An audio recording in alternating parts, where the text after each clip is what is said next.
Good morning and welcome to day 2 of this brilliant event that we are covering this weekend, the England Athletics Age Group Indoor Championships. And we've got around about 9 brilliant hours of track and field action to bring you on this Sunday. A day of rest for nobody. We already have our first athletes on the track, and we are going to begin this morning as well with the heats of the girls under 15's 200 metres. In total, we're going to see 7 heats. The athletes, 2 of them from each heat, will go through automatically to the semi-finals, and then we will get one fastest runner-up as well. So, heat 1 of these girls under 15s, we've got 5 involved in this. If you were with us yesterday, you might recognise the name Honor Oteng. Honor Oteng was involved yesterday, coming second, winning the silver medal in the girls 60 metres sprint. So, lane 2, Emily Eldon. 3, Erica Asobu. 4, Matilda Bean. 5, Honor Oteng. And 6, Maddie White. And we are straight into the action here with the first of these 7 heats that we will be streaming for you all day today. Live on social media, live on YouTube from the English Institute of Sport. We are here in Sheffield, the Steel City. A brilliant day of athletics coming your way. We've got plenty of action for you today, plenty of finals as well, and these first 7 heats to begin as well. So the 200 metres, 1 lap of this Sheffield track. And Honor Oteng, who, as we mentioned, finished second yesterday, will be looking maybe to try and get herself into the semi-final here. And Oteng, in fact, has started really well, already overtaking the athlete Maddie White on the outside of her. And Oteng looks to have an imperious lead at the moment as she goes around the penultimate bend. They are all tracking Honor Oteng at the moment of the Be Fit Today Track Academy as she comes into the home straight here in the first heat. Her coach is just telling her just to calm things down as she trots across the line. No need to expend any more energy than is absolutely necessary. Honor Oteng secures her place in the semi-finals, a time of 24.91 for her. So a PB as well, because she's run a 25-second dead 200 metres before. So a terrific start to the action here, and a terrific start there for Honor Oteng. Second yesterday, and now safely into the semi-finals of this 200 metres as well. We'll bring you all the confirmed results and news and details of the second athlete that's also qualified directly for that final, and of course whether there will be an athlete from that heat, perhaps it was a quick heat as well, who might qualify as one of the fastest runners-up in due course.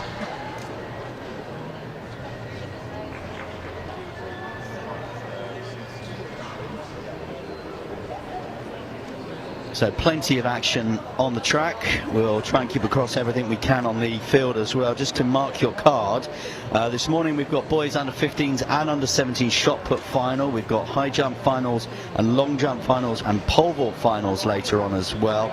For the girls under 17s in the high jump, the boys under 17s in the long jump, the men's under 20 pole vault, the women's under 20 triple jump, and the 2 shot finals for the men's under 20 and women under 20 later on today as well.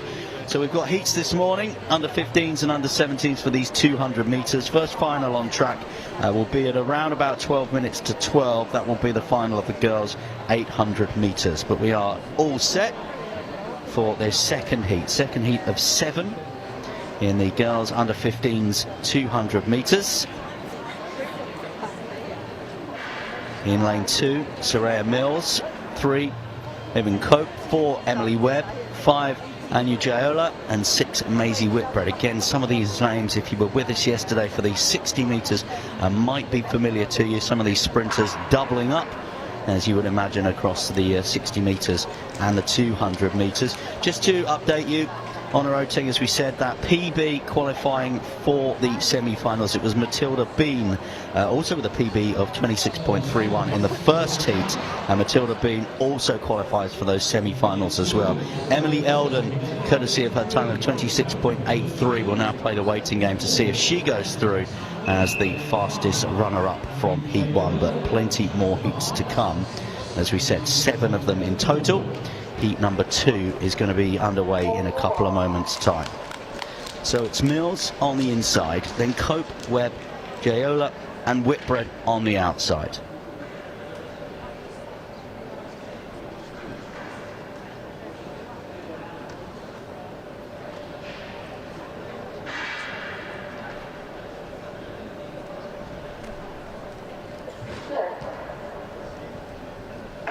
Heat 2 of the girls under 15s 200 metres, 1 lap of the track. And Soraya Mills is already sitting ahead of her Even Cope, who's up and ahead of Emily Webb. And Even Cope is going really well here. So is Jayola on the outside as well. Whitbread is trying to hold her off at the moment, but Jayola, it is an Even Cope who will battle in the home straight here. And it will be Anu Jayola who will come through to take that victory. And she has secured her place into the final time of 26.09. And again, we will confirm with you the other placings and the second place athlete, who will also, of course, be going through to the final as well as that fastest runner-up. But no doubt about our winner in Heat 2, Anu Jayola of the Shaftesbury Barnet Harriers. Smiles for her. Maisie Whitbread did well on the outside as well.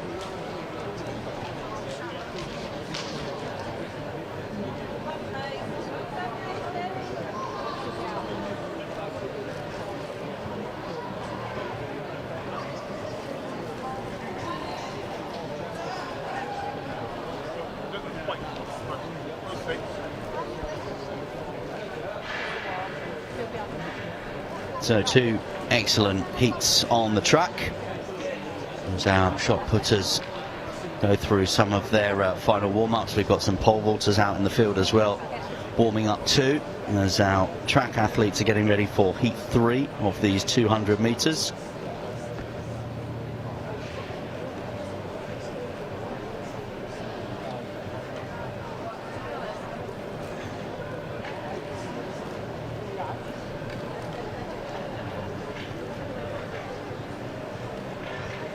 So following the girls under 15s heats, we've got the girls under 17s heats next up, and then the boys under 17s heats as well.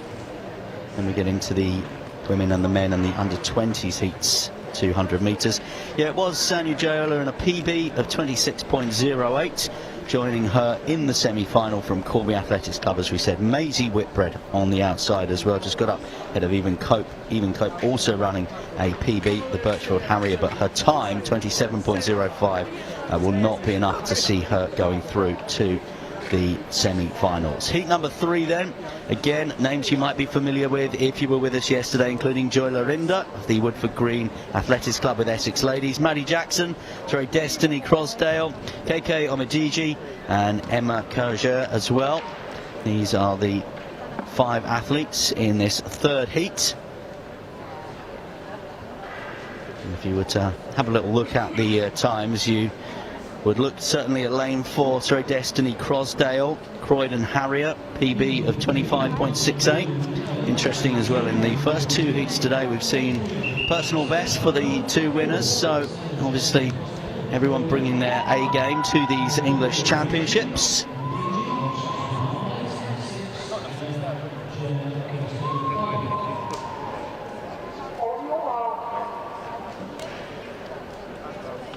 So that is Crosdale as the quickest time in the field.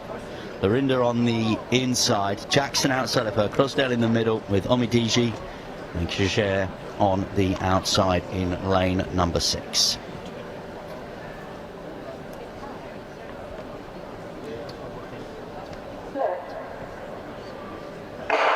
No time to take breath as Heat 3 of the girls under 15s 200 metres is underway. And already we are seeing Crosdale down that back straight, making ground on the athlete Omidiji outside of her, and Crosdale has now overtaken Omidiji on the inside. Lorinda as well, we saw her yesterday in the 60 metres. She is a very good athlete, and it's between the 2 of them. Will it be Lorinda? Will it be Crosdale? Both of them cross the line together. It will be a very close one to call whether Crosdale just got it on the dip. We'll have a look at the time, 25.92. A real battle down that home straight for Crosdale and Lorinda together. And Surrey Destiny Crosdale, well, she thinks she won it. We'll have to confirm that for you when we get the official times, and then we'll have to see whether the time of the other athlete, Crosdale and Lorinda, crossing that line together will be enough to see them through to the semi-final. 2 of them through. They both qualify and the fastest runner-up, remember, across all of the 7 heats. Both of them, Lorinda and Crosdale, know that they've qualified for the next phase.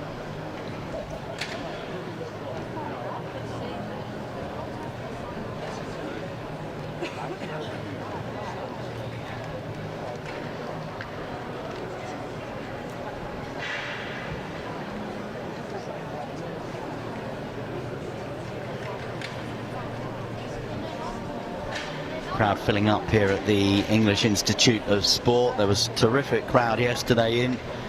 Lots of parents, carers, supporters, family members, coaching staff as well.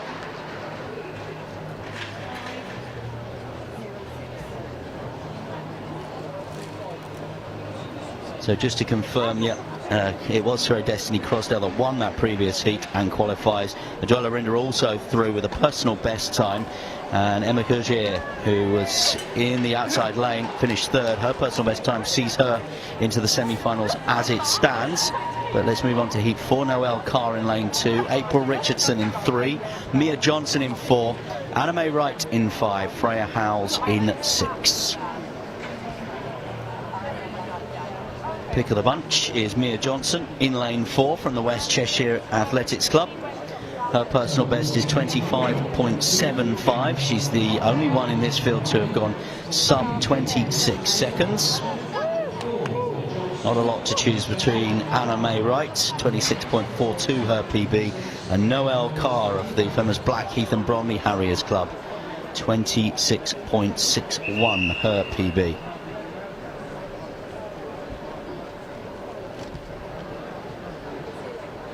So we've already seen some interesting matchups as we head to heat 4 of the girls under 15s 200 metres.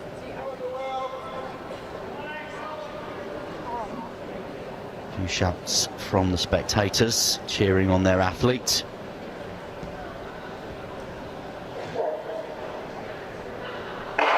England Athletics Age Group Indoor Championships 200 metres, heat number 4, 1 lap of the track, and already going very well on the inside is Noelle Carr, all in black, of the Blackheath and Bromley Harriers Club, also going very well.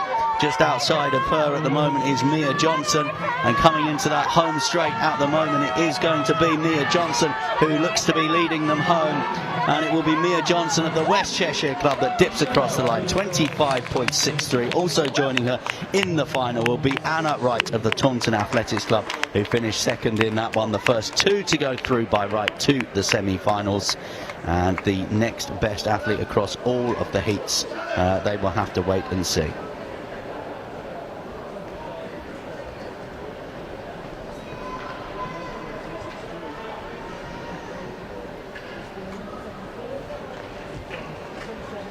So a smile on the face of Mia Johnson as she exits the arena, knowing that she is heading towards the semi-finals. Anna Wright will be joining her in those semi-finals as well. We'll have to bring you news of the time of the 3rd place athlete in that race to see whether that time is good enough. Athletes now coming onto the track ahead of the 5th heat.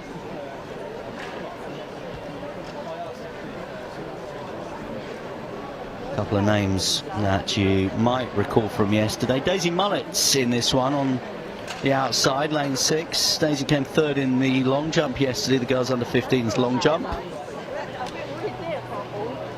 She wears bib number 88 as our shot putters continue their warm-ups just in the infield at the moment. We can bring you confirmed times and results from the previous heat. Mia Johnson, a PB again for her. Terrific performances so far early this morning for these athletes. Mia Johnson winning that race, that PB of 25.61. Anna Wright also going through, as we said, 26.23. But for Noelle Carr, her time of 27.33 in 3rd position in heat 4, not enough to get a place in the final. That place at the moment is for the athlete who competed earlier on today in heat 3, which is Emma Courgier. Her time of 26.25 at the moment sees her into the final.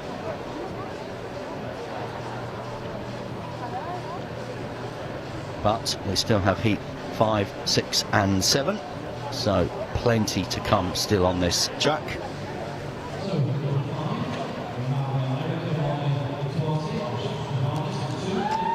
So heat number 5, here are our athletes. On the inside, Erica Monet-Quarte, just outside of her. In lane 3, Cleopatra Drake. Lane 4, Sophia Waugh. 5, Abigail McElroy. And 6, we mentioned Daisy Mullet. And Daisy Mullet bring her long jump form into the 200-metre sprint. That speed that she showed down the long jump now required here around this track. One lap off the track, of course.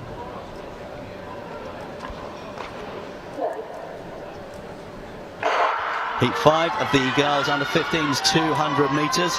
It was a really powerful start there from Cleopatra Drake in the green as well. And Cleopatra Drake making fantastic ground down there on the back straight at the moment. She is already attacking the athlete just outside of her, Sophia Waugh, amongst others.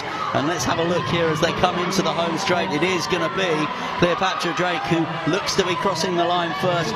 And it will be Cleopatra Drake that takes the win. And also joining her in the semi-finals is Daisy Mullet, wearing bib number 88 in lane 6. The two of them, they qualify by rights to the semi-final.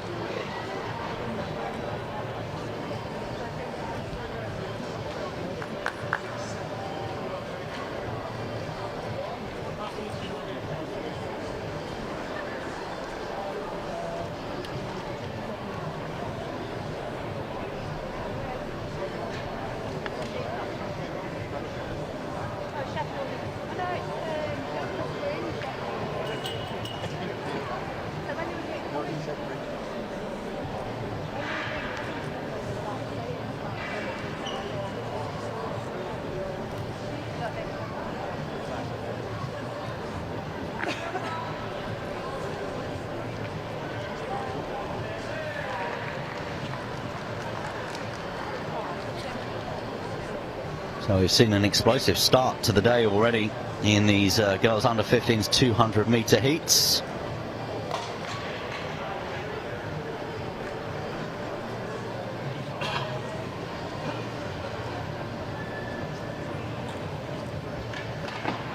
Two more heats to come as we continue to watch some of those pole vault warm-ups. Men's under 20s pole vault taking place this morning.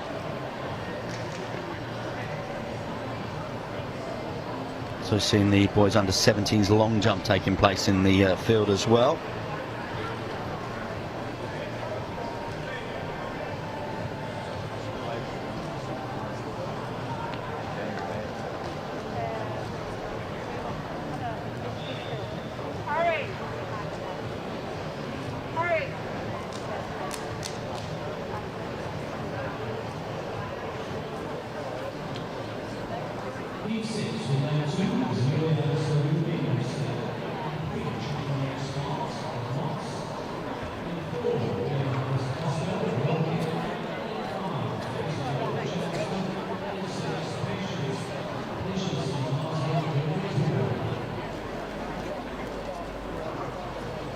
So 6th event on track this morning, heat 6, and in lane number 2, Zuriel Suromi, 3, China Ray Smart, 4, Mia Moscow, 5, Katie Lowe, and 6, Patience Namazi.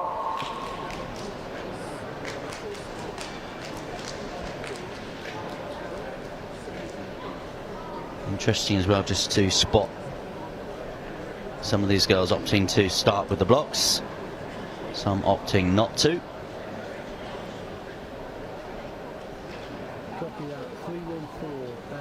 Blocks being used by China Ray Smart in lane 3 and Patience Namazi on the outside. But we're underway, heat 6 of the girls under 15's 200 metres. Already a very good start here from Mia Moscow in the orange as well, and she is going really well around that penultimate bend at the moment. She's being tracked all the way inside of her as well by China Ray Smart, and the two of them look comfortably as though they will qualify for this final. It is going to be in lane for the winner, Mia Moscow, just inside of her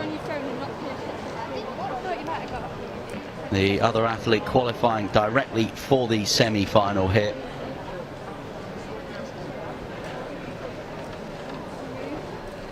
So Mia Moscow of the Woking Athletics Club, her PB, best in the field at 26 dead.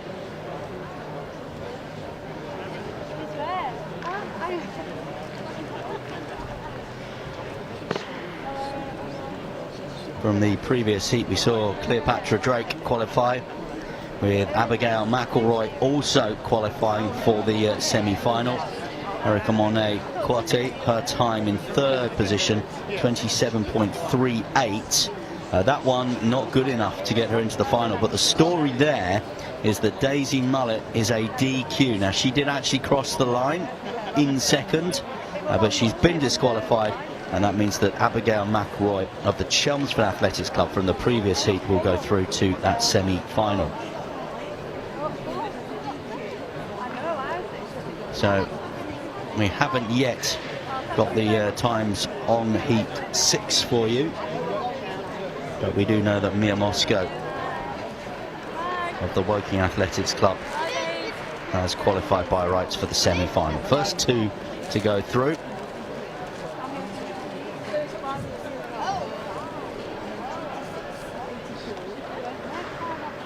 Seventh and final heat of these 200 metres. We've only got 4 in this one. Lane 3, Gemma McMaster. Lane 4, Isla Kendall. 5, Evie Boigle.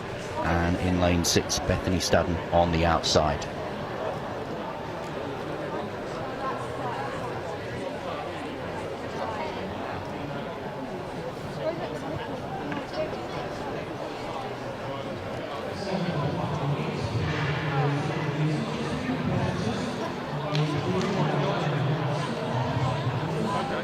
Well, I can tell you actually there's been a no-show in this heat as well, having a little look at the competitors lining up. So we do have in lane 3 Gemma McMaster. We don't have Isla Kendall in lane 4. So 2 of these 3 to qualify. Boigle in lane 5 and Stadden in 6. So Stadden, Boigle and McMaster.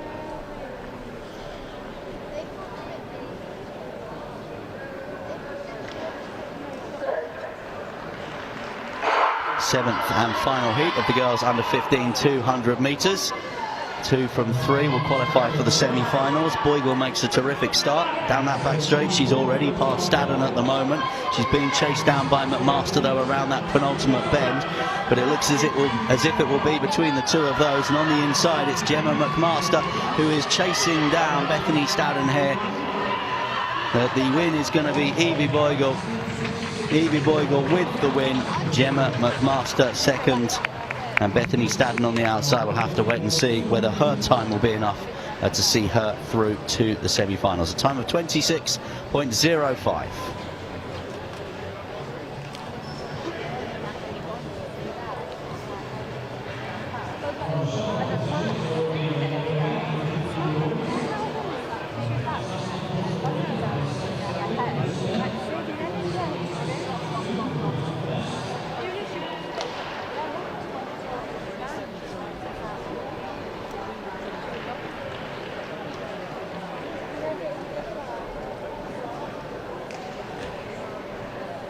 So a great start to the action on the track with the girls 200 metres under 15s heats. The girls under 17s will be up next.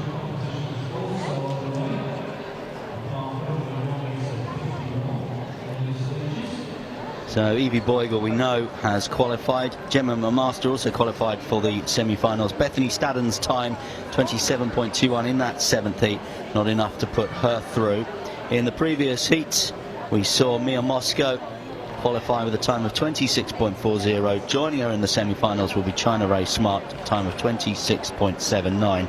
That means that the qualifier, as far as the fastest runners-up was concerned, came in heat number 3, which was Emma Kajier. Her time of 26.25 sees her progress to the next stage of the girls under 15s 200 metres. So, as we said, girls under 17s heats next. got shot put and high jump also going on in the field at the moment, but we will stay with these 200 metres. Again, we've got 7 heats here through to semi-finals and a final, so it's the same. 2 to qualify automatically from each heat, and 1 fastest runner-up as well.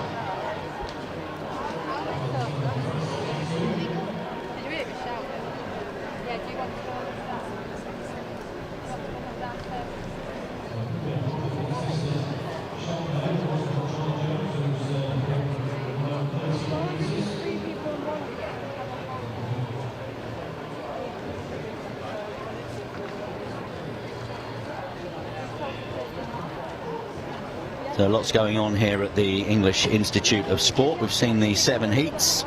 Got those shot put finals going on at the moment as well. Got the Boys U15 shot put final taking place today. We've also got the Boys U17 shot put final taking place today as well. Haven't got any results as such to bring you from those so far.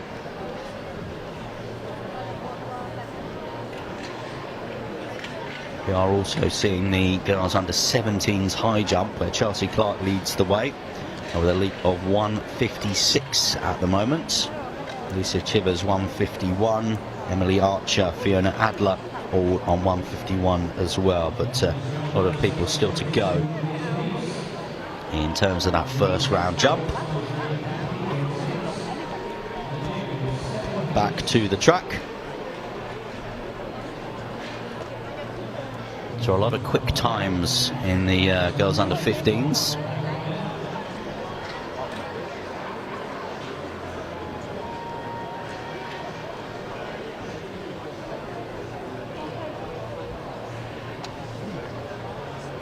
So in this first heat, Chloe Johnson will line up in lane 2, Emma Clark, Scotland in 3, Mercedes Anderson in 4, Lily Hartman in 5. Chloe Poore, we saw her yesterday, and she lines up in lane 6. And she has the quickest PB in the field, Chloe Poore. Saw her coming through the rounds yesterday in the sprints. The Winchester and District athlete has a PB over 200 metres of 25.30. Look out though for Lily Hartman just inside her. Her PB is 25.35. Just 5/100ths of a second.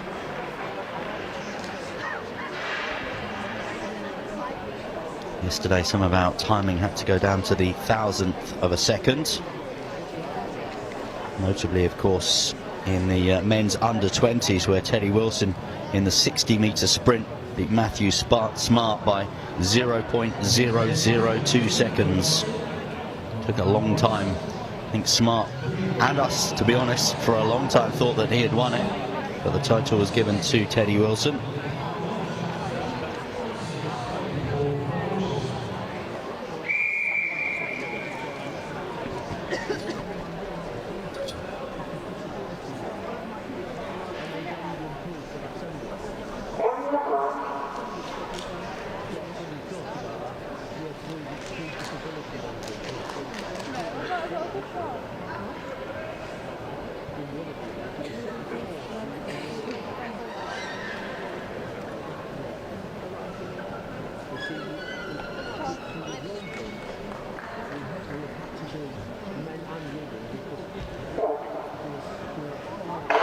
First of 7 heats then of the girls under-17s 200 metres. 1 lap of this track, and making great progress already is Emma Clark in lane 3. The Scottish athlete has already eclipsed the 3 athletes outside of her. A terrific performance early on in this race from Emma Clark, who comes into the home straight. It's all about who's going to finish second, because Clark looks over her shoulder. She knows that she's won it. Emma Clark has won it. She is through to the semi-finals, and joining her will be Lily Hartman, who's finished second in that race. Remember, 1 fastest runner-up from the 7 heats will also go through to the semi-finals. But Clark is there, and so is Hartman, a time of 24.76. I think it just disappeared from the board in front of me, but a terrific run there for our winner, Emma Clark. Well within her capabilities, whatever that exact time was. Her PB 24.04.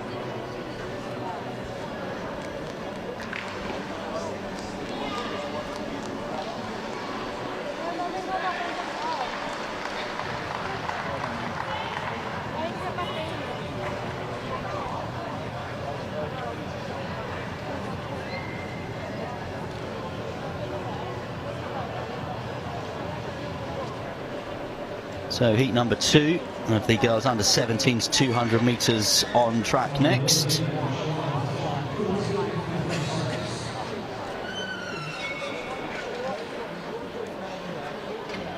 We will keep you in touch with what's happening in that girls under 17s high jump competition as well, plus the shot put competition as well, which is just getting underway. And we've also got the boys under 17s long jump. We'll bring you news of that one in due course as well. Confirmation then that Emma Clark 24.77 her official time, Lily Hartman 25.58, both through to the semi-finals from the previous heat. Chloe Paul will play the waiting game. Her time 25.78. Keep that one in mind. Heat number 2 then. Lane 2, Erin Davis of the Coventry Godiva Harriers. 3, Havika Kera Adu. 4, Aliyah Afolabi. 6, Isabella Johnson. 5, Isabella Johnson, and 6, Favour Aziki. Look out for Afolabi in lane 4 of the Cardiff Archers Club. A PP here of 24.06.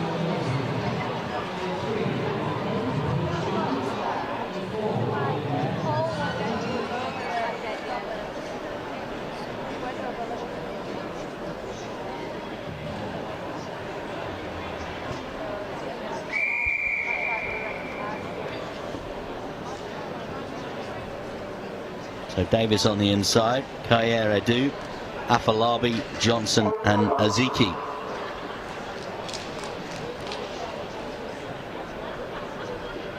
Can't see anyone in this field that should trouble Afolabi on the form book, but who knows, this is championship racing.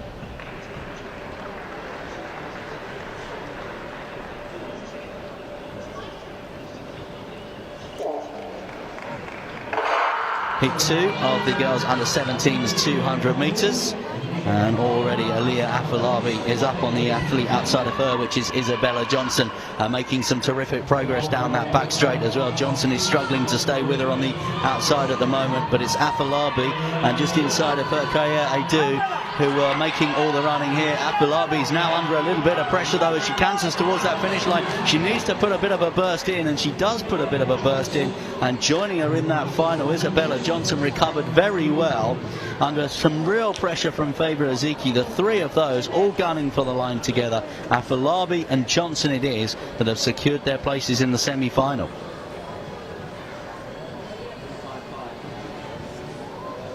That was an exciting race.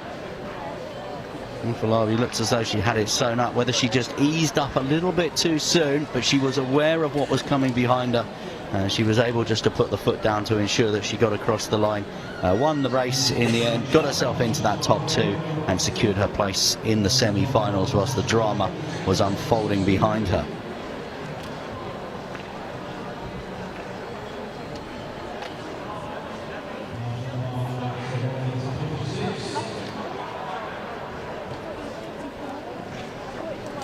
So Afolabi 25.34 her time there. Isabella Johnson a PB for her 25.44, and Favour Aziki with that great run down that home straight 25.46. That time at the moment is good enough to put her into the semi-final.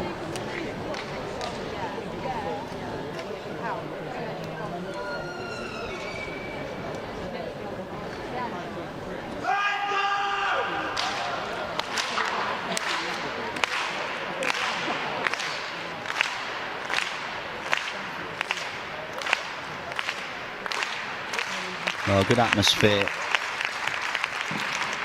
inside the venue today for the shot put and the long jump, as well as these events taking place on the track. Heat 3, we'll see Ariana Clark in lane 2, Olivia Mutuwazi in 3, Keely Little in 4, Camilla Coop in 5, and Jess Mann in lane 6.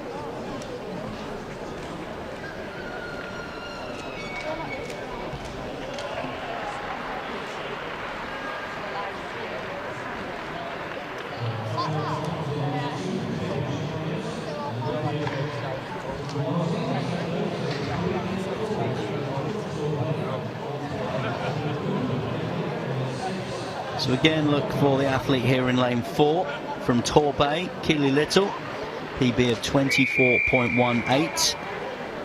Just inside of her, Mutunwazi, her PB 24.98 in lane 3.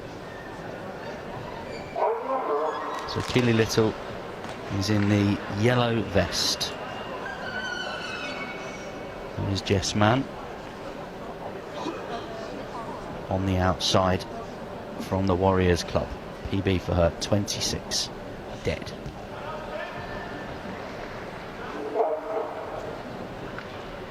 Heat 3 of the girls under 17s 200 metres, 1 lap of the track, 2 to qualify for the semi-final, and already over that first 50 metres or so we've seen a terrific start from Keely Little, and Keely Little has now gone past the 2 athletes on the outside of her. As she heads into that home straight, she looks as though she will have done enough. And we've said as well, the other athlete to look out for in this race inside of Keely Little was Olivia Mutunwazi, and it is those 2 that have qualified for the semi-final. No easy races at this level, of course, but Keely Little making that one look pretty pedestrian. She never looked in any kind of doubt there. Mutunwazi also ensures that she will qualify for the semi-finals as well. She was the fastest runner in the field, and so she proved it there in her heat.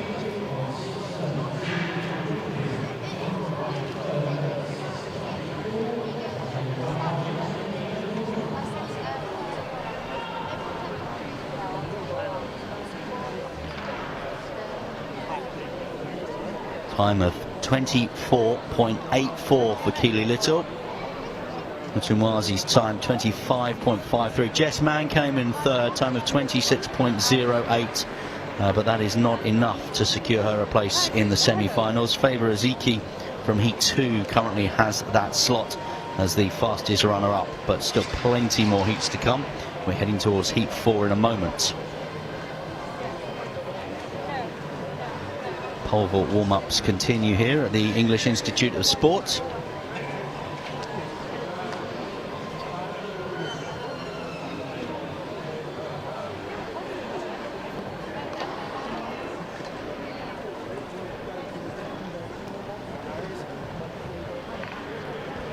Well, interestingly here, as we head towards Heat 4, we only seem to have 2 athletes at the moment.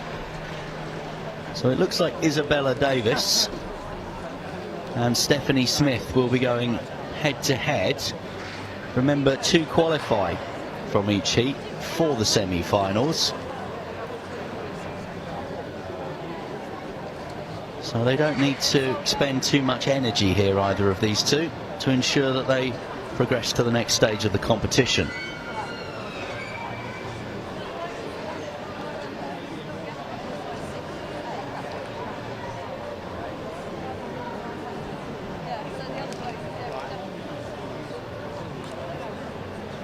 So no Florence Thomas Mayle, no Isabel Jordan.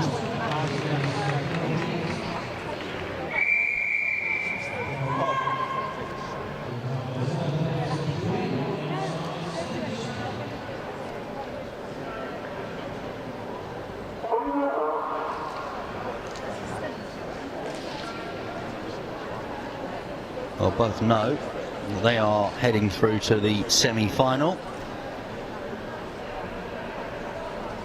Well, every day though you get an opportunity to compete here in Sheffield, so for the sake of ensuring that they are healthy to get into the next stage of the competition, and the opportunity of course to show the crowd here what they can do and their own personal pride as well, we do have a race on our hands, and Stephanie Smith in this 4th heat of the girls under 17s 200 metres started tremendously well. Isabella Davis now, as we head in towards the home straight, up towards her shoulder, the 2 of them jogging towards the finish line, putting a little bit more of an effort in. Stephanie Smith, who crosses the line, she goes into the semi-final. Joining her in that semi-final, took it a bit more at a jog, is Isabella Davis. It's a time of 26.86. So slow as you would imagine, or slower as you would imagine.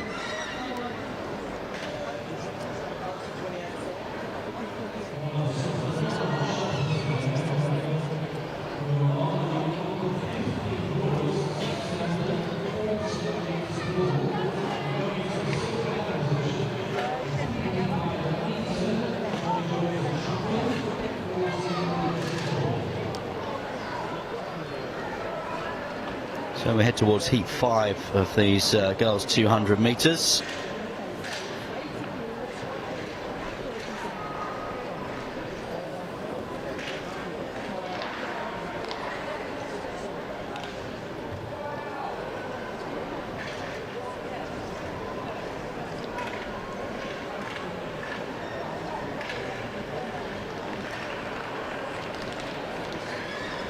Great shot put competition unfolding as well.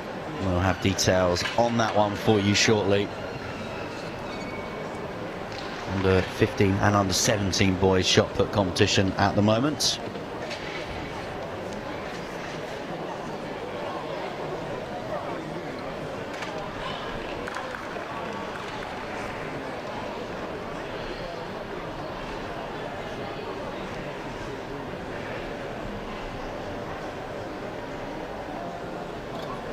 So far, Sebastian Selden leads the standings in the boys under 15 shot put with a personal best of 14.84. In the under 17s, Lawson Capes with a throw of 17.01, way ahead of the rest of the field at the moment. Our focus though here is on heat 5 of this girls under 17s 200 metres. Elliot Basong in 3, Ella Rennie in 4, Gracie Osman in 5, Maisie Boylan in lane 6.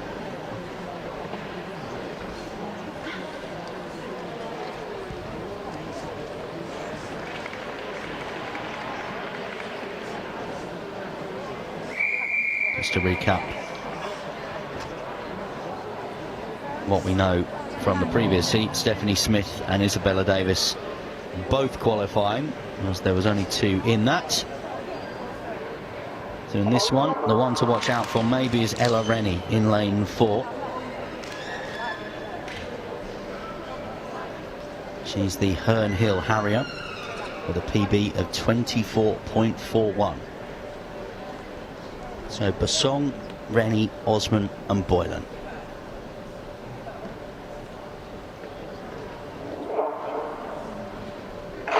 Heat 5 of the girls under 17s 200 metres, and Ella Rennie around the first couple of bends is already making up significant ground on Gracie Osman outside of her. We're also seeing a very decent run on the inside from Elia Basong and Maisie Boylan on the outside as well. It does look to me as we head in towards that home straight as though it will be the athlete on the outside, which is Boylan, who will win it. She will go through to the semi-final. Joining her will be Ella Rennie of the Herne Hill Harriers as well. She dominated the early stages, the 2 of them doing enough to secure a place in the semi-finals.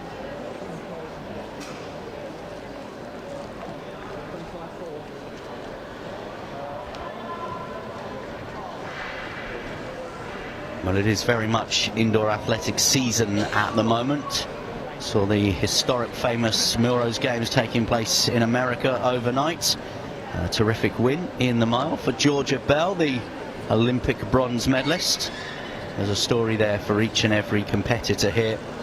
Obviously, all of those athletes that we're watching today, good, young, promising athletes, as was Georgia Bell, who went to America on a scholarship. But her senior athletics career never really happened for her. She obviously continued her running, took it up again during the pandemic when she began doing some park runs, and then in a phenomenal season last year she managed not just to get herself into the Olympic team and to be selected by Team GB in the 1500 metres, but got herself to the final and won a bronze medal as well. A terrific story, one of the stories of the Olympic Games last summer. Georgia Bell came from pretty much nowhere, and that is no disrespect to that very promising young career that she had, but what an embarrassment of riches British athletics has, certainly over the middle distances, with the likes of Laura Muir, Keely Hodgkinson, Phoebe Gill, Gemma Reekie, Georgia Bell, and these are some of the names that the athletes that we are watching this weekend will be looking to emulate. So far this morning, though, is about the sprinters.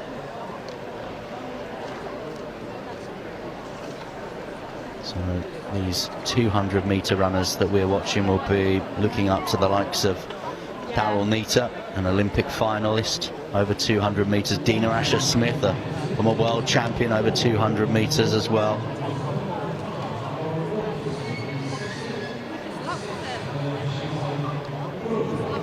So heat 6 of 7.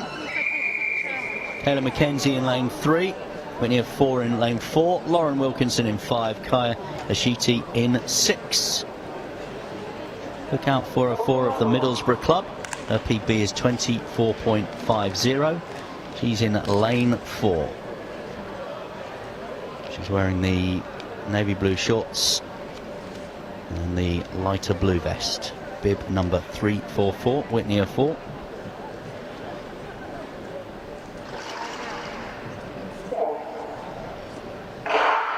Heat 6 of the girls under 17s 200 metres.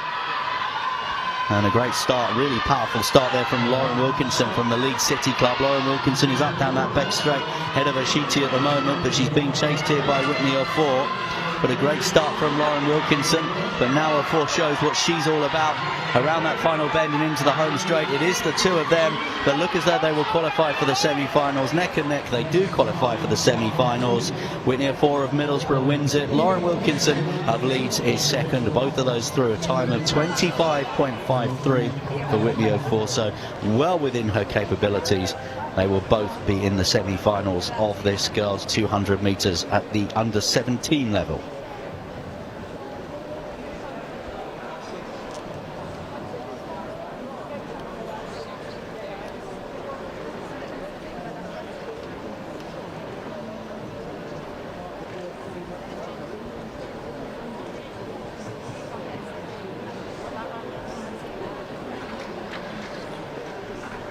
So as it stands at the moment, we've got the confirmed times from that heat. Favour Aziki, who was in heat number 2, has the fastest time of the racers that have not qualified automatically. Favour Aziki of Crawley, 25.46. We wait to see whether an athlete in that race, heat 6, can overtake that. We know that Maisie Boylan won the previous heat, heat 5, along with Ella Rennie, both of those into the semi-finals. Gracie Osmond, personal best of 25.47. PB today for Gracie of the Winchester Club, but not enough to go to the semi-finals. PB as well for Leah Besson, 25.80, so both of them can be satisfied with their morning's work. And in heat 6, we have some results for you as well. Whitney of 4 qualifies 25.52. Laura Wilkinson 25.53, a personal best for her. She's also through. But Kaya Ashiti's time of 25.96, not enough. So she is out of this competition as we head towards heat number 7, the final heat. Amy Calder in lane 3. Princess Uwelu in 4. Sophie Holst in 5. And Sharon Prince in 6.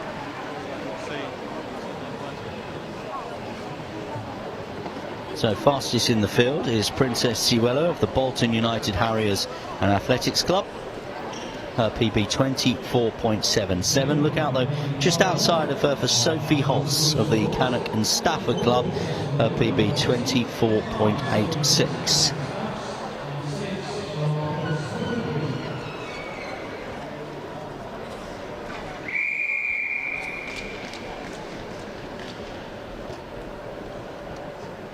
Heats of the boys under 17s 200 metres to follow this.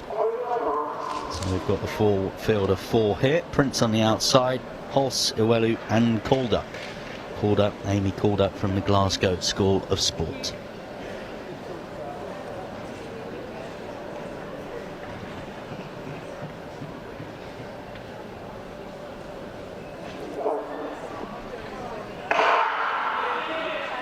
So heat number 7, final heat of the girls 200 metres.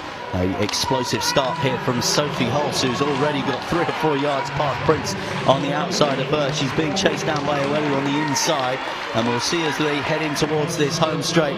It looks to me as though Princess Uwelu of the Bolton United Harriers Club will take the lead, and she does take the lead. It will be the 2 of them that will go into that semi-final. Both of them qualify. Princess Uwelu as the winner. Sophie Holst finishes second. Both of them are through to the semi-finals. A time of 25.47 in heat number 7. We'll have to wait and see who out of those 7 heats has qualified as the fastest runner-up. But we know the 2 that will definitely be into the semi-finals, the 2 of them neck and neck as they cross that finish line, the 2 that we pointed out at the start, Princess Iwelu and Sophie Holst.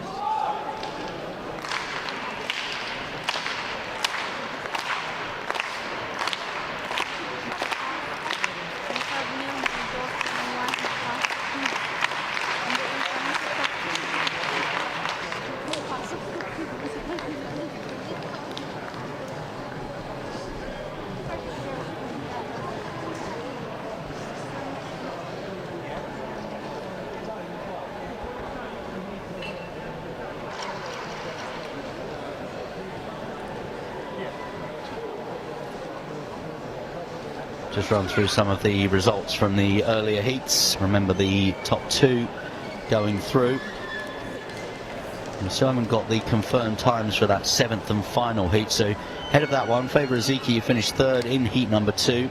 That time would have been good enough to see her through to the semi-final. Very impressive run from Keely Little. Never looked in doubt. Then we had the heat with just the 2 of them, so I wouldn't read too much into the 2 times there. Isabella Davis just took a very easy jog around.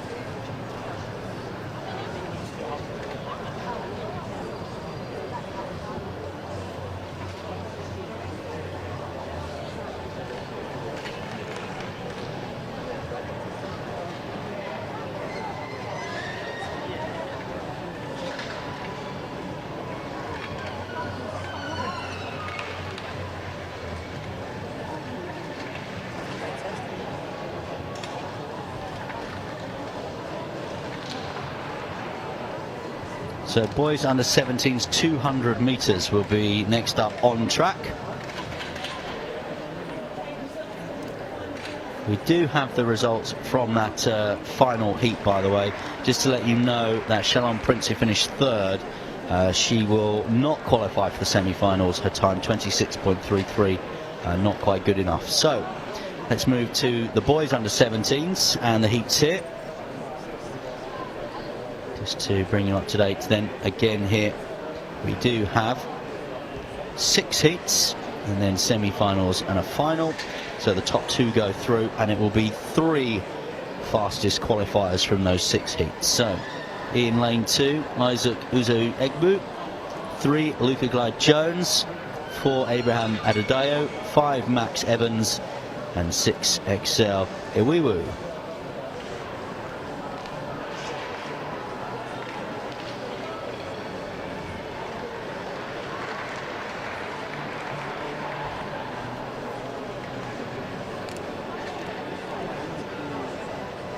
One to watch here will be Max Evans, the Welsh athlete, in lane 5 from the Malvern Harriers. His PB 21.43. He's wearing the Welsh vest as well today.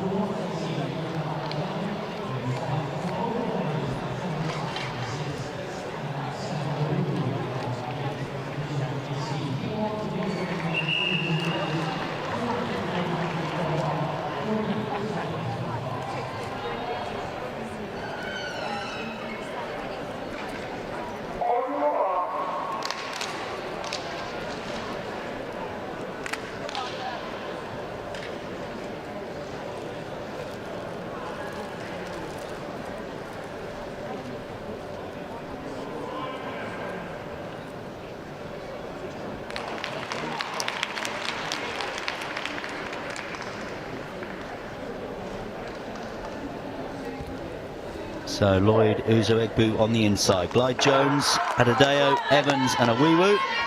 We are underway with them with the boys under 17's 200 metres, heat 1. And Evans already up on the shoulder of Iwiwu, down that back straight, and passes him round the penultimate bend as well. Terrific run on the inside as well by Lloyd Uzo-Egbu. It looks as though it will be the 2 of those that will qualify for the semi-final. It is the 2 of those that qualify for the semi-final. Max Evans with the win. Lloyd Uzo-Egbu takes 2nd. They will both go through to the semi-final automatically. The others will have to sit and wait to see whether their time is good enough.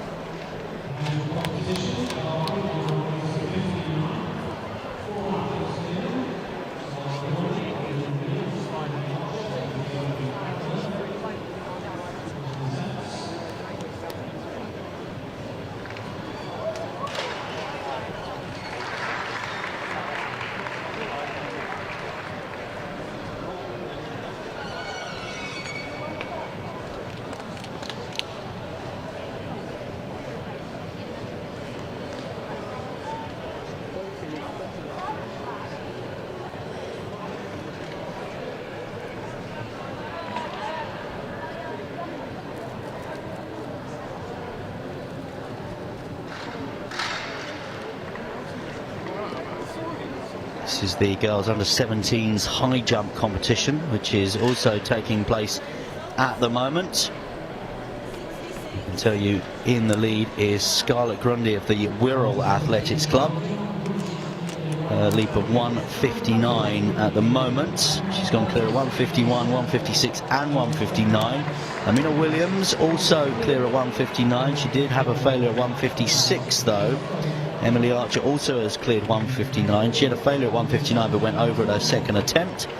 Fiona Adler also has cleared 1:59 but at the third attempt. So out there in front and count back, Scarlett Grundy at the moment leading in that Girls Under-17s high jump competition. Heat 2 then of this Boys Under-17s 200 metres. Thomas Southgate in lane 2, Finley Coakley Harding in 3, Farrell Fabusiwa in 4, Oscar Beattie in 5 and Jacob Gardner in 6.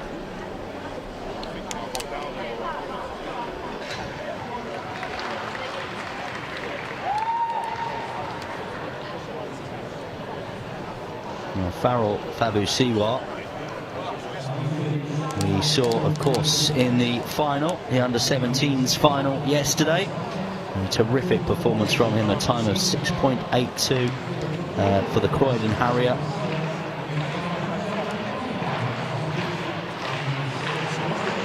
And through the heats and the semi-finals before that terrific performance in the final. And he's back now today to try and see if he can do the double. Does have the best time in this field in lane 4.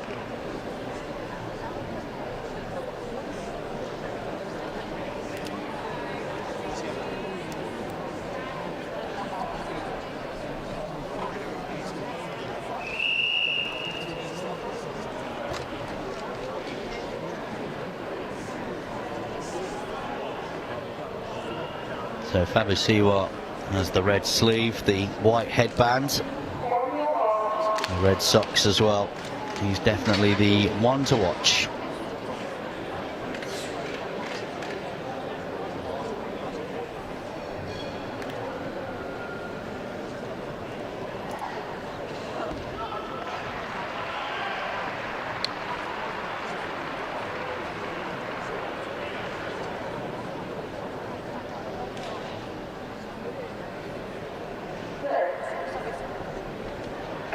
Oh, it will be a full start.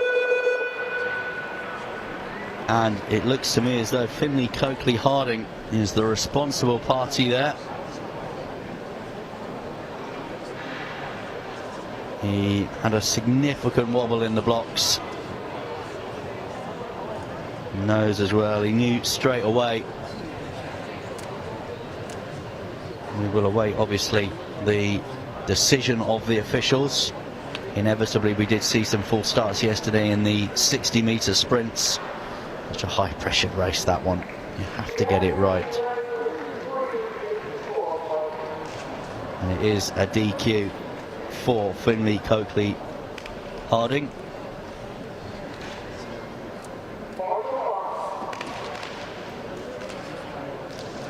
So 2 to qualify by rights for the semi-final from these 4.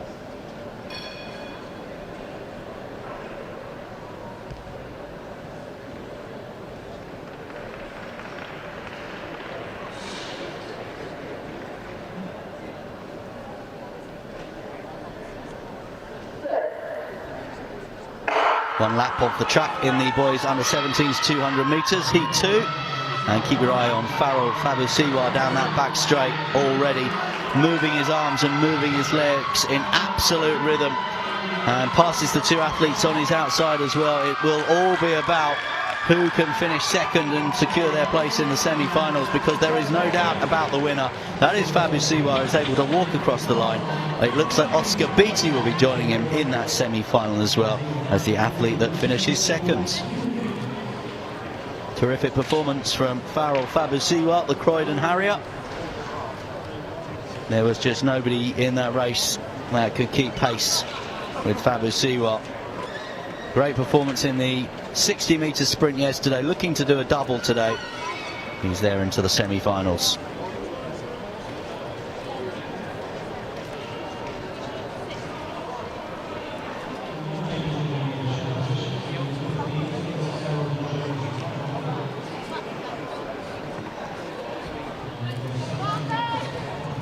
So remember, three athletes from the 6 heats will also qualify for those semi-finals. So times for athletes that finish 3rd, 4th and 5th worth looking at the moment. Max Evans and Isaac Lloyd Uzoegbu both qualify by rights from heat number 1. And we've just seen there heat number 2. Again, Farrell Fabusiwa is through. Oscar Beattie is through as well. Jacob Gardner and Thomas Southgate will have to look and wait to see what their times are. It's a DQ against the name of Finley Coakley Harding.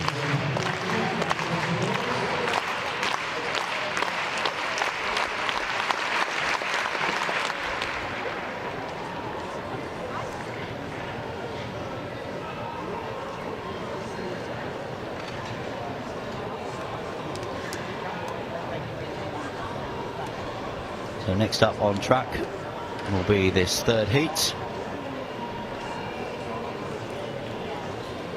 Ethan Green in lane 3.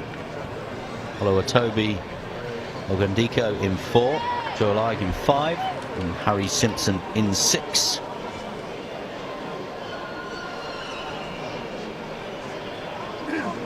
So Ethan Green arguably will have the home support, being the City of Sheffield and Dean athlete in this race. His PB is 23.29, and I think he might expect to see the back of Ogundiko, who has a PB of 21.68 for quite a lot of this race.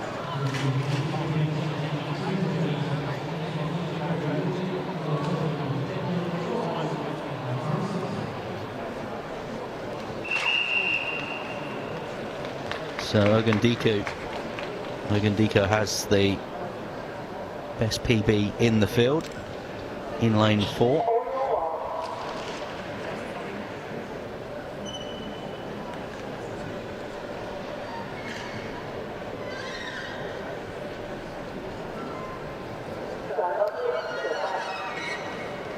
So we've just got a little delay to the start, and the officials just having a little word there with Oluwatobi Ogundiko.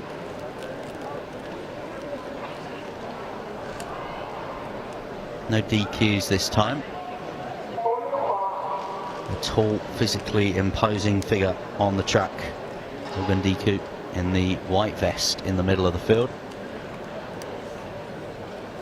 Interesting just to watch how quickly he can get up on the shoulder, if he can get up on the shoulder of Joel Ige outside of him.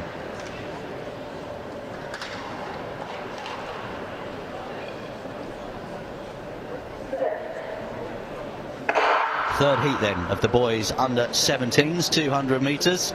A good start there actually from Joel Ige. It's up on the shoulder of Harry Simpson himself. He is being tracked though down that back straight from Ogundiko as well, and it will be those two also being chased there by Ethan Green on the inside, and Green has gone really well down that penultimate bend, but it is going to be the 2 athletes that we mentioned who will go through, and it is going to be Oluwatobi Ogundiko and Joel Ige, who will both qualify for the final.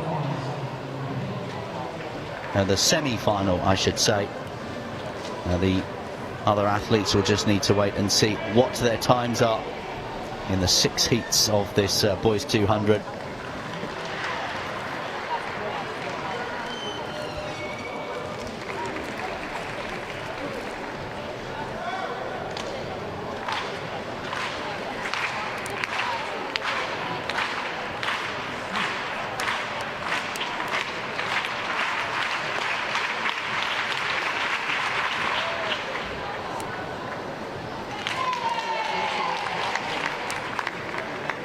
From the previous heats, Jacob Gardner and Thomas Southgate, their times at the moment would see them go through to those semi-finals, but plenty more still to come.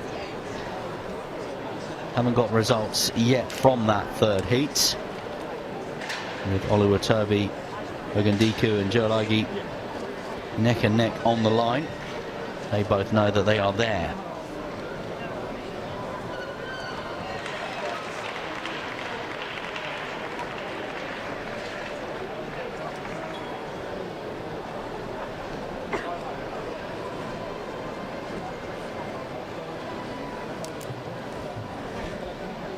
So the win then for Ogundiku, Ogie in second, and Ethan Green, the City of Sheffield and Durn club, his PB of 23.25 as it stands at the moment is a time that will see him qualify for the semi-finals. Let's move forward to heat number 4. We saw Victor Redmond yesterday. In lane 3, Jesse Carter. 4, Malachi Alundu Amados, another athlete we saw yesterday. Victor Redmond in 5, Thomas Stevens in 6.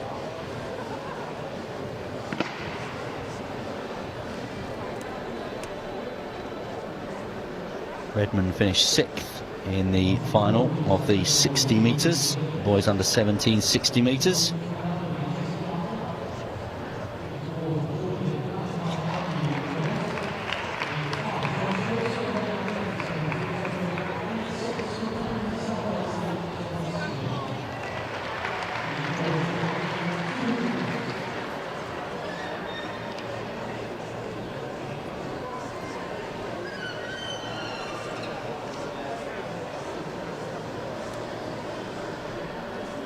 So 4 in heat 4.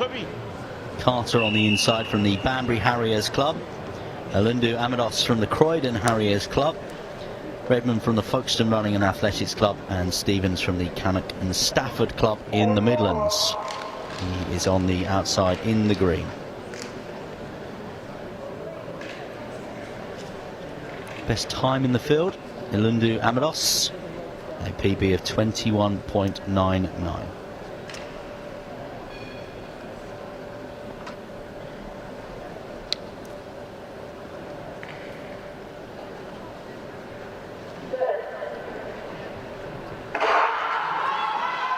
So a good start there from Victor Redmond in this 4th heat of the boys under 17s 200 metres, and Redmond has shown terrific early pace in this, and also trying to get there with Alundu Amados, and Alundu Amados is now gone past Redmond, and it will be those two.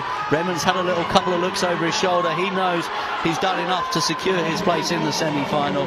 The victory though is Alundu Amados's. Victor Redmond comes in second. Both of those will go through to the semi-final in heat 4. A time of 22.80 in the boys under 17s 200 metres.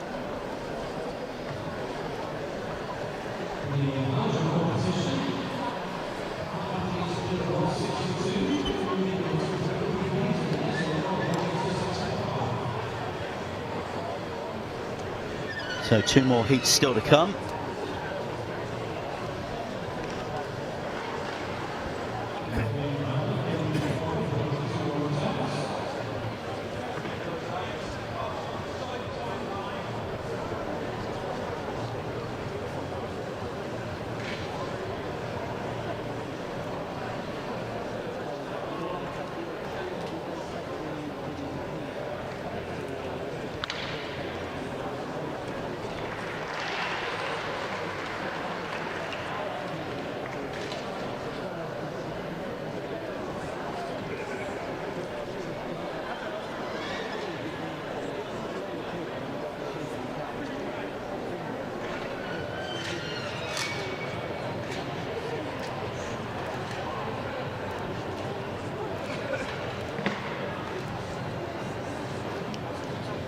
So this is the boys under 17s long jump competition, which is also taking place at the moment.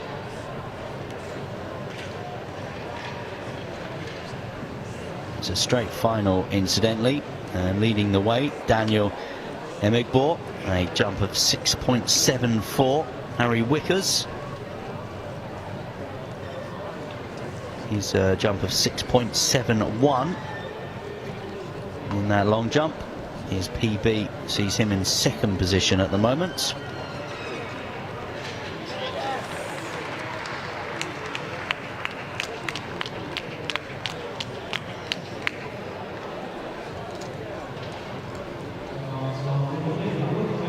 Now, I mentioned Harry Wickers, by the way, just before we turn our attention back to the track, because his aunt is the Team GB boxer Rosie Eccles, who was at the Paris Olympics and trained for those Paris Games here at the English Institute of Sport, where GB Boxing and the amateur setup as far as British boxing is concerned are based.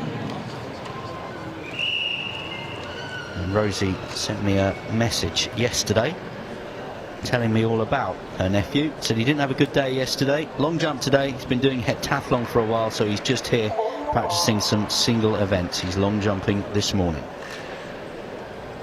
Back then to our track programme.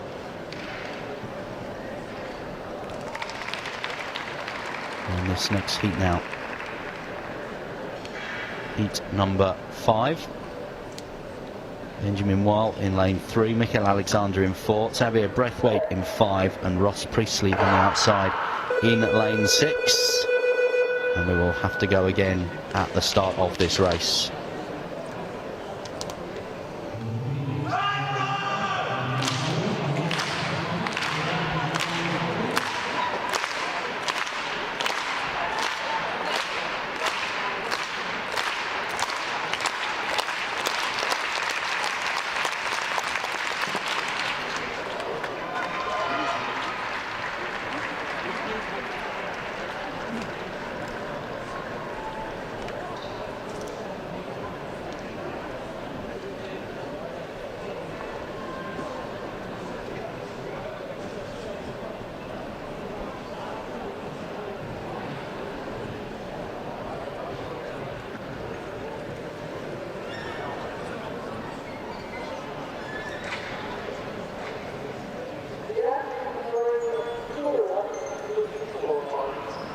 So we have a disqualification there. And the disqualification is the athlete in lane 4, the London Heathside athlete, Michael Alexander. So 3 remain in this race. Benjamin Weil of the Rugby and Northampton Club. He's now on the inside. He will be chasing down Xavier Brathwaite of the Cambridge Harriers in lane 5 and Ross Priestley in 6. 2 will qualify from the 3 for the semi-finals. We are underway then in the 5th heat of the Boys Under-17's 200 metres. An explosive start from the Cambridge Harrier, Xavier Brathwaite, but working really hard outside of him is Ross Priestley as well, who was obviously aware of some of the danger. And now coming through on the inside is Benjamin Wiley of Rugby and Northampton, and it is going to be Benjamin Wiley. There was a little bit of a stumble on the outside there for Ross Priestley, but it doesn't halt his progress through into that final. Benjamin Wiley in lane 3 and Ross Priestley in 6. And Xavier Brathwaite will have to wait and see. 22.45 was the time in that heat.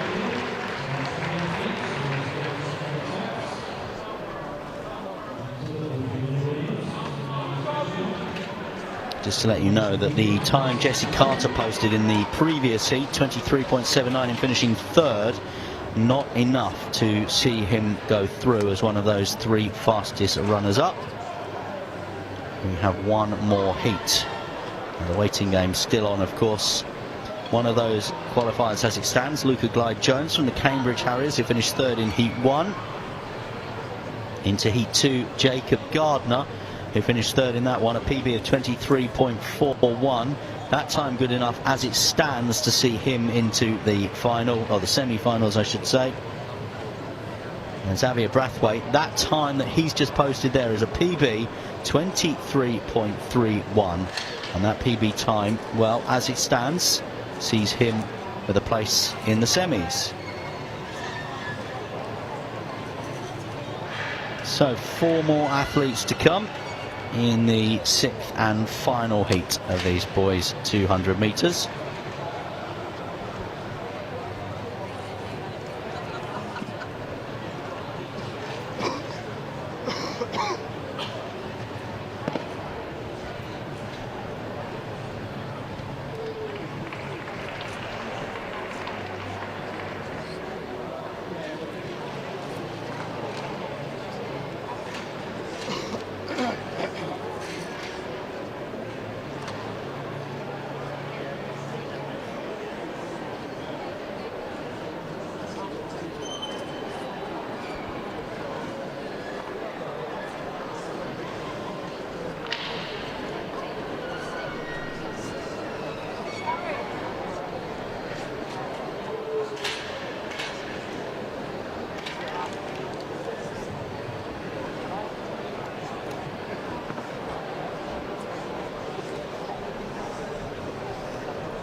Terrific venue this for indoor athletics.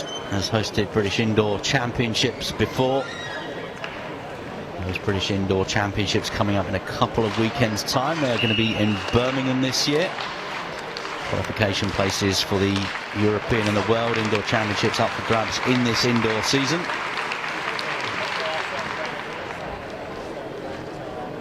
Next weekend, the Keighley Classic. And don't forget, two of the 60-metre under-20s races yesterday, one in the men's, one in the women's, getting a lane in that Keighley Classic event in Birmingham next weekend.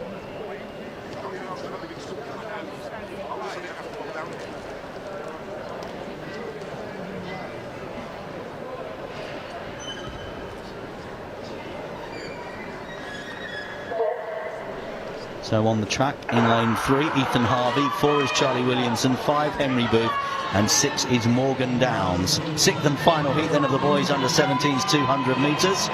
Making the early running here is Charlie Williamson.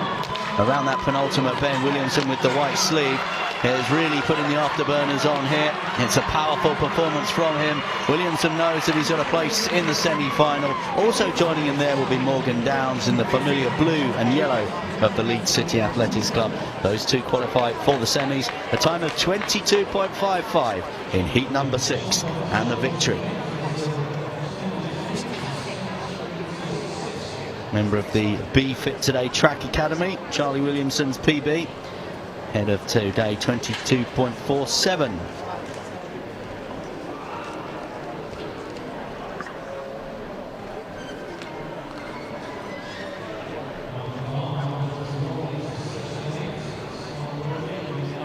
So we'll await times from that 6th and final heat, and then we should be able to confirm who the 3 fastest runners up are before we head towards our next events on the track.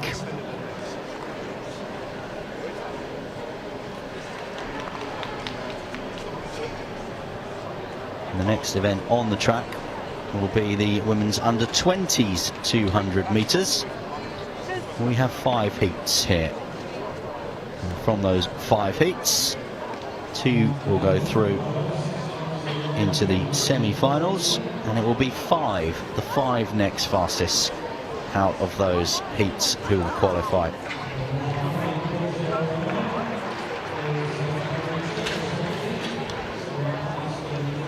Got the results now from that final heat, heat 6, and the good news is that for Henry Booth of the Derby Athletics Club, a PB of 23.09 in 3rd position. That is enough to see him through to the semi-final stage. Morgan Downs of Leeds finishing 2nd, his time 22.89. Charlie Williamson winning it, 22.53. Impressive stuff from the athlete from the Be Fit Today Track Academy. Should mention as well Ethan Harvey of the Barrow and Furness Striders, whilst not progressing, actually has progressed, sorry, to the semi-final as well, with a personal best time of 23.29. So all 4 from that quick heat going through to the semi-finals. Well done to Henry and to Ethan.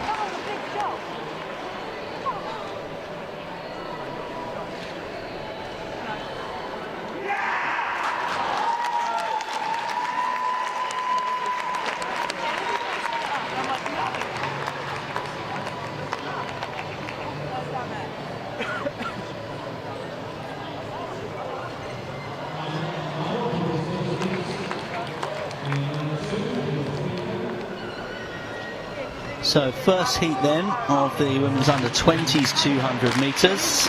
Ava Freeman in lane 2, Abby Price in 3, Jemima Woods in 4, Lily Cowan in 5, and Precious Akpen Moses on the outside in lane 6.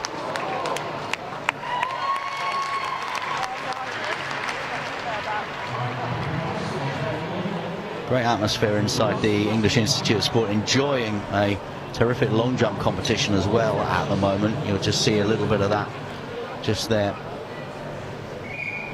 at the top of your screen as well.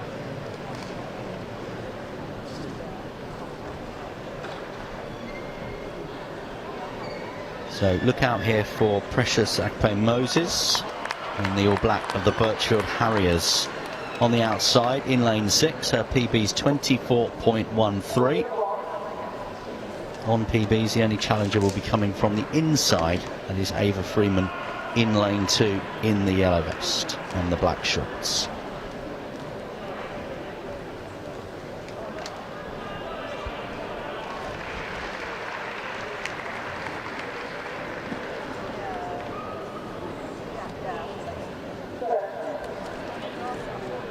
First heat of the women's under-20 200 metres, 1 lap of the track, and already making progress around those first 2 bends is Precious Agpe-Moses, who is already streaked ahead of Lily Cowan inside of her. And it is Precious Agpe-Moses who is leading this field at the moment in towards that home straight. There is a little bit of pressure though from inside her, from Woods amongst others, but it will be Agpe-Moses that will qualify. Also going through is Lily Cowan. In fact, we didn't have Ava Freeman in that race.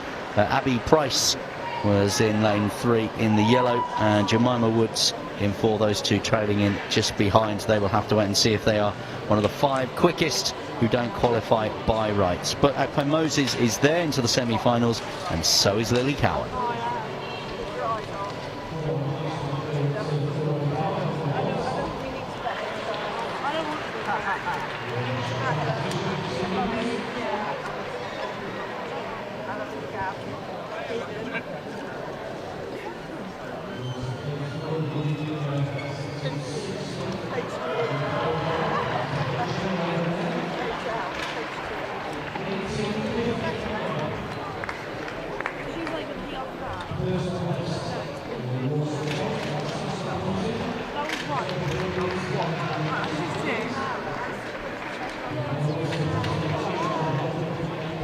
Shot put competition taking place, as we've said this morning as well.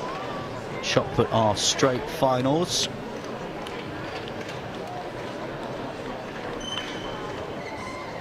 So we've got the boys under 15s. That is Logan Potter of the Bournemouth club, who's just down the field at the moment, which is led by Sebastian Selden of the Worcester Athletics Club.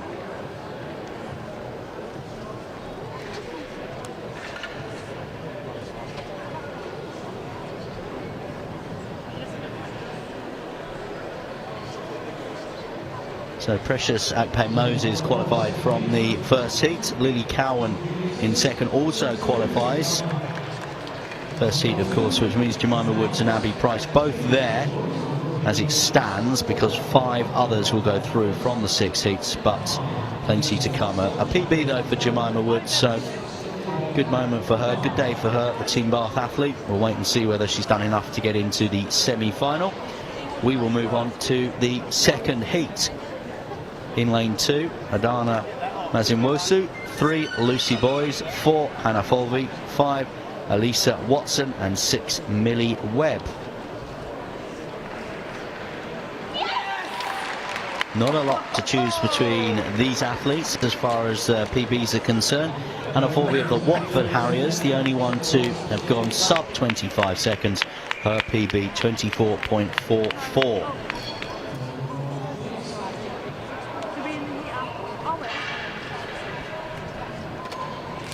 So look out for Hannah Folvey.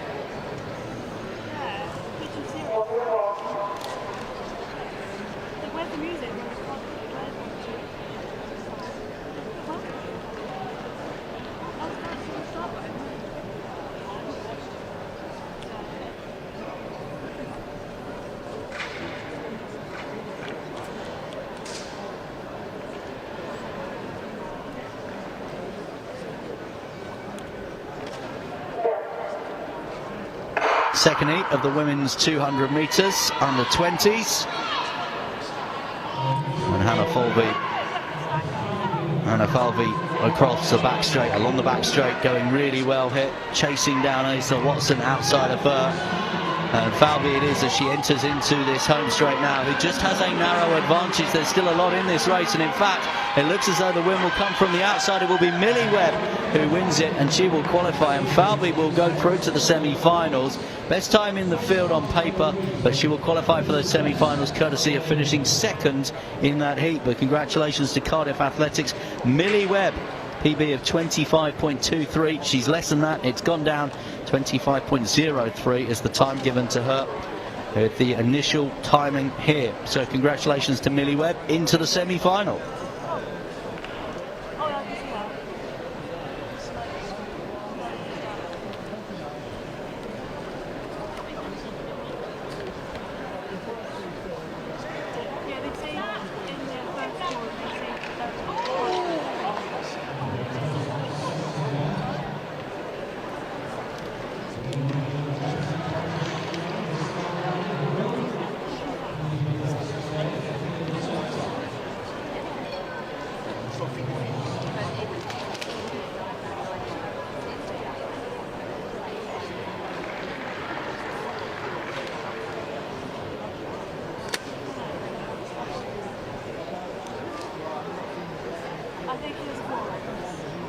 That pole vault competition, incidentally, Harry Newton, Harry Casey, Aaron Graham Mulvaney, Charlie Schull, Jonathan Mellor, Michael Oyeti have all cleared 405, as has Donsha Blake as well.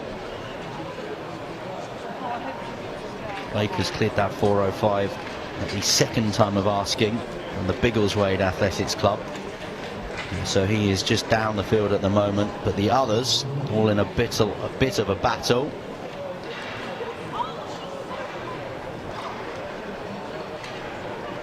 Theo Walker Golds on the screen now from Crawley.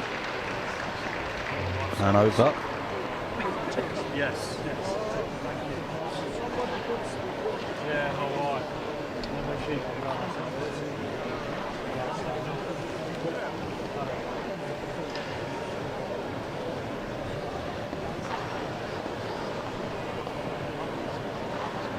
So we are heading towards Heat 3 of this women's under-20s 200.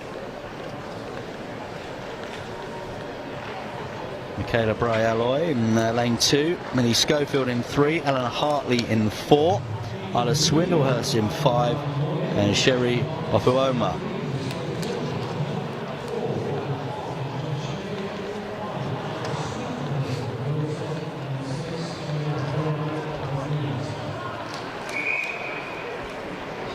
So having a look at the ones to pick out here on the outside.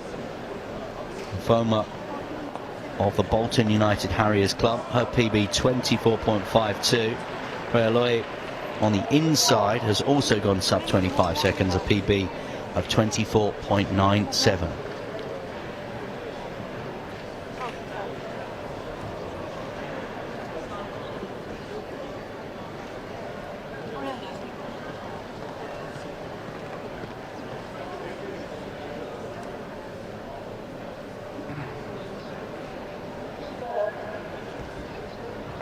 One lap of the track between these athletes and a place in the semi-finals. This is Heat 3 of the women's under-20 200 metres, and it is the athlete on the outside, Sherry Ofuoma, who's made the early running here. Also going well is Michaela Bray-Alloy on the inside, as we suggested as well. Those would be the two to watch. Also going very well here is Eleanor Hartley too in the middle there, but it looks to me as if it will be the winner who will come through to take it, and that will be the athlete on the outside, Sherry Ofuoma. I wonder whether Eleanor Hartley just got up there on Michaela Bray-Alloy to also get through to the semi-final with that second automatic qualification position. Ofuoma and Hartley, it looks to be, that have qualified by rights.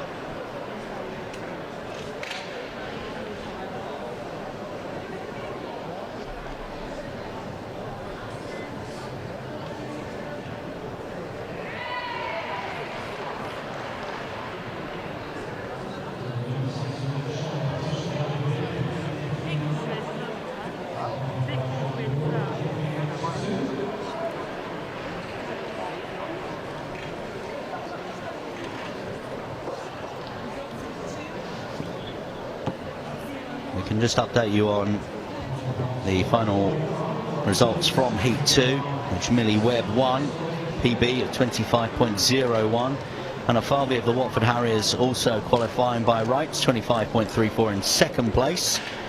Good news for the next three in that field. Remember, 5 to go through after the automatic qualifiers.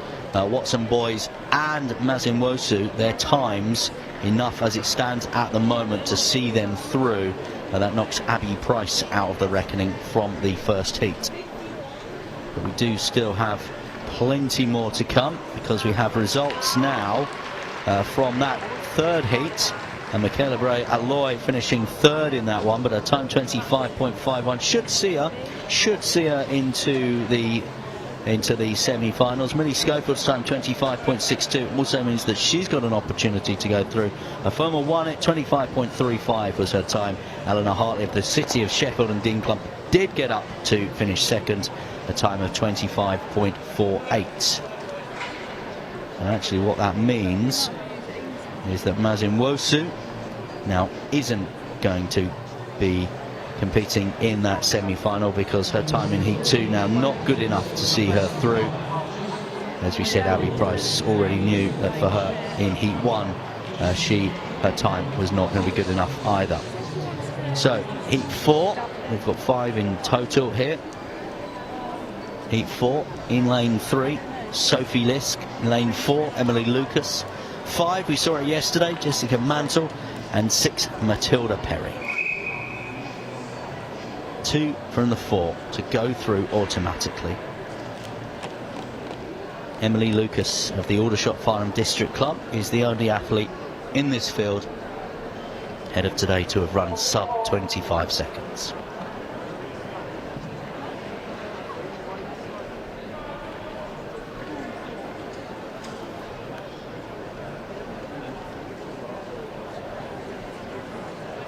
So look out for Lucas.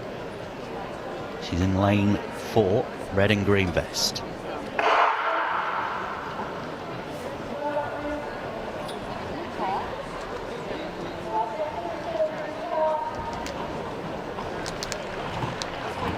Well, misfire with the starting gun there. A few chuckles around.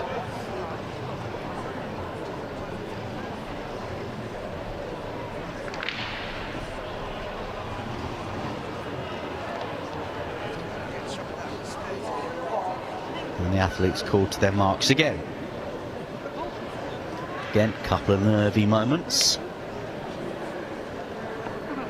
Not a lot of room for error in 200 metres. One lap of the track.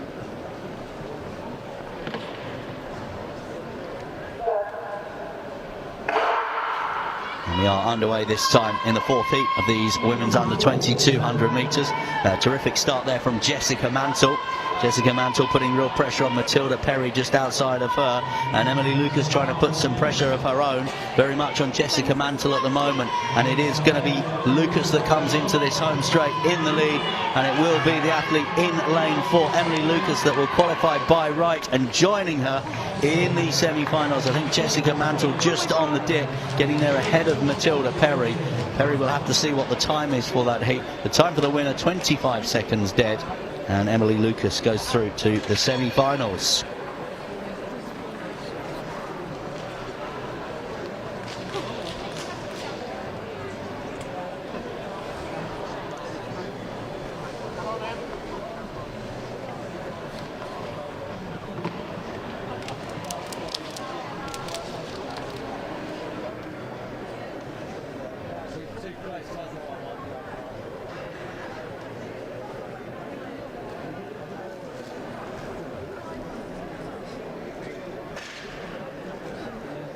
So we've got a 5th and final heat from these women's under 20 200 metres.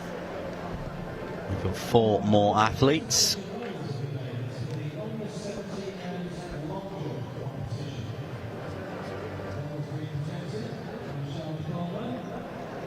That is Tammy Adesina. She's on the outside in lane 6 from the Notts Athletics Club. Her PB in this event, 24.63. Olivia Hayes also in this heat of the Exeter Harriers, her PB 24.62. So not a lot to choose between those two.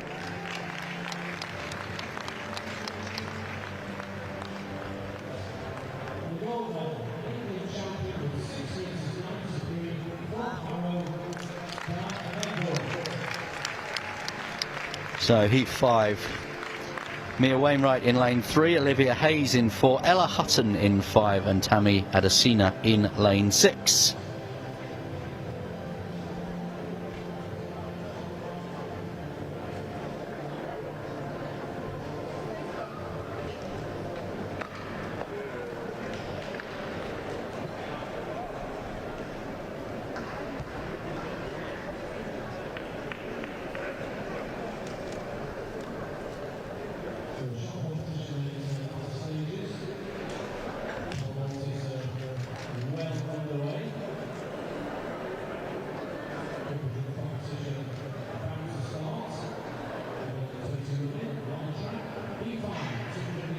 So we've just seen a presentation in the centre of the arena for Daniel Megbor, who is our winner of the Boys Under-17s long jump from the Harrow Athletics Club. And I mentioned Harry Wickers, who's on trains here with GB Boxing, Commonwealth Games medalist for Team Wales, represented Team GB at the Olympic Games. Harry Wickers, a personal best, 6.71 in the long jump, winning the silver. Odubayi winning the bronze from the Dartford Harriers Club. That is the result of the Boys Under-17s long jump. Our attention back though to this heat of the women's Under-20 200 metres. Wainwright, Hayes, Hutton, Adesina, 2 to go through to the semi-final. Others to check their times against their competition. 5 qualifiers based on times from the non-automatic qualifiers, 5 from the 6 heats. Underway then in the 5th heat of this women's Under-20 200 metres. Terrific start here from Olivia Hayes, and Olivia Hayes is already up and past Ella Hutton, and she is chasing down Tammy Adesina, who's on the outside. Adesina was the one that we said was to watch in this one, but it's Olivia Hayes at the moment who has the best time in the field, and it's the 2 of them who will go through to the semi-finals. Some gritted teeth from Olivia Hayes, but she cannot overhaul Tammy Adesina. The 2 of them know, though, they are both into the semi-finals by right.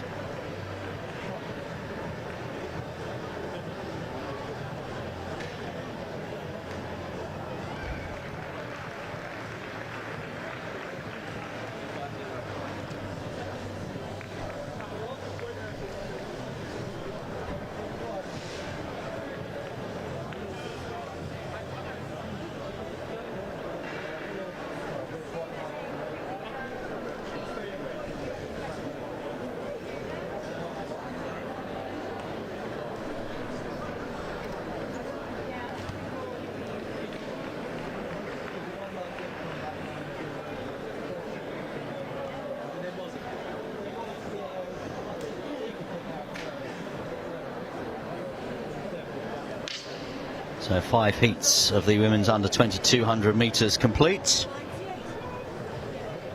Got the men's equivalent coming up very shortly.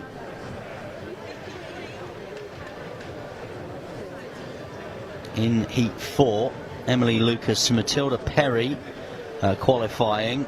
Jessica Mantle finished 3rd in that heat. Her time 25.53. It was actually the same time as Matilda Perry, so we had to go down to the 1,000th of a second.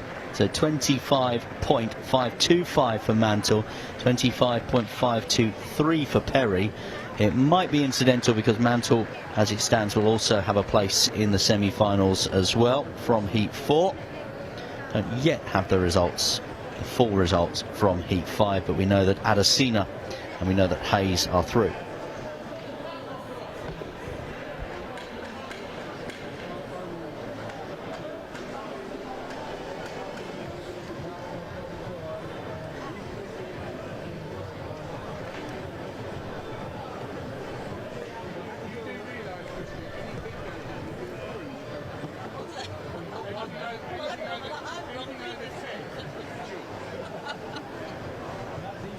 So men's 200 metres, the under-20s men's next up on the track.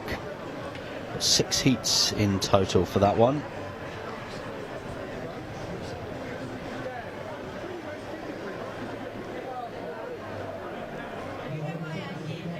Men's under-20s pole vault competition unfolding as well. So Pantis of the Sale Harriers, leading that one at the moment with a PB of 4:15. Donsha Blake also has leapt 4:15 today, so he's in the silver medal position, and Harry Newton of the Swansea Harriers is in the third position with a leap of 4 metres and 5 centimetres. Back then to our track and our start list for this first heat of the men's under-20s. In lane 2, Joe Franklin, 3 Oliver Driscoll, 4 Ben Carley, 5 Ariane Bagawati, and 6 Aaron Tugwell. And it's Tugwell actually of the Cardiff Archers Club who you might want to keep your eye on here. He is the quickest man in the field. He's on the outside in lane 6. Often a difficult lane to run from. The one to chase down ahead of you. Just run your own race.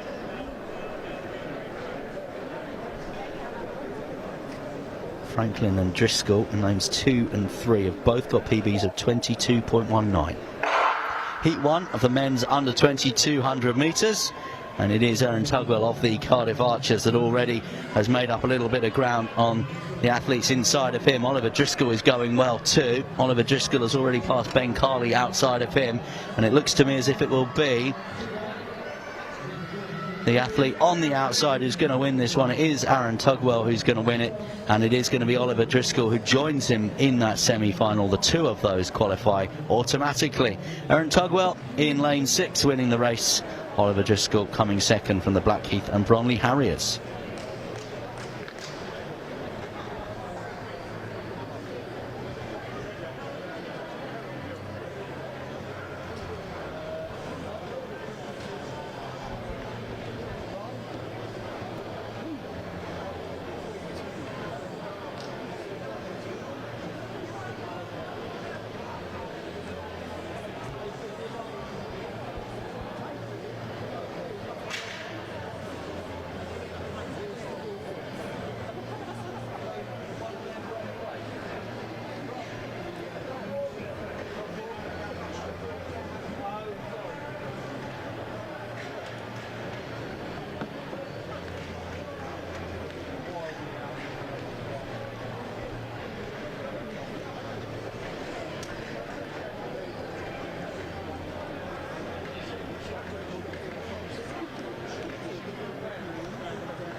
Six heats in total, incidentally, amongst a packed programme of events today. Got some finals coming up shortly. 800 metres finals for the girls under 15s and under 17s, followed by the boys under 17s 800 metre final, and then the men and women's under 20s 800 metre final. Heat 2 of the men's under 20s 200 metres on track next. Alistair Sharrock in lane 2, Adam Pearson of the City of York Club in 3, Emmanuel Asirifi Ocheri in 4, Marley Byfield in 5, and Lewis Stevens in 6. Keep your eye on Lewis Stevens from the Cardiff Athletics Club.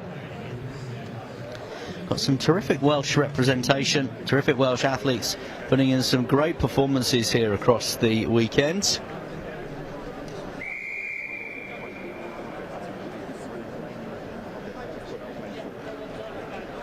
Jeremiah Azu, of course, a wonderful Welsh sprinter.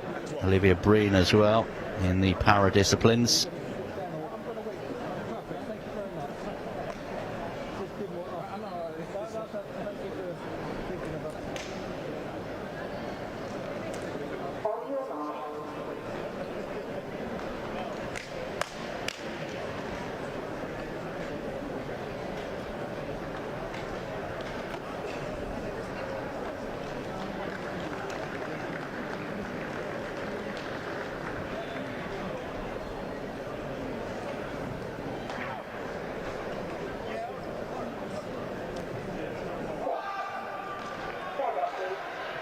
Well, we're going to have a reset here. There was a little bit of noise from the crowd.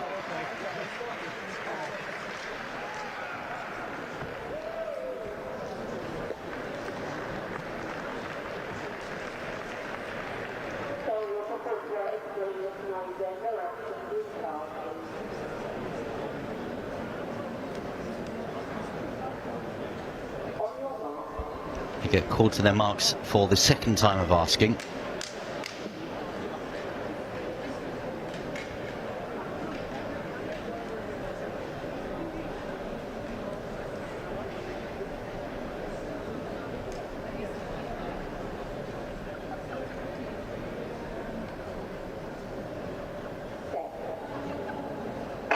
They are away cleaning this time in the second heat of the men's under 20 200 metres. A good start in lane 3 from Adam Pearson from the City of York club. Also going very well on the outside as well, as we said, Lewis Stevens of the Cardiff Athletics Club, and it's those two into the home straight that look as though they will secure their places in the final. It is from lane 6 Lewis Stevens who wins it, Adam Pearson in lane 3 who comes second, and both of those will go through by rights to the semi-final. Remember, the 3 fastest runners-up across all the heats, they will also qualify for those semi-finals later on today.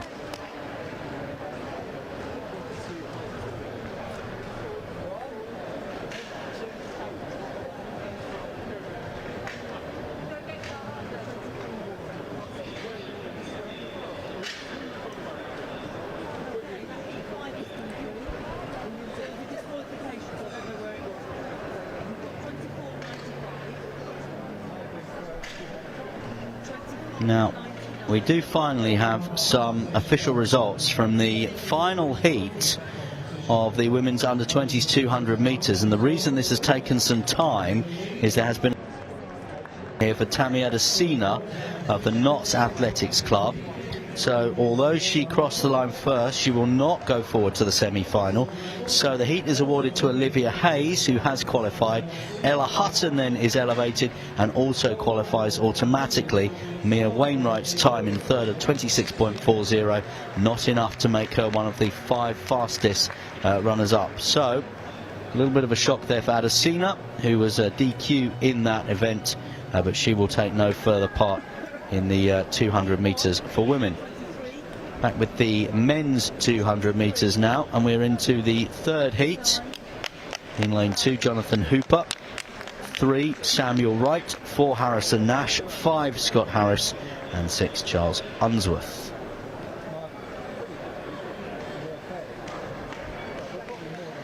Only one athlete in this field's gone sub 22 seconds, and that is Harrison Nash at the Rugby and Northampton Club. He's in bib 358, racing in lane 4.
So just a short delay here to the start of the third heat of the men's under 20s 200 metres. Just a little bit of movement in the crowd was just blocking the view of our official timekeepers here, but we are now sorted and ready to go, and the athletes are called to their marks. These events couldn't happen without our volunteers and without our brilliant officials, our timekeepers and the others, making sure that the event runs smoothly. So as I say, keep your eye here. Lane 4, Harrison Nash. He's got the blue vest on, rugby in Northampton. He's the quickest in the field.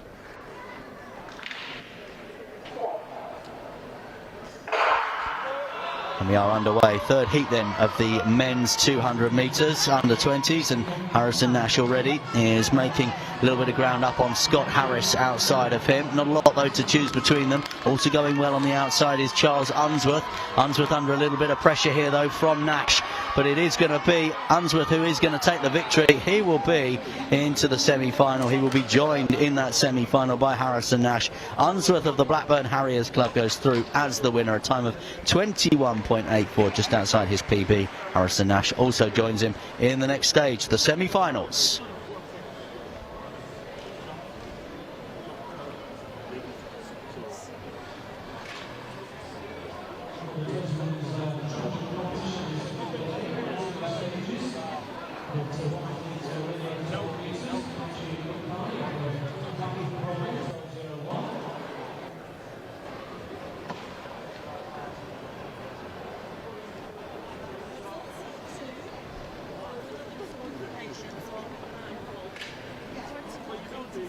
In Heat 2, incidentally, we have another DQ, and this one was Asirafi Osheri.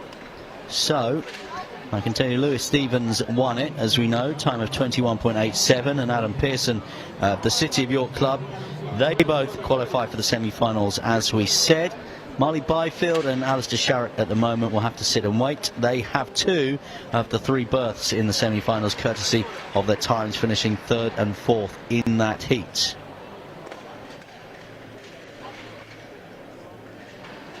Our focus will be on Heat 4 in a moment.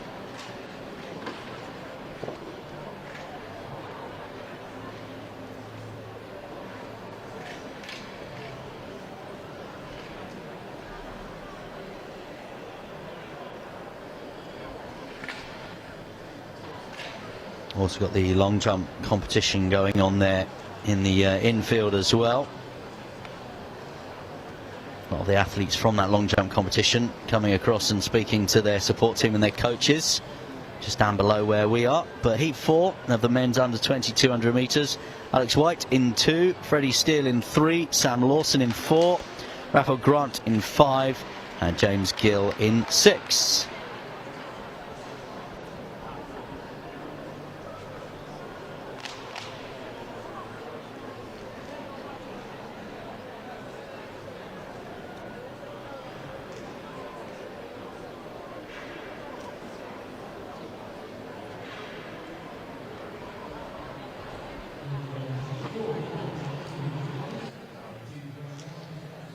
Correct myself by the way and say it's a triple jump competition, women's under 20s triple jump, not long jump. Apologies to the long jump and triple jump aficionados amongst us, screaming at their device. So athletes called to their marks.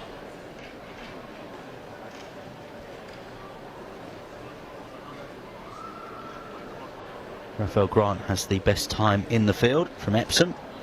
Sub 22 second runner. PB 21.97. Look out for him in lane 5.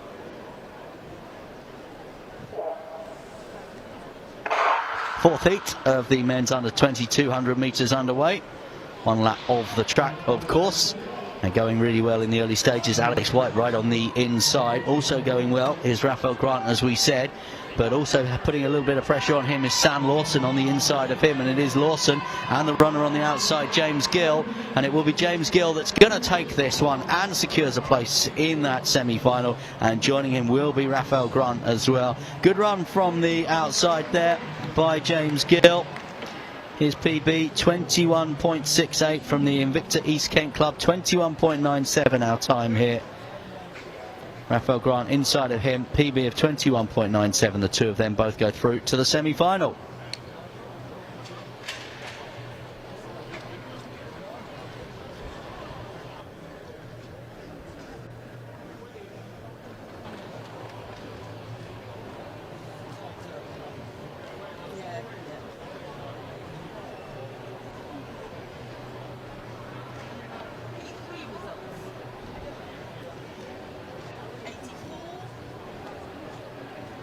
We have the results from the previous heats. Unsworth and Nash, we know, qualified.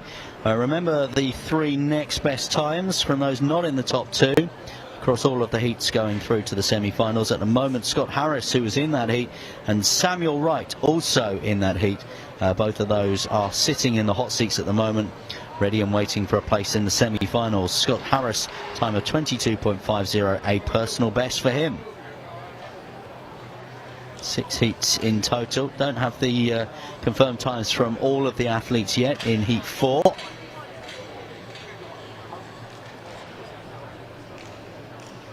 We will go forward to this 5th heat where we only have 4. Zico Jones of the Be Fit Today Track Academy in lane 3, Thomas Brooks in 4, Gareth Evans in 5 and Charlie Fisher in 6.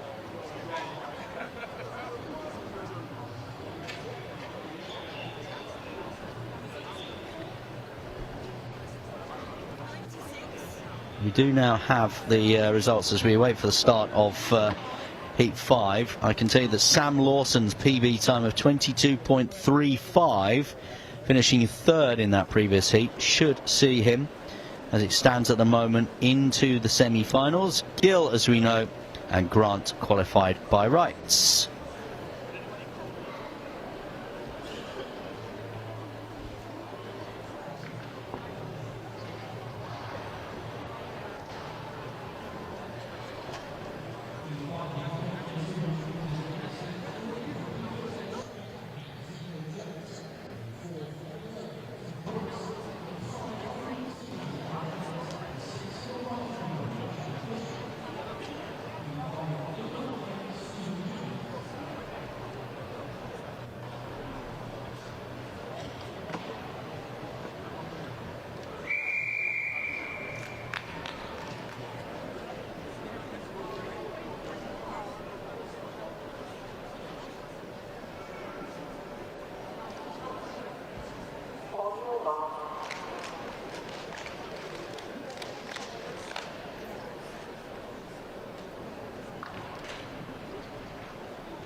Six heats in total. This is heat number 5 of the men's under 20 200 metres. We've got 4 in this one.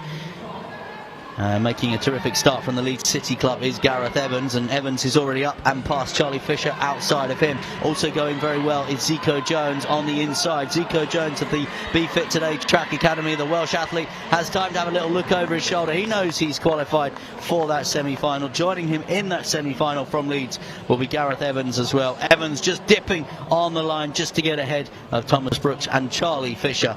But Zico Jones, no disputing the fact that he was the winner of that race. A PB ahead of it, 21.73, a time in that race of 21.90.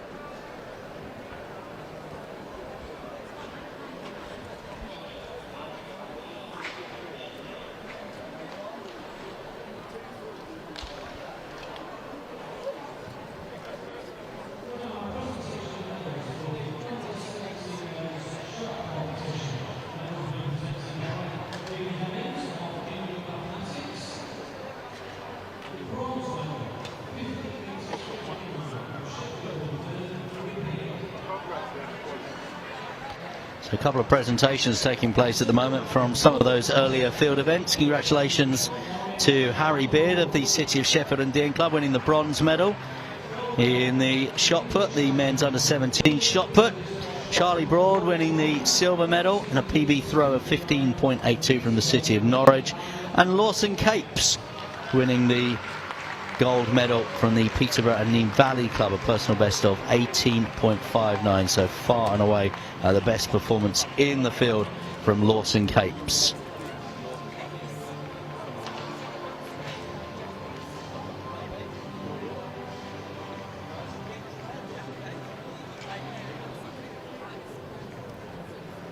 So Lawson Capes is the grandson of the late Jeff Capes, of course, who was a 3-time Olympian, who we lost a short while ago. A terrific ambassador for British athletics.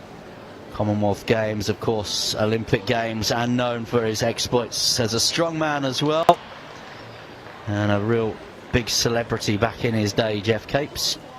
And, well, the ability in the field events obviously running in the genes there, because Lawson today has won a gold medal. Congratulations to him.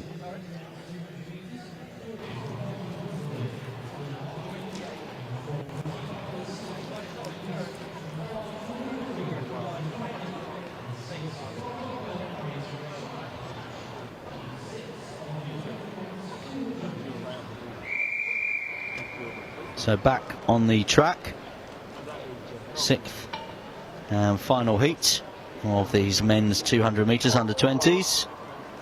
Kofi Moon in 3, Avis in 4, Franklin in 5, and Palak in 6.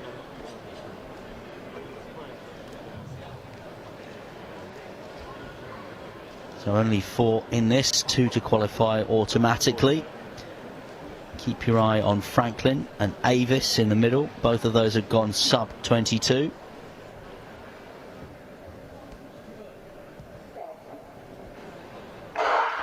Franklin in lane 5 in the famous green and white hoops has made a terrific start here for the Woodford Green Athletics Club. He is already up and well past Charlie Palich of the Blackburn Harriers outside of him. Let's see what kind of pressure Ashley Avis can put on now around this final bend. It is a good performance, a terrific performance in fact from Ethan Franklin.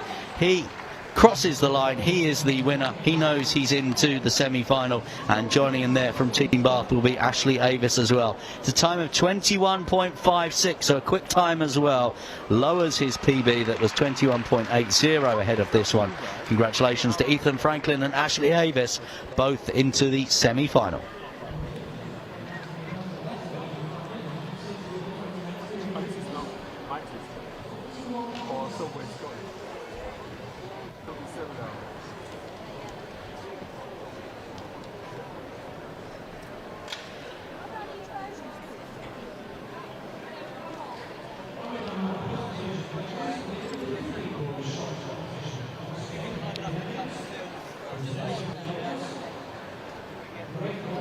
Got another presentation taking place before our next events on the track.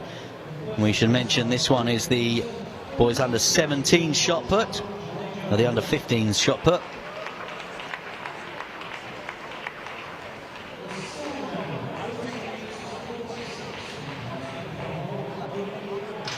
So the bronze medal's gone to Johnny Jones of the Trafford Club, personal best throw of 14.34. Logan Cowling of Kingston upon Hull, 14.46 in the silver medal, and Sebastian Selden wins it, a personal best throw today to win the gold medal, 15.61. English champion for the Worcester Athletics Club in the boys under 15 shot put final.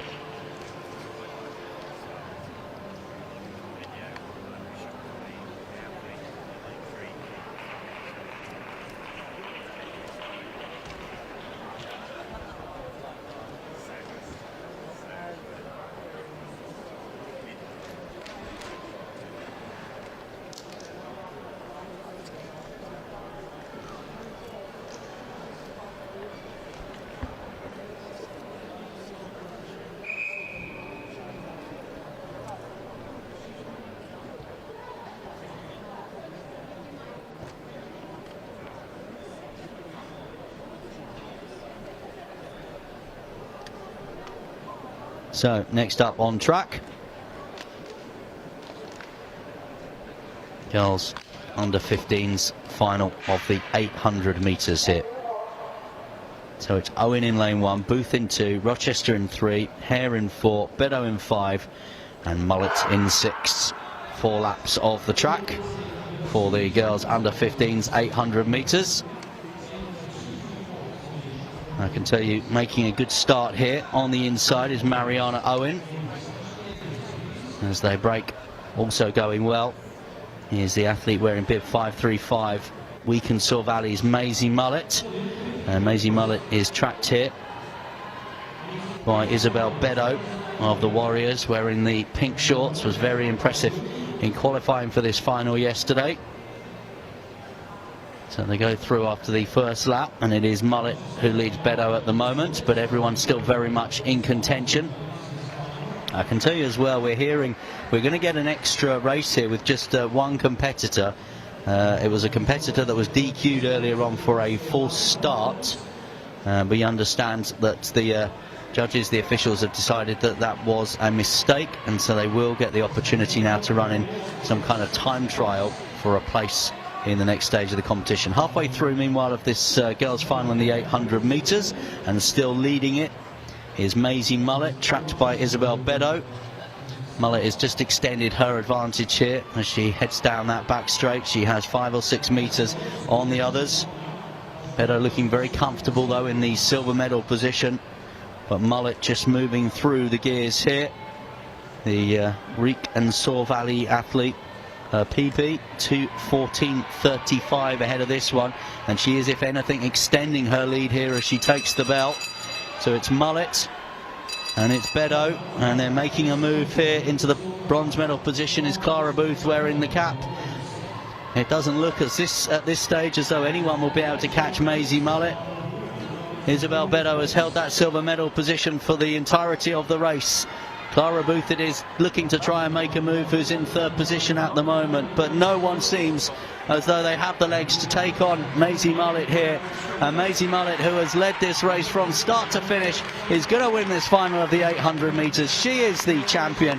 It is Mullet that wins gold, it is Beddoe that wins the silver, and it will be a photo for the bronze medal between Clara Booth and Sophia Hare. Anya Rochester coming in, bringing up the rear. But a terrific run, a terrific win, and our champion, our English champion in the girls under 15s 800 metres is Maisie Mullet.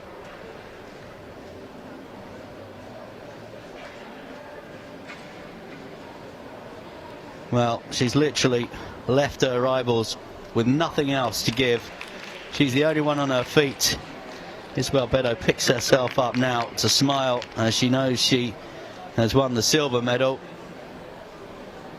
What a terrific performance, an imperious performance from Maisie Mullet there. There was no real other contenders in that field.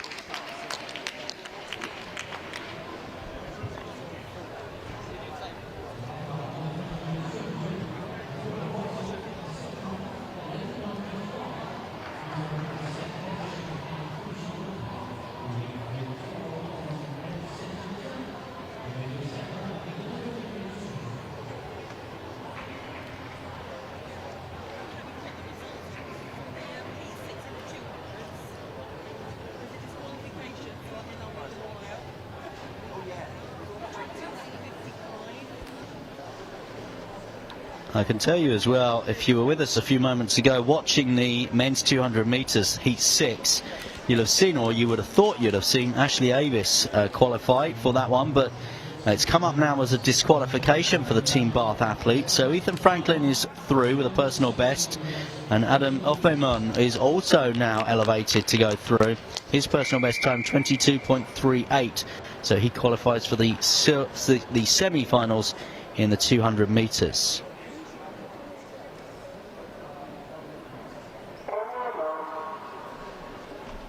Next event on track here is the girls under 17s final of the 800 metres.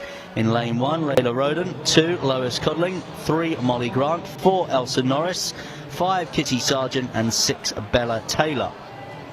Keep your eye on Molly Grant.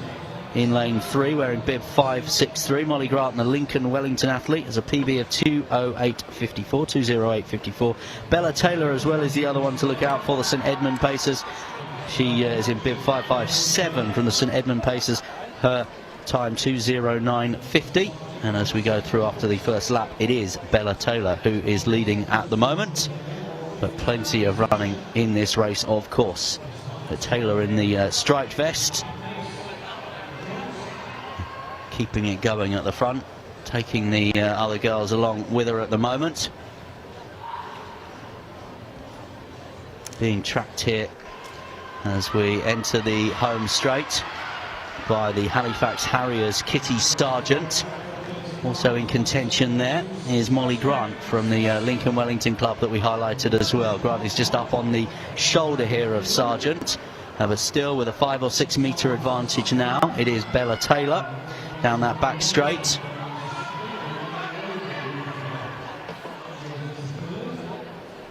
And there's only one really in the race at the moment at the head of the field, whilst the others are all jostling for positions in behind her.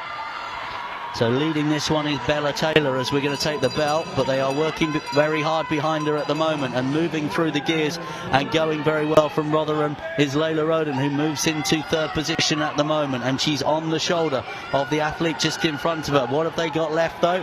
Have they got enough left to overhaul Bella Taylor? It's still Bella Taylor down that back straight at the moment, but there's some movement in behind her. Athletes are chasing her down as she enters the home straight and the last bend. It is going to be a real race for the line here with Bella Taylor. She's under significant pressure here, and I don't know whether Taylor will be able to hold on. She can't hold on because Kitty Sargent comes through for the victory. It will be Sargent with the gold. It will be with the silver medal Bella Taylor, and it looks like Molly Grant might have come through there for the bronze. A really terrific performance down the back straight. Taylor led for most of the race, but she was just overhauled when it came down to it. The final run in, and the gold medal goes to the Halifax Harriers Athletics Club athlete Kitty Sargent.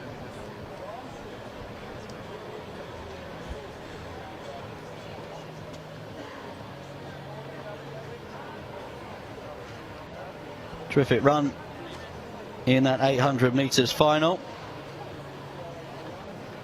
I can tell you as well, the confirmation, Maisie Mullett winning the gold in the girls under 15s, personal best of 2:13.37. Isabel Beddoe winning the silver, a PB for her as well, 2:15.28. Clara Booth winning the bronze, 2:15.92. The Kettering Town Harrier athlete, third position in that event.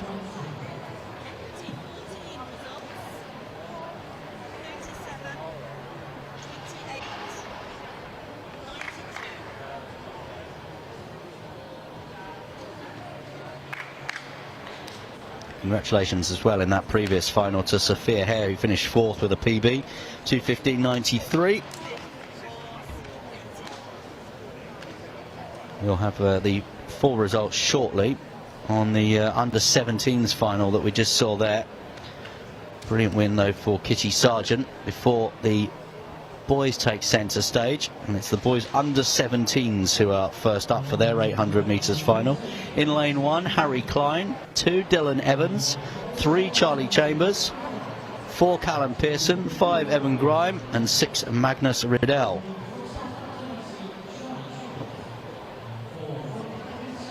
So I see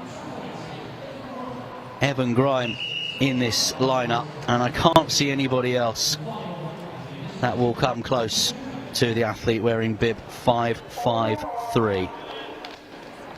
Evan Grime, PB of 1:49 dead ahead of this competition. Final then of the boys under 17s 800 metres.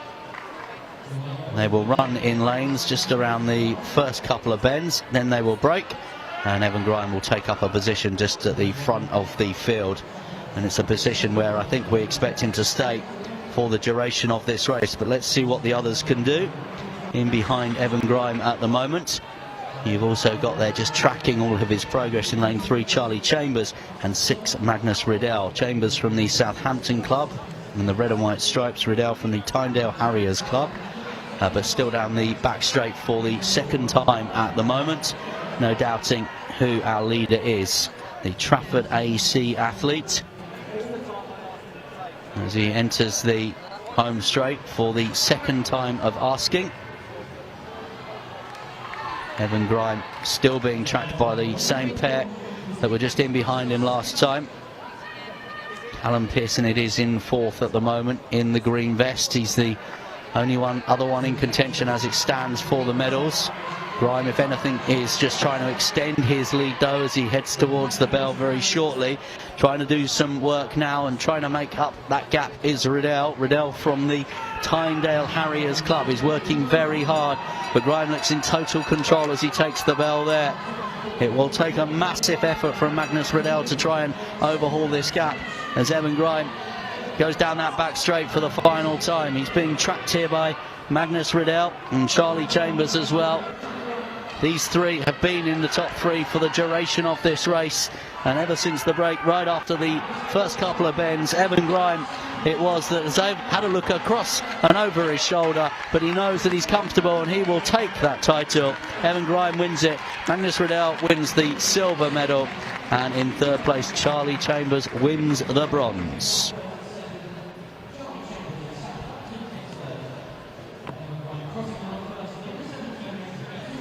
Well, no doubting the champion there, Evan Grime. It's a family affair with his coaching setup as well, by the way. He is our winner of the boys under 17s 800 metres.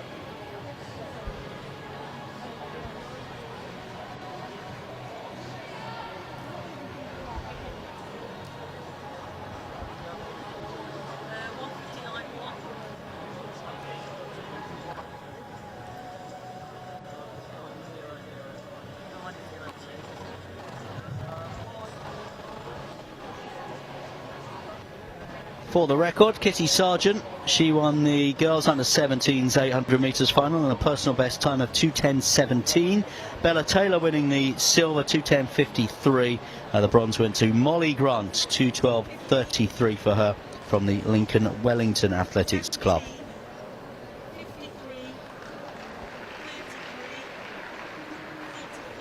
So next up on track is going to be the finals of the under 20s. The women first on track in the 800 metres.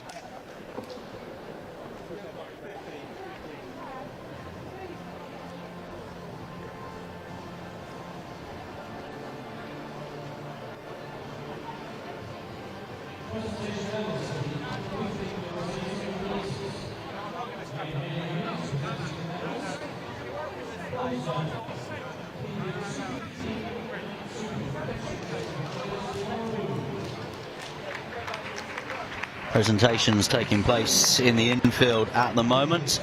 A bronze medal for Clara Booth of the Ketchingtown Harriers, 2:15.92. Personal best for her. Personal best for Isabel Beddoe in the silver medal position, 2:15.28. But the winner, Maisie Mullet of Reekenshaw Valley, PB for her, 2:13.37. This is the lineup for the final now. The next 800 metres final on track.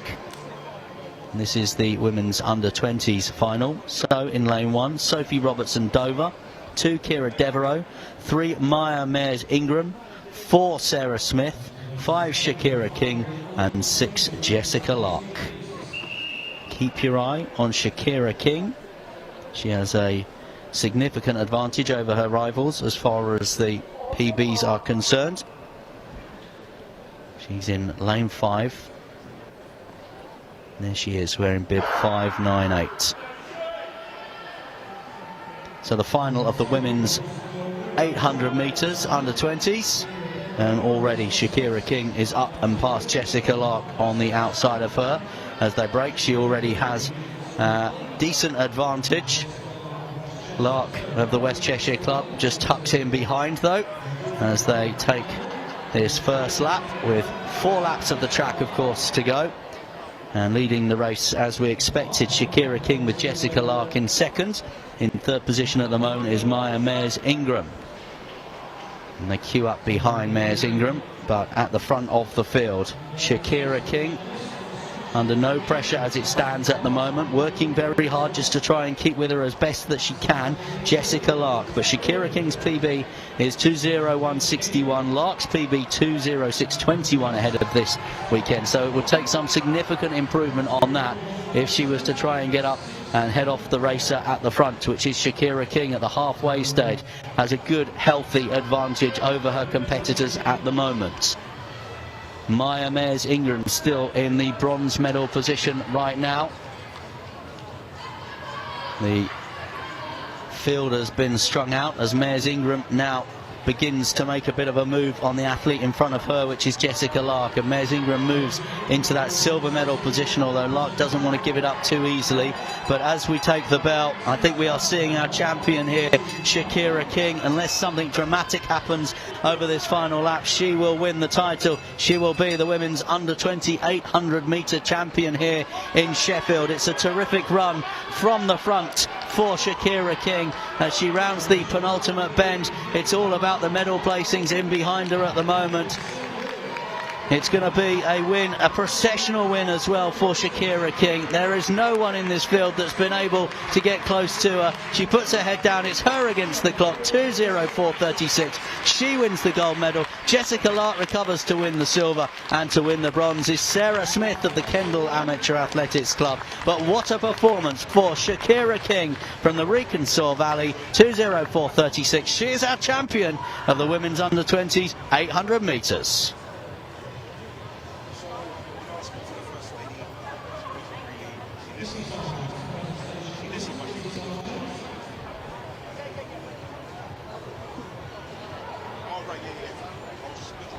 Now, if that time is confirmed for Shakira King, it's outside of personal best, but I'm not sure she'll be too worried about that today.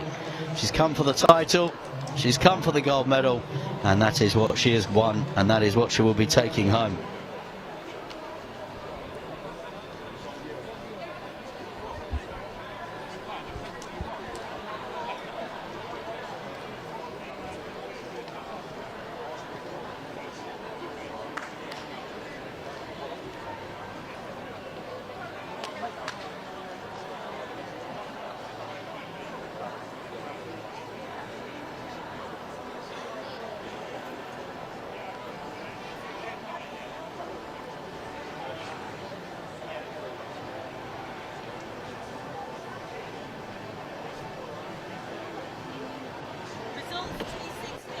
So we saw Evan Grime winning the men's under-17s, the boys under-17s 800 metres final a few moments ago.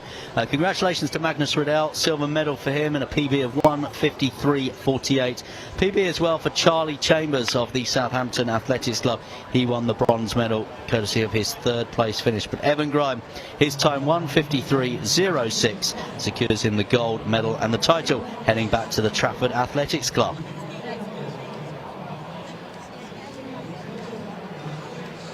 So we've got another final on track very shortly. There's confirmation on your screen of that result that I just gave you. Terrific performance from Evan Grime. We said at the outset that we fancied he would win the race and win the race well, and that is exactly what he went on and did. So another final for you now. Men's under-20 800 metres. Samuel Hembry in 1, Harry McLean in 2, Caleb McLeod in 3, Jalen Sona also there, Travis Scrivens, Tom Waterworth and Tobias Cheeseborough. We've got 2, by the way, in lane 3. That was the moment of confusion. So we've got 7 in this final, only 6 lanes of this track. So just to recap, Hembry in 1, Parker McLean in 2, Sona and McLeod in 3, Scribbens in 4, Waterworth 5, Cheeseborough in 6. Was impressed yesterday with Tobias Cheeseborough in what we saw of him, but leading through after the first lap here is Tom Waterworth, and he's tracked very close there by Sam Hembry of the Bromsgrove and Redditch Club. Tom Waterworth, a PB of 1:48.95. That's the standout performance really in the field, all in black. He leads the racers through as they head towards the halfway stage of this men's under-20s 800 metre final. Just up on his shoulder though, tracking his every move, Samuel Hembry, his PB 1:52.50, and he's being tracked here by Tobias Cheeseborough, City of Norwich athlete, PB of 1:52.32. Those are in the gold, silver and bronze medal positions at the moment. Cheeseborough's beginning to make his move down that back straight for the penultimate time here. Trying to hold on that inside line as well though is Samuel Hembry. It's not a lot to choose, but Hembry's just been out-muscled a little bit at the moment, and coming into the reckoning now as well is Tom Waterworth of the Huntingdonshire Club in lane 4. Waterworth now up on the shoulder in the silver medal position of Cheeseborough, but still out in front as it stands at the moment. All in black is our athlete who's led this race from start to finish, wearing bib 463, Jalen Sonar, and it's Jalen Sonar who's going to hopefully hold off the challenge here as Sonar does hold off the challenge, and Sonar holds off the challenge in the end of Tom Waterworth, who finishes in the silver medal position. But it's Sonar's title, a time of 1:52.29.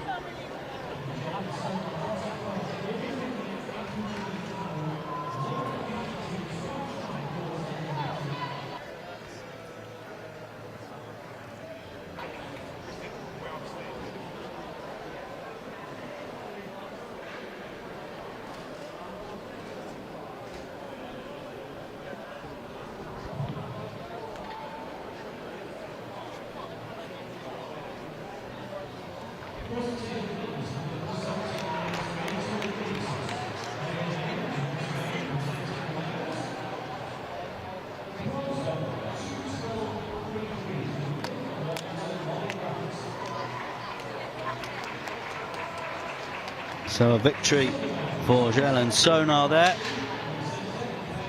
Birchfield Harrier.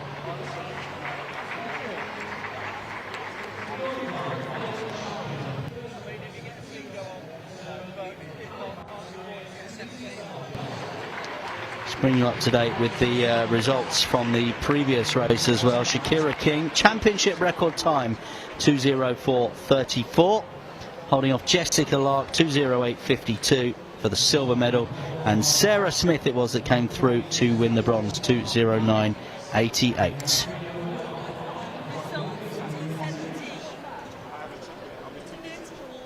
We await the confirmed results from that men's 800 metres. Now next up on track, as I said, we're going to get this rerun for Mikael Alexander. Now he was in the Boys Under-17's 200 metres, and the reason we are getting the rerun is he was a DQ, and then there was a decision made that if he was disqualified, well then one of the other athletes in the field should also have been disqualified because they moved together.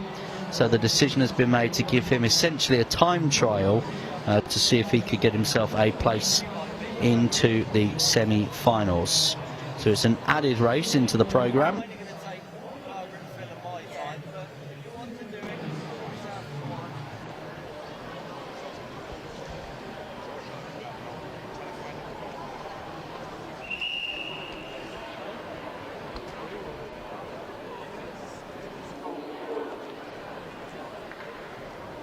So this is Mikael Alexander of the London Heathside Club. It's just one lap off the track, 200 metres, and it's time trial. It's him against the clock. I'll have to have a look at that time and see whether it's good enough then to progress him to the next phase of this.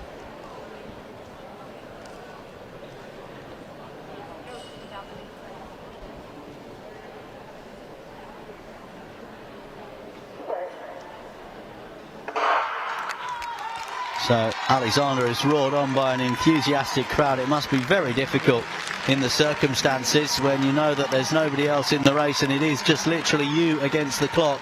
His PB's 23.38. We will have to update you in a little while about exactly what he needs to do to ensure a place in the semi-final. But it's certainly the loudest roar of the day for Alexander as the clock stops at 23.68, just outside of his PB. And we'll have to bring you news on whether that time is good enough to see him through to the next stage of this competition. That was an extra race due to a little bit of controversy that we had earlier on, but the officials here eventually having had another look at his DQ allowed him that another opportunity.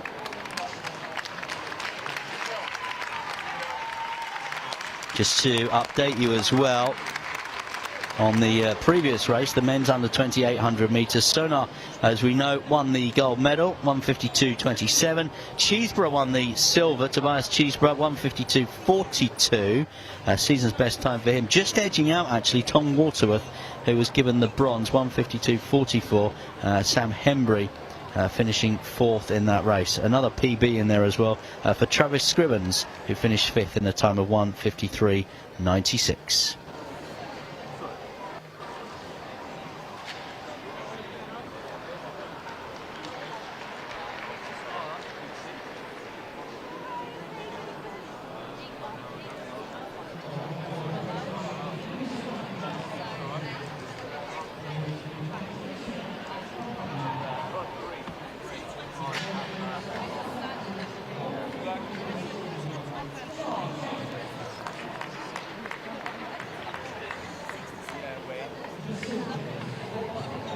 So presentation taking place in the middle of the track at the moment as we get ready for the semi-finals of the girls under 15's 200 metres. Just to let you know, Charlie Chambers, Magnus Riddell and Evan Grime are collecting their medals, but our focus in a moment will be on this race, and we're going to see China Ray Smart in lane 2, Gemma McMaster in 3, Mia Moscow in 4, Anya Jayola in 5 and Honor Oteng in 6. Oteng, who finished second yesterday in the other sprint, the 60 metres.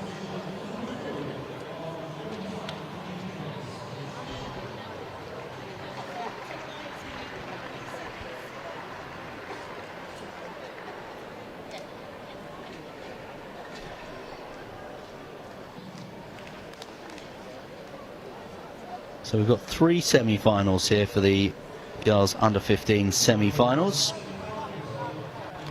Now the winner of this race will go through to the final, and then from those 3 semi-finals, 2 to also go into the next phase of the competition, the 2 best runners-up.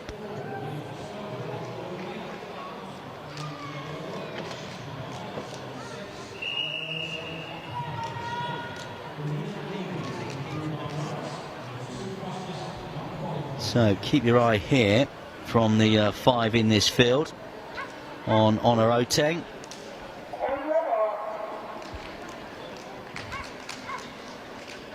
Oteng wears bib number 77. She's on the outside. It's just one lap of the track, of course.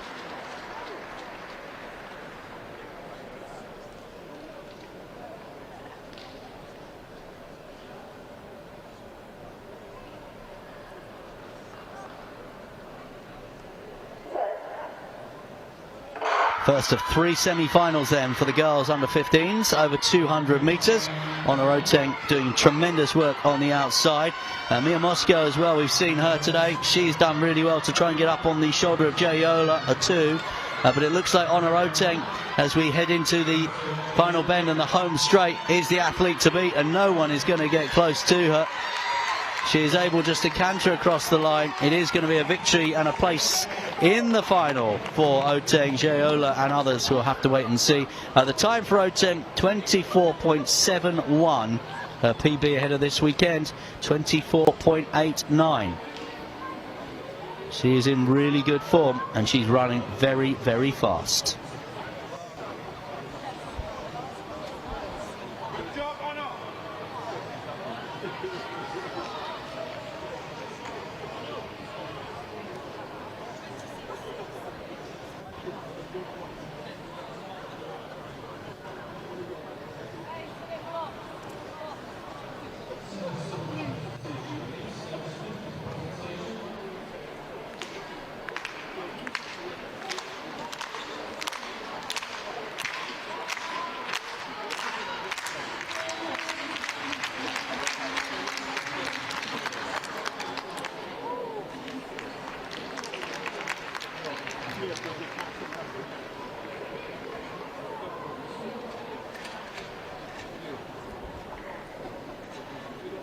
So next up on track will be the second semi-final for the under 15 girls over 200 metres.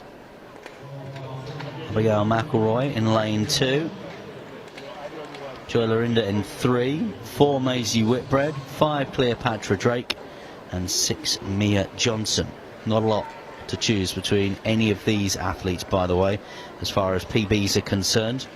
Maybe Mia Johnson, PB of 25.61. Maybe Joy Lorinda, PB of 25.91. We've seen Joy Lorinda, who's in lane 3 wearing bib number 45 in the green and white hoops of the Woodford Green Athletics Club with Essex Ladies.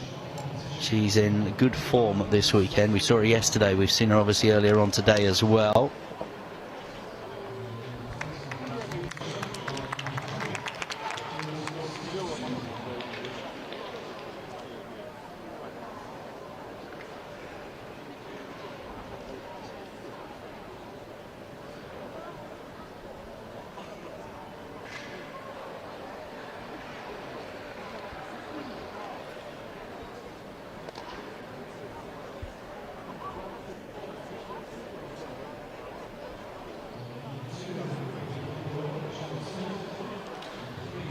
So Abigail McElroy, Abby McElroy in lane 2, Jo Lorinda in 3, Maisie Whitbread in 4, Cleopatra Drake in 5, and Mia Johnson in 6.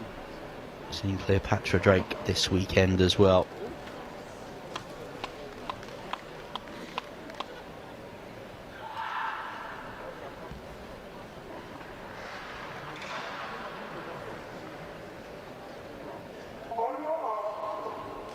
So second semi-final.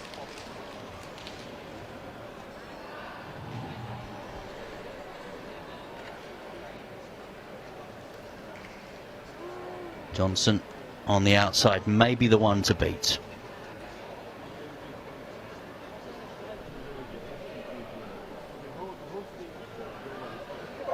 Already had the heats. Here we go with the semi-final, second semi-final for the girls under 15s 200 metres. An explosive start from Cleopatra Drake, who we said we'd seen earlier, very impressive in that heat, doing well to try and hold her off at the moment. On the outside is Mia Johnson, also going very well is Jo Lorinda as well. It will be one of those three as Lorinda comes into the home straight here. It will be Lorinda and it will be Johnson and it will be Drake as well, and the winner automatically qualifying in lane 6. That is Mia Johnson. Cleopatra Drake and Jo Lorinda, well, they both went very close. They don't automatically qualify for the final. They will have to wait to see if they have one of the 2 quickest times.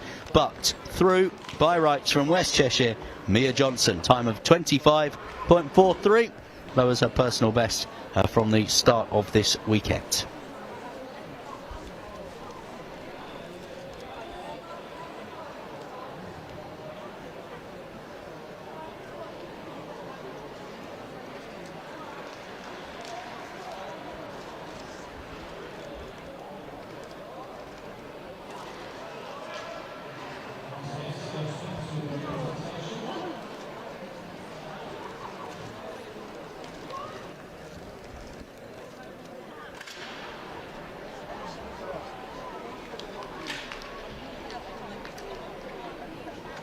In the first semi-final, U10 qualified as the winner with a PB 24.70.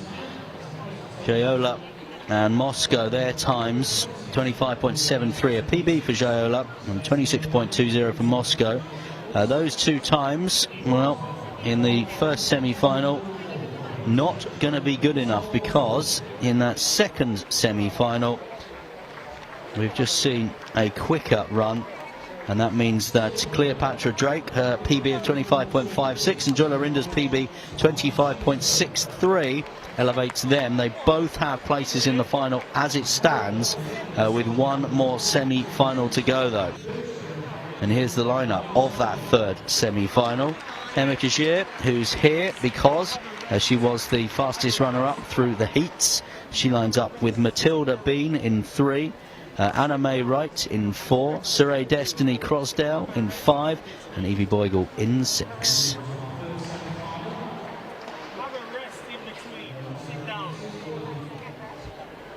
So only one of these has gone sub 26, that's Crosdale. Boigle was impressive though in her heat from the city of Southend-on-Sea, so keep an eye on her in the outside lane.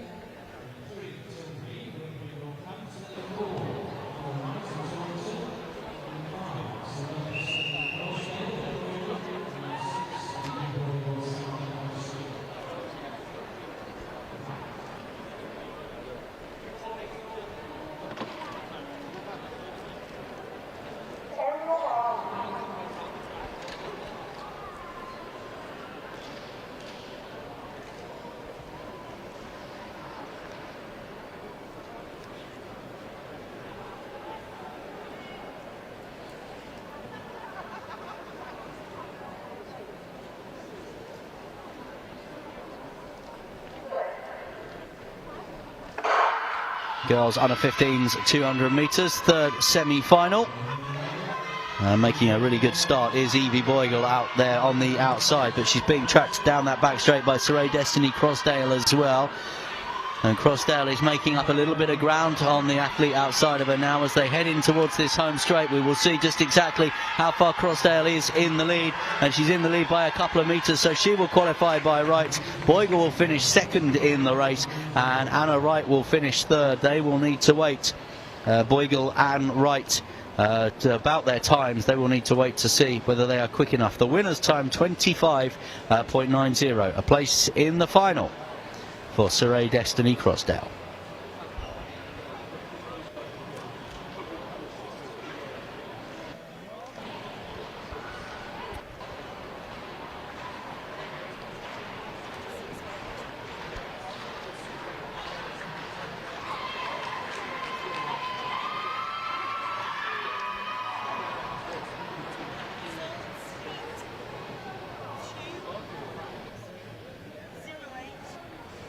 So next up on track in a couple of moments' time, we're going to have heats for the boys under 15s, 200 metres.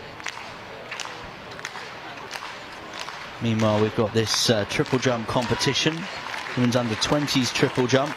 It's unfolding at the moment. Just to bring you up to date on Matilda Brockley, who leads that one at the moment. A leap of 12 metres 11 centimetres, a PB for the Glasgow Jaguar. That is Mia Woodley of the Windsor, Slough, Eton and Hounslow Club. 5th position with her best jump so far, 11.38. 11.38 was her opener. But she's just actually eclipsed that one with that one there. That's measured at 11.90, a huge PB then for Gabrielle Woodley. That puts her up to the bronze medal position. Brockley leads. Ugpai is in the silver medal position, and Woodley's jump that we just saw there sees her now in bronze.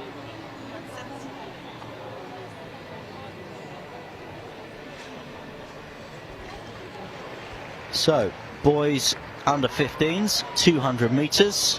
First heat, we have 3 in total. Zhong Wang in lane 3, Segun Giwa in 4, Corbin Pollard in 5, Alex Asagi in 6.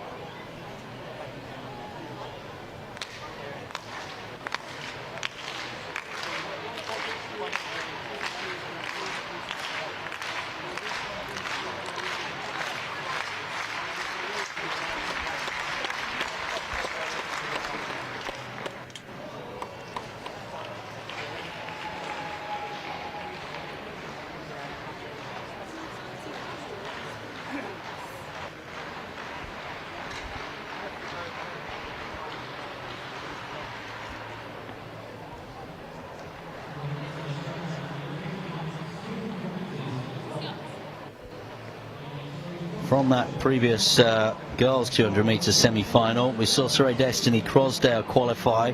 Unfortunately for Evie Boygall and Anna Wright, their time's not enough to see them through to the final. Just to bring you up to date on that one, we'll have that final for you later on today. Let's bring you this heat action now.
First heat of the boys under 15s 200 metres, 1 lap of the track here.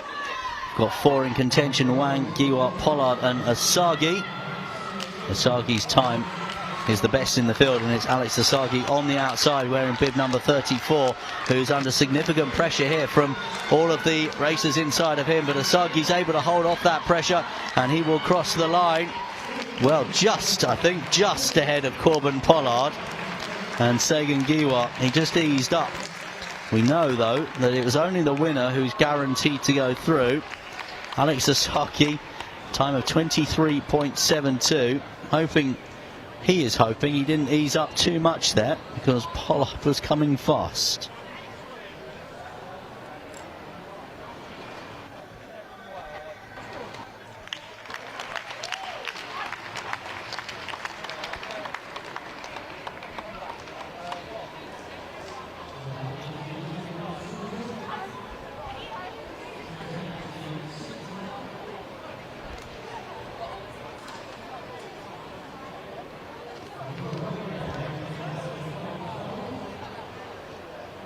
So second heat on track in a few moments. We'll confirm all the results just as soon as we got them from the first heat. Trey Lindsay wearing bib number 6 of the Croydon Harriers leading these athletes out for this heat. Evan Miller in lane 3, Lindsay in 4, Tomatsu Crosaro in 5, Angelo Maccabee Rose in 6.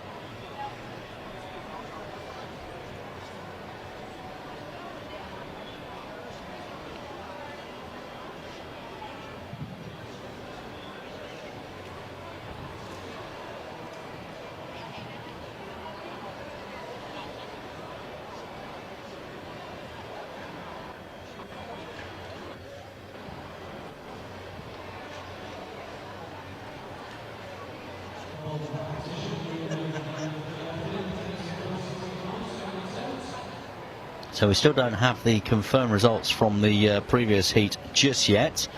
We think Asagi did just enough. Remember, the winner of these heats will go through.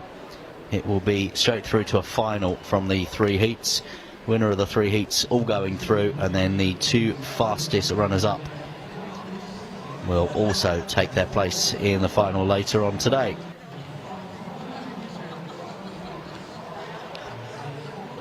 So, to mark your card on this one, look at Tomatsu Crosaro of the Hercules Wimbledon Athletic Club.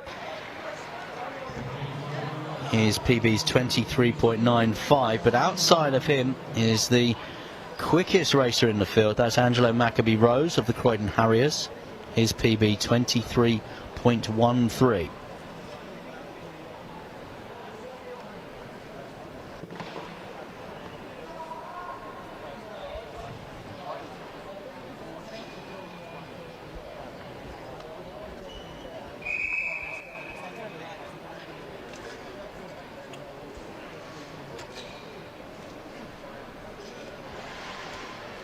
So, heat 2.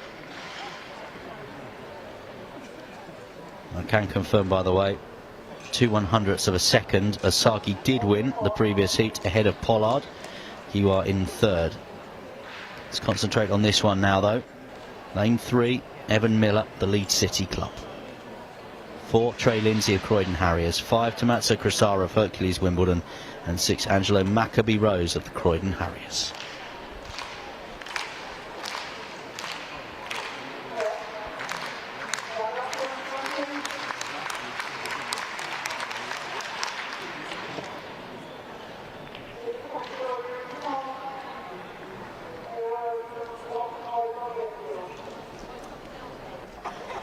So the athletes given the opportunity to reset due to the noise because of the triple jump competition. It's one of the features of indoor athletics. So much going on. Brilliant as a spectator. There's always something to be watching. Difficult discipline, something to learn early as an athlete, and that's what these athletes will be doing, as well as being here looking to win. Essential, this competition, as part of their development as well. We are underway then in heat 2 of the boys under 15 200 metres. Crosaro it is, looking to try and put some pressure here on Maccabee Rose outside of him. Crosaro in the yellow vest as we come into the home straight, but showing good form is Maccabee Rose here. Maccabee Rose has shown tremendous form to cross the line. 22.91. Crosaro in 2nd. He will have to wait and see whether that time is good enough.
So again, we haven't got the confirmed results from that second semi-final as the athletes ready themselves for semi-final number 3 here, or heat number 3. It's the heat straight into the finals.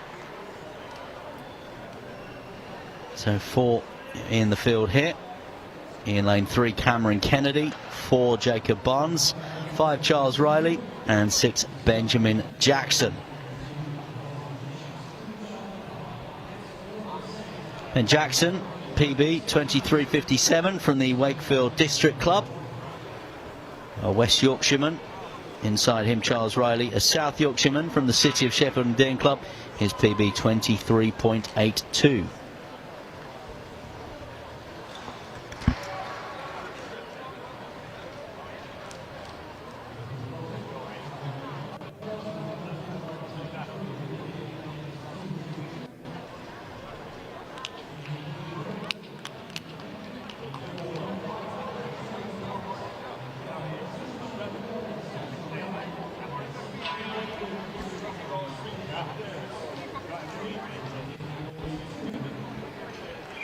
Results not come through from the previous heat, incidentally, so we'll have to update you on that and how it works out in terms of timings for places in the final.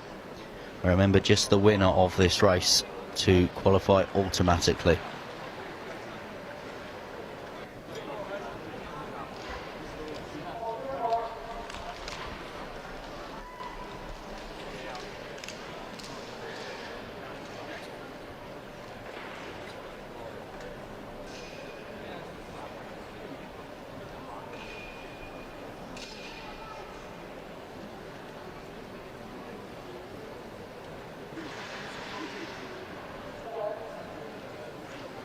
Third and final heat then for the boys under 15 200 metres. 1 lap of this English Institute of Sport Sheffield track. Making good progress on the outside is Benjamin Jackson. He's under a little bit of pressure though here from Charles Riley, and Riley in the green has actually overtaken Jackson now as they come in towards the home straight. It's the 2 on the outside, Jackson battling away, and the 2 of them in fact getting up on the line. Jackson has just edged out Riley there, and Jackson will take his place automatically into the final, and Charles Riley will have to wait and see. 2 Yorkshiremen going head to head, smiles and an embrace. But it was Jackson on the outside in lane 6 who has the place in the final automatically. The others will have to wait and see on the times.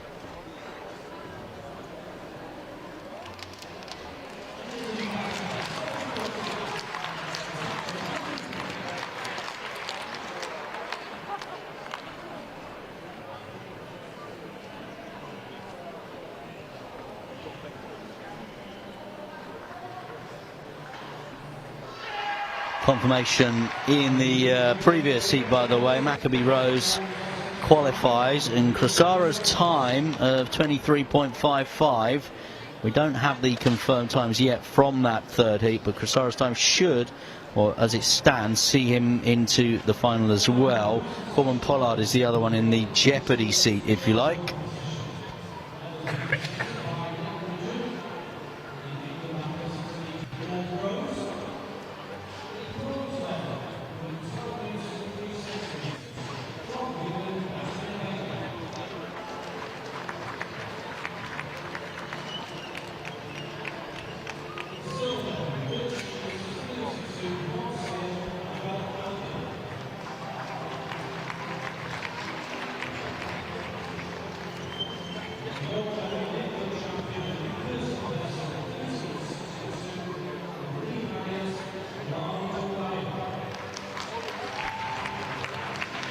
Next up on the track will be the girls under 17s 200 metres semi-finals. 3 of those. 3 semi-finals. For a place in the final, you'll need to win your semi-final. 2 others to go through as well based on the time. So lane 2, Lily Hartman. 3, Olivia Mutungwazi. 4, Stephanie Smith. 5, Emma Clark, and 6, Whitney of 4.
Well, a bit of movement in the arena at the moment. The shot put has had to be dismantled, ready for some 60-metre hurdles later on. Also got athletes making their way back across the track as well, following some presentations earlier. But now looks like we are good to go.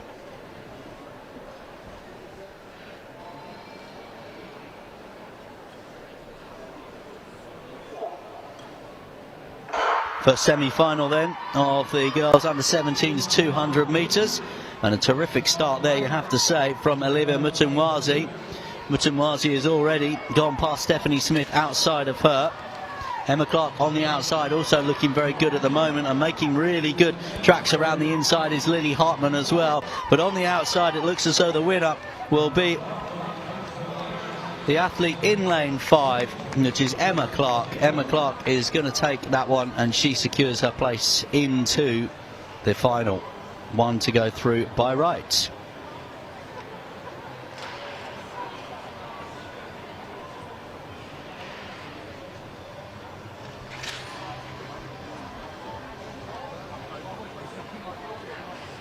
So 24.70 the time for Emma Clark there. She knows she's got a place in the final. Time just outside of her PB.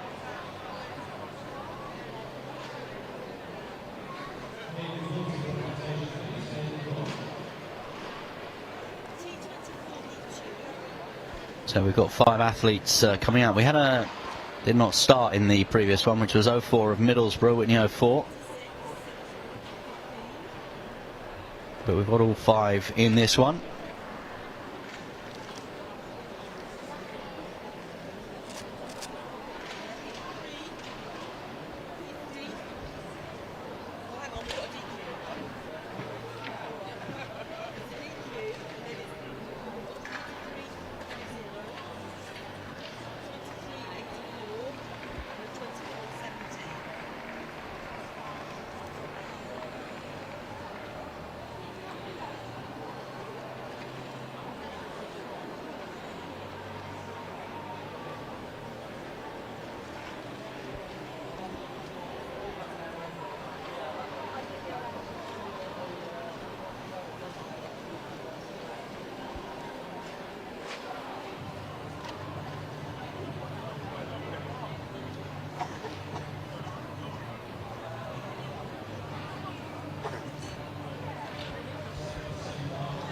Just to bring you up to date with a bit of news from the boys under 15s 200 metres. We were watching the heats a little while ago, and we saw the 2 Yorkshire athletes cross the line in first and second, but Ben Jackson has been disqualified from that one, so it means that Charles Riley goes through to the final by right.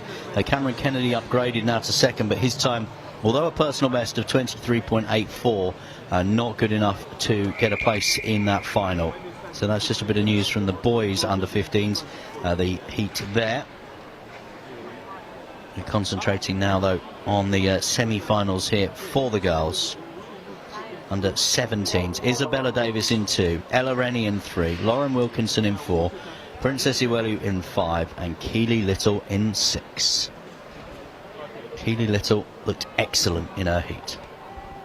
Her PB 24.18 is the best in the field as well, but don't write off Rennie, don't write off Iwelu, who have both run sub 25, as has Isabella Davis in the second semi-final of the girls under 17s 200 metres. On the outside, Keely Little has held her form really well, going also very well. On the inside is Isabella Davis, all in the black as well, and it's Isabella Davis actually on the inside under a little bit of pressure here from the athlete on the outside who's going to qualify for that final. It is Keely Little of the Torbay Amateur Athletics Club that is into that final by right, and the other athletes will have to wait and see whether they have one of the fastest next marks, 2 others to qualify from the semi-finals.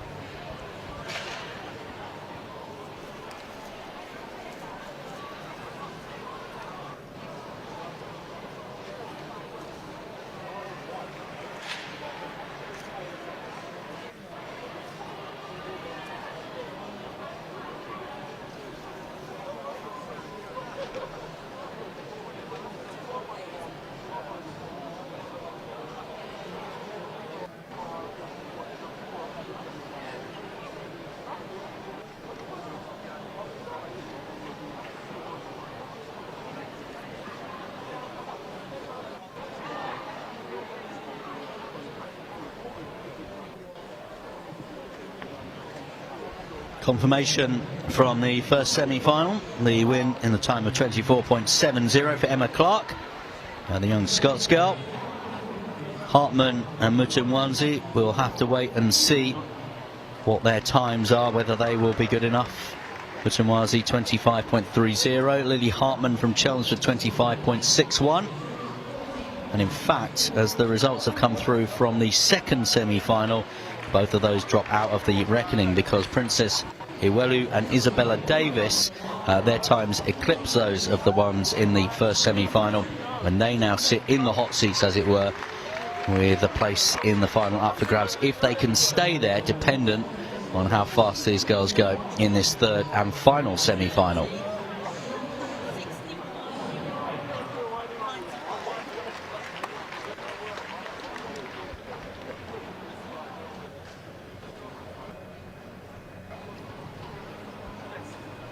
So Favour Aziki, who came through as one of the fastest runners-up, or the fastest runner-up, into the semi-finals. She's in lane 2 for Crawley.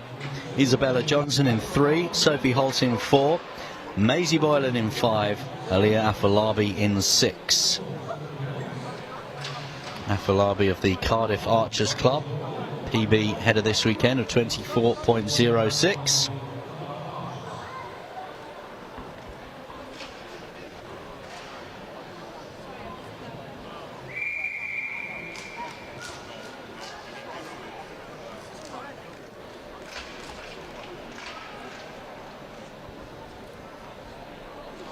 Terrific Sunday lunchtime entertainment for you here from the England Athletics under 15s, under 17s and under 20s championships. Crowning English champions here in Sheffield for the rest of the afternoon. Do stay with us for that.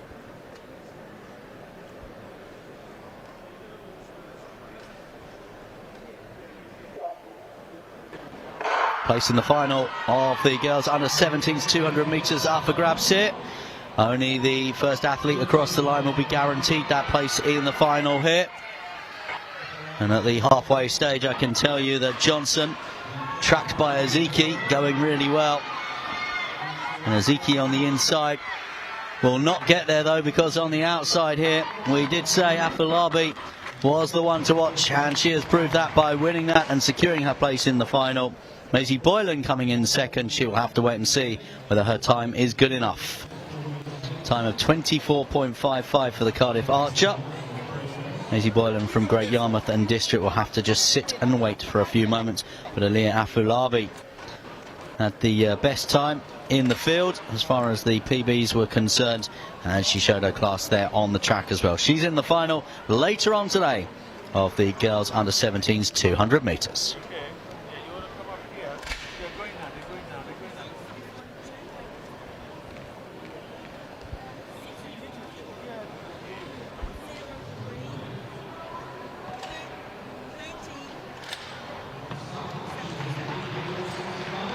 Keely Little won the previous semi-final, time of 24.65.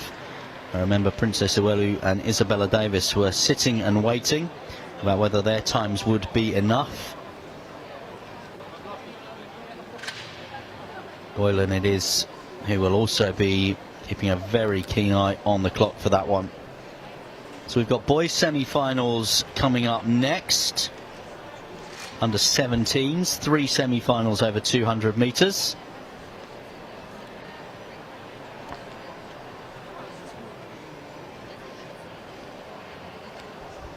Format of this one, 3 semi-finals. Winner of each semi-final goes into the final by rights. The next 2 across the 3 semi-finals, as with the girls, will get their courtesy of their times. So, semi-final 1.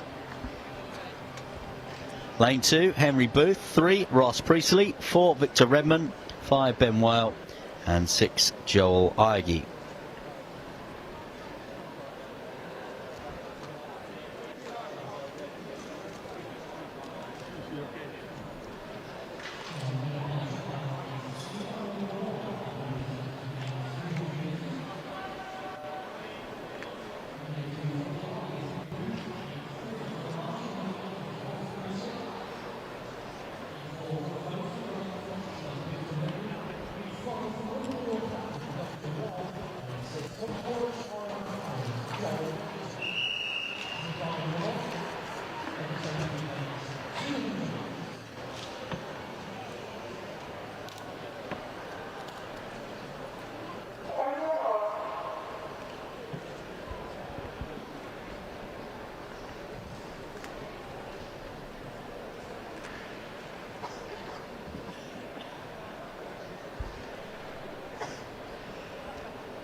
first semi-final then, and it will be a restart.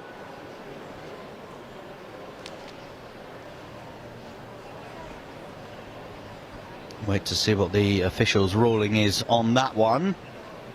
Let's have a look at the replay. If there was any obvious false start. Not from that angle.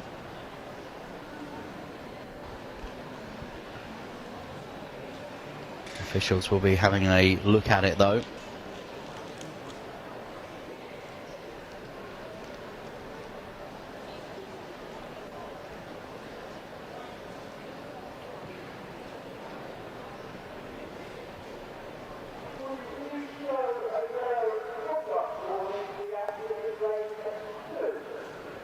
So a yellow conduct warning shown to Henry Booth of the Derby Athletics Club there,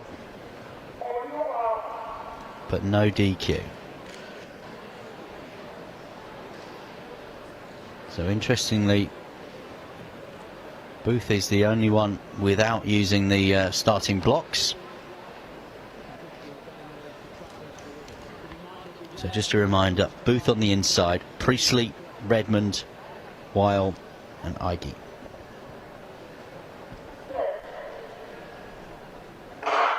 They are away cleanly this time. So it's boys under 17s 200 metres semi-final. Good start from Victor Redmond in blue. Also making a good progress on that back straight is Benjamin Weil, and Weil is up past Iggy at the moment, and Weil on the outside now under a little bit of pressure from Redmond and Priestley.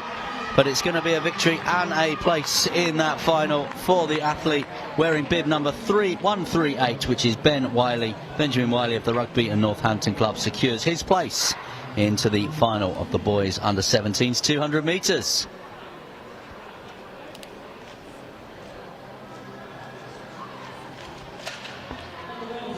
His time 22.30, so just outside his PB. Most importantly though, in championship running for him, it's a lane in the final today.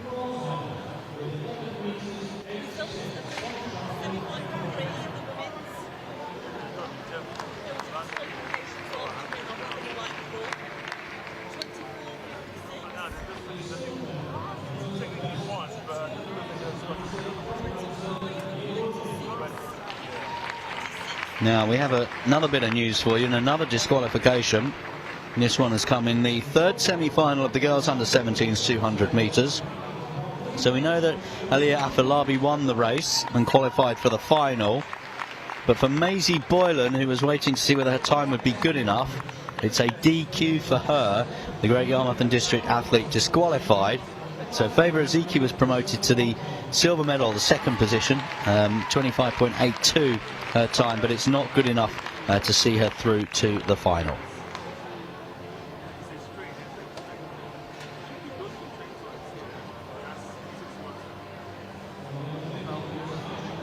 So second semi-final for the boys under 17s 200 metres. In lane 2, Ethan Harvey. 3, Ethan Green. 4, Morgan Downs. 5, Maliki Alundu Amados. And 6, Charlie Williamson. Alundu Amados of the Croydon Harriers is the only one in the field, ahead of this weekend at least, to have gone sub 22 seconds. His PB 21.99.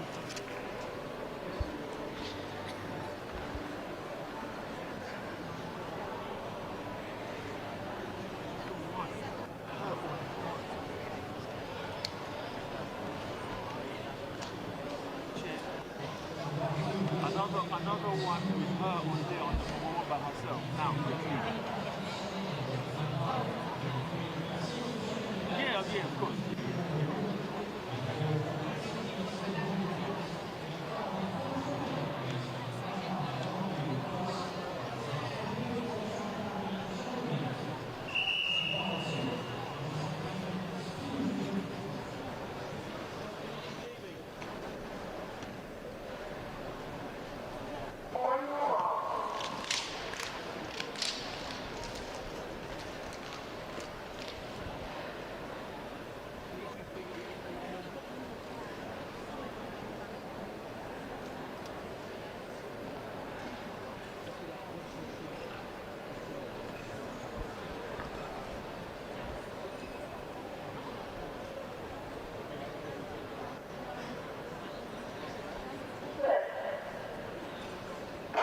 The second semi-final of the boys under 17's 200 metres, with the winner assured of a place in the final here.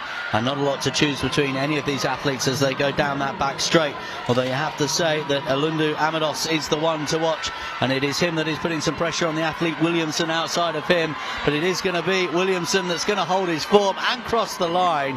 And it is Williamson who wins it. In fact, Downs got up to get the second position ahead of Alundu Amados. Charlie Williamson ensures that he will be in the final, a time of 22.19 as well for the athlete from the Be Fit Today Track Academy, and it is a time that is well inside his personal best ahead of this weekend.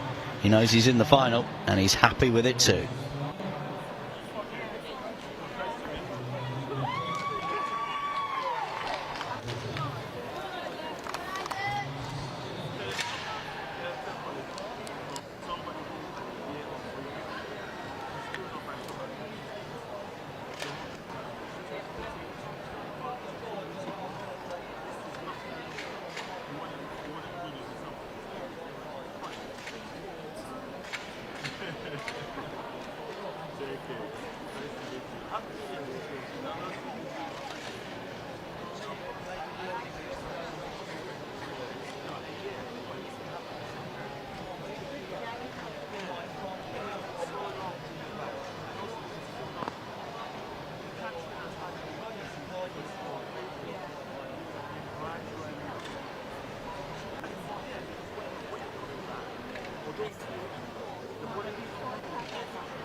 So we've got another DQ to bring you news of, and that's in these semi-finals, the boys under 17 semi-finals, and the disqualification this time is Victor Redman.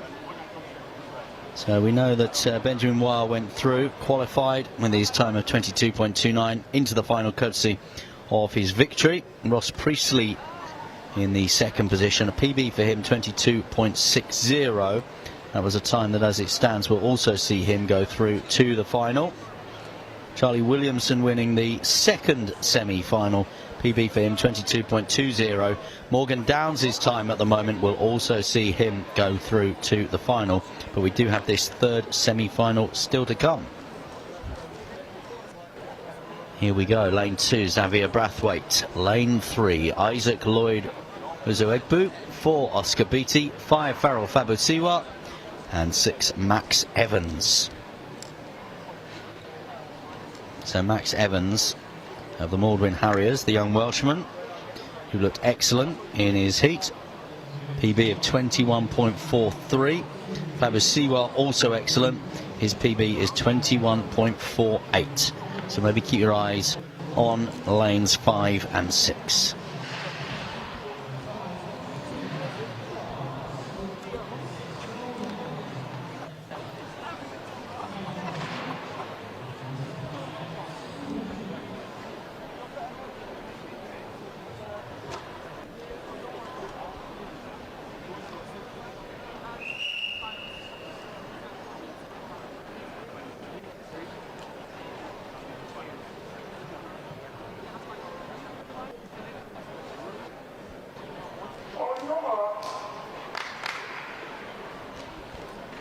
So Brathwaite in 2, Lloyd Uzoegbu in 3, Beattie in 4, Fabusiwa in 5, Evans in 6. As these competitions progress, the times are getting quicker and the competition is getting fiercer.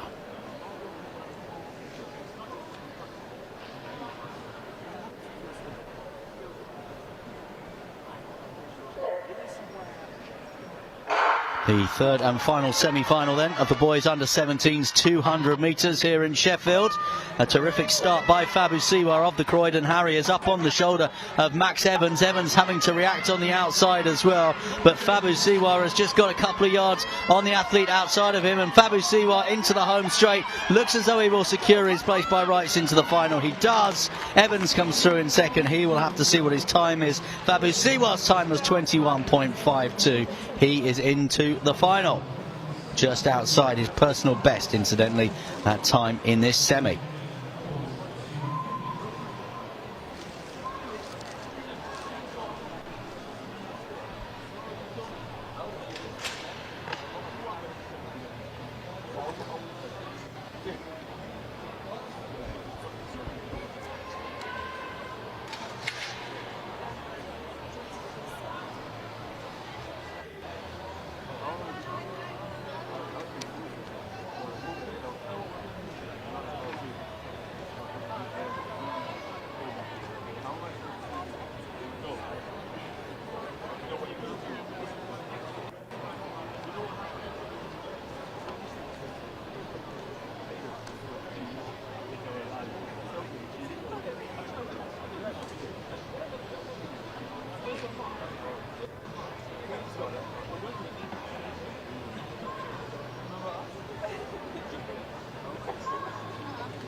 So next up on the track we have the women's under-20 semi-finals. First of those we'll see in lane 2 Jessica Mantle, 3 Michaela Breyer-Loy, 4 Hannah Folby, 5 Precious Akpe Moses, and in lane 6 Lily Cowan.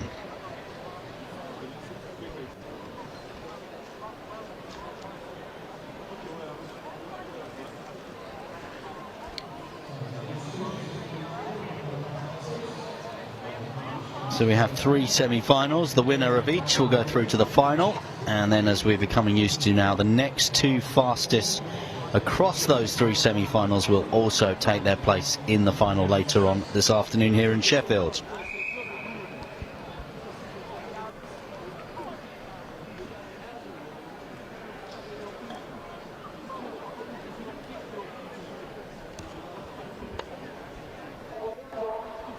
So it doesn't look as though Jessica Mantle is starting in this one. So we just have the 4, Breyer-Loy, Folby, Akpe Moses and Cowan.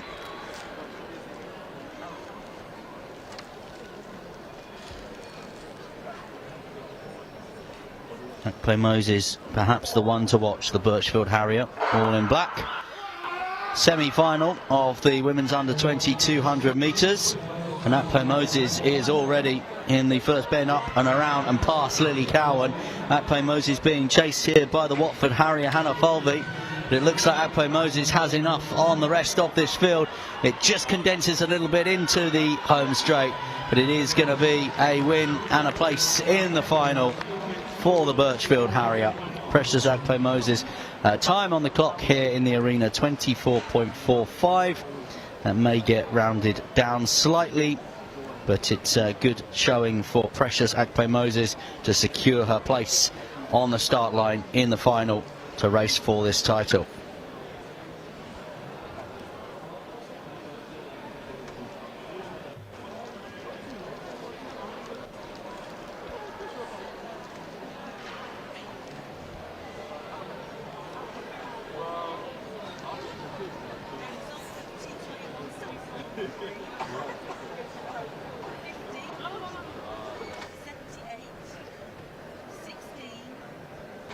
Just to let you know, with the boys that we were watching a few moments ago, the under-17s, Farrell Fabasiwa, we saw him qualify for the final. Max Evans is going to be there as well. Season's best time for the Welshman, 21.78 his time.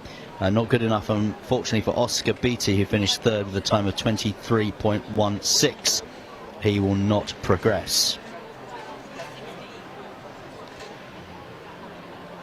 So we are looking forward now to the second semi-final of these women's under-20s 200 metres.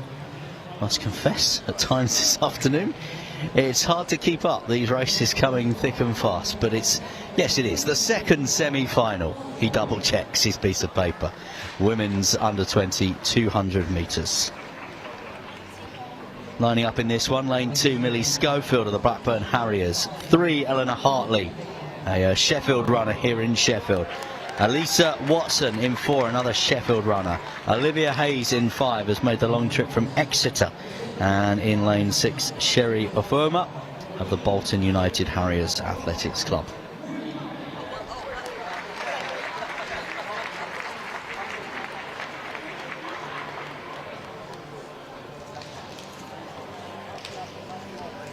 So remember, the winner of this race is in the final automatically.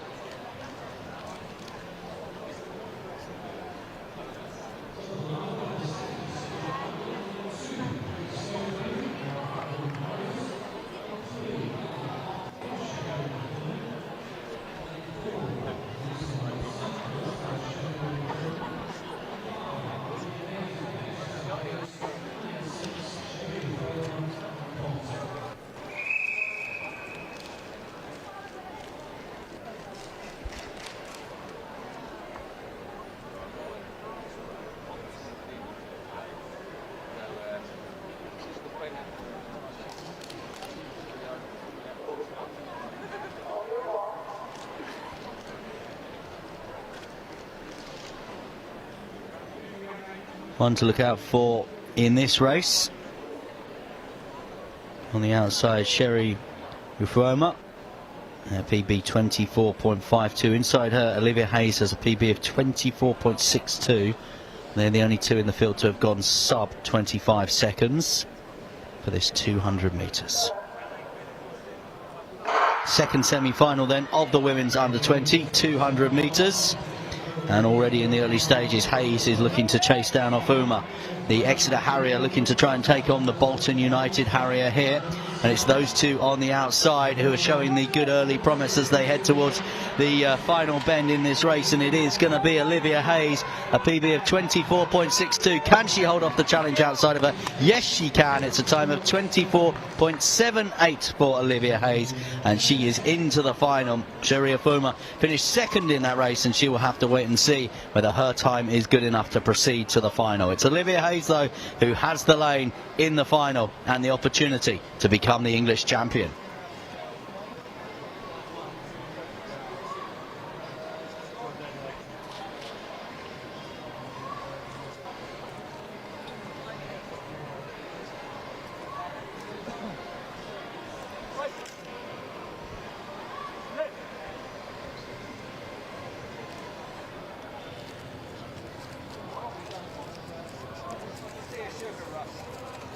Well, we saw Precious Akpe-Moses in the previous semi-final qualify. Lily Cowan, a personal best 24.91, and Hannah Folby of the Watford Harriers 25.21. So ahead of that second semi-final, those were the two times to beat. Haven't yet got the full times on that second semi-final. What we do know, though, is that Olivia Hayes is definitely there. We're watching some of the warm-ups for pole vault competition, which will take place later on. Lots and lots of track action. Trying to keep you across the best of the field action as well here. Definitely trying to bring you all the latest on that as well. We saw some terrific field performances yesterday, of course. Brilliant shot yesterday in the Girls Under 17s from Monica Malagala of Chelmsford that we brought you, a 13.93. To win the gold. We also yesterday saw Isabel Turner of the Decorum Club equal her season's best in the pole vault. And Thea Brown, who won the combined events championship here last week, she won the long jump leap of 6 metres 24. Third and final semi-final for the women's under 20s. In lane 2, Lucy Boys, 3 Matilda Perry, 4 Ella Hutton, 5 Emily Lucas, and 6 Millie Webb.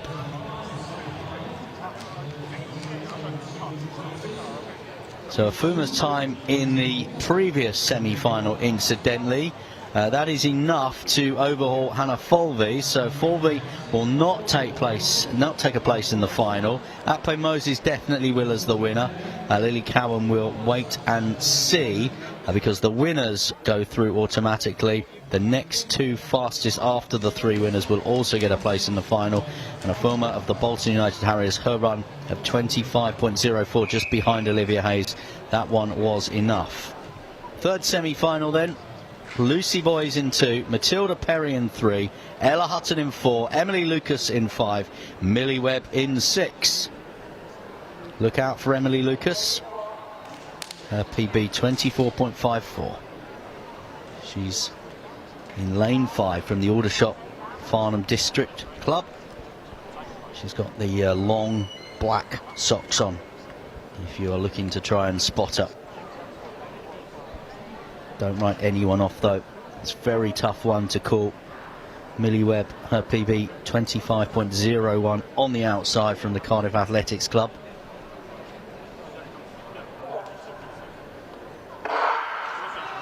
So they are away in the third and final semi-final of the women's under-20 200 metres. Place in the final, the last 5 if you like, up for grabs, and a terrific early run here from Emily Lucas, putting some real pressure here on Millie Webb. Also going very well is Matilda Perry as well, and Matilda Perry and Emily Lucas, and it's going to be Emily Lucas who's going to take it. Matilda Perry will finish third, because in the middle there, wearing bib 392, will be Millie Webb, but it's a time of 24.75. Just thought for a moment, just around that final bend, that Lucas was going to come into the reckoning a little bit more than she did. Perry, rather, will come into the reckoning a little bit more than she did. Lucas was very much in the reckoning, wasn't she? Because she has taken that 24.75 up against her PB 24.54. She's definitely into the final.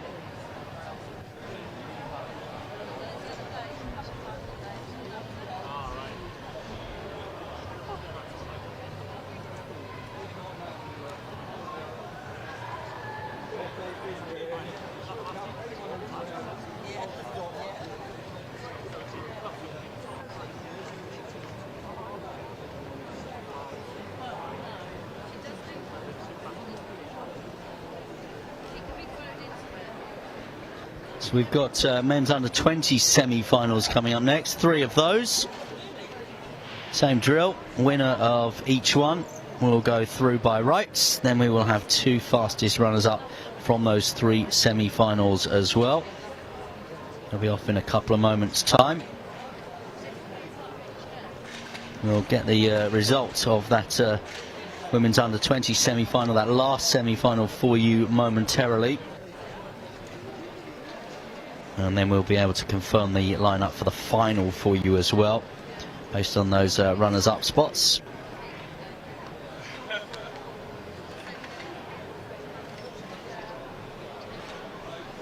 So here is the lineup for the first of these semi-finals.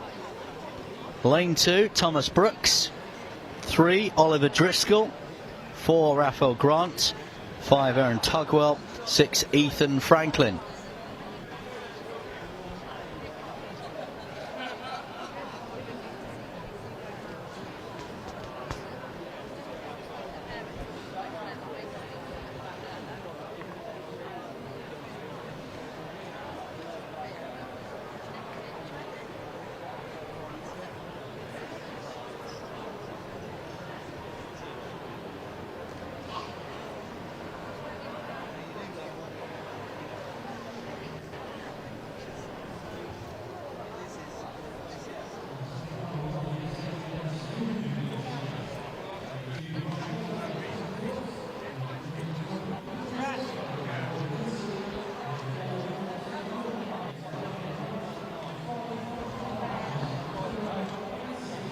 So, no confirmed times or places yet on that women's under-20 semi-final. As I say that, Emily Lucas's win is confirmed.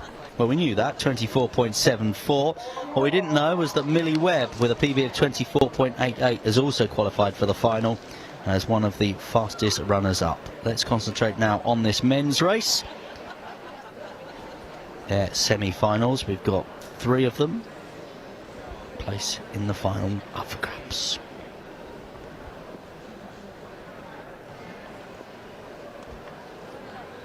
Brooks on the inside, Driscoll, Grant, Tugwell and Franklin.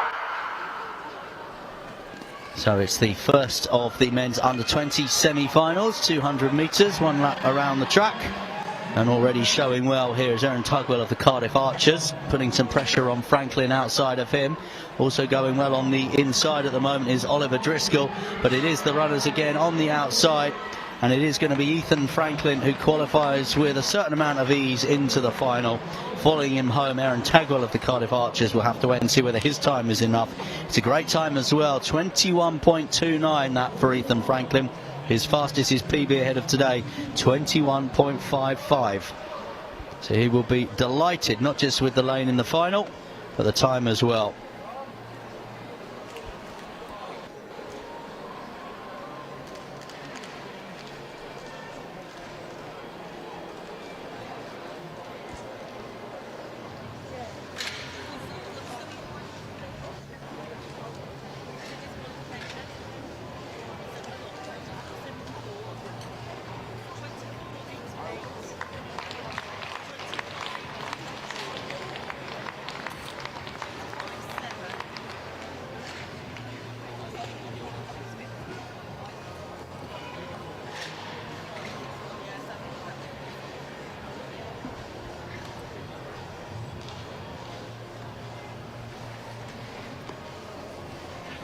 So we've got another girls pole vault competition taking place today as well. Warm-ups beginning for that one. Mentioned what a terrific pole vault pedigree we've got in this country at the moment. Molly Cordery was winner incidentally overnight as well, competing out in America in the indoor circuit there. Euros games taking place. Another winner was Georgia Bell. They will both be back in Birmingham next weekend as part of the new invitational event, the Keeley Classic. We've got links with the Keeley Classic, named of course after Olympic champion Keeley Hodgkinson.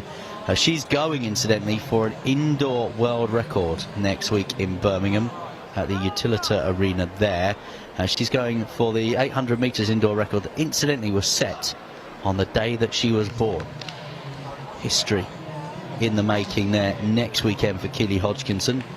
But Molly Cordery, Georgia Bell, Jake Whiteman, also part of that lineup. A brand new event on the calendar, which Keeley Hodgkinson has put her name to. Big crowds expected in Birmingham for that one. It will be a good event as well, a week before the British Indoor Championships, which take place across 2 days in Birmingham following that one.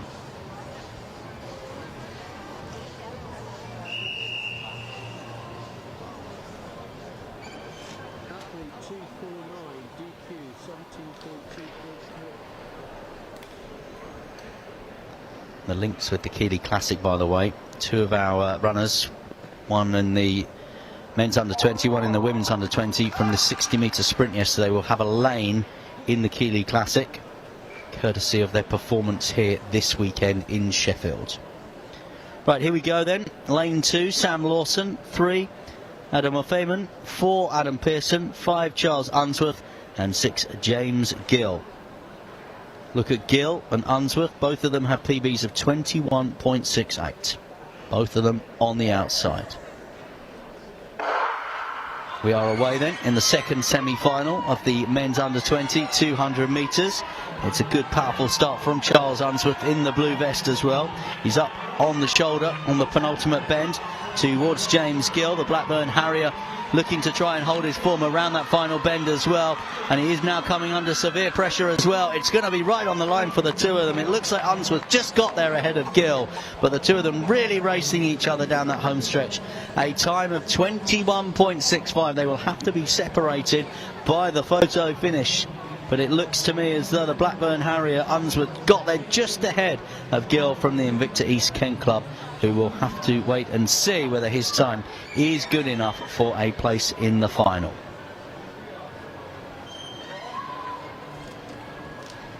Terrific race, great entertainment.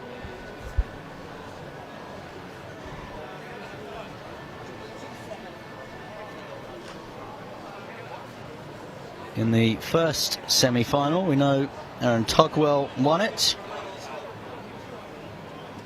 Ethan Franklin disqualified from that one. So Tugwell was the winner. Driscoll in second. Thomas Brooks third. So Driscoll and Brooks' time now. They will have to wait and see whether those times are quick enough, dependent on the other semi-finals.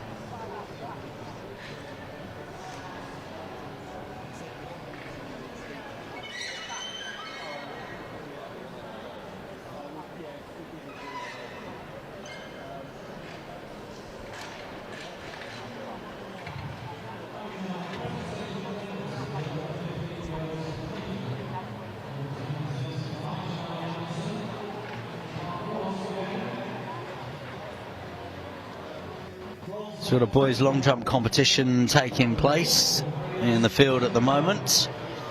The hurdles are being set up for some of our 60-metre hurdles races later on, and we've got warm-ups continuing for the pole vault as well.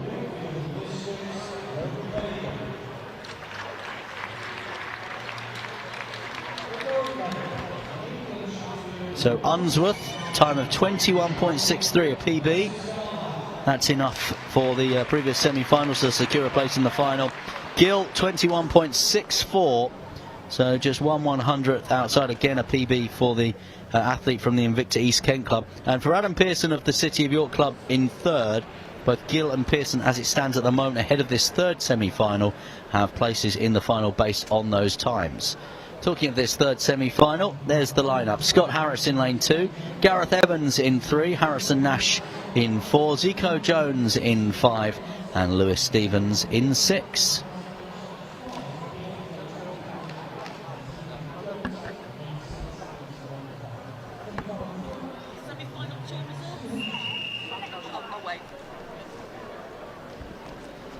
Now, looking at the track, we only actually have 3 in this race now. Scott Harris has lined up. We do not have Gareth Evans of the Leeds club. We do have Harrison Nash. And we do have Zico Jones, but we don't have Lewis Stevens. So only the 3, Jones, Nash and Harris. The winner goes through by right.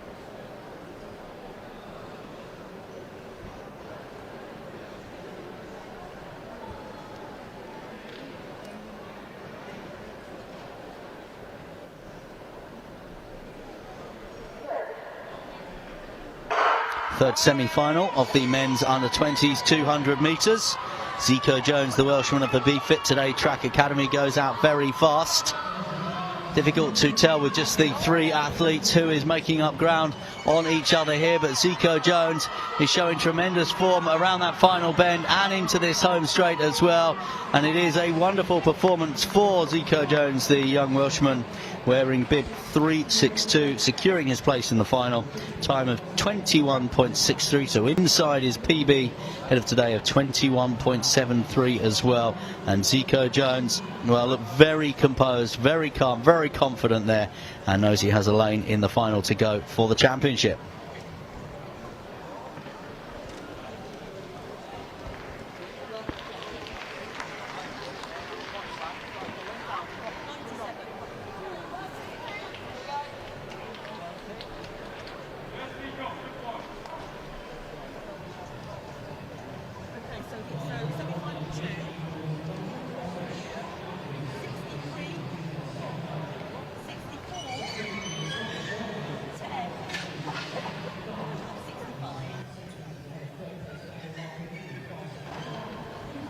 So boys under 15 long jump final. Oscar Chan of Reading leading that one at the moment, courtesy of his first round jump of 6 metres and 2 centimetres. PB from Freddie Strong of the Border Harriers Club. 5.79 means he's in second position, and Daniel Markham Lee of the Harrow Club, jump of 5.71 puts him in the third position at the moment. But only Chan and Francis have had their second round jump, so still plenty of jumping in that competition.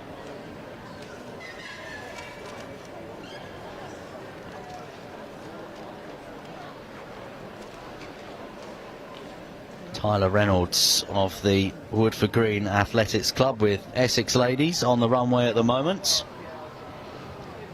He jumped a personal best in the first round of 5 metres 44. What can he do here in round 2? Well, it's a legal jump. He gets the white flag. Is it further than his PB of 5.44? Remember, 6.02. Leads it. It's just shy actually of 5.44. Look good. 5.40 this time. Warm-ups continue for this pole vault competition. This is the girls under 17s pole vault competition.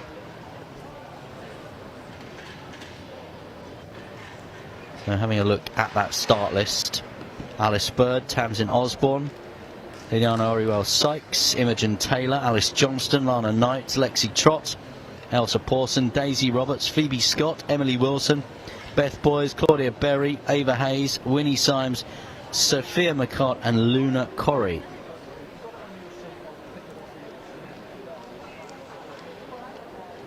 You want to watch from the Lewis Athletics Club, Ava Hayes with the PB of 3.44.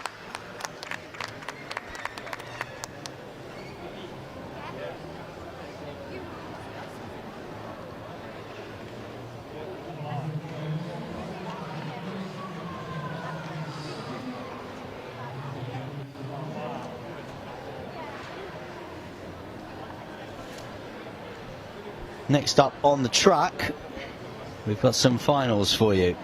2 400 metres finals. First of all, the boys under 17s, then the men's under 20s.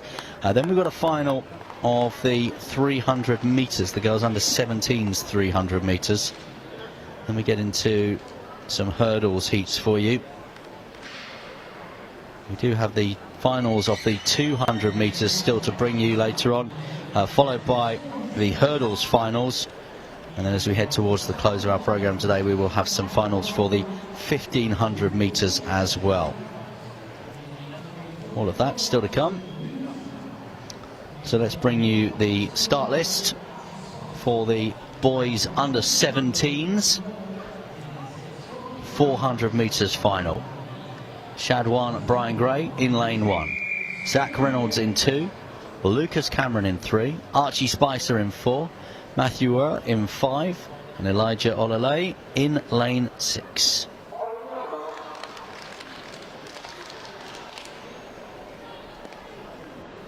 Matthew Earl of the Hercules Wimbledon Athletics Club, 50.62.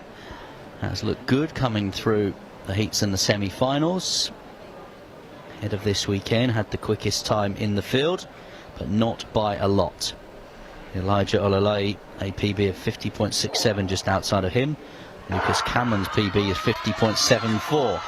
Final then of the boys under 17s 400 metres. So 2 laps of the track, and straight away Matthew Earl is up on the shoulder here of Elijah Olale, and it is a very good start from Earl. Also making a good start is Zach Reynolds in lane 2 as well, as they will take the bell this time and break, and it is Earl that leads it. Reynolds in second, and Olale in third at the moment. So Matthew Earl has a metre or so lead on those behind him. Olale working really hard in the bronze medal position too. They're queuing up just on the shoulder here of Earl. Zach Reynolds is there in the black, but can Earl just hold his effort off? It looks as though he can. He will cross the line. Earl wins it. Matthew Earl is the champion. Zach Reynolds gets the silver medal.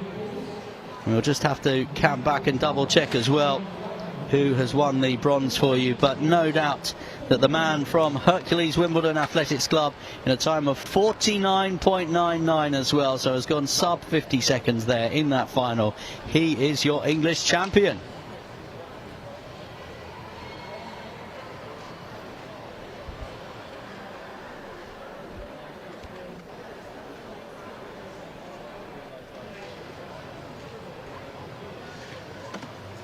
So terrific performance from Earl.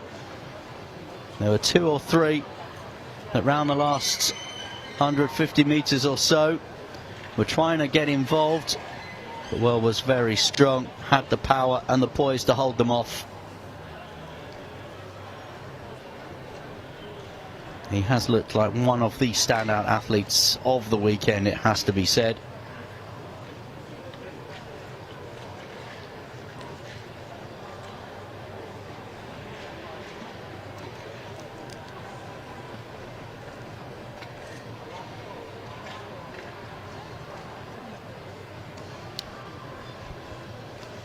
We'll have another 400 metre final for you in a moment.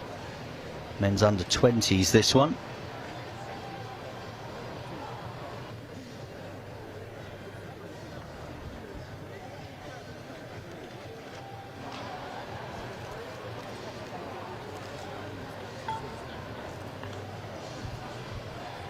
Again, terrific crowd inside the English Institute of Sport here in Sheffield, as well as this event going on. Obviously lots of the other halls being used today as well. I think I've spotted some basketball potentially taking place. I mentioned the boxing gym, a few working out in the gym here as well on the treadmills, watching some of the athletics today.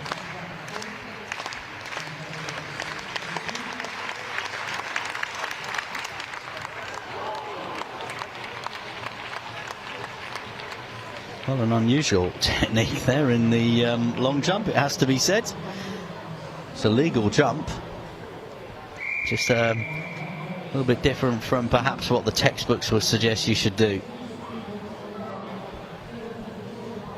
So just confirmation of well in that personal best. It's actually rounded down to 49.97, wins it. Zach Reynolds wins the silver, 50.11, and Lucas Cameron ran out Olalai in the end. A personal best for Cameron to win the bronze, 50.49 in the previous final.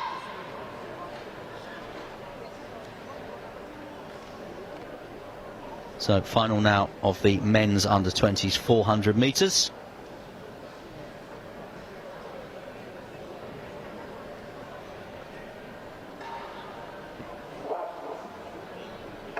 We have Fred Hake in lane 1, Rory Taylor-Young in 2, Harry Bradley in 3, Kai Fellows in 4, Connor Kelly in 5, and Alexander Beck in lane 6. It's the final of the men's under-20 400 metres.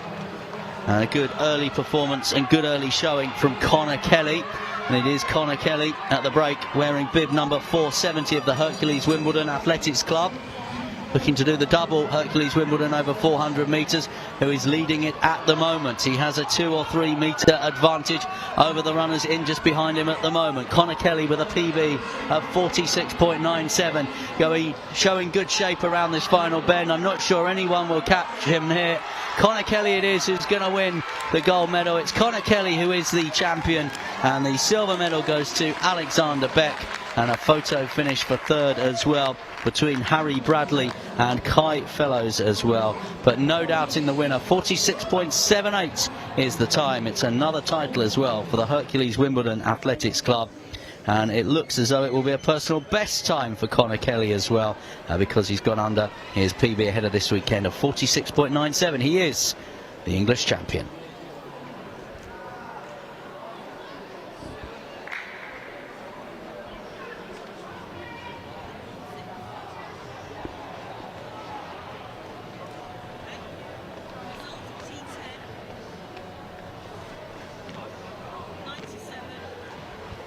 So a double over 400 metres in the boys under 17s. Matthew Whirl, his PB 49.97 in that final, winning that medal.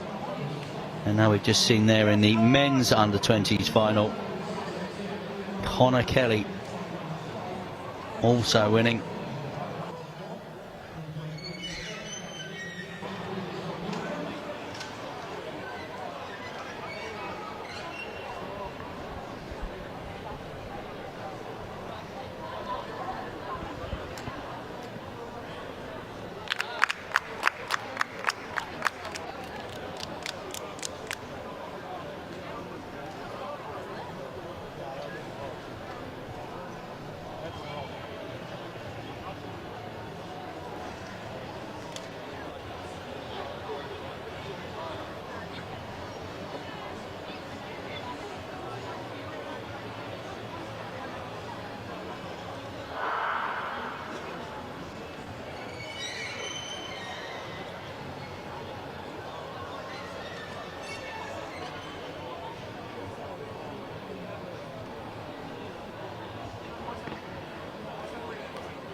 So we've just got a short pause as far as the track proceedings are concerned. Athletes are just emerging for our next track final, which will be the Girls Under-17s final over 300 metres. Just to confirm some results from earlier on today.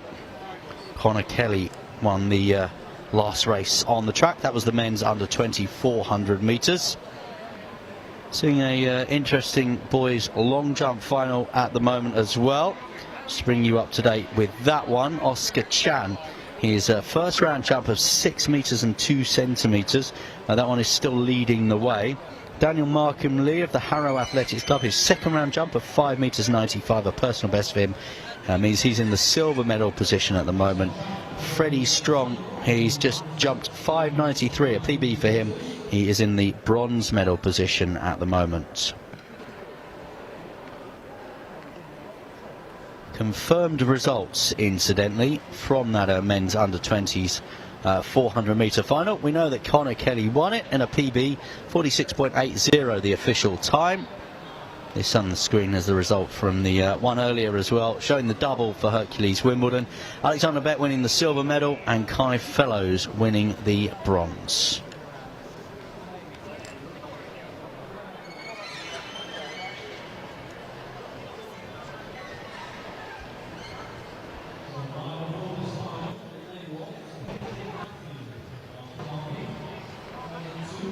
So this is the boys under-15s long jump.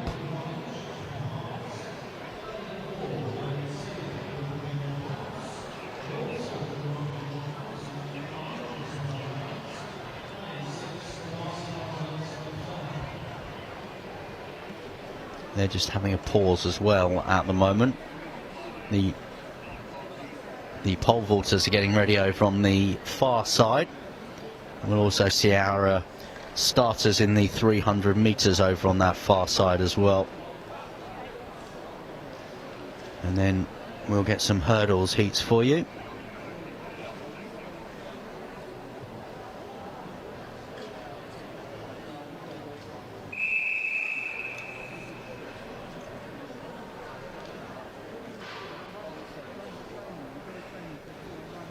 So, start list then for this final of the girls under 17s 300 metres. In lane 1, Caitlin Hadfield. 2, Ella Bibby. 3, Holly Ryan. 4, Mary Taylor. 5, Isabel Knight. And 6, Darcy Coslet. Now, as far as personal bests are concerned, Darcy Coslet, the Welsh athlete from Llanelli, a 38.22 PB for her. She's right on the outside in lane 6 as well. So it's 300 metres, so it's 1.5 laps of the track.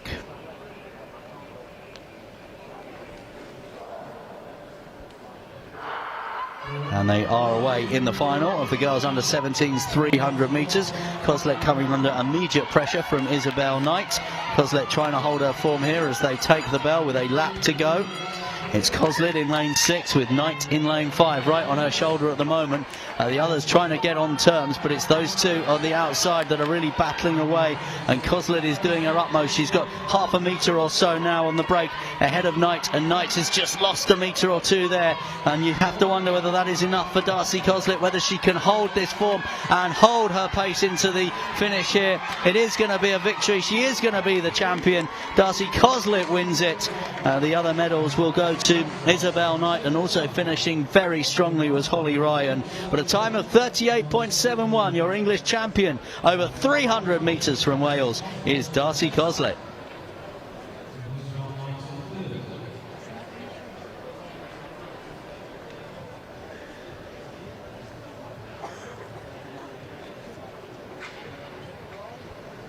So Coslet wins it.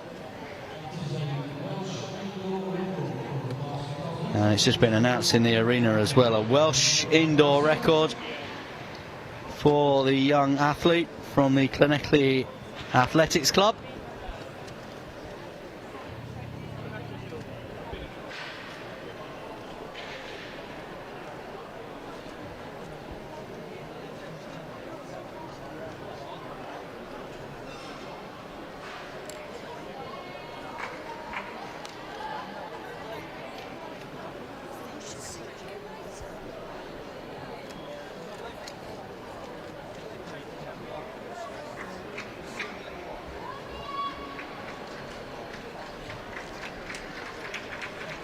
So another terrific final here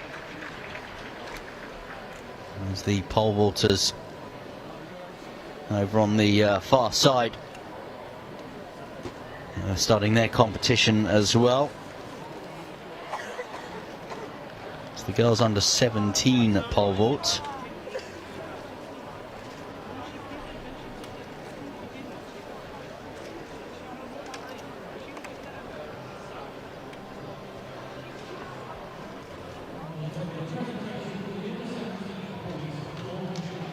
So we've got 60 metres over the hurdles next for you. We're going to start with the girls under 15s.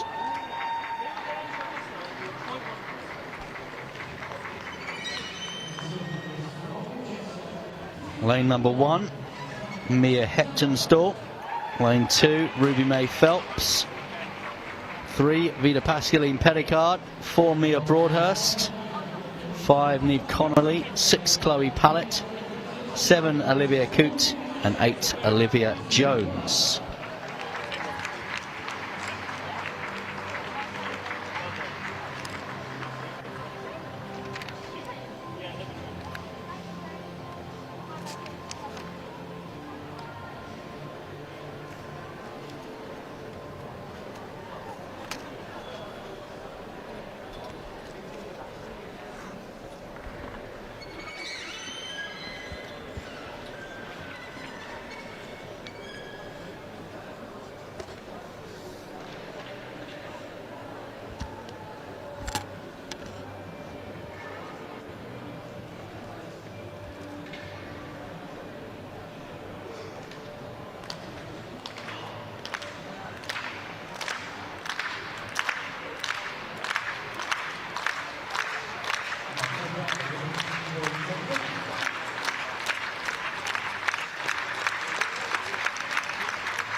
So 60 metres over the hurdles in this first heat for the girls under 15s. Look out for lane 8, Olivia Jones. She has the best time in the field. And that is a time of 9.21. That is a personal best. Others that have gone sub 10 seconds. Coote 9.79, Connolly 9.78. Pallett 9.91 and Pericard as well 9.47. We should give a mention to the pool runners. Ruby May Phelps is also run a 9.912.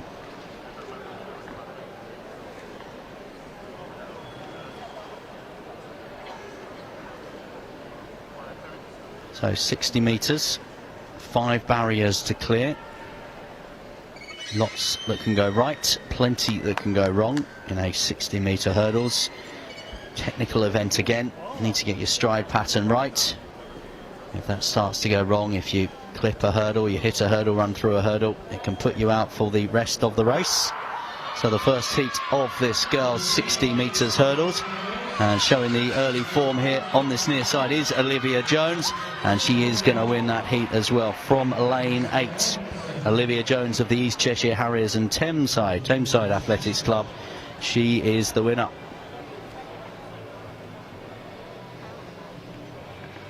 Three going through plus the 6 next qualifiers as well. We've got 6 heats in total before the semi-finals.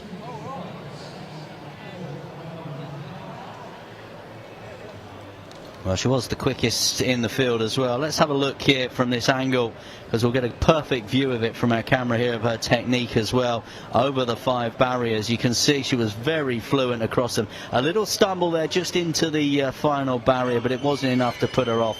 And then she was head down for the tape and for the victory.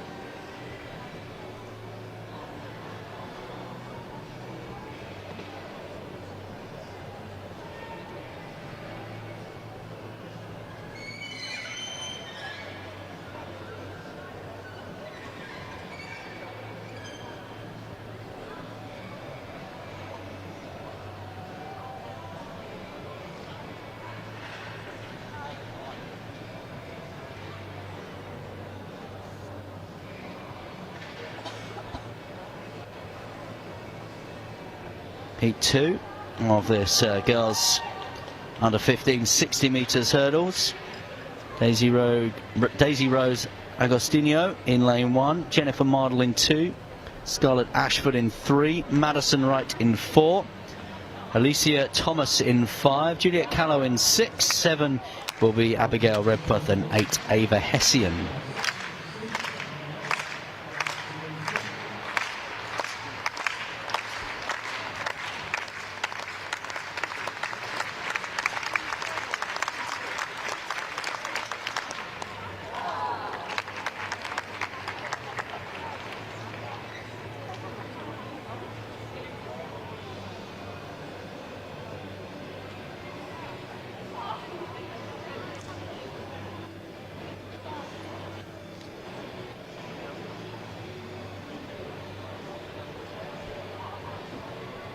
So a reminder then, the first 3 to go through by right into the semi-finals. We'll have a lot of hurdles, heats and semi-finals for you over the next hour or so here as we work through the age groups.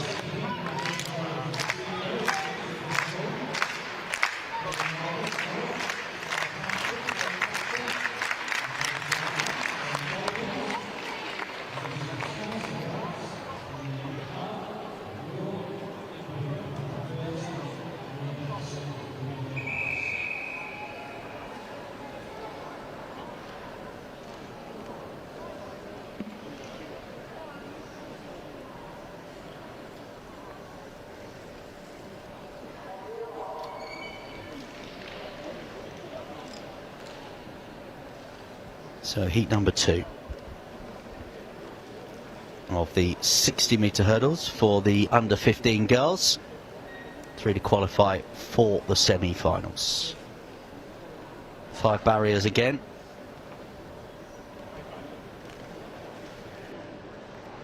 Race in heat number 1.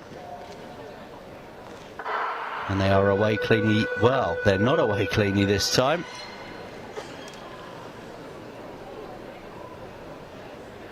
We'll wait and see what the officials' ruling is on that one. Having a look at the replay, we've seen plenty of DQs across the weekend. I wonder whether it was just the movement there, maybe from Alicia Thomas in lane 5.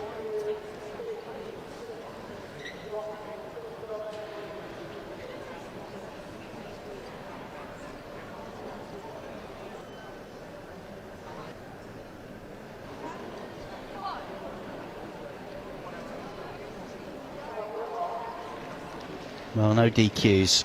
That's the good news for all involved.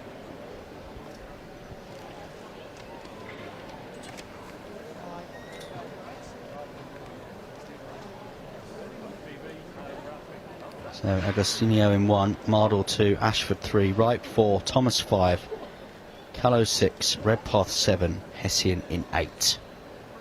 Heat 2 of the girls under 15 60-metre hurdles. It was a good start there for Callow, actually, and Callow's going very well here and will take the tape as well in the green and black vest. Now, winner of that Heat 2, wearing bib number 688, Juliet Callow of the City of York Club. Her PB, as far as the rest of the field was concerned, was slightly better than everybody else's, but Juliet Callow it is that knows that she is through to the final here as the winner of that heat.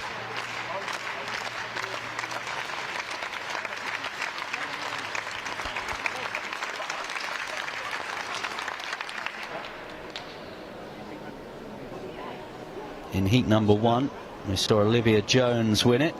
We also saw Vida Pascaline Pericard, Chloe Pallett also qualify by right.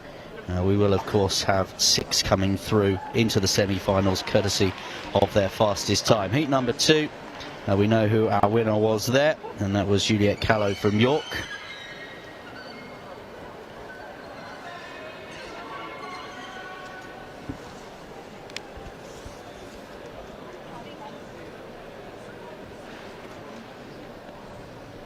And heat number 3 on the way as we just switch our attentions momentarily to this pole vault competition.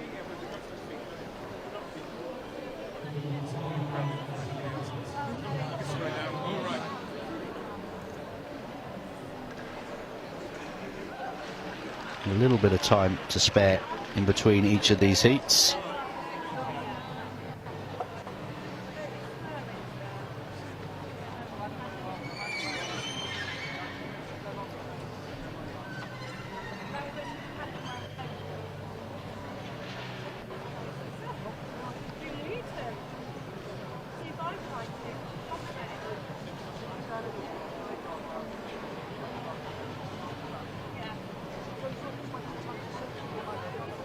No athlete in lane 8 for this third heat. So the line-up in lane 1, Isabella Robinson, 2 Madison Coote, 3 Gabby Reid, 4 Casey Watson, 5 Sophie Peat, 6 Yana Lochmelly, and 7 is Juliet Macquin-Jones. Again, look for Gabby Reid here, lane 3, the Croydon Harrier, PB of 9.12.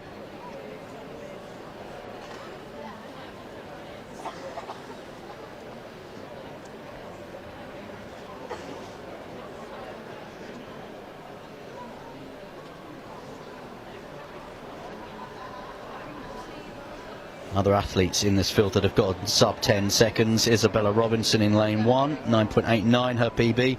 Madison Coote in 9.73 in lane 2. Casey Watson in lane 4, 9.84. Sophie Peat in lane 5, 9.97. And Juliet Macquin-Jones in lane 7, 9.62. Can any of them challenge Gabby Reid?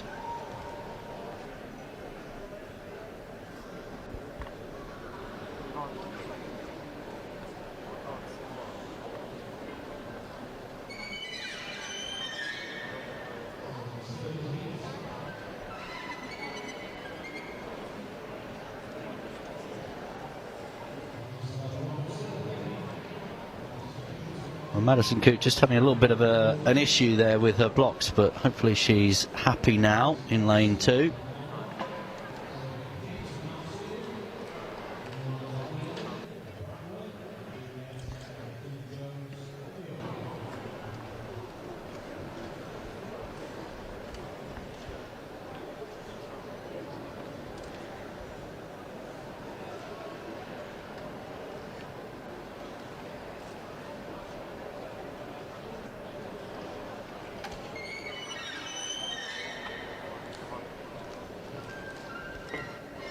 Coote does seem happier now.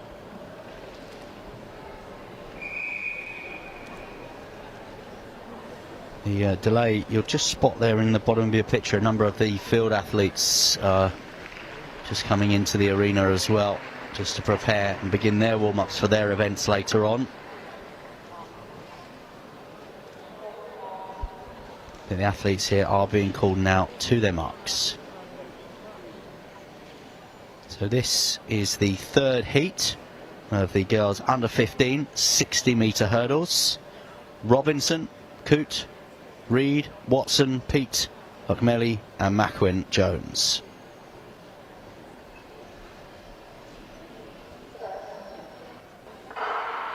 It's a good start there for Gabby Reed in lane 3 as well, and she's safely negotiated 4 of the 5 hurdles and the 5th hurdle as well, and it is going to be a victory for her. Well, she is the one that we pinpointed right at the start would be the one to watch, and it appears to be a fairly comfortable victory as well for the Croydon Harrier in that heat through to the semi-final. Remember, 3 in total going through. She can exhale and know that she's done her job in that heat. She's safely negotiated her way into the next stage of the competition.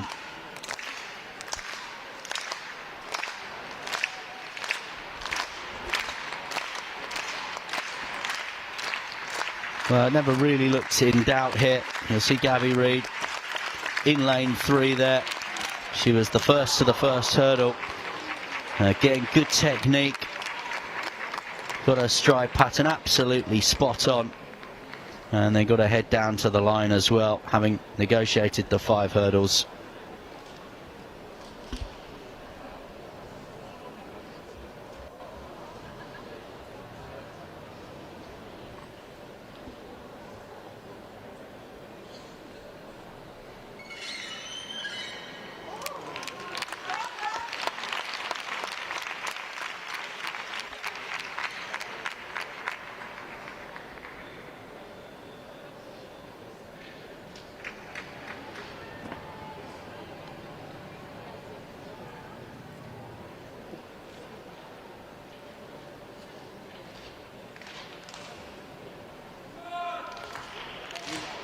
So we are now seeing the athletes for the girls under 15s, 4th heat of their 60-metre hurdles.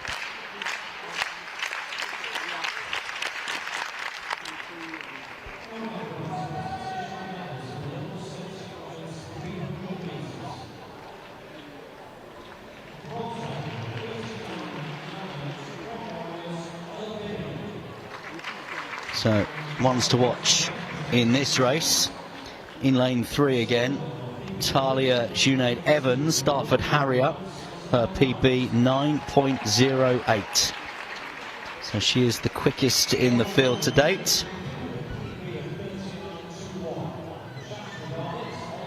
Also worth just keeping an eye out as well, Ellie Harrison of Gateshead Harriers just inside her PB 9.73. And just edging her, Lauren Fowler in lane 1, 9.64, the PB for the Marshall Milton Keynes athlete.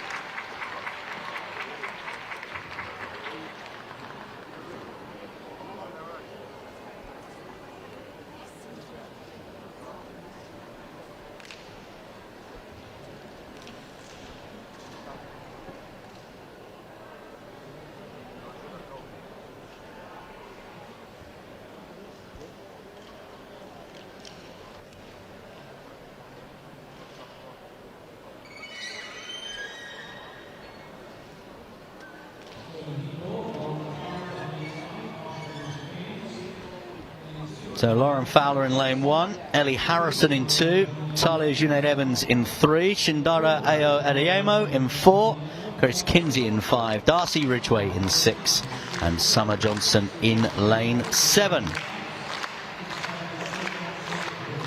Heat 4 of the girls under 15 60-metre hurdles.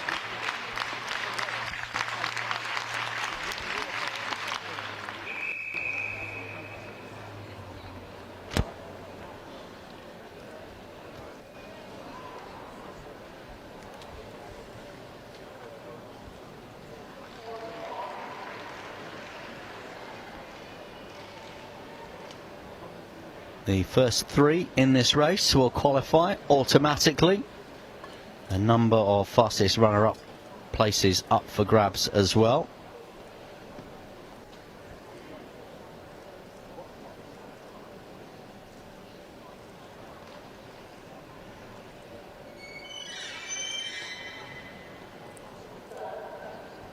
Ellie Harrison with the standing start, but outside of her, Junaid Evans it was with the better start and through the middle portion of the race as well. Absolutely shows her class in this one. There was no doubt about that one for the runner there.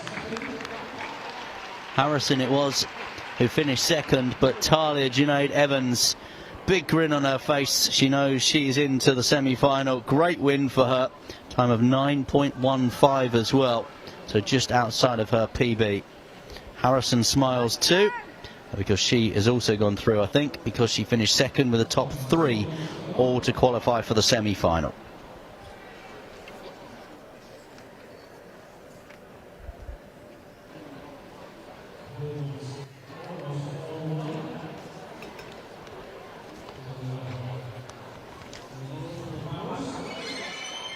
So again, looking at Junaid Evans, Ayo Adiemo managed to match her over the first hurdle, but then the class really shone. Just see wonderful technique there with the trailing leg over the hurdle as well. As we head towards the 4th heat, these girls under 15s, the 5th heat, sorry.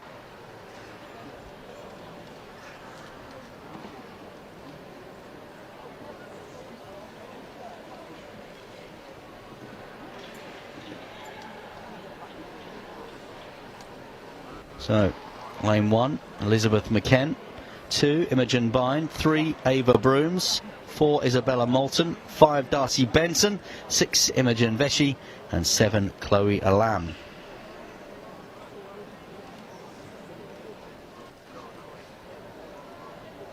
Lane 4 is my one to watch. That is Isabella Moulton. Now she's in the Woodford Green Athletic Club with Essex Ladies vest, and she has a PB of 9.08.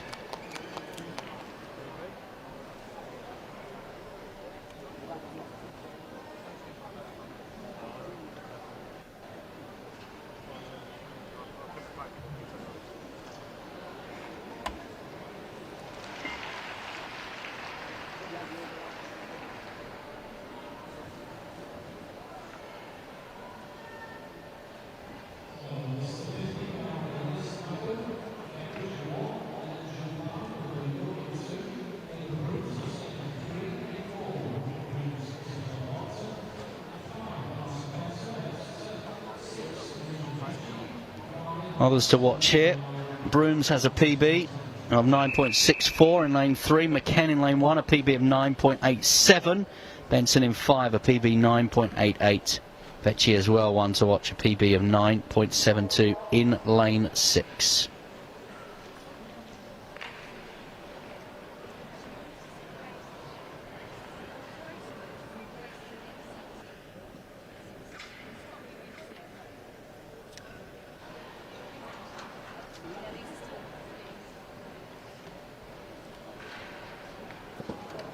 So it's Ava Brooms this time with the standing start, but we may have, well, we do have a full start there. We do definitely have another start.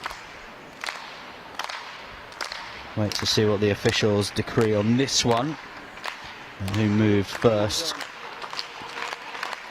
Look to me as though it might be Darcy Benson.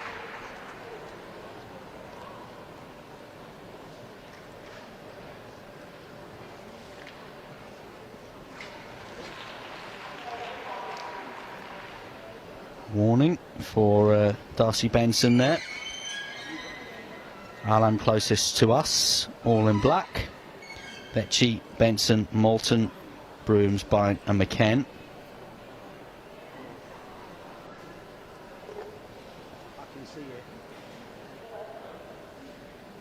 We'll be keeping our eye on Isabella Moulton here. There was also a very good start by Elizabeth McKenn in lane 1, but it is Moulton who is clearing those hurdles way better than anybody else in terms of her speed and her technique as well. She comes away with the win and the place assured in the final. Isabella Moulton, a time of 9.23, so just outside of her PB of 9.08. No problems for her.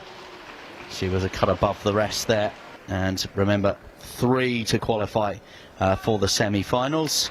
She knows that she is safe and secure into that semi-final.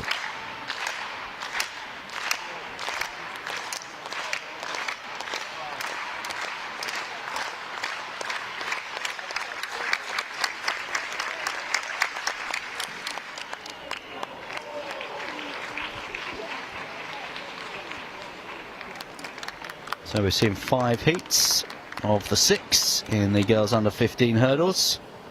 Heat number 6 on the way very shortly. We're around about an hour or so of 60-metre hurdle action to bring you.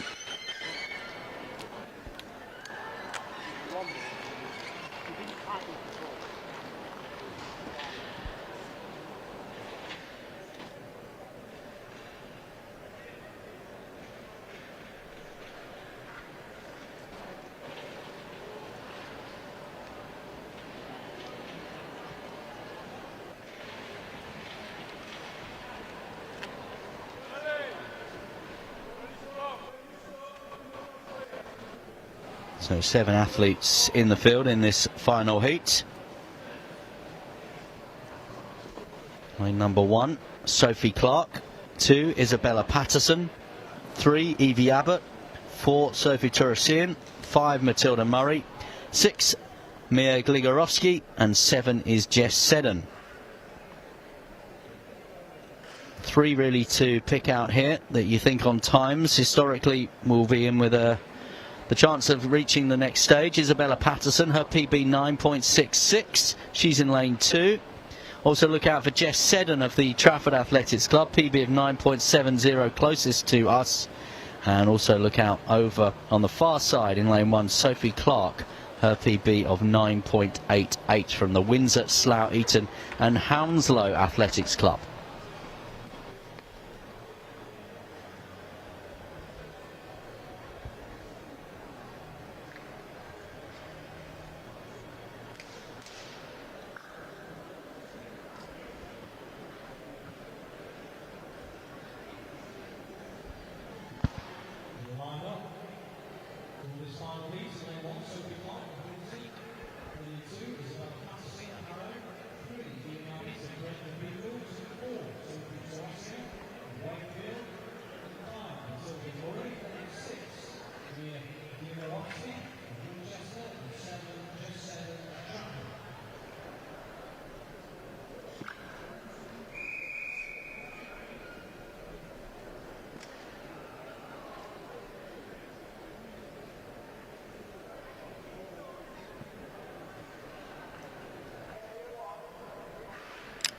So 6th and final heat of the girls under 15 60-metre hurdles. Clark, Patterson, Abbott, Turasian, Murray, Gligorowski and Seddon. Best time in the field is in lane 2. That's Isabella Patterson of the Harrow Athletics Club. They are away cleanly this time, and Isabella Patterson in lane 2's done very well there, but all in black. Matilda Murray also going very well, and a dip across the line. Patterson it is, I think, who has a place in the final, but a place in the final behind Matilda Murray, who has won that one and is ensured that she will definitely be going through, not to the final, sorry, the semi-final. She has won the race, and she's obviously finding it just a tad emotional to do it on this huge stage in the under 15s, but Matilda Murray will have another opportunity to know what it's like to compete here, because into the semi-final she goes.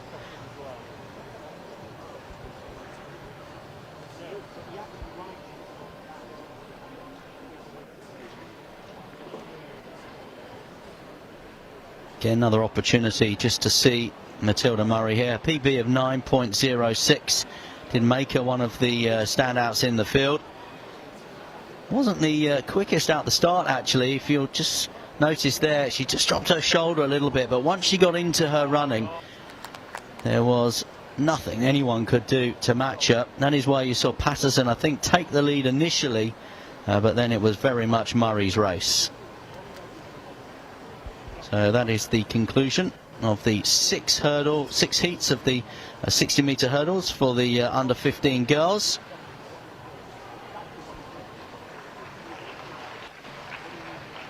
The under 17 girls next up. We're going to have 4 heats this time.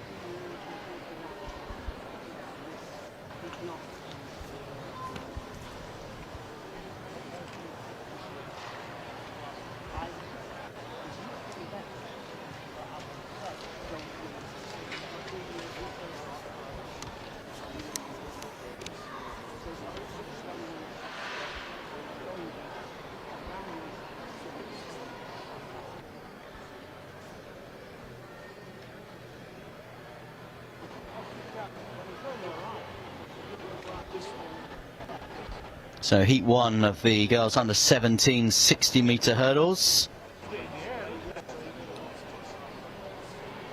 Athletes to look out for here. In lane 6 from Aberdeen, Holly Whittaker, PB of 8.44. That is the best in the field.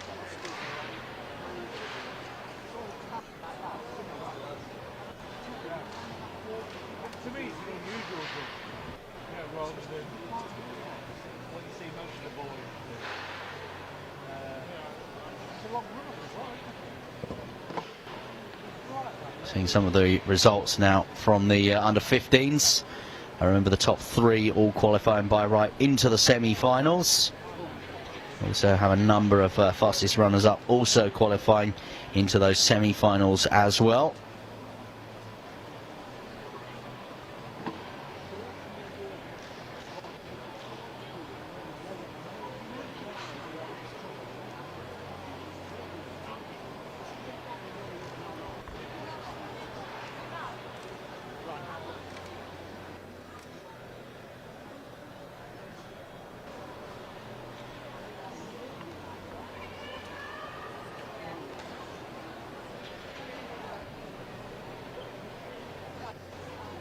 So heat one of the girls under 17s now.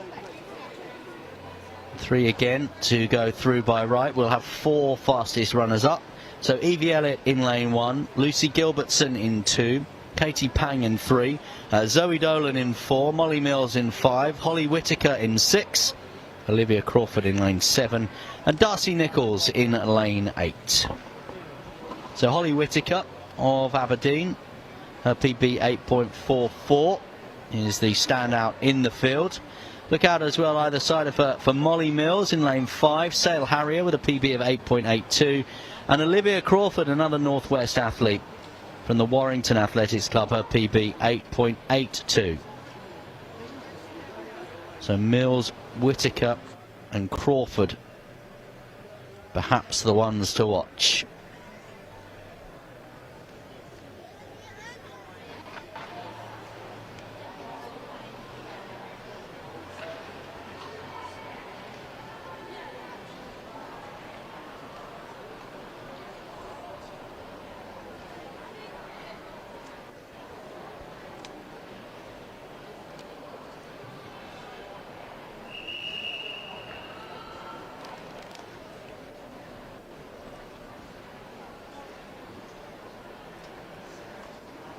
So heat one now of the girls under 17s 60-metre hurdles.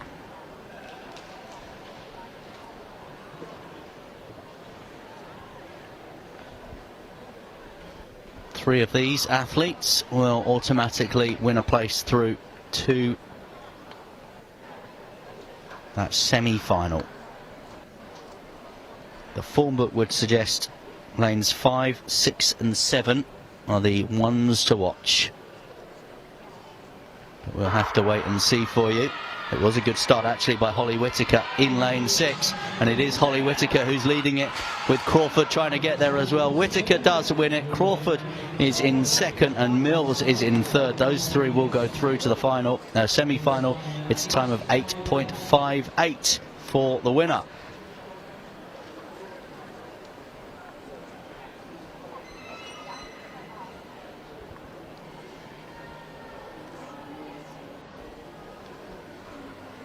Well, Holly Whittaker, her PB 8.44 ahead of that one, so time just outside of that. We said lanes 5, 6 and 7 were the ones to watch, and it's those 3 that have secured their place in the next phase, the semi-final. Some of these events heats straight to final. We have had a couple of straight finals, and in the field of course some straight finals. But in this one, it's a heat semi-final and then final. So a lot of running, a lot of hurdling to do today.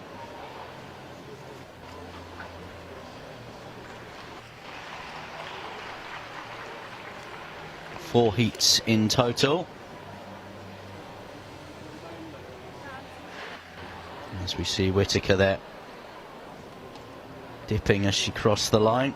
even though I'm sure she knew that she was assured her place in the next phase.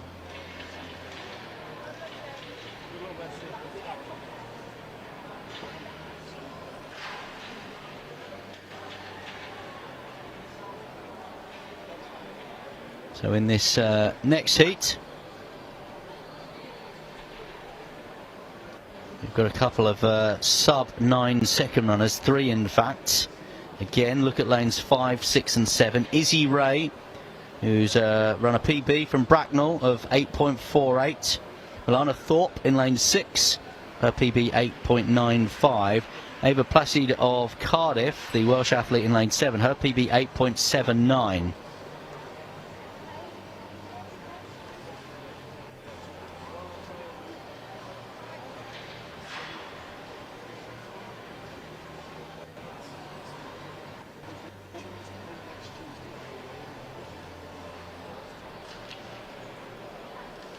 Here's the full lineup for you. In lane 1, Roxy McHugh. 2, Faith Ubar. 3, Isla Beasley. 4, Alice Gilday. 5, Izzy Ray. 6, Milana Thorpe. 7, Ava Placide. And 8 is Alice Jones.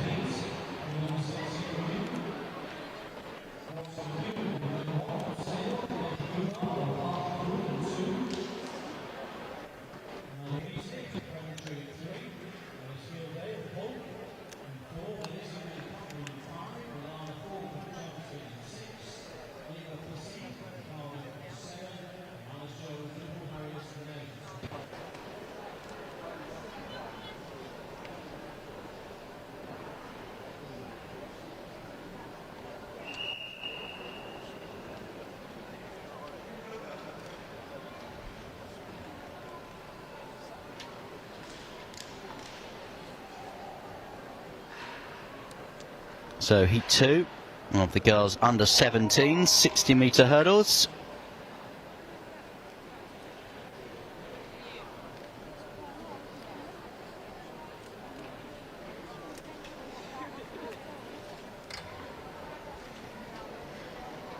Well, our predictions come true again in this one. Looking Izzy Ray in lane 5.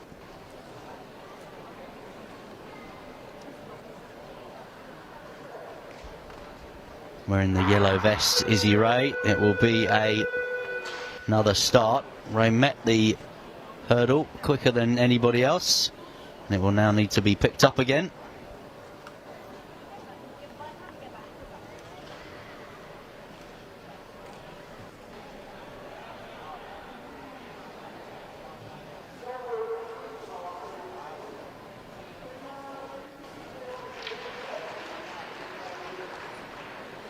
So no DQs here.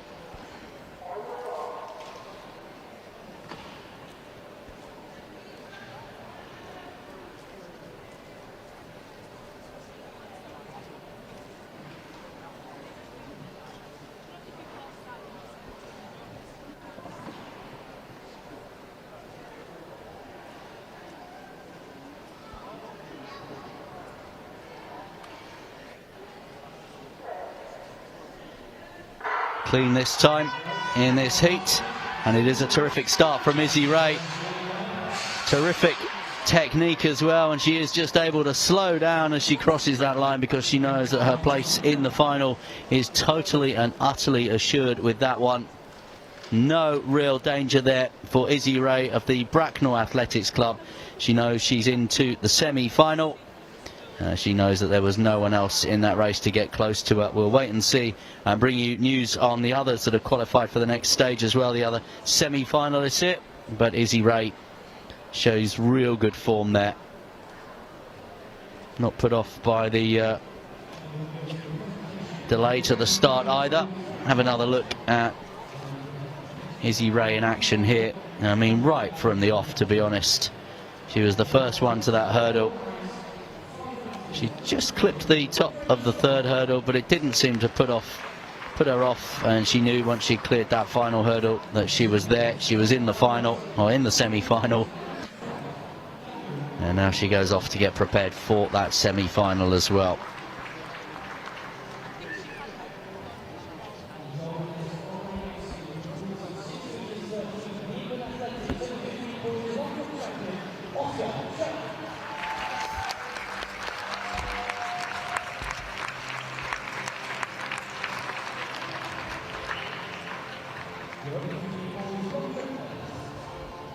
These are the competitors now for the third heat.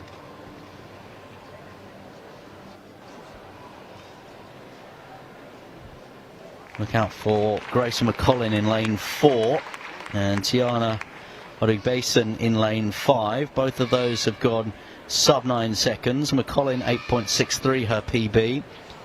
Origbeson, she's gone 8.97 in lane 5. And on the outside, Amelie Scott of the Chelmsford Club, she's got a PB of 8.76 as well, so certainly don't rule her out. Alwyn Isherwood in lane 1.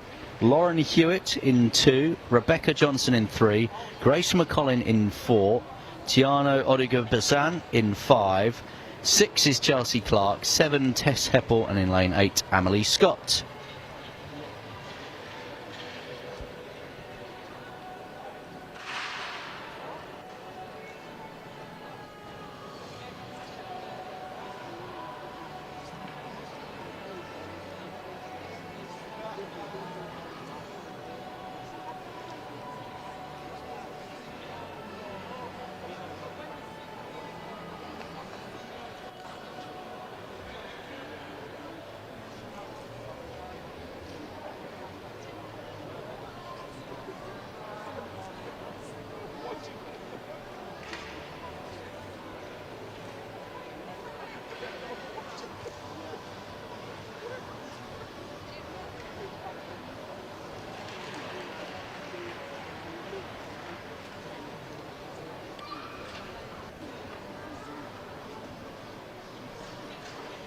So what you're watching at the moment is preparations for the third heat of the girls under 17 60-metre hurdles.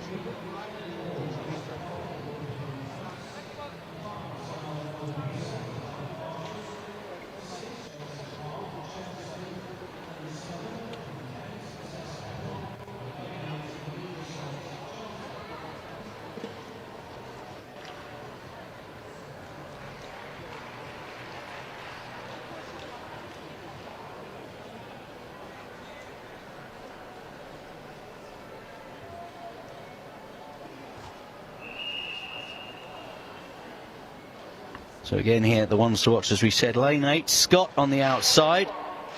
Keep an eye on lane 4 and lane 5 as well. So in lane 4, McCollin, wearing that sort of light blue vest. And outside of 5, Tiana Orugbesan, the Welsh athlete from Cardiff as well.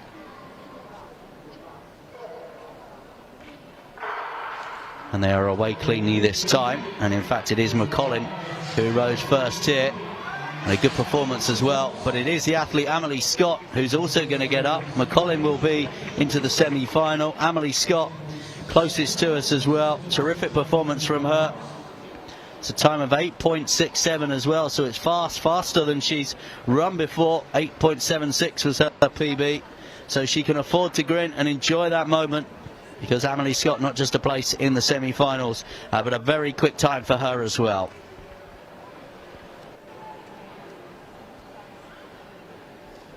McCollin led for quite a lot of that race, but it was Scott's pace. If we get another opportunity to have a look at it.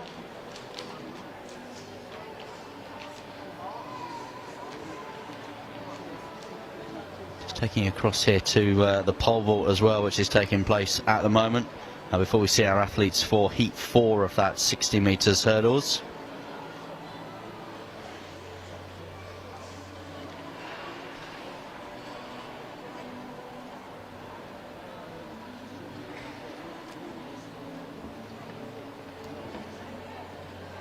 Here they come.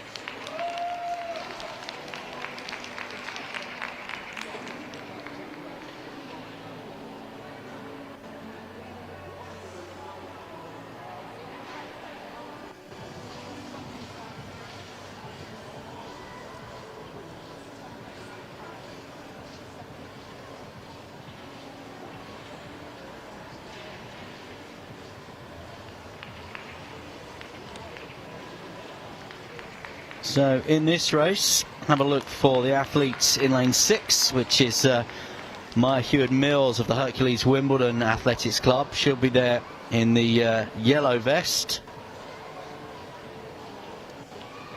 She has a PB of 8.72. Look also for Alice Cochelle, Thurrock Harrier, who has a PB of 8.67.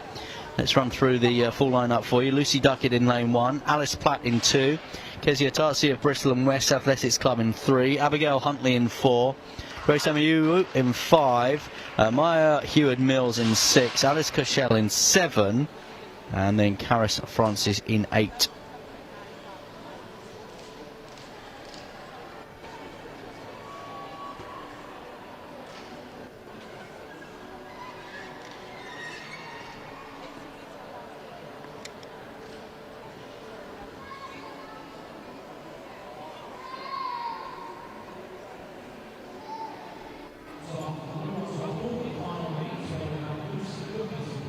So remember, 3 to go through from each of those heats, plus 6 fastest runners up as well.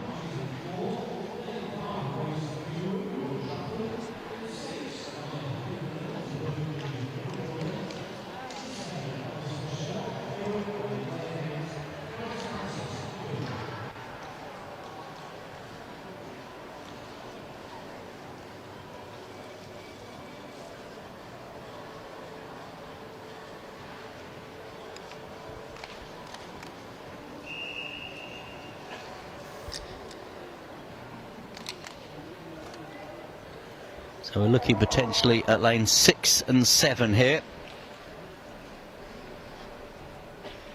Cochelle of Thurrock Harriers has the best time in the field. She is lane 7, so the athlete not quite closest to us, because you've got Caris Francis right closest to us as we look at it. Cochelle just inside her, Hewitt-Mills as well. Maybe one of the others to try and get in amongst the mix.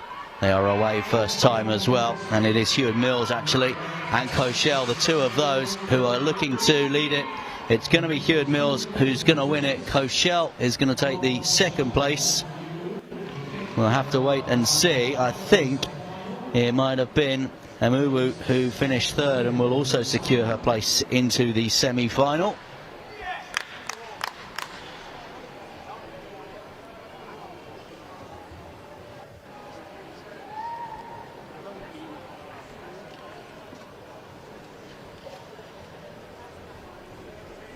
Well, those heats, if you like, all going to the form book.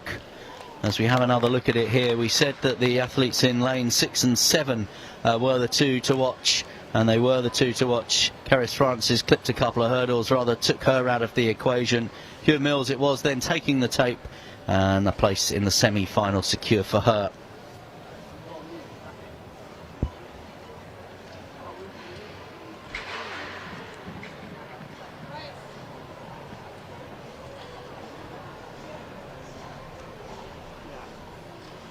Next up on track will be a little bit of a pause before the boys under 15s.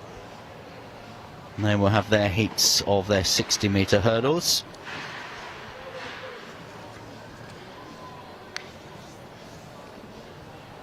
We saw the girls triple jumpers coming out a short while ago. We've obviously got a pole vault competition going on as well. As far as the track is concerned, just a little pause for a few minutes.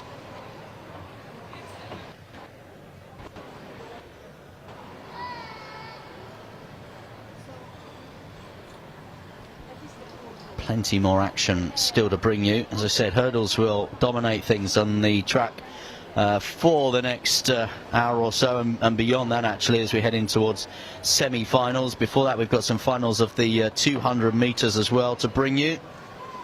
And we've got a couple of the longer distance races as well to bring you before we finish up on this Sunday evening. A day of rest for us, or indeed you.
Don't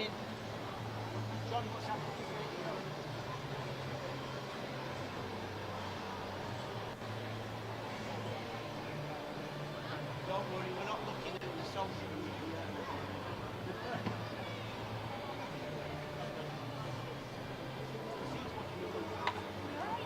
Oh, hello. I'm quite you.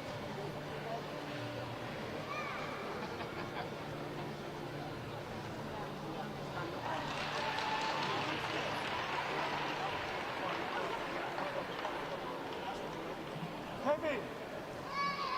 Heavy! Stand up a little bit more.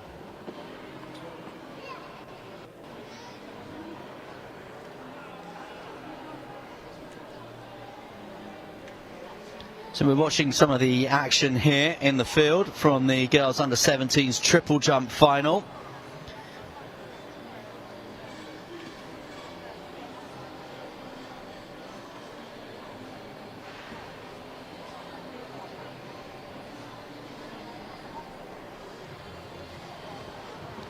Rona Newt at the minute. Jump of 11.99. First round jump for her. A PB for her, in fact. Sees the top of the pile. Isabella Winslade of the Windsor, Slough, Eton and Hounslow Club. 11.03. Again a PB for her. Sees her in the silver medal position. And Florence Watling of the City of Salisbury Club.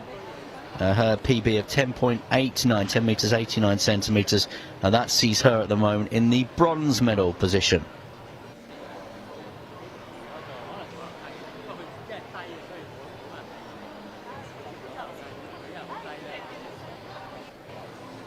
Well, we saw Layla Newt yesterday take her place in the other jumping event, of course.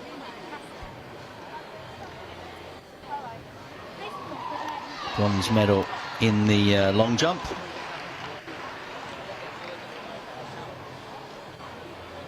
And at the moment in the gold medal position here in this triple jump. Over in the pole vault, which is also ongoing at the moment. It's the girls under 17s final of the pole vault. Alice Bird and Liliana Oriol Sykes and Lana Knight, as well as Daisy Roberts and Beth Boys and Claudia Berry, all sharing the lead because they are all clear over 2 metres and 90 centimetres at the moment.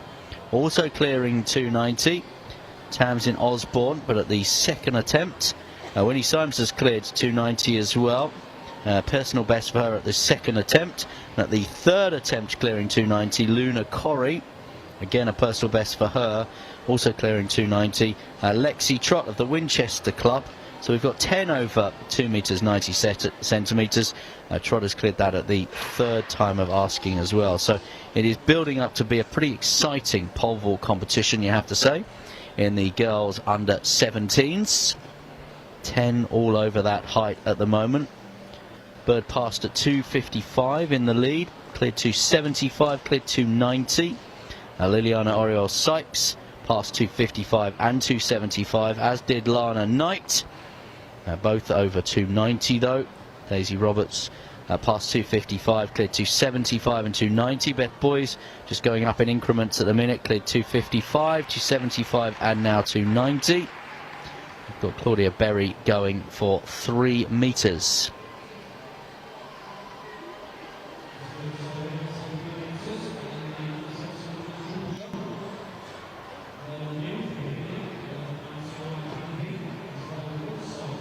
So Alice Bird has just cleared 3 metres there. So she is now out on her own as the only one over that height. As I said, 10 were over 2 metres 90. Bird has now cleared at the first attempt 3 metres.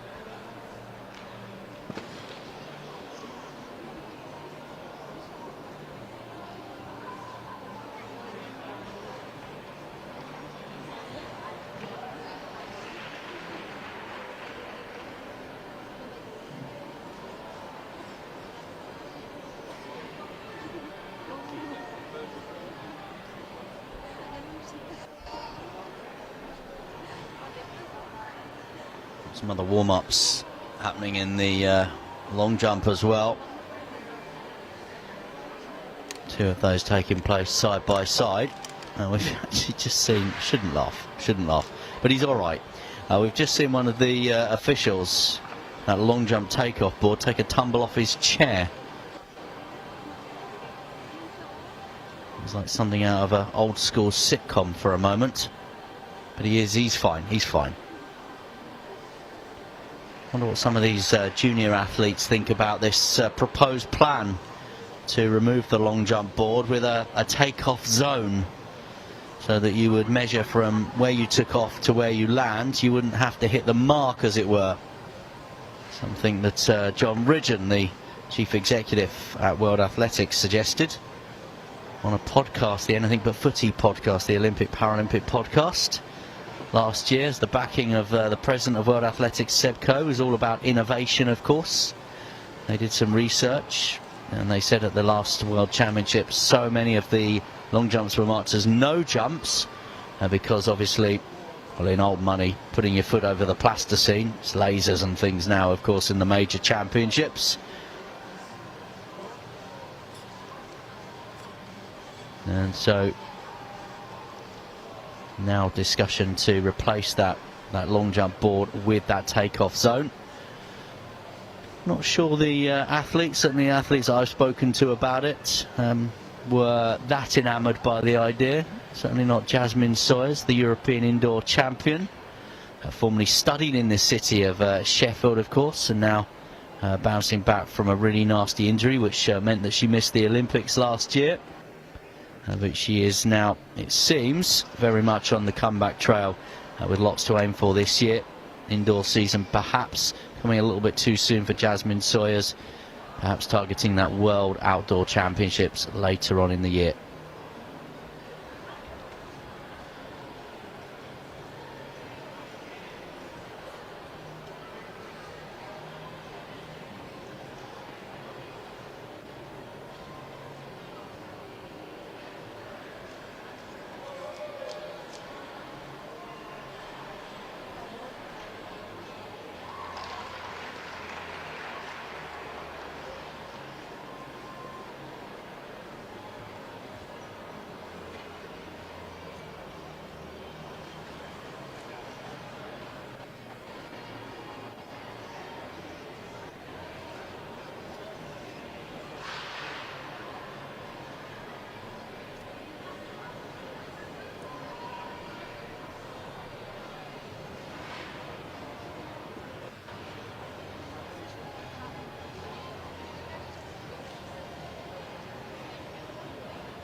So we do have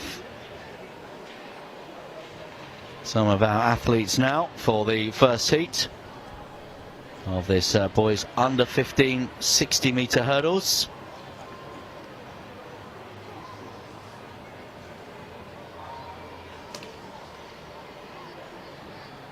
Just run through the start list for you. In lane 1, Theo Dixon. 2, Jack Fletcher. 3, Evan Miller. 4, Jay Hussein. 5, Charles Riley. 6, Andrew Irvin. 7, Harrison McConnell. And 8, Ziki Yansene. So we're trying to pick out the ones to watch with the girls. The ones to watch in this one, I would suggest Charles Riley in lane 5. His PB is 8.86. He's the quickest in the field. But look out as well for Jay Hussein in lane 4, just inside him. His PB 8.89, so just 3/100ths of a second slower. So lanes 4 and 5 in the middle, maybe the ones to watch.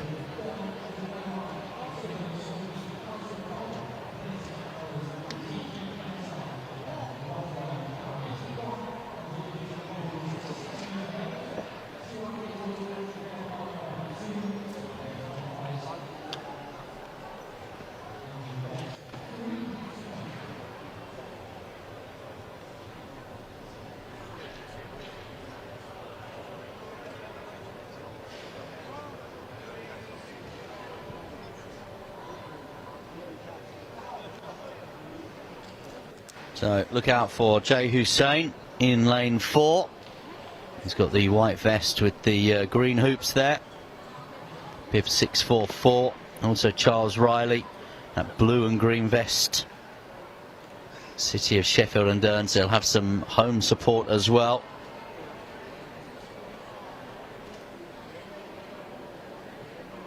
So 3 heats for the boys under 15 60-metre hurdles.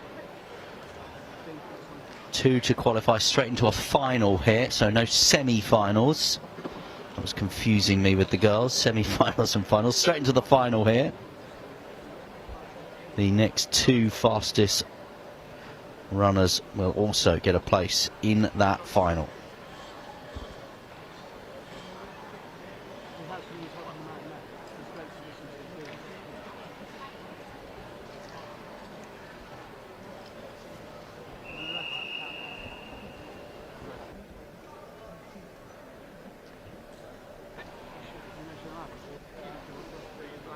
So we've had a little bit of a pause.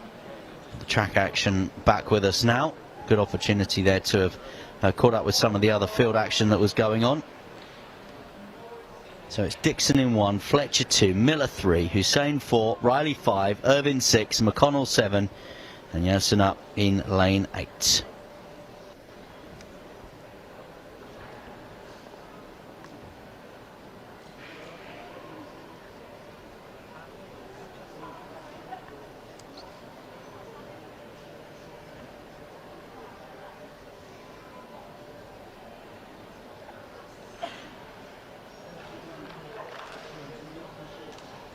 So the first heat of the boys under 15 60-metre hurdles,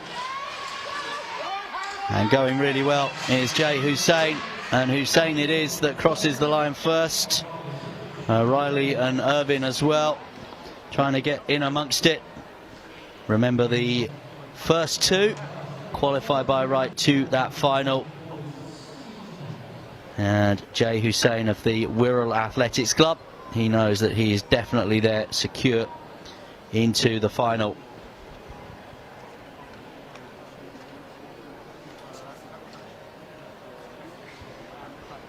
Three heats in total.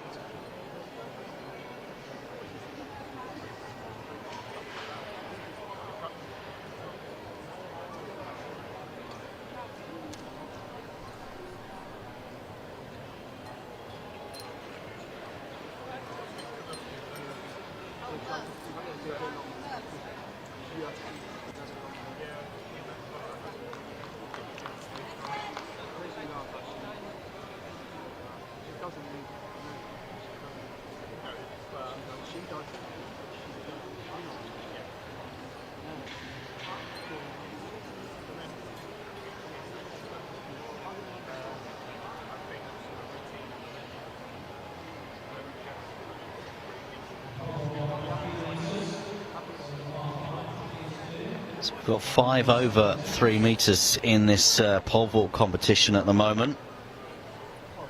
We said it was looking as though it was going to be an exciting one as we await the next action on the track.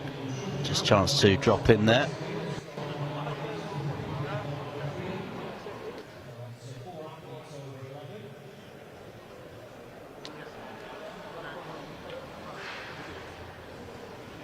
So here's our lineup. Jacob Richardson in lane 1. Samuel Hodgkinson in 2. Freddie Strong in 3. Jacob McCormack in 4. Thierry Kerr in lane 5. Gerald Edwards in 6. And Toby Taylor in lane 7.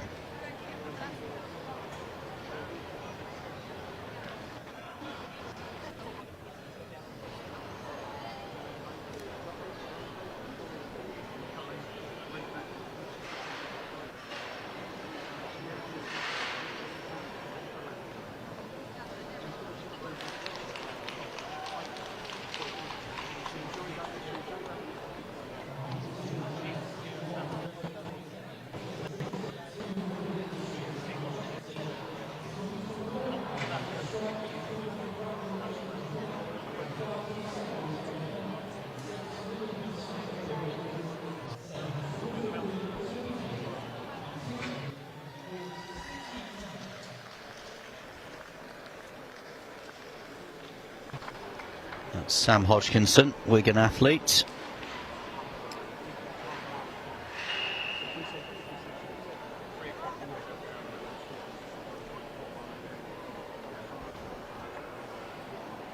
One to watch in this is in lane 6, Gabriel Edwards. His PB is 8.64.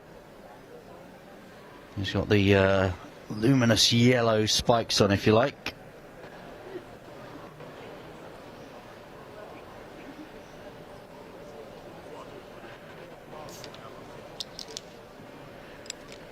So keep your eye on lane 6, so just one in from our viewpoint. Stumble out the blocks there from Edwards, who's a very slight figure compared to some of the others in this race.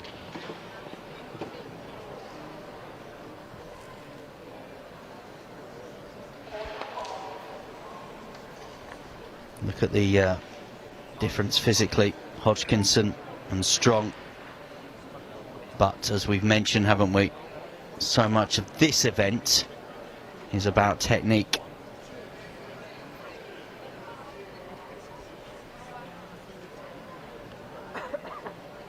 So it's heat 2 of the boys under 15 60-metre hurdles.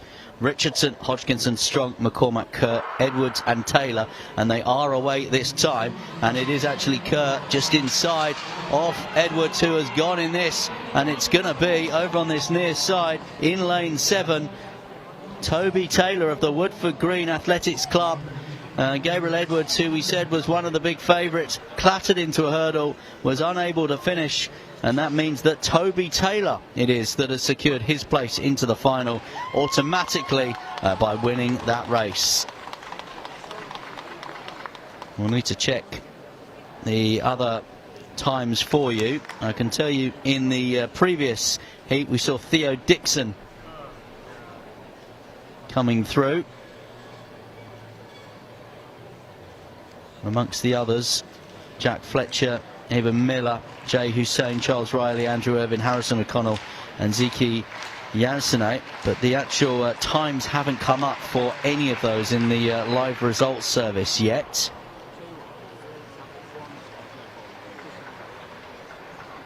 And there we've just seen Toby Taylor. Perhaps a little bit of a surprise in that the likes of Thierry Kerr and others had a better personal best than him. But championship racing, he's got his lane in the final. His technique was stronger and better today as it mattered.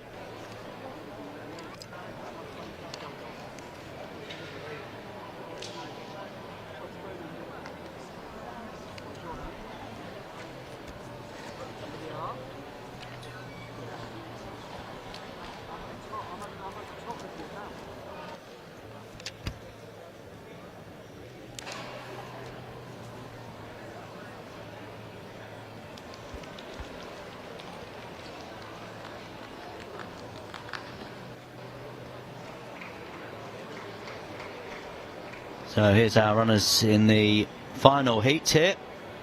Axel Otterson in lane 1, Oscar Famore McGee in 2, Riley Michaels in 3, Jacob Jones in 4, Daniel Newsasinski Kirkland in 5, Ben Jeffs in 6, Owen Lockie in 7.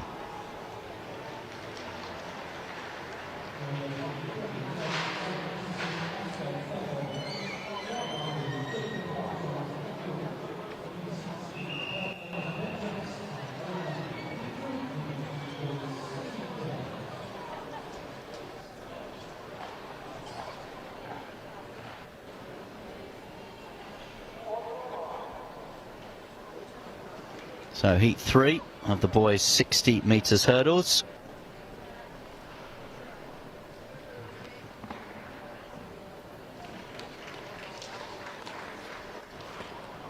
Well, the man in lane 5, Kirkland, Newsasinski Kirkland, has the fastest time in the field with a PB of 8.46. He runs for the Woodford Green Athletic Club with Essex Ladies as well. And so that familiar green and white hoop shirt showing its form and its class. And taking the win as well. Looks like Jacob Jones will also qualify in second. But no doubt about the winner there. Ujazinski Kirkland. Well, 8.41 the time inside his PB here of 8.46. And importantly as well, a place in the final for him.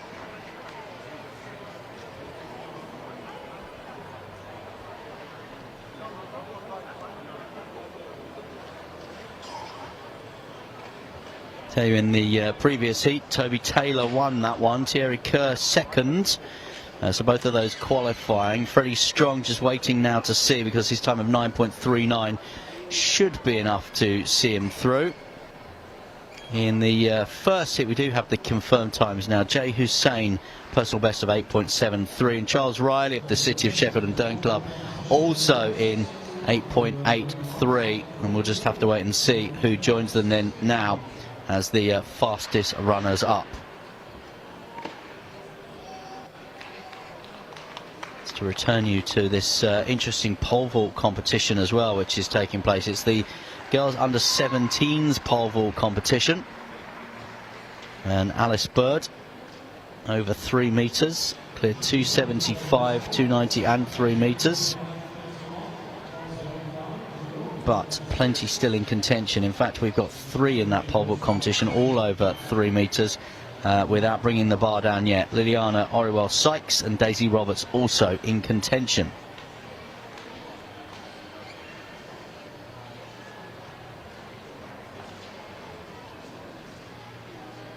Going to return those to these hurdles. Women's Under-20s heat 1 of the 60 metre hurdles. 4 heats, 3 to go through, and 4 runners up also to go through. Now we don't have anyone in lane 1 in this race.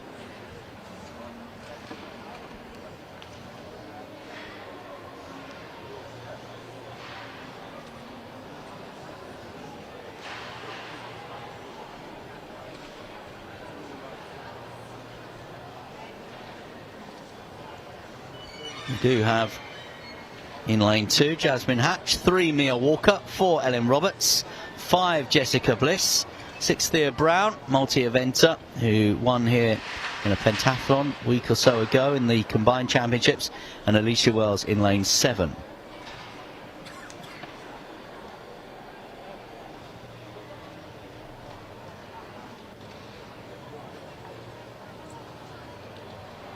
Thea Brown obviously was the long jump champion as well yesterday, the leap of 6.24.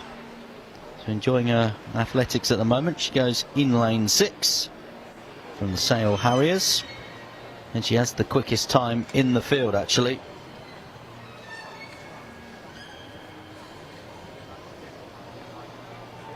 PB of 8.26.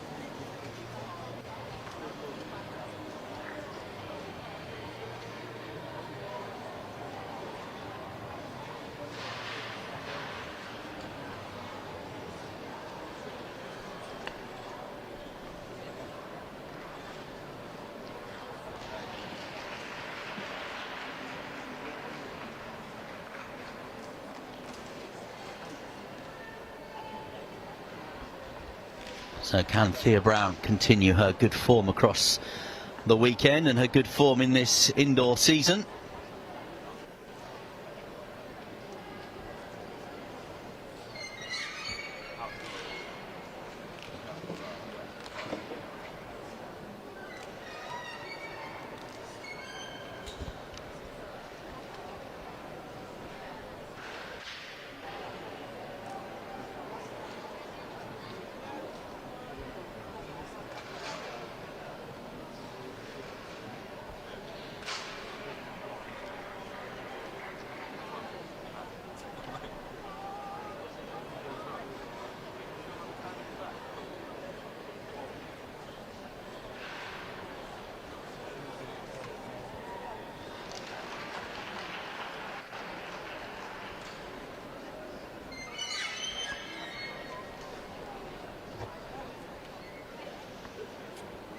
So Hatch in 2, Walker 3, Roberts in 4, Bliss in 5, Brown in 6, Wells in 7.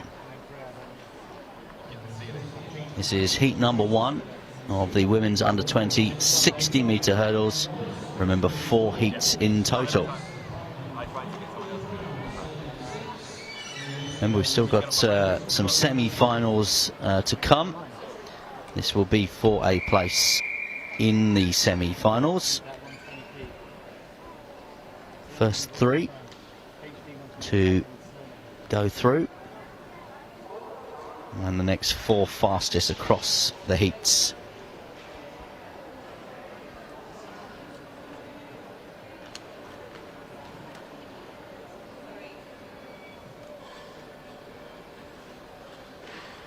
So look out for Brown, look out for Bliss just inside her as well, and look out for Roberts in lane 4 too. And it's a good start as well, and in fact it's Brown, Thea Brown, that has taken the lead here, and Thea Brown with Bliss inside her and Roberts as well. Those are the 3 that are going to qualify for the semi-finals. But Thea Brown, the multi-eventer, the winner yesterday in the long jump, the winner of the combined championships here recently as well, has won that heat and puts herself into the semi-final of this competition. She is an athlete bang in form right now.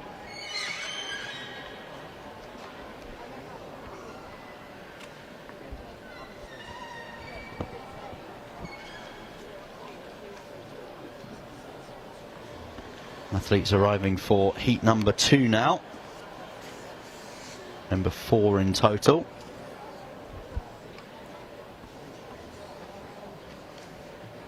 Again, we're not going to have an athlete in lane 1 or indeed in lane 8.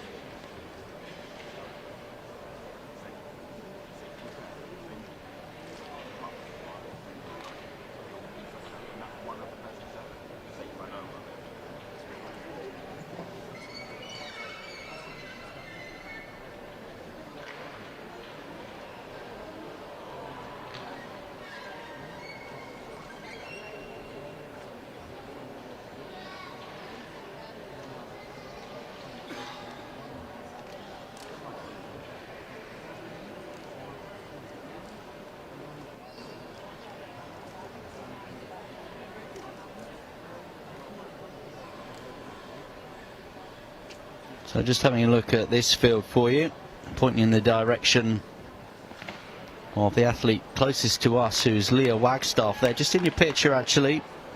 Cambridge and Coleridge athlete, PB of 8.59. She would be the one to watch.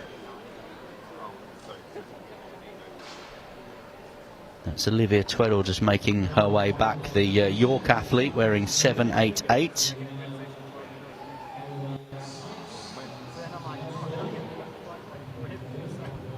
Also there at the start wearing 782, that's Isabel Moore. She's a Rugby and Northampton athlete, also has broken 9 seconds, her PB 8.99.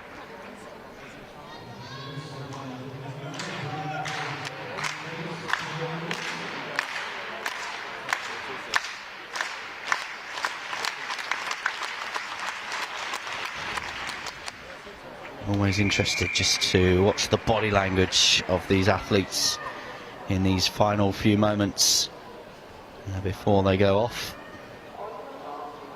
and called to their marks.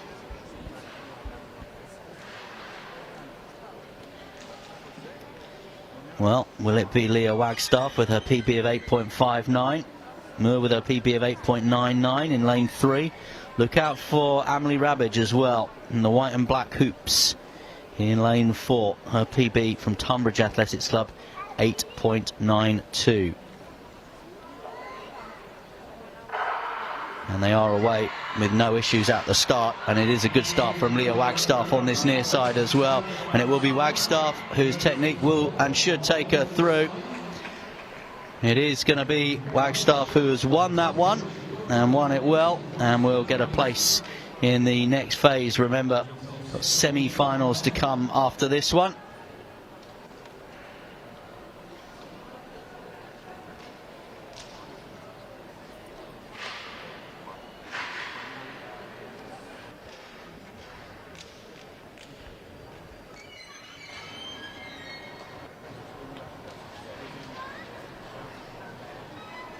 Well, Wagstaff on the near side. She was the form athlete going into the event, and so it proved as well. Good performance there as well. But I think from Charlotte Ayton, we'll have to just confirm who else got up to get that second and third qualification position, as our attention turns towards Heat 3.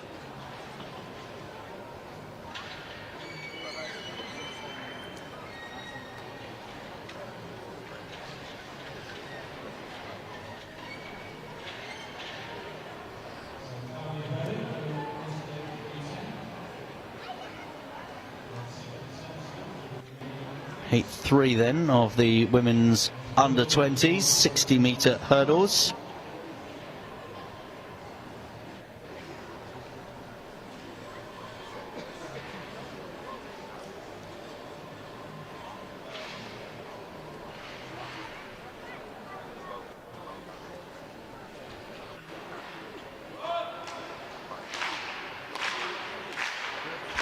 And again, one to watch here. Here's the one closest to us, which is Menna Grant, Cardiff Archer, who has a PB of 8.61. There she is, wearing bib number 776.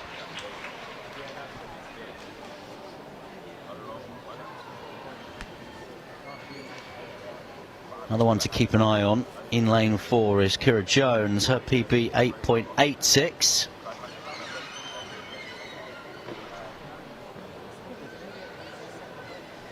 That's Maria Gordon, her PB 9.19 from the Gateshead Harriers Club.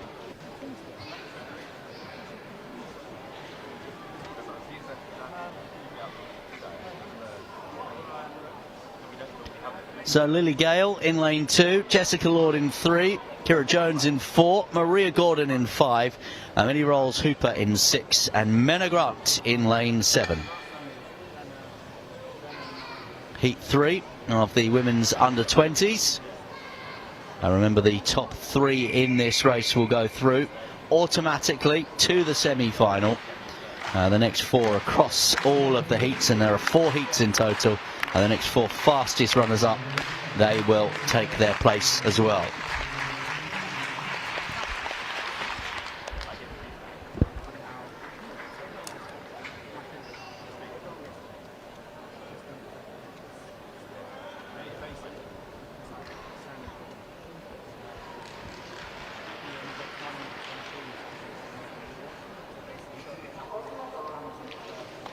So here we go then. Heat 3, women's 60-metre hurdles, under-20s. One of these will be hoping potentially to be crowned English champion at the end of today. Look out for Menna Grant. She is closest to us. Look out as well in lane 4 for Kira Jones too. And it's Kira Jones that started really well there. Kira Jones in the middle, but Menna Grant's form comes to superiority now, and it will be Menna Grant who takes that one. Menna Grant wins it. Kira Jones as well, I think, will have a place in the semi-finals. But no doubting our winner again, Menna Grant, Cardiff Archers athlete.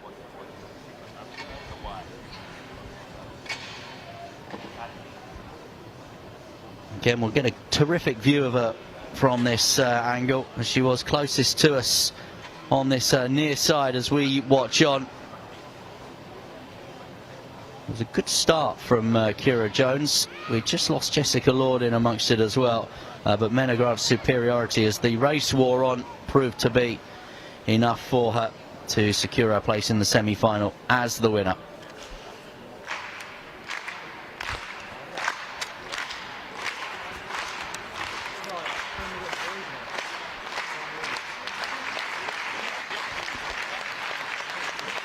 We'll move now towards heat 4.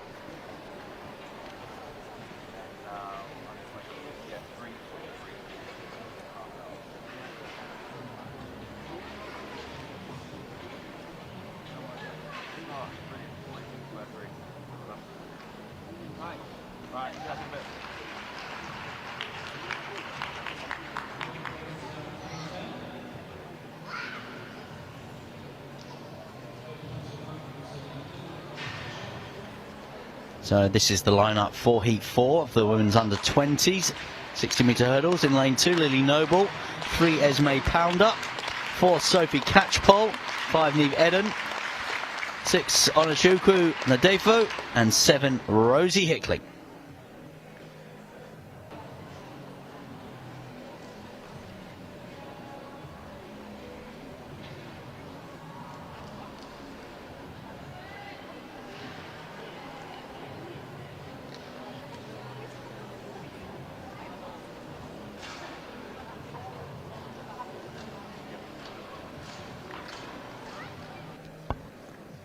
So keep your eye on Sophie Catchpole, the Chelmsford athlete, in lane 4, her PB 878. Also look over on the far side for Lily Noble as well, PB of 8.81 for the D-side athlete. She goes in lane 2. See her there just bouncing up and down on the spot.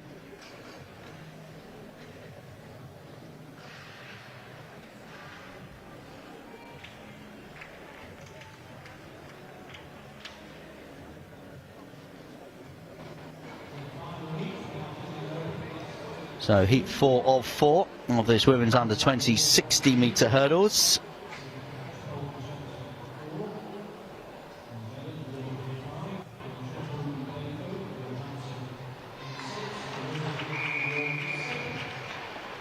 So Catchpole is perhaps the one to watch.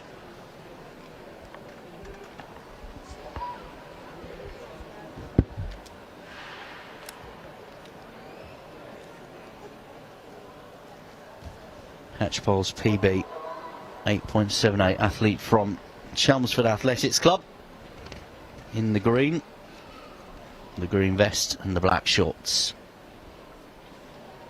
Noble, Pounder, Catchpole, Eden, Nadefo and Hickling.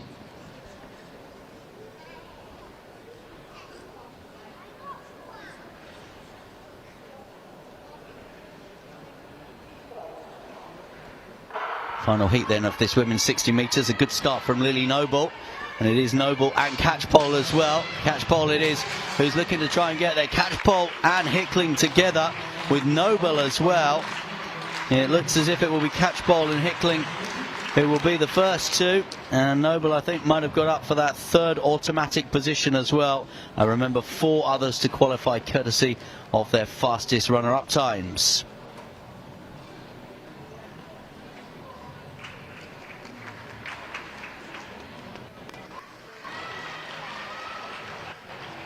A real close race here. You can identify Catchpole and Noble ahead of it. But have a look at Hickling here, closest to the camera.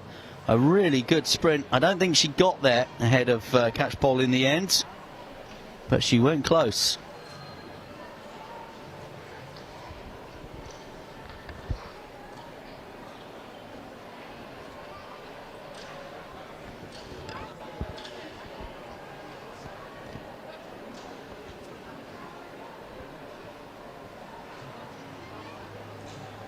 So we've got more hurdles heats for you coming up very shortly. Waiting to come onto the track will be the boys under 17s. We've got 4 heats there. It's the 29th track race of the day, by the way.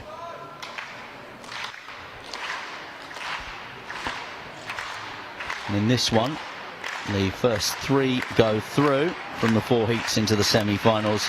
And we'll have 4 others to come through courtesy of their times.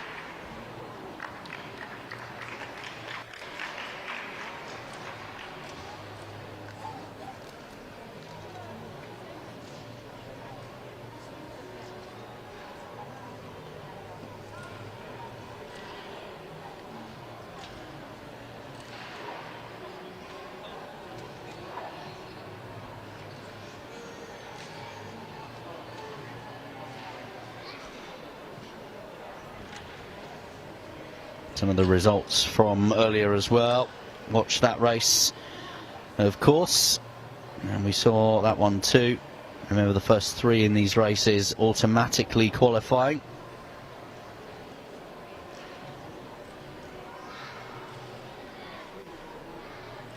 So there was the confirmation there of the catchpole victory.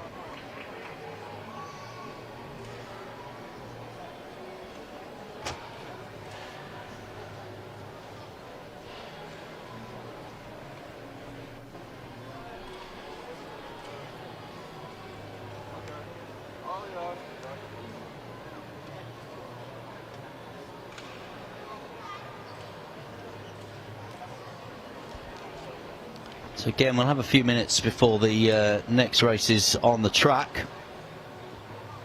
Men's under 20 long jump taking place at the moment. Caden Ramsey of the Burton Athletics Club.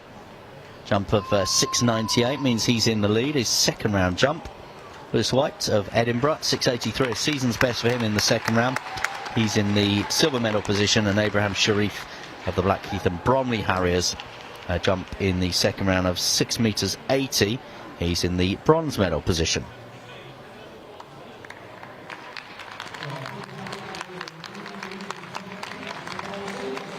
So here come our track athletes for you. So this is boys under 17s. There are 4 heats in total,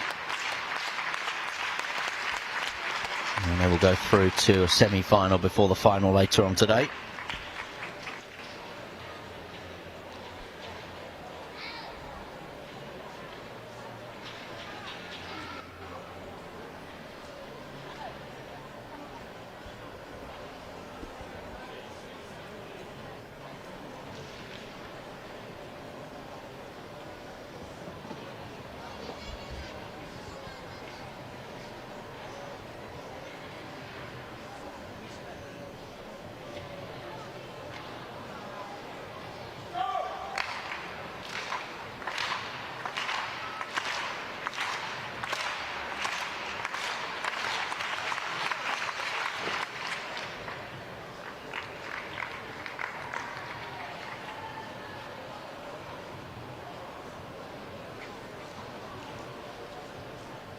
So Harry Ryan will line up then in lane 1.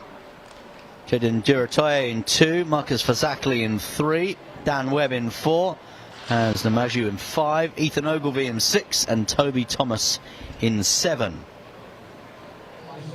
What intel have we got to tell you on this one? Look out for lane 5, the Cambridge Harrier.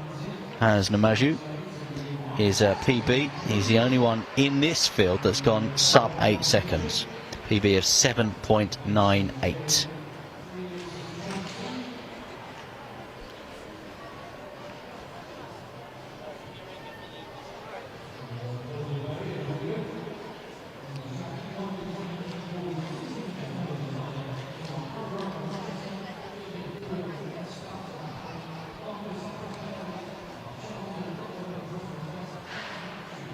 Ryan, Duratoye, Fazakli, Webb, Namaju, Ogilvie and Thomas.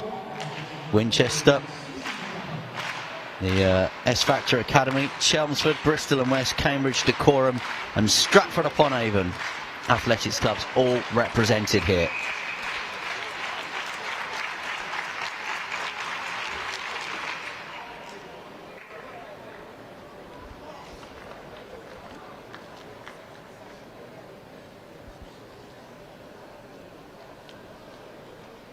As far as our coverage is concerned, by the way, we are heading into the home straight of an epic 18-hour telethon of athletics for you.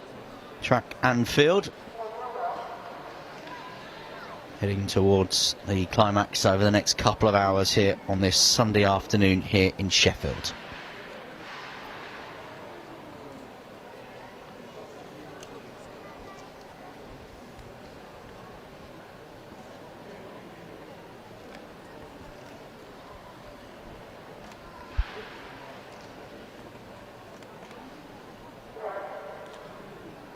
So boys under 17, Namaju it is that reaches the first hurdle first. There was a little stumble in there as well. His class is showing now though, and he does get there. Also going really well was Duratoye in the all black there as well. Again, his technique just let him down a little bit, but the two of them should secure their places into the semi-finals. Remember, 3 go through from that one, but Hans Namaju in the light blue. He was the winner of that heat 1 of 4.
So here's our lineup then for this next heat, second heat on track of these boys under 17s in the 60-metre hurdles.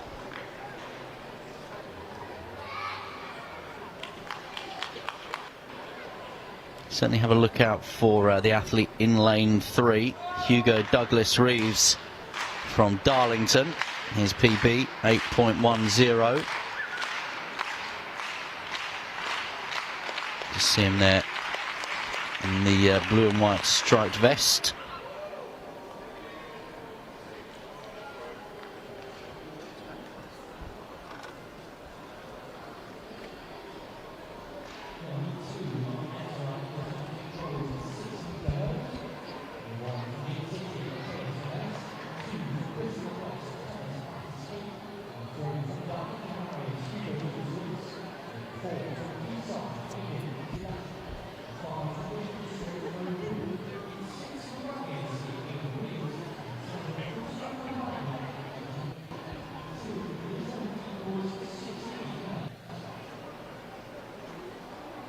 So Matthias Vanlis in lane 1, Thomas Mattis King in 2, Hugo Douglas Reeves in 3, Aidan Aguileton in 4, Owen Boone in 5, Aidan Williams in 6, and in lane 7 Ethan Winning.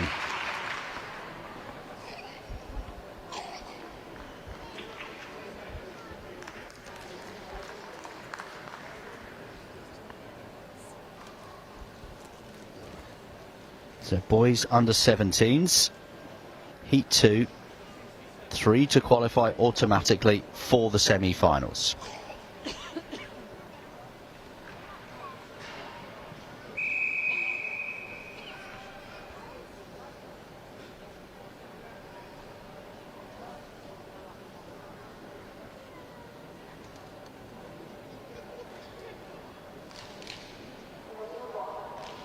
Hugo Douglas Reeves of Darlington has the best time in the field with his PB of 8.10.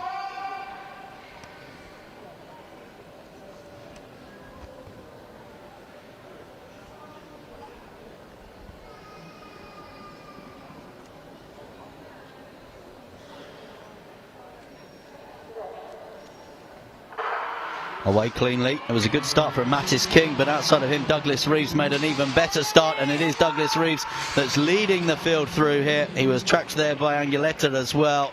The two of them will certainly see a position for them both in the semi-finals with 3 to go through, but Hugo Douglas Reeves from Darlington Monty Darlow, as they call it.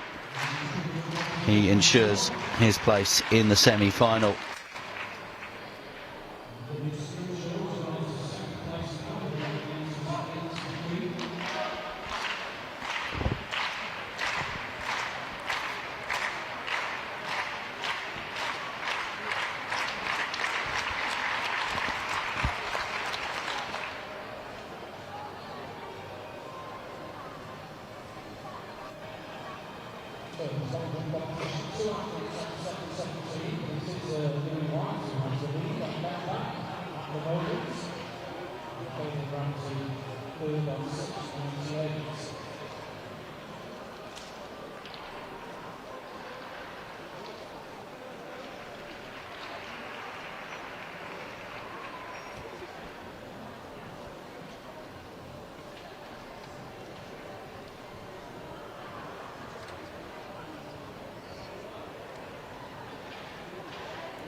Lanes 1 to 7 then in the third heat of this boys under 17 60-metre hurdles event. Lane 1, Joshua Allen.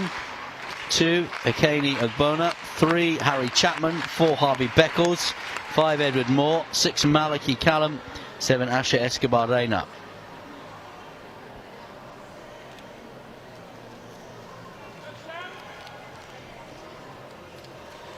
Just to recap those for you here.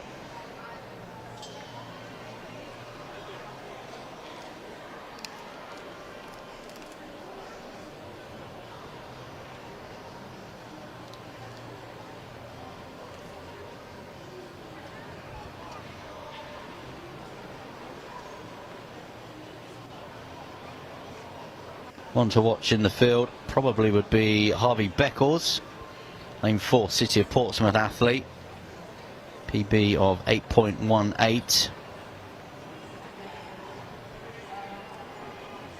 Harvey Beckles also competed yesterday in the men's, or the boys under 17 60 metres, where he finished 7th in the final, registered a PB, so he's going well in the semi-finals. PB of 7.08 over the flat.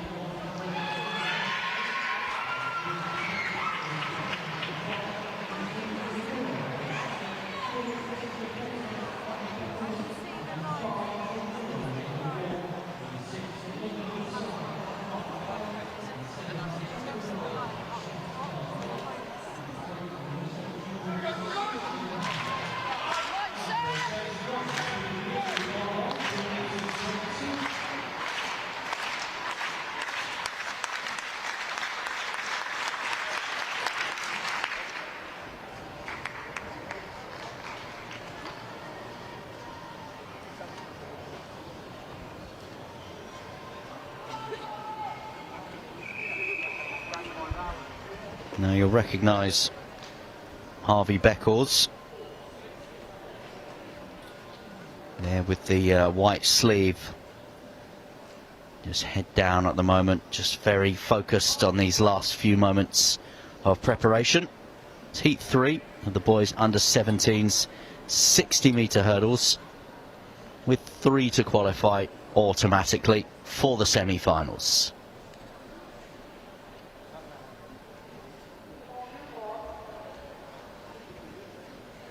Just inside him, we've got Harry Chapman of the familiar decorum purple and green vest. On the other side of Beckles, you've got Edward Moore there. Moore represents the Wirral Athletics Club.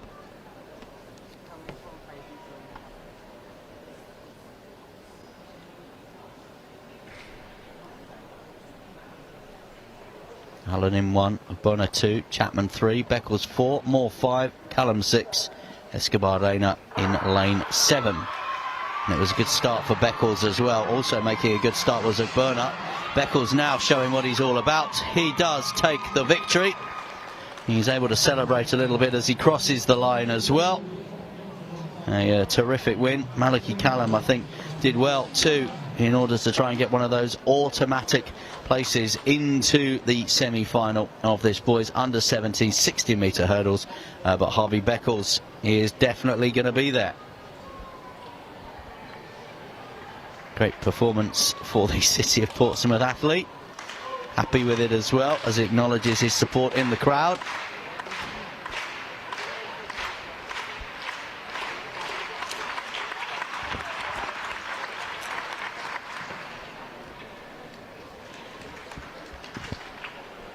Back to the pole vault competition as well, taking place at the moment.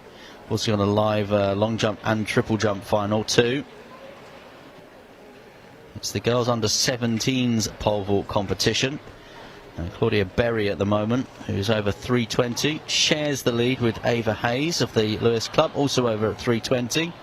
Elsa Pawson of the Tunbridge Club, looking to go over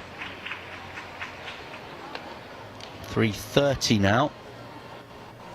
That is Elsa Pawson.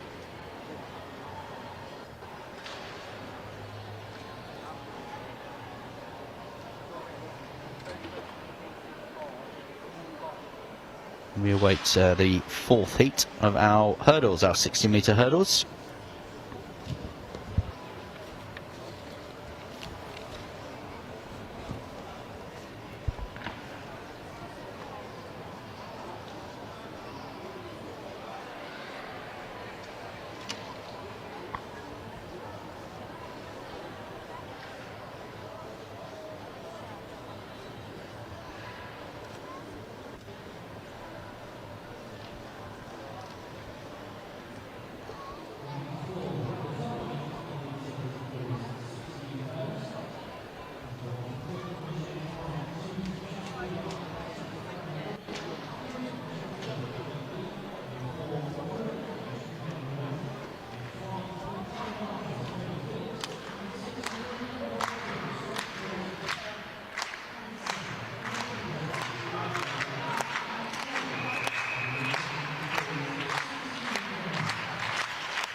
So heat 4, James Howarth in 1, Seth Rennie Roddy in 2, Harry Lee in 3, Muna Nawezi in 4, Kobe Phillips in 5, Sonny Briggs and McKellar in 6, Elijah Olay in lane 7.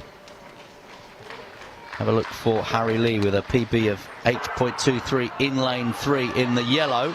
Caught a little bit on the hop at the beginning, but now he's coming through and there is no one that's going to get close to him. Harry Lee it is that wins it. Elijah Olale of the Cambridge Harriers came through to nail the second position as well. Remember, the top 3 go through automatically to the semi-finals. Harry Lee a little bit slower out the blocks than some of the others, but his technique over the 5 barriers, over the 60 metres, proved useful and worthwhile for him as he secures his place in that semi-final.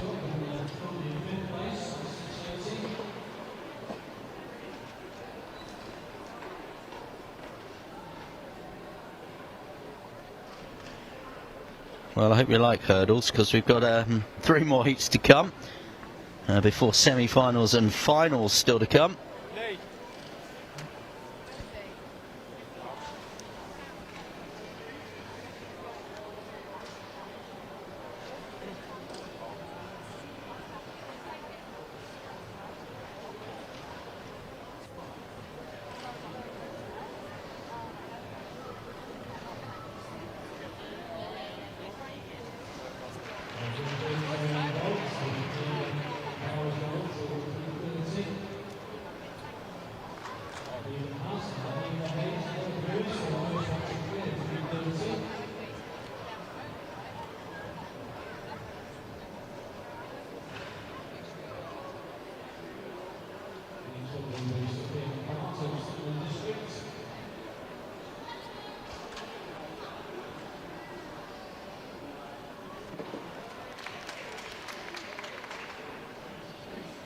These are the next athletes waiting, the men's under 20 hurdlers.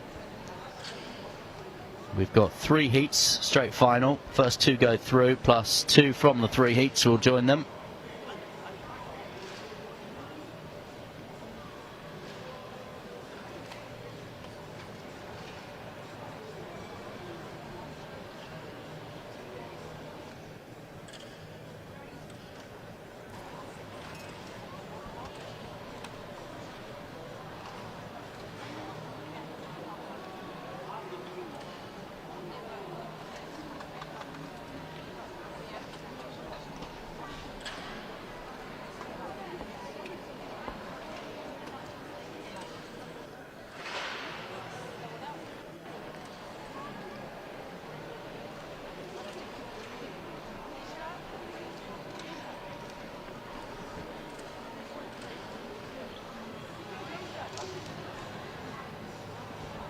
That pole vault final, by the way, we were watching some of that. Ava Hayes is clear at 3:30.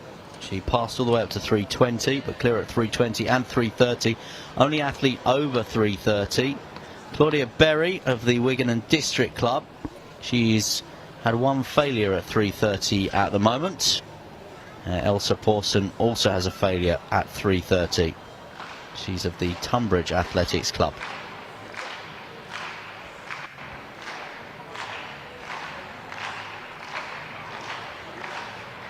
This is the girls under 17's triple jump, where Layla Newt leads that one at the moment. PB in the first round of 11.99. She matched that actually with her 3rd round jump. So she leads. Olivia Scrimshaw, the Welsh athlete, 11.83 in her 3rd round. So she's 2nd in the standings at the moment. Jason Best of Brighton and Hove, PB in her 2nd round, 11.76. She's got a mark on the board in between 2 no jumps.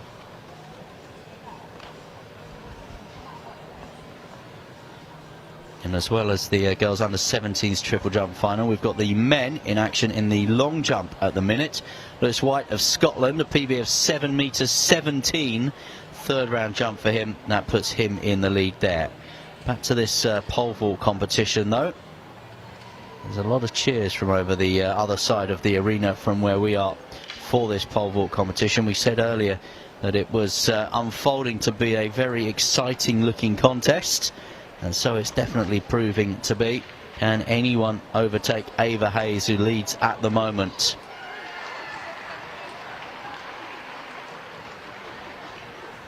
Big roar there for Elsa Pawson, who is over 3:30 at the 2nd time of asking. She's secure at the moment in the silver medal position.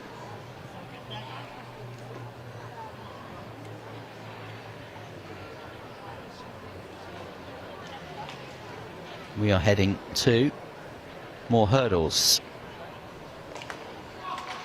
Heat 1, I said heat 1 of 3, and then a straight final, so 2 through to the final here.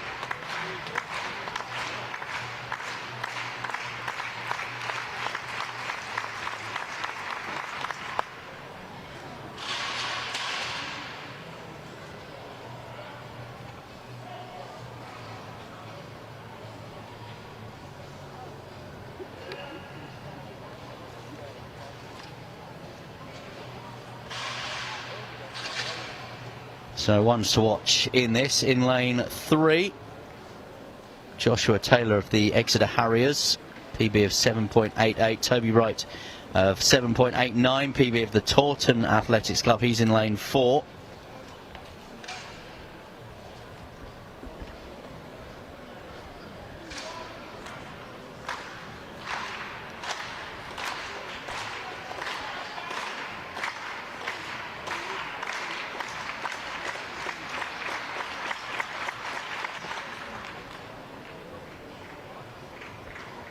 It's back to the men's long jump competition, incidentally.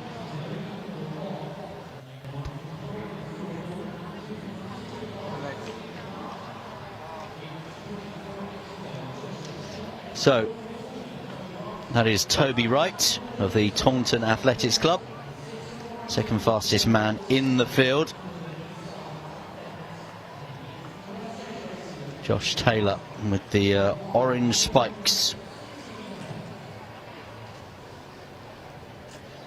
And the white vest in lane 3. He is the fastest man. In lane 1, George Ball. 2, Finley Bernard. 3, Josh Taylor. 4, Toby Wright. 5, Trey Collis. 6, Lewis Shaw. 7, Montana Dennis. And in lane 8, Nathan Brassington.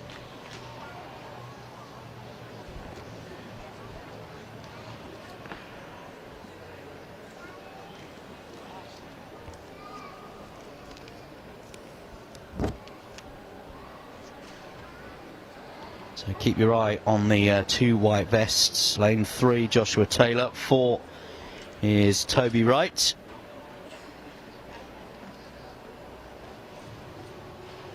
So far, the 60-metre hurdles events have predominantly gone to the form book, but always room in sport for an upset. Toby Wright wearing bib 764. Joshua Taylor wearing 751 inside him. 2 that have made the trip up from the southwest of England. Joshua Taylor from Exeter, Toby Wright from Taunton.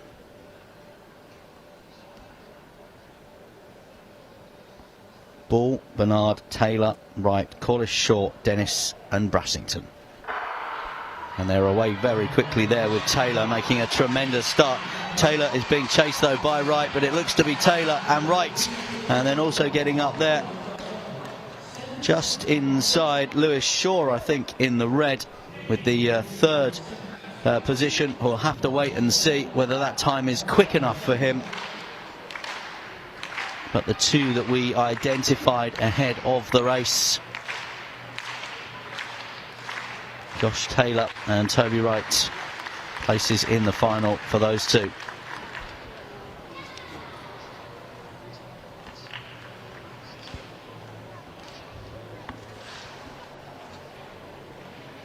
So that was the first of 3 heats.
So next up on the track, more of the heats for the men's under 20 60-metre hurdles.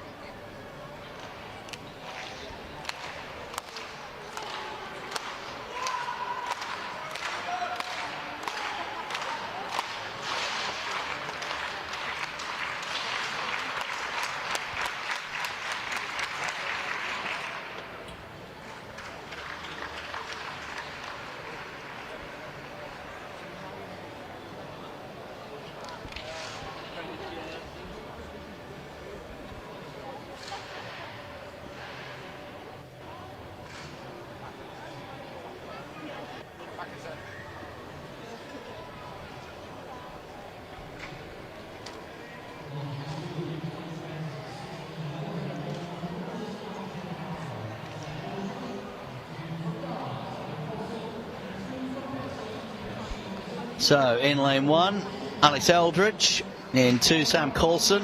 3, Tabekia Zodo. 4, Adam Dingley. 5, Edward Barber. 6, Rehan Mutada. 7, Corey Middleton. And 8, Alfie Carter. So Edward Barber in lane 5. Watch out for him. He's run a 7.84. Also look out for Adam Dingley in lane 4. He's run a 7.97.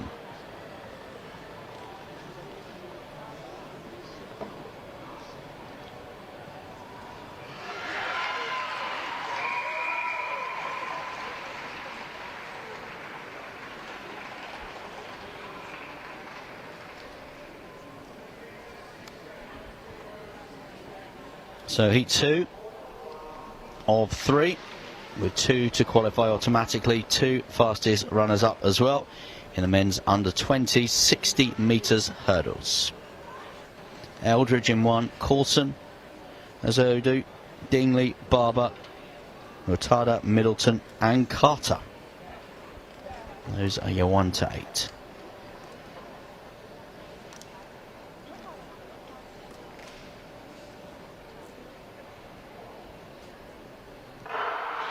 And they are underway. It was a good start from Dingley, just outside of him Barber as well, and it's Dingley and Barber, those two that are going neck and neck and will qualify automatically for the final. Dingley with the black sleeve, Barber wearing the black and orange vest. Those two going really, really well. Mutada it was. We'll have to wait and see what his time means as far as qualification for that final. He finished 3rd in that race. But again, lanes 4 and lanes 5, Dingley and Barber, are the 2 class acts in the field.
Just seeing some of the warm-ups begin for this high jump competition, which we'll be bringing you news of in due course. Remember, we've got long jump and triple jump and pole vault also taking place in the field at the moment. And we will have this 3rd and final heat on the track as well for the men's under 20 60 metre hurdles.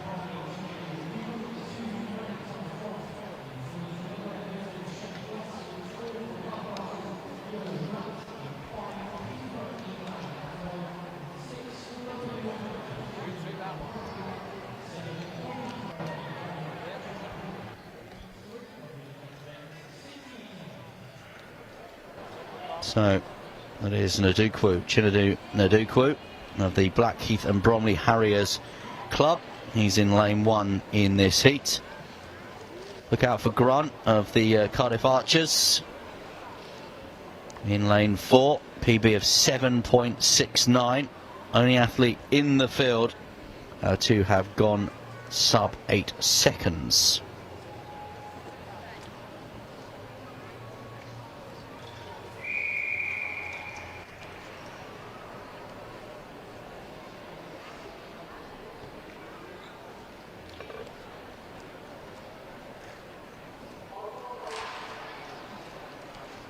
So Naduku, Croft, West, Grant, Rowe, Alan Bramble and Wheatley.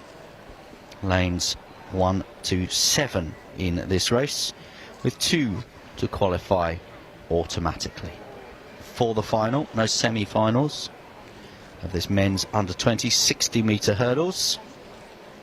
Third of the 3 heats.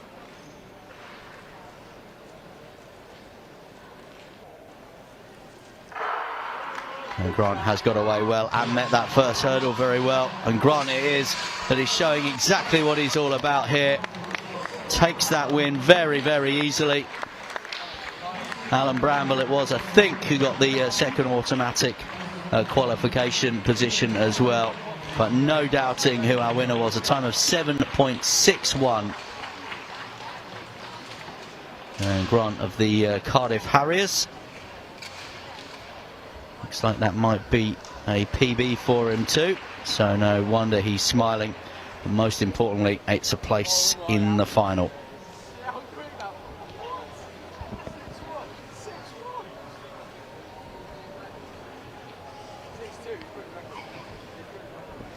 And we are going to take a pause from the 60-metre hurdles. We'll return for some semi-finals and finals in a while. But next up on the track, we are going to have some 200 metres finals here. We're going to see the under 15 girls in their final, the under 15 boys, then the under 17 boys and girls, and then the under 20 men and women too.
So this girls under 17's pole vault final.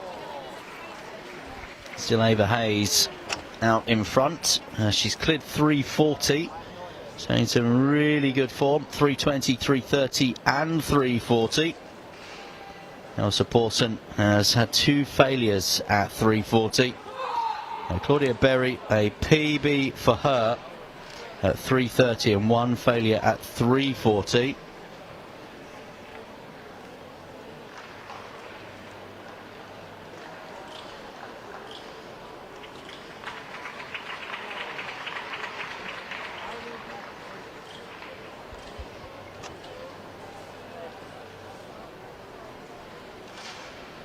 So a second failure there for Claudia Berry.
So you can see plenty going on here at the English Institute of Sport. Just a reminder as well, over the weekend we've had students here from Eltham College. They took part in a big charity challenge last night. 7 students, aged 16 and 17, took on a grueling 12-hour charity relay. They started at 7 o'clock yesterday evening and they ran through the night in 15 to 30-minute legs through until 7 o'clock this morning. They ran around 90 miles, as I understand it as well, raising vital funds for the Personal Best Foundation. That is the official charity of England Athletics, which supports disadvantaged and underserved children and young people to participate and experience in the transformational benefits of athletics. So, terrific effort from them. Well done to all involved. Good awareness and money raised as well for the Personal Best Foundation. They are the official charity of England Athletics. If you'd like to find out more about them, you can go to their website, personalbestfoundation.org.uk. And whilst it has been a very hectic and busy schedule over the past 2 days, have had the opportunity to go down to the exhibitor hall as well here. Great to see the kids zone very busy. Also phonetics there as well, where you could run, jump and throw. All the family able to enjoy that one. It was all free too. And of course the speed bounce challenge was very popular. The all-time record, by the way, 68 speed bounces in 20 seconds. Not by me, I must point out. Not by me.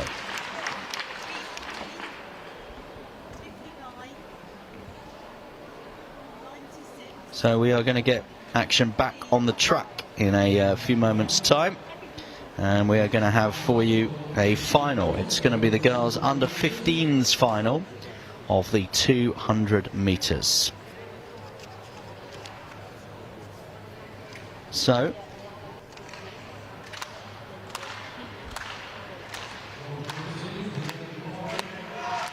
the one to watch will be Honor Oteng.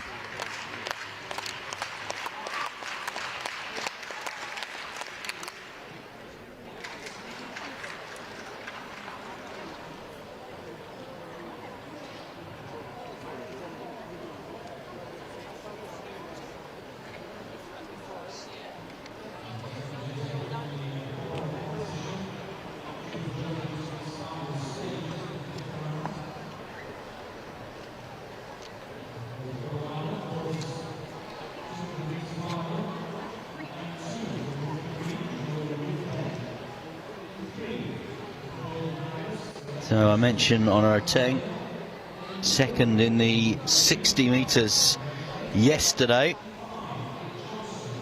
looking to try and win this 200 metre title from that outside lane. So Joy Lorinda in lane 2, Saray Destiny Crossdale in 3, Cleopatra Drake in lane 4, Mia Johnson in 5, and Honor Oteng in lane 6 from the Be Fit Today Track Academy. She's having a good weekend. Perhaps she is the one to beat in this race. The girls under 15s final over 200 metres.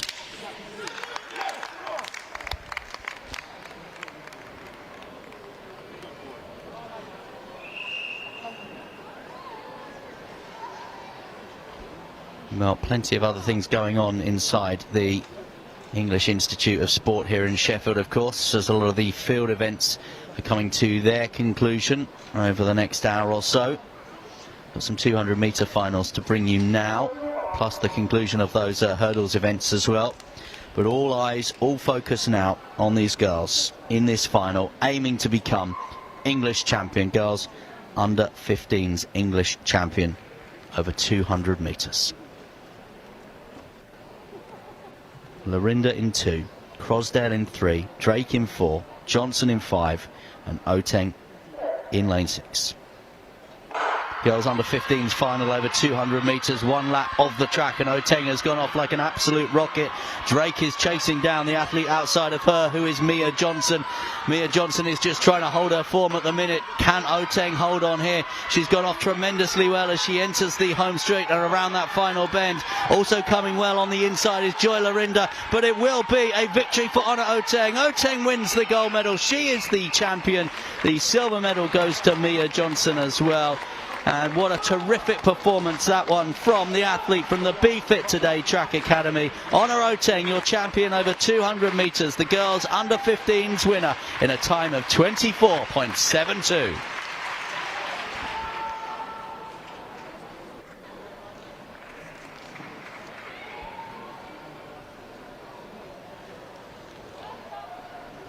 Brilliant performance from Honor Oteng, cheered on by this great crowd here inside the English Institute of Sport.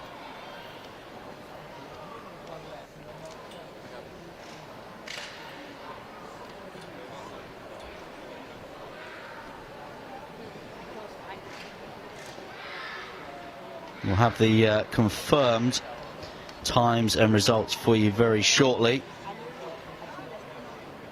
Just a reminder, the boys under 15 final, that one is on track next for you.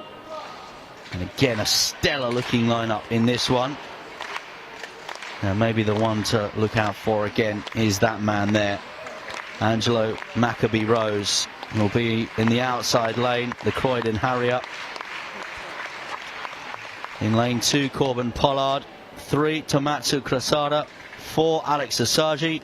5, Charles Riley. And 6, Angelo Maccabee Rose. We do have the finish results, and it was a gold there for Honor Oteng, 24.71 her time. A PB for Mia Johnson in the silver medal position of 25.37. It was Joy Lorinda who won the bronze medal. Congratulations to her and the Woodford Green Athletic Club and Essex ladies. Her time 25.71. She just edged out Cleopatra Drake. Drake's time 25.74, with Saray Destiny Crosdale finishing in 5th position in the final.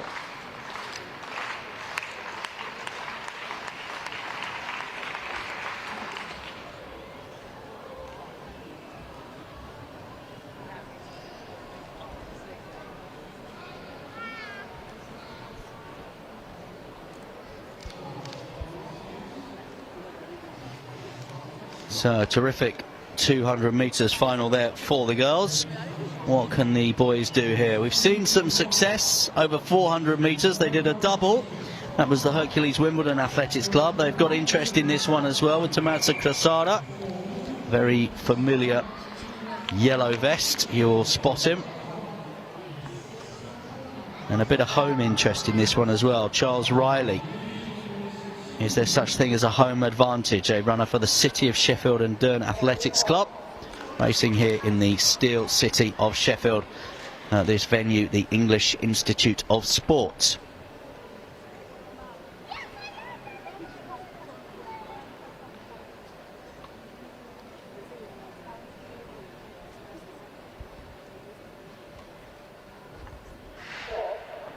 Final of the boys, 200 metres.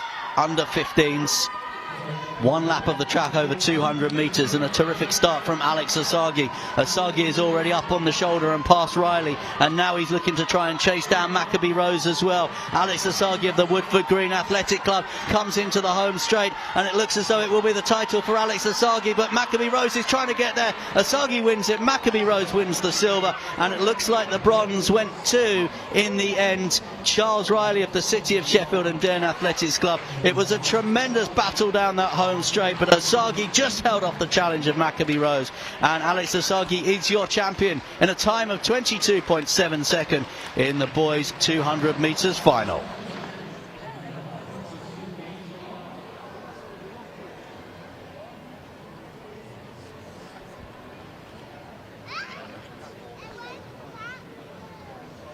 Another terrific race there. Looks like a personal best as well for Asagi. He went off like an absolute rocket. Can be difficult running in those outside lanes traditionally, but Maccabee Rose gave everything he possibly had to Croydon Harrier down that home straight. He just could not get there in the end though, but it's what you love to see. Terrific entertainment.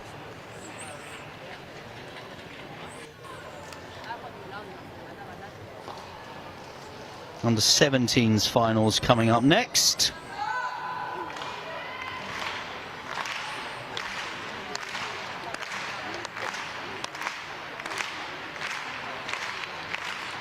So Asagi wins it and a personal best time of 22.75, edging out Angelo Maccabi-Rose, 22.82, both of those personal bests.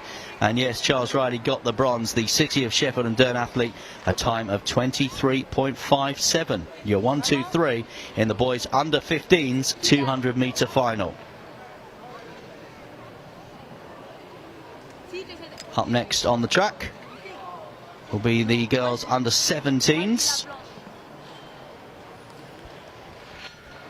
Princess Uelu in lane 2, Maisie Boylan in 3, Emma Clark in 4, Keely Little in 5, Aliyah Afolabi in lane 6.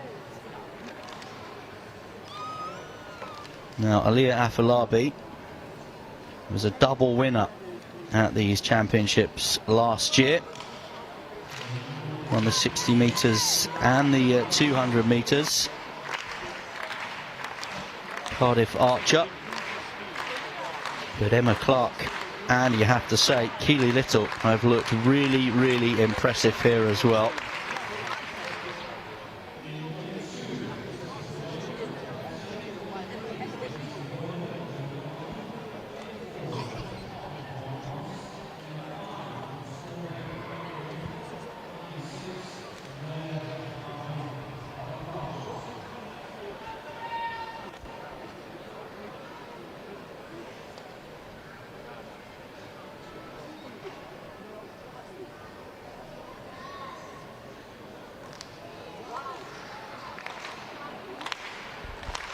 Final of the girls under 17s 200 metres.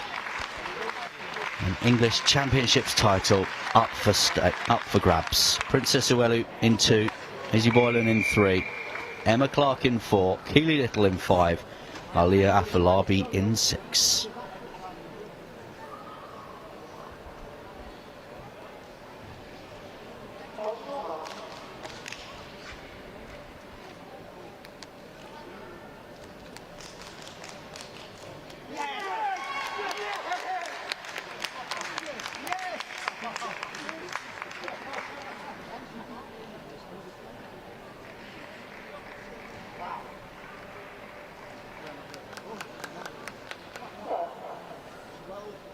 Two 200 metres, one lap of the track in this girls under 17s final. And Afolabi down that back straight, extending her advantage here over Keely Little. Also making good grounds is Emma Clark, and Clark is up on the shoulder here of Keely Little. What are they going to do about attacking Afolabi? It looks like Emma Clark of Scotland is not going to quite get there, because Afolabi will just hold her off. Afolabi it is that wins the gold. It's going to be silver to Emma Clark, with Keely Little winning the bronze medal. Your champion, Aliyah Afolabi of the Cardiff Archers Club, over 200 metres. She is the winner of the girls under 17s English title.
So next up on the track be the boys under 17s final.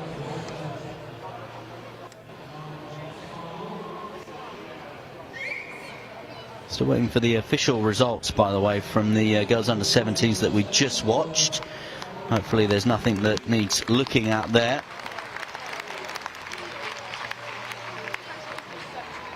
in this Boys Under-17s final. Ross Priestley in lane 2, Max Evans in 3, Ben Wiley in 4, Farrell Fabasiwa in 5, and Charlie Williamson in 6.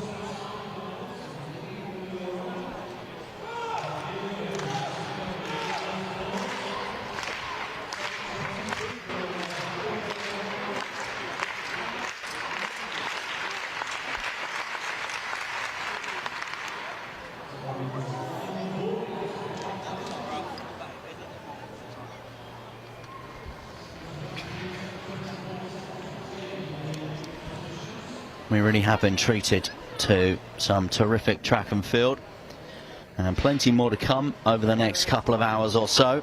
We are going to bring you a heap of semi-finals and finals as well, as this wonderful annual event comes to its conclusion. And we have another final on track now. Max Evans, looking at him in the red vest, he's been impressive getting through to this final. So has Farrell Fabasiwa, the Croydon Harrier as well. He'll be looking to try and chase down Charlie Williamson, who's on his outside.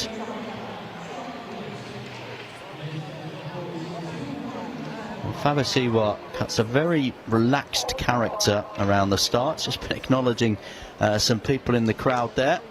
Now he goes into his pre-race preparations, begins his focus.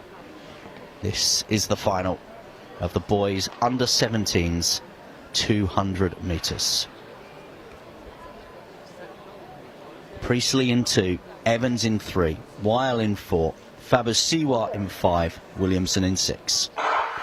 And they are away first time in the final of the Boys Under-17s 200 metres, 1 lap of the track, and already from Croydon Harriers, Farrell Fabasiwa is up on the shoulder of Charles Williamson and past him as well on that top bend. Can Fabasiwa hold off the attack coming from behind him now? Fabasiwa with the right sleeve, and it's going to be an emphatic victory for him. Farrell Fabasiwa of the Croydon Harriers, a time of 21.60 with the red sleeves and the victory. And what a tremendous victory it was as well. It's a time just outside of his personal best, but a emphatic victory, a great win for Farrell Fabasiwa of the Croydon Harriers.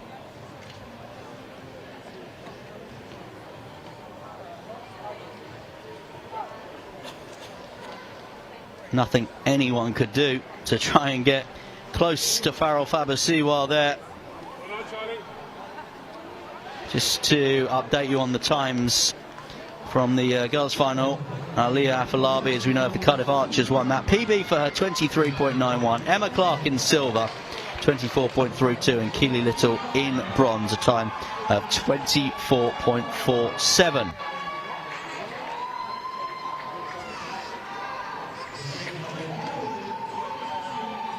So next up on track is going to be the women's under-20s 200 metre final.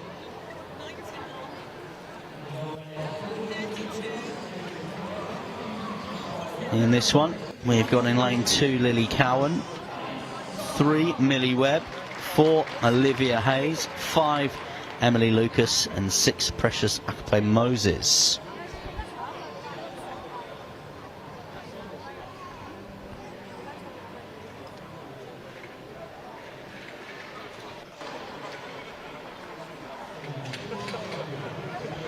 Some results from earlier on a road 10. Alex Asagi, crowned champions here. Terrific race, that one, between Asagi and Maccabee Rose, incidentally. We've just seen Aliyah Afolabi as well win well for the Cardiff Archers.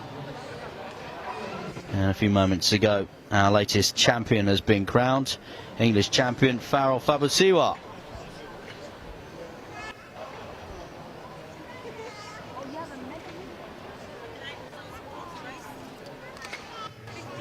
Farrell Fabasiwa's time 21.59. Should mention silver to Benjamin Weil, 22.24, and in the bronze medal position Charlie Williamson, time of 22.33. Ross Priestley, his 22.59, a personal best, finishing 4th.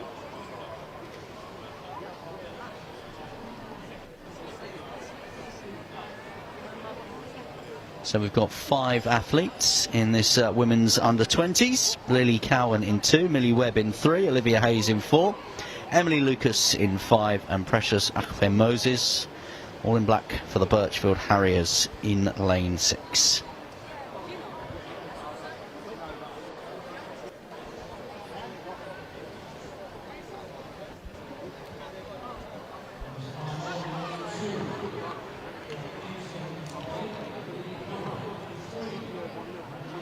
So very little in terms of the personal bests ahead of this competition to choose between any of these athletes. For the record, the fastest is in lane 6, Precious Akpe Moses. They have had to come through, as we know, heat semi-finals as well. So that is all in the history books. This is championship racing now. They all have their lane in the final and they all want to win it. And as it stands at the minute, they all have that opportunity.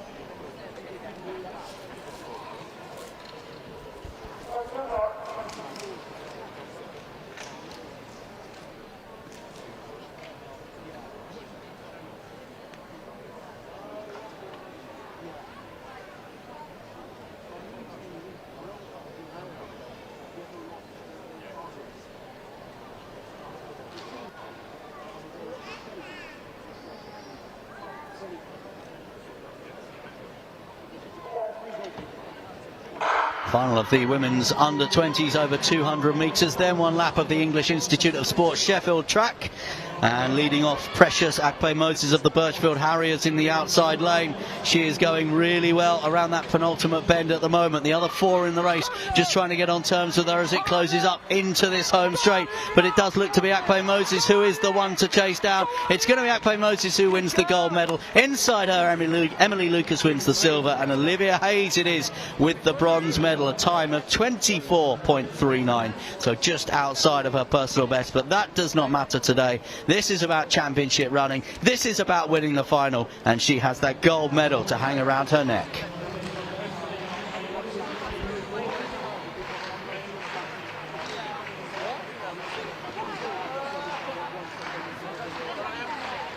Terrific run. We thought that she was the one to beat, and so it proved. The pole vault competition continuing as well over on that far side. We have one more 200 metres final for you, by the way.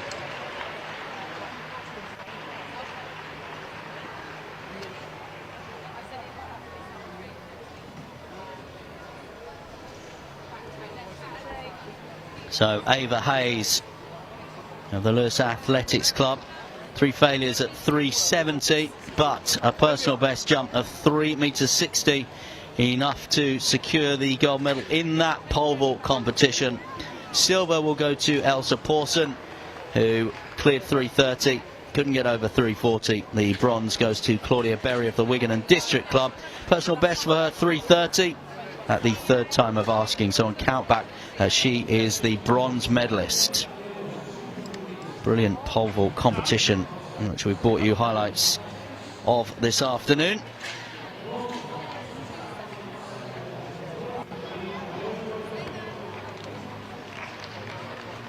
Got some more semi-finals of the hurdles to come for you. Girls under 15s, 3 semi-finals, then a couple of semi-finals of the girls under 17s. Then we've got the final of the boys under 15s. Then we've got semi-finals for the women's under 20, the boys under 17s, and then the final of the men's under 20 hurdles for you. That will take you through the next hour or so. We do also have girls under 15s and under 17s hurdles finals, and under 20s women's hurdles finals, and the under 17s boys hurdles finals will be the last event on track. Got some 1500 metres to bring you as well. So we've just seen Precious Akpe Moses, time of 24.38. Enough to secure the gold medal there. Emily Lucas in silver, Olivia Hayes in bronze.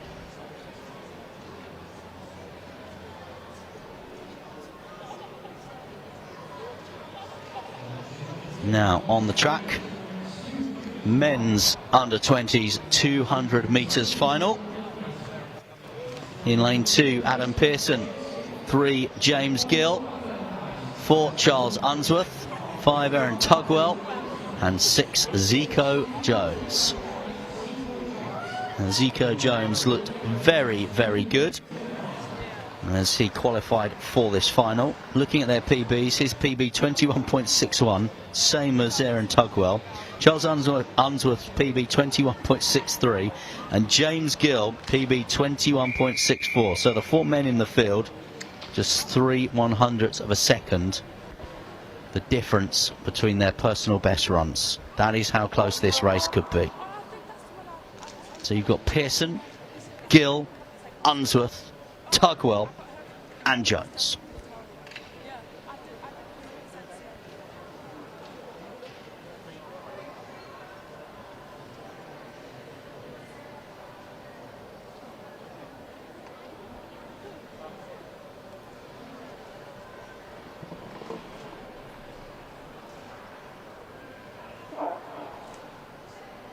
It promises to be one of the undoubted highlights of the weekend, the men's 200 metres under-20s final.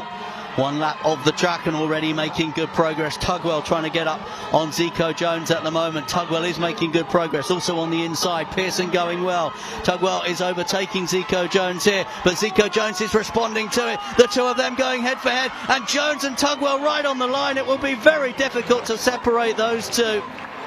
Well, Zico Jones punches the air, and also Aaron Tugwell, a long, hard look back at that finish line. Zico Jones thinks he's won it. Aaron Tugwell's not quite sure. What a tremendous finish. We said, didn't we, at the start, it was going to be one of the undoubted highlights of the weekend, and so it has proved to be one of the real highlights. What a close race. We will bring you the confirmed official times just as soon as we have them. But Zico Jones of the Be Fit Today Track Academy, Aaron Tugwell of the Cardiff Archers, the 2 Welshmen going head to head, have given us some terrific entertainment in that final of the men's under-20s 200 metres.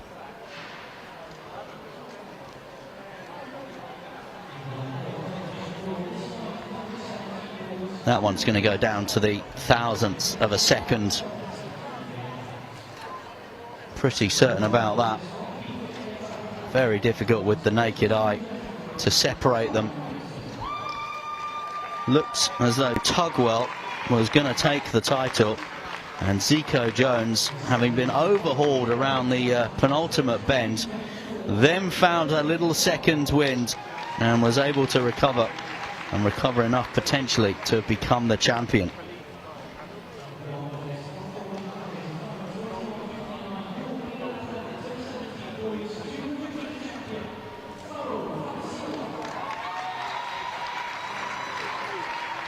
So some presentations taking place at the moment. The likes of Precious Akben Moses, Farrell Abasiwa receiving their gold medals. We're still anxiously looking at the clock and the official timings for that last race that we've just seen on the track there. The men's under-20s 200 metre final. Shortly, as I said, we will be getting some more hurdles action for you as well. That will begin with the girls under-15's first semi-final.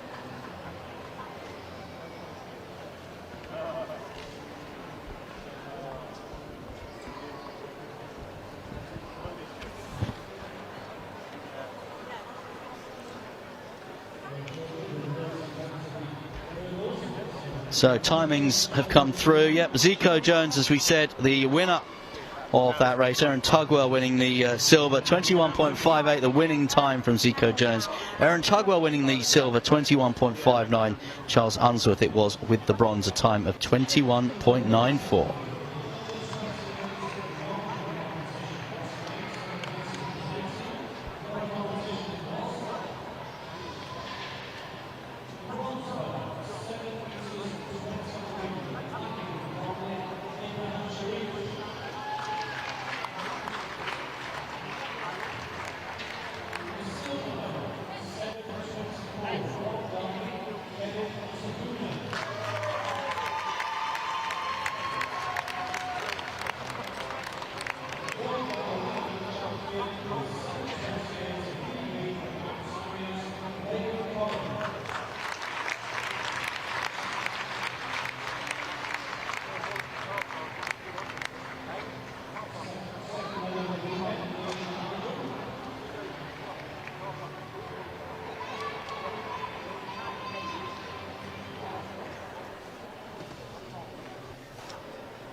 So, semi-final, number 1 of 3.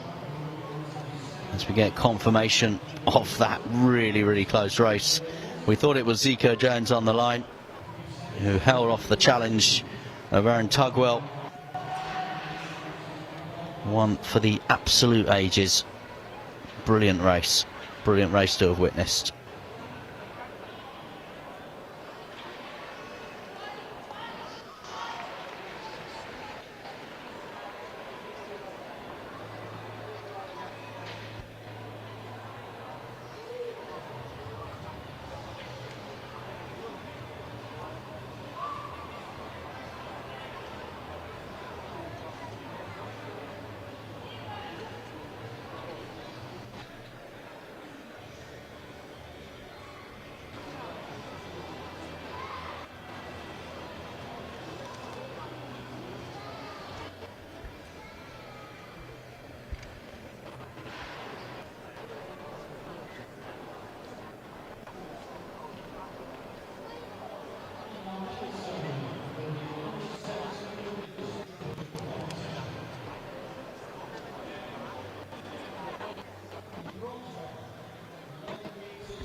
So these are warm-ups for pole vault final, still to come.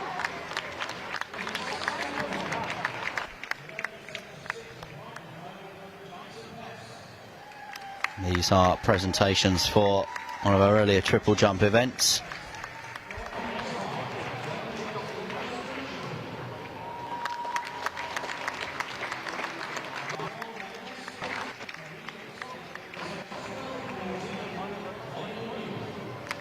So, big win for Layla New, been one of the stars across the weekend. Gold medal for her as she is on top of the podium there. And we'll see her souvenir teddy as well.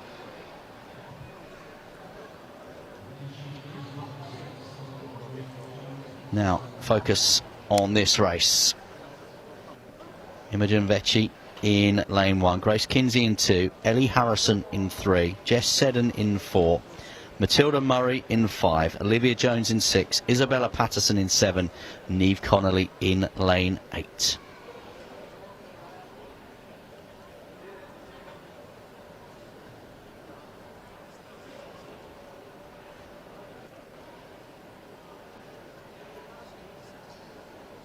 Look out for Matilda Murray.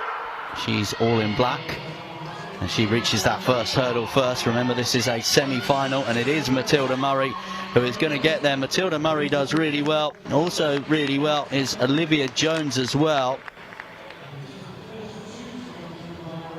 So 2 going through, and then the next 2 across the 3 semi-finals will qualify for the final. But Matilda Murray, she knows that she is there because she won the race. Looks like Olivia Jones will also be there, having finished second. We'll confirm those other placings for you in due course. Let's have a look here. Matilda Murray. You just see her dipping for the line there. And actually, a little look at Jess Seddon as well, who might have a say on who goes through to the final. Maybe she will have a say, but Matilda Murray knows that she is definitely there. So semi-final number 2, and the athletes getting ready here.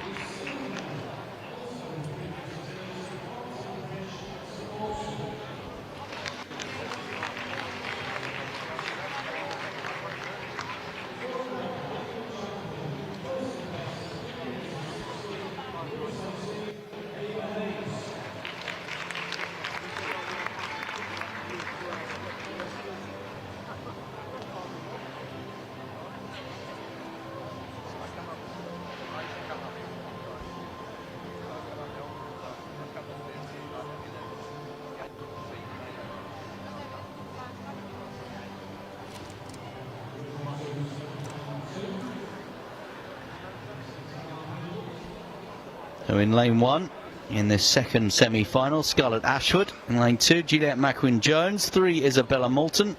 4, Jennifer Mardle. 5, Talia Junaid Evans. 6, Ava Broom. 7, Elizabeth McKen. And in lane 8, Isabella Robinson.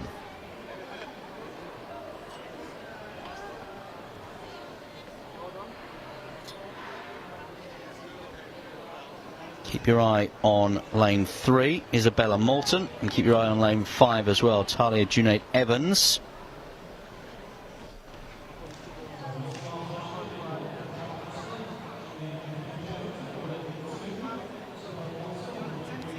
Now, both of those that I mentioned had PBs ahead of this of 9.08.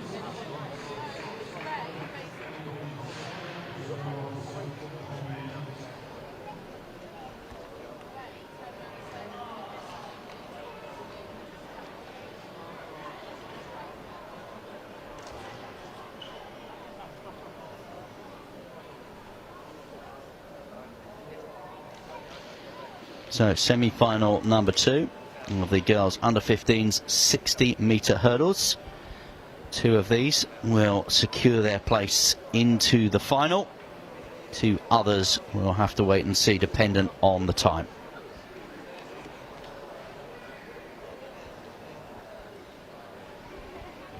Ashford in 1, McQueen-Jones in 2, Moulton 3, Mardle 4, Junaid Evans 5, Brooms in 6, McKen in 7, Robinson in 8. And they are clean getaway as well, and it was a really good start there from Isabella Moulton in lane 3, and it is Moulton and Junaid Evans as well. Those will be the 2 that will qualify for the final automatically from lanes 3 and lanes 5. 6.94 Isabella Moulton and 6.83 Talia Junaid Evans. The Woodford Green Athletic Club and Essex Ladies and the Dartford Harriers, they will both go through to the final. The others will just have to wait and see what their times produce.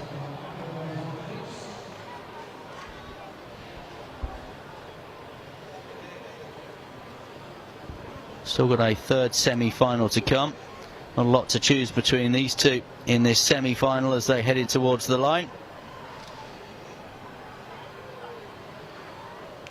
Looked as though Junaid Evans took the win. But for both of them, it doesn't really matter. It's the place, the lane in the final to race for the championship.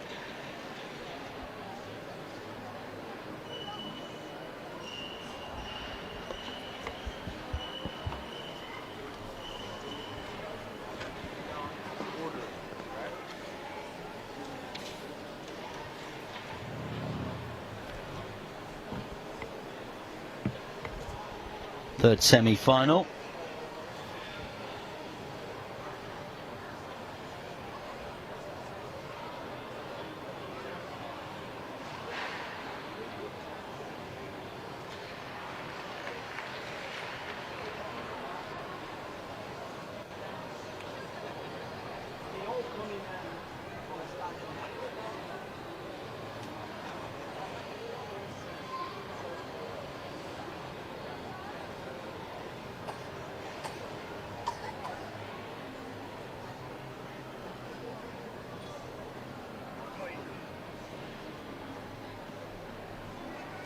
So in lane 1, Sophie Clark, 2, Ava Hessian, 3, Juliet Carroll, 4, Madison Coote, 5, Gabby Reid, 6, Vida Pascaline Pericard, 7, Chloe Pallett, and in lane 8, Olivia Coote.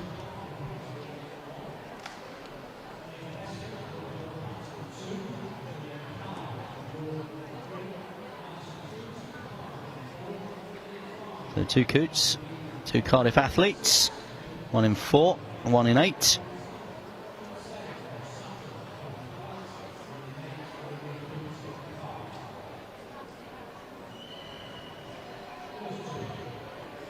So 2 to go through by rights.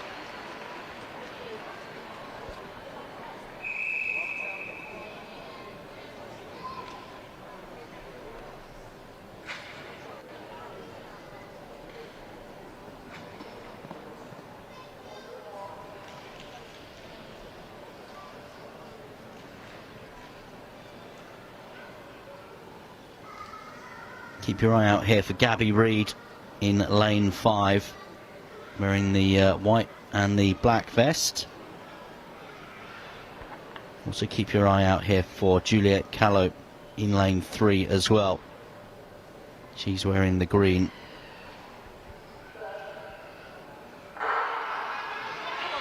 And it's a good start that from Gabby Reid actually in this 60-metre semi-final.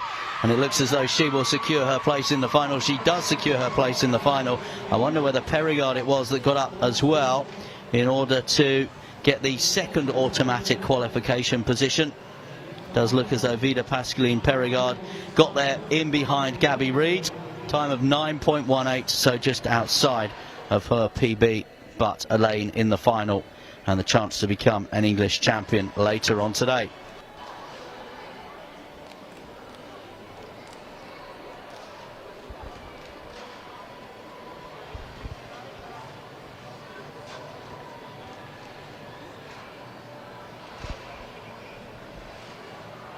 So 3 brilliant semi-finals there for the girls under 15s.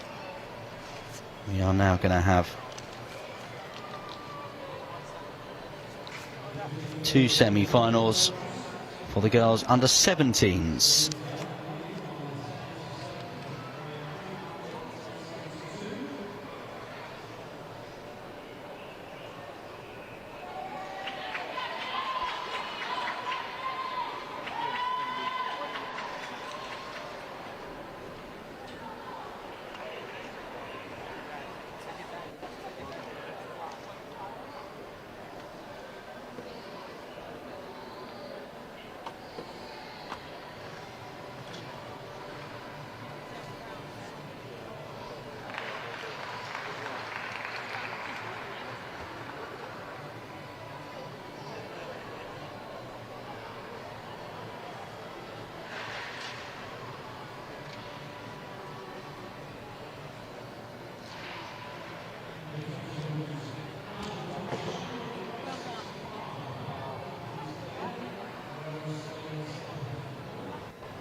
So next up on the track, first semi-final of the women's or the girls under 17 60-metre hurdles.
So this girls under 17 60-metre hurdles first semi-final.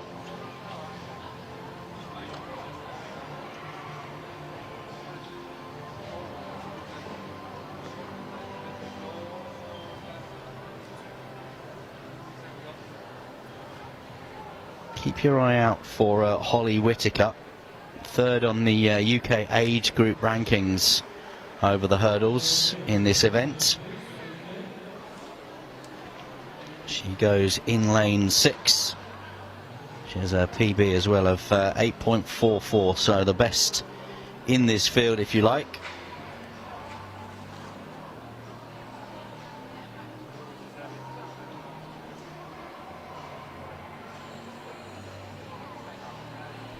So in lane 1, Tess Heppel, 2, Ava Placide, 3, Olivia Crawford, 4, Alice Jones, 5, Grace McCollin, 6 is Holly Whittaker from Aberdeen, 7, Molly Mills, and 8 is Tiana Odugbesan.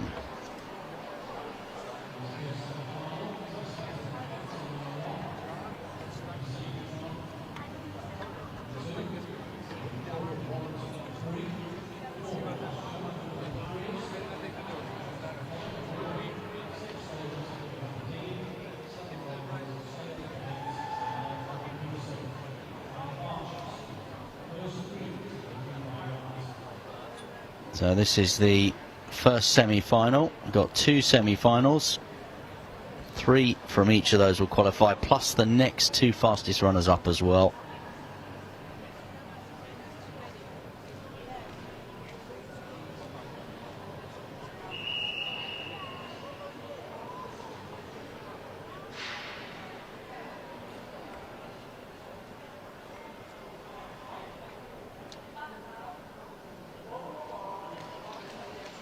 So first semi-final of the under 17 girls 60 metres hurdles.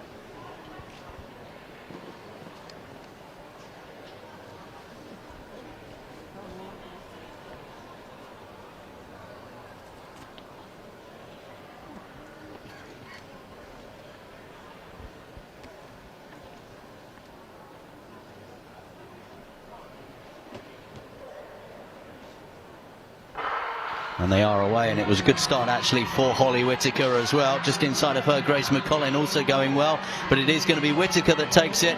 McCollin inside her, and also going well there was Olivia Crawford.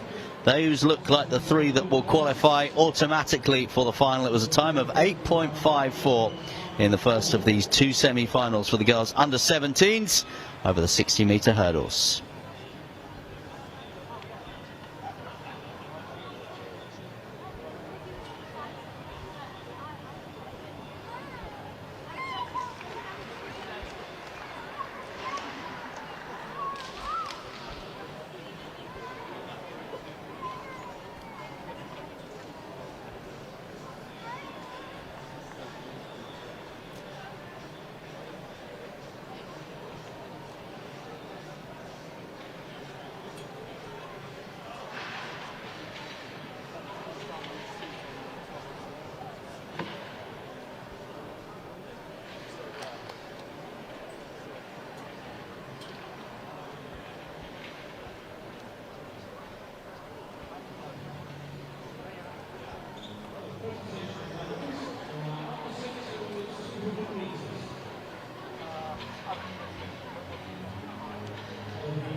So more medals being awarded to some of our previous finalists.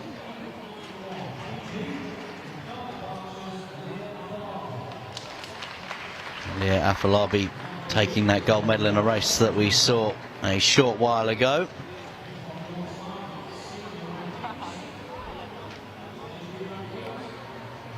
Knows what it's like to win here. Won a sprint double last year, and she's back on top of the podium again this year.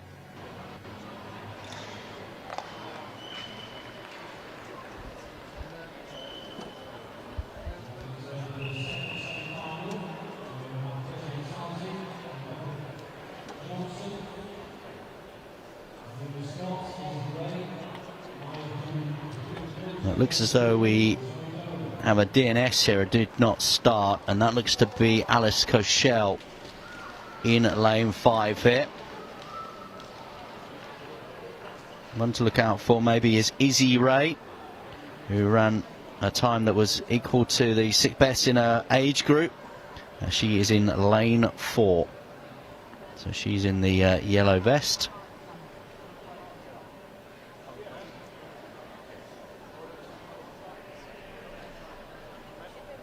As I said, we do have one lane empty, but we will keep our eye on Izzy Ray for you in lane 4, and she does get to the first and the second hurdle quickest, and it looks as though she will do enough to get there as well. She does do enough to get there. It looks like Maya Heward-Mills will also be joining her into that final as well. Remember, 3 qualify automatically. Looked to me as though Heward-Mills got up there for the second place, but Izzy Ray will definitely be there. The Bracknell Athletics Club, her PB, as we said, 8.48, put her equals 6th in her age group rankings. A good performance, and I'm expecting a bit of a battle royal between her and Holly Whittaker in the final. Looking forward to that one.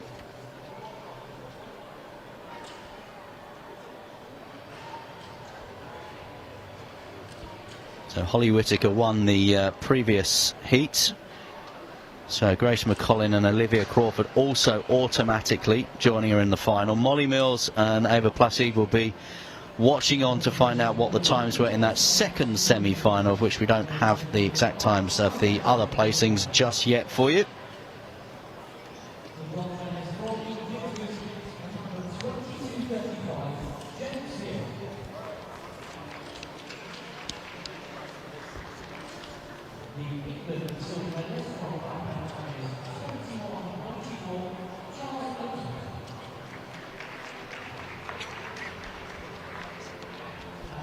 So we've got the final next of the boys under 15s, 60-metre hurdles.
Here's some results from earlier for you. Semi-finals of the 200 metres, girls 200 metres. So Honor Oteng and Mia Johnson qualify neatly for the final. As we did Saray Destiny Crossdale as well.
So we have a final on track for you in a moment. Going to be the boys under 15s final of the 60-metre hurdles. Freddie Strong in lane 1, Terry Kerr in 2, Jay Hussein in 3, Charles Riley in 4, Daniel Newjazinski Kirkland in 5, Toby Taylor in 6, Jacob Jones in 7, Andrew Irvin in lane 8.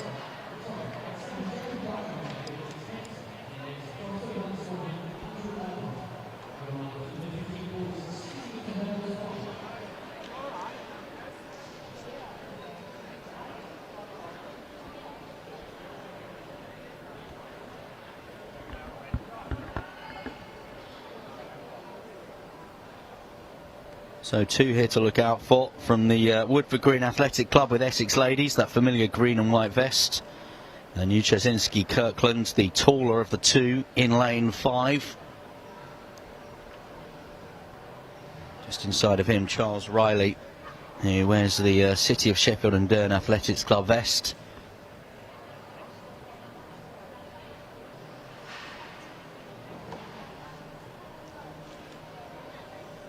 End of this weekend, it would have been hard to look beyond Daniel Newjazinski Kirkland and his performances in getting to this level as well.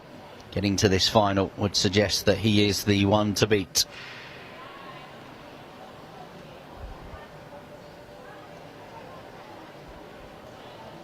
But he might not have it all his own way, because Charles Riley, his PB of 8.47, just a tad slower than Newjazinski Kirkland's 8.39 PB. So maybe have a watch out for lanes 4 and 5. Only might take one minor error over one of the 5 barriers in front of them, and that could well end the chances of winning the gold medal in the championship here. Riley will be looking as well to do it for his home city, here in his home city.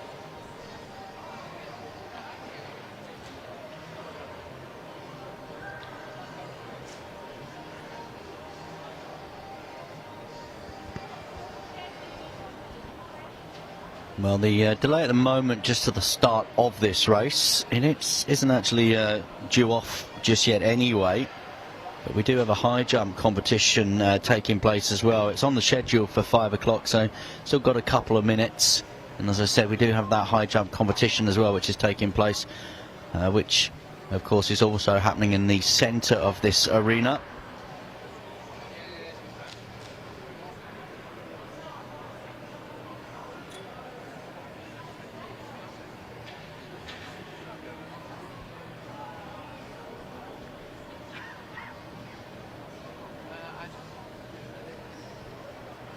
Here is some of the highlights of that said high jump competition, by the way.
So maybe now they pause for the high jump competition to allow this track race to take place.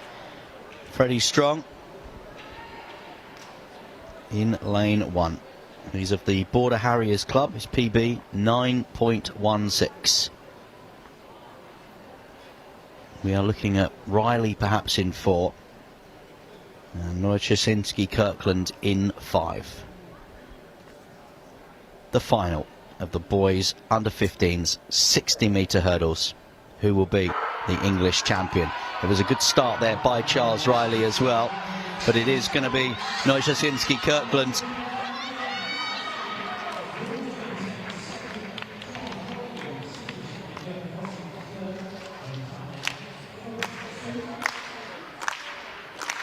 Well, a terrific win there for Daniel Nojasinski Kirkland.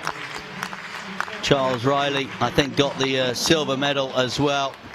They are the two that we picked out at the start.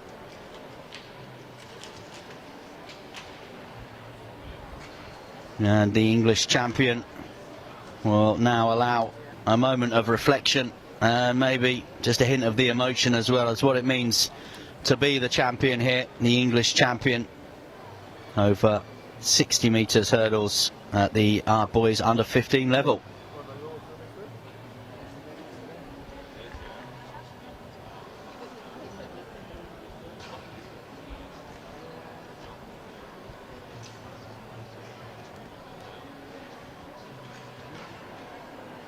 Well, we'll confirm all the times for you very shortly as well.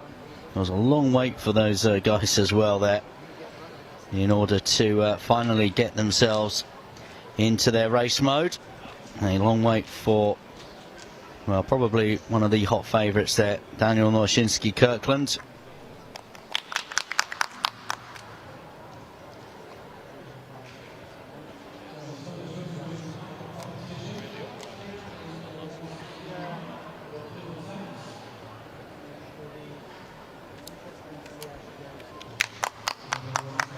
Next up on the track, we're going to have 2 semi-finals of the women's under 20s 60-metre hurdles.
So just to confirm, actually, the results of that boys 60 metres, Daniel Nojasinski Kirkland with the victory, as we said, 8:42 the time. Jay Hussein got up to win the silver medal, 8:68 personal best time for him. Charles Riley it was that won the bronze medal in a time of 8:74. Your gold, silver and bronze medalists in the boys under 15 60-metre hurdles.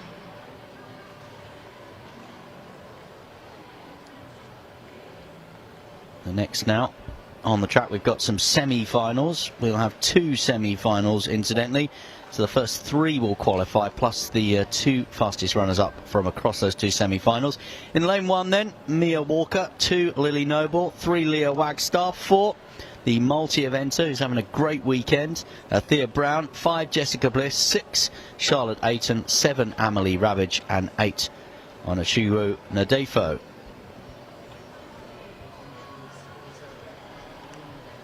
Having a little look at the times.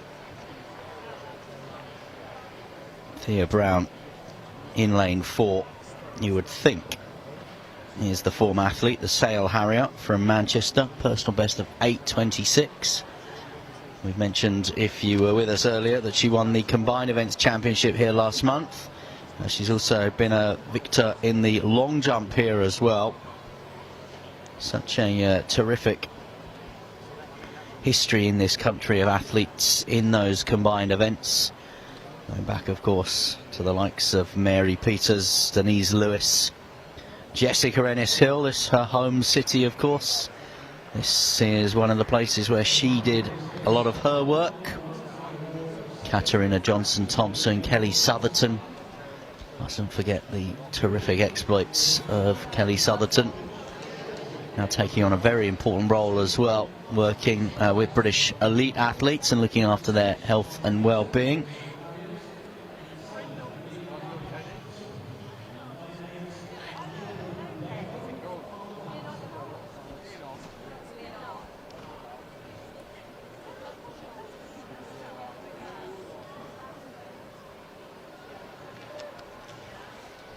Wonder whether Thea Brown will be the next big name to come through.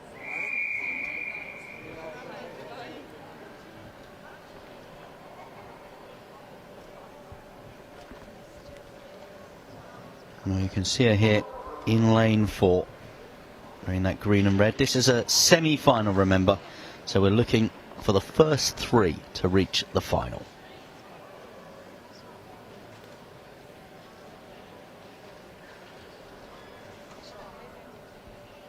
Walker in 1, Noble 2, Wagstaff 3, Brown in 4, Bliss in 5, Ayton in 6, Ravage in 7, the Defu in lane 8, closest to us. Semi-final of the women's under-20s, 60-metre hurdles, and immediately we have seen the form there of Thea Brown, and Thea Brown is going to qualify for that final, and it's the 2 athletes either side of her. It looks Jessica Bliss and Leah Wagstaff who might be joining up in the final as well. The rest will have to just wait and see what their time is, but there was no doubting the class of Thea Brown in that field, a time of 8.50 for her as well, so well within her capabilities. Her PB of 8.26, not in doubt there, but most importantly for her, a place in the final.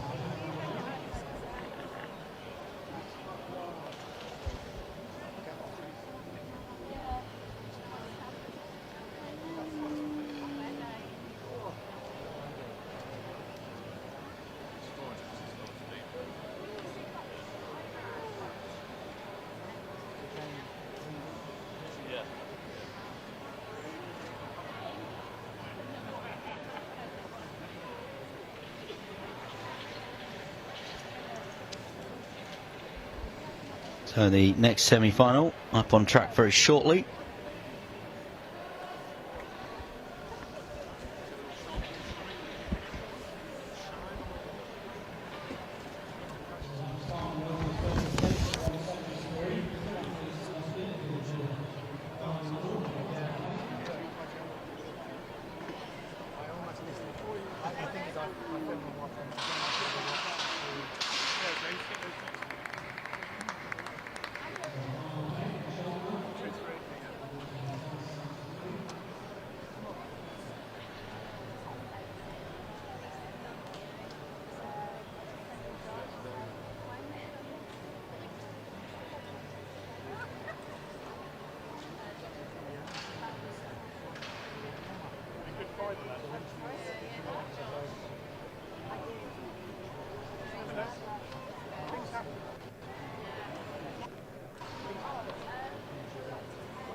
Confirmation then on the results from that previous race. Thea Brown, season's best time of 8:59 for her.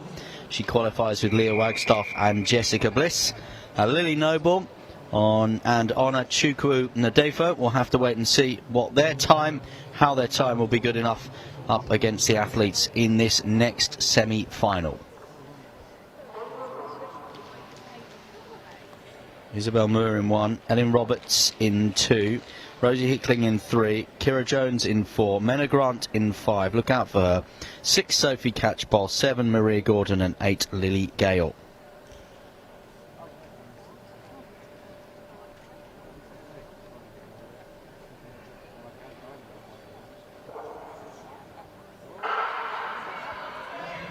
So a good start there from Menna Grant as well. She is under a little bit of pressure, but she looks to be handling it well.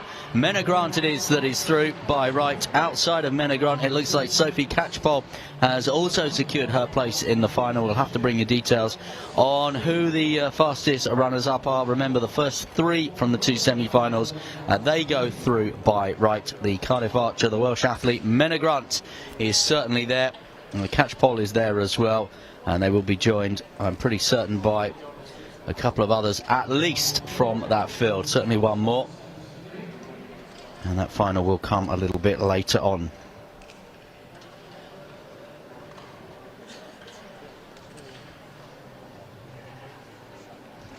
So you can just see Menna Grant, the determination and the focus on her face there. Doesn't lose her form across the barriers at all.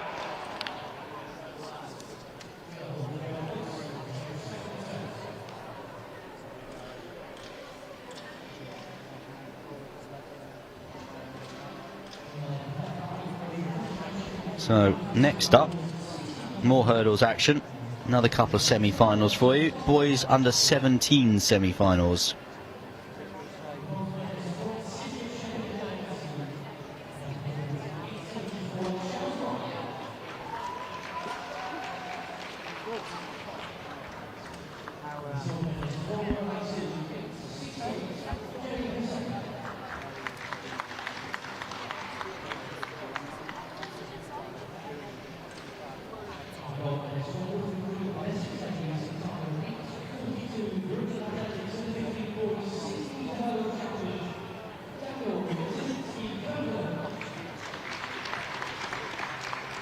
Oh, podium moment there for our under 15 boys hurdles champion. Daniel Nurczynski Kirkland receives the congratulations of his fellow competitors and importantly receives his gold medal and knows that he is the English champion today and he's in the history books.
So we still have high jump action going on in the field at the moment. Triple jump action too.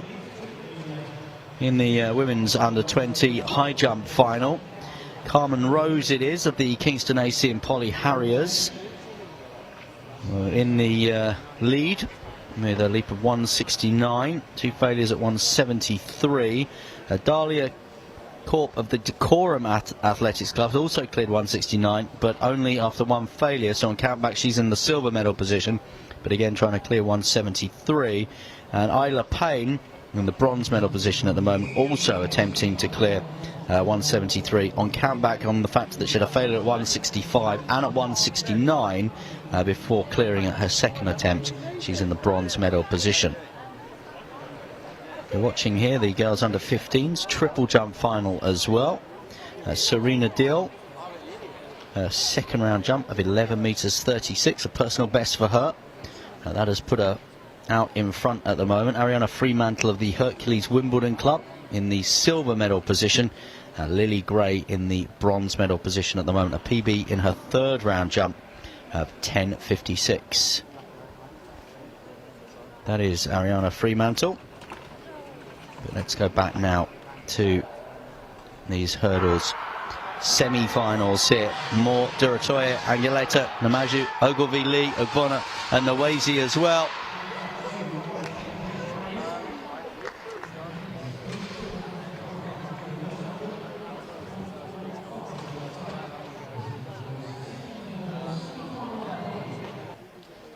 Namaju, Hans Namaju has looked impressive coming through the heats and looked impressive there into the next phase of this competition.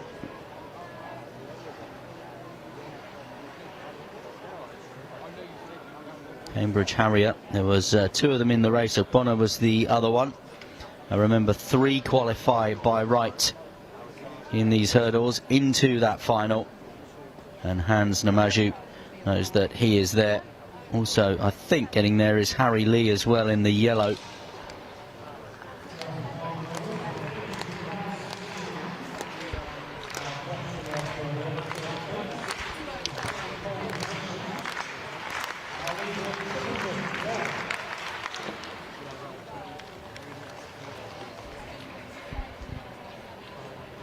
Second semi-final to come.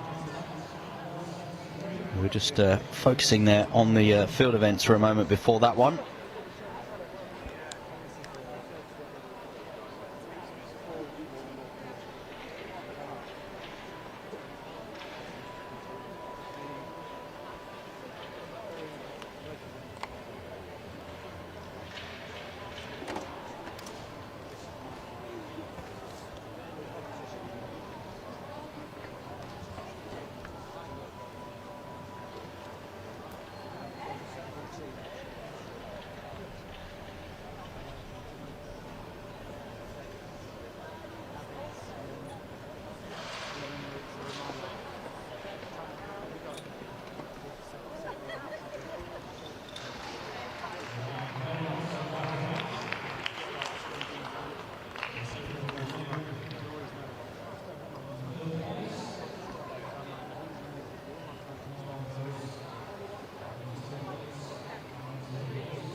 So we've got 2 left, by the way. Carmen Rose, she's had 3 failures now, 173, but she does still lead the rankings after her clearances at 165 and 169. Dahlia Cork could take that gold medal off her, though, with her 3rd and final attempt, the athlete from the Decorum Athletics Club, in this high jump, if she was to clear that 173.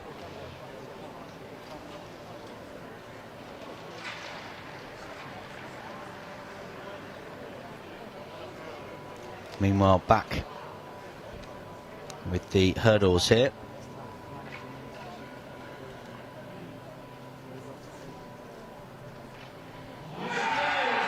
Oh, you'll hear the cheer. She has cleared it to take the title when the pressure was on. We'll confirm that result for you very shortly. Focus for the moment, though, will just be on this one. And the athletes to look out for in the middle. Lane 4, Malachy Callum. And then with the white sleeves in lane 5, Harvey Beckles as well. Look out as well for Elijah Olalayi in lane 3. Harry Ryan in 1, Seth Rennie-Roddy in 2, Elijah Olalayi in 3, Malachy Callum in 4, Harvey Beckles 5, Hugo Douglas Reeves in 6, Aidan Williams in 7, Harry Chapman in lane 8.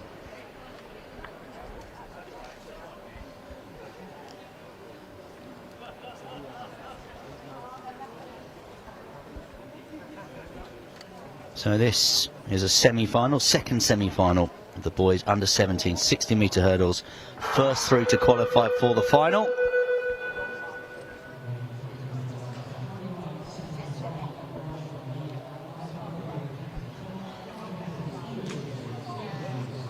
Just to ratchet up the tension here. We're going to have another go at this start. There was a couple of little wobbles there, wasn't there? Lane 4, Maliki Callum, I think just reacting as well to what happened inside of him. Elijah Olalai in lane 3. Everyone will be allowed to continue though, no DQs.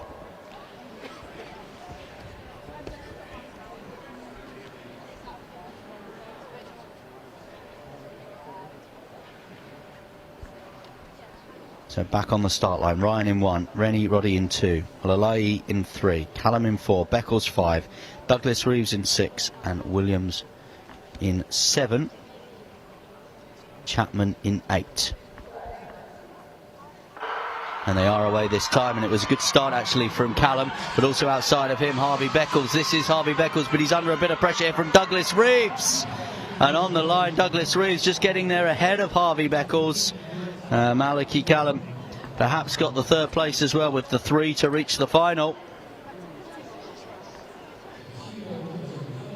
Hugo Douglas Reeves from Darlington is certain of that place in the final. Inside of him, Harvey Beckles, maybe Maliki Callum as well. We'll just need to confirm those other placings for you.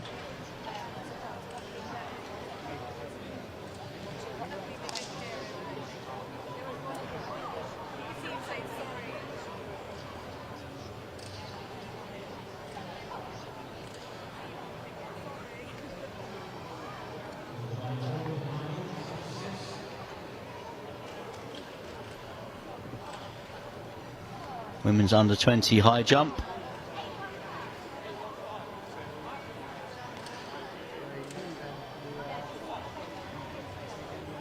Dahlia Court, that is, of the Decorum Athletics Club. She knows she's won the gold, having cleared 173 at the 3rd and final attempt. She's now attempting to clear 176 to take that title back to Hemel Hempstead and Hertfordshire. So let's have a little review of the video evidence.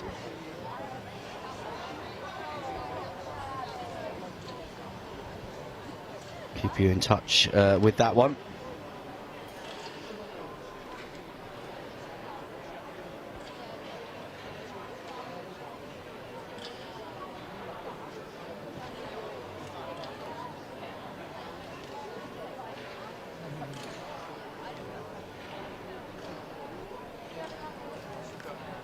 So we've got a final to come on the track for you, and the final is the men's under 20 60-metre hurdles.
So this is the lineup then for the final of this men's under 20 60-metre hurdles. Ryan Murtada in lane 1, Jaden Allen Bramble in 2, Edward Barber in 3, Adam Dingley in 4, Josh Taylor in 5, Ola Grant in 6, Toby Wright in 7, Lewis Shaw in lane 8.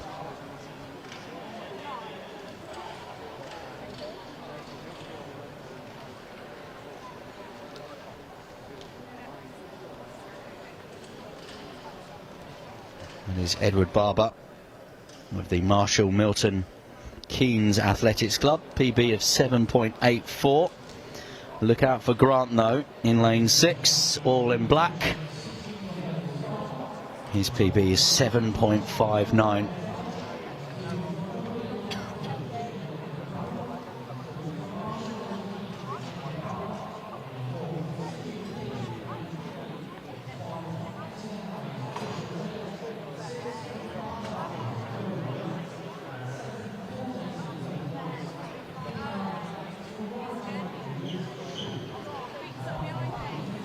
So the final coming up then for the men's under 20 60-metre hurdles.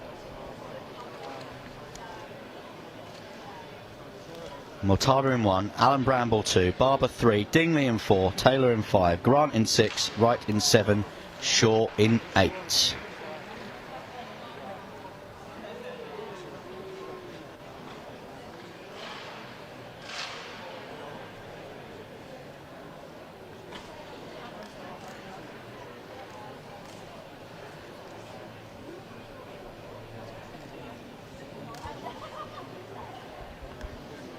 This is the 30th track event today.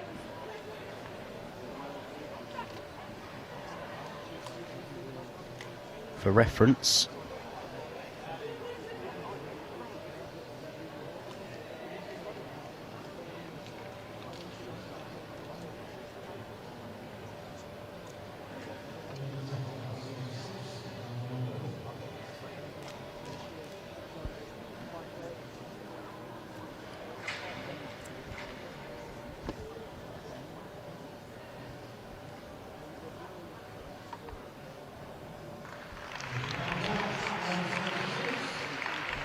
again, we've just had to allow that high jump competition to finish, and the athlete from the Decorum Club called winning the gold medal.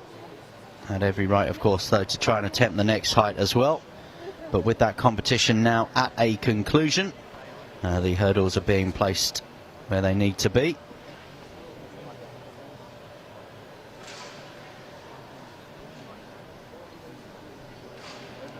So this is what we've got to come. We've got this final of the men's 60-metre hurdles, the men's under 20. Then we've got finals in the 1500 metres. The girls under 17 and the women at under 20. Then the boys at under 17 and the women at under 20. And we've got a few more hurdles finals to bring you. Girls under 15, under 17, the women under 20. And the final one on track, the boys under 17 60-metre hurdles.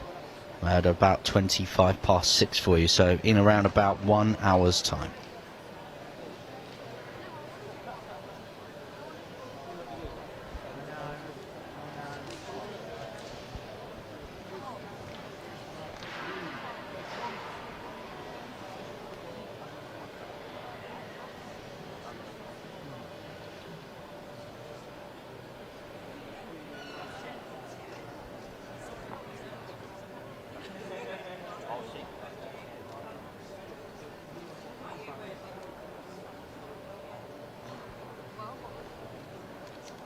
So do stay with us on this Sunday evening.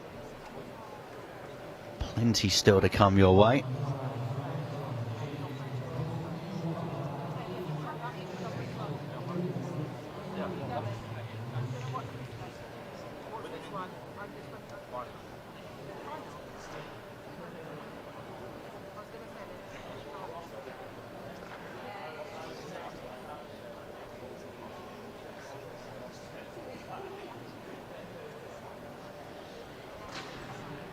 So the officials, I think, now are happy with the placement of the hurdles. So just a reminder here, this final, Mortada, Alan Bramble, Barber, Dingley, Taylor, Grant, Wright and Shaw. One of those will be the champion, the English champion, in a few moments' time.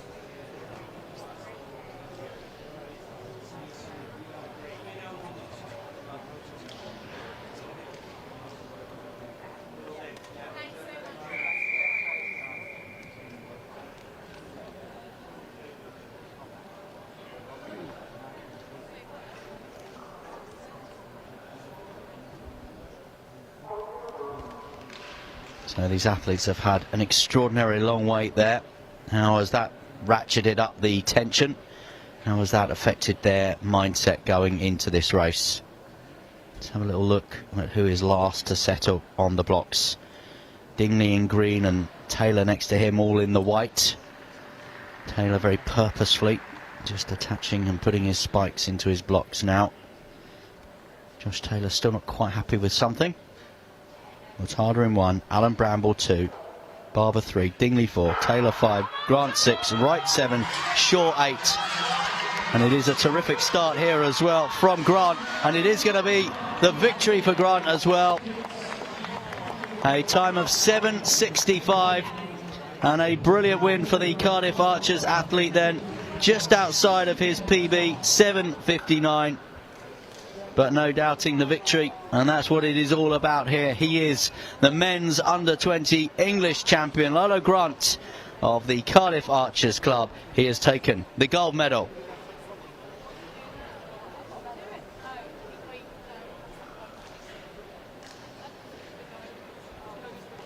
It was a race that ebbed and flowed. There were many in contention at times, but it will be Grant who will have his podium moment sooner rather than later.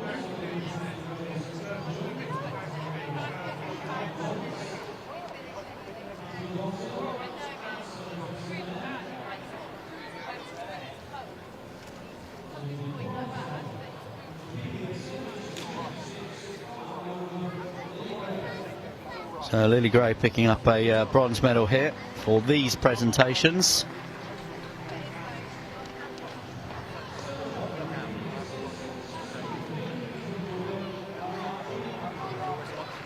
Fremantle with a PB, getting that silver medal.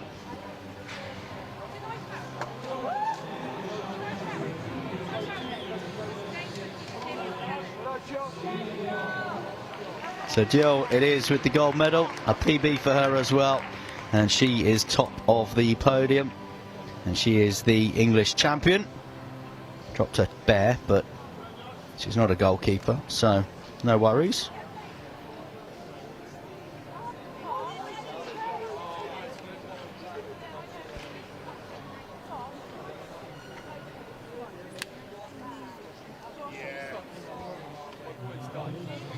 So a terrific moment there for those three on the podium.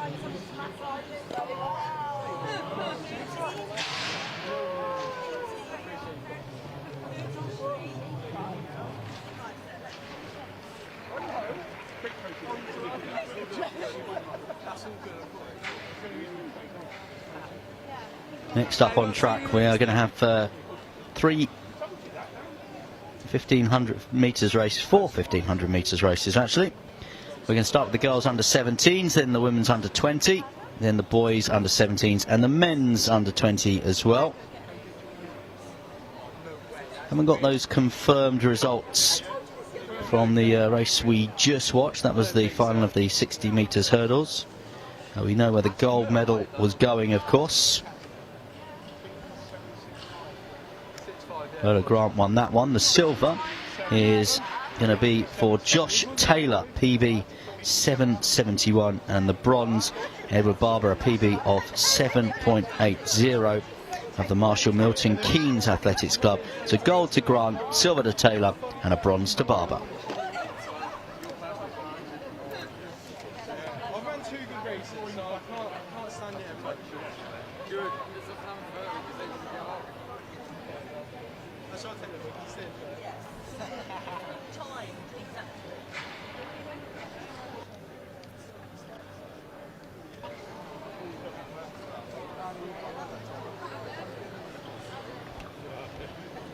What we are going to see now is 7.5 laps of the track in this girls under 17s 1500 metre final.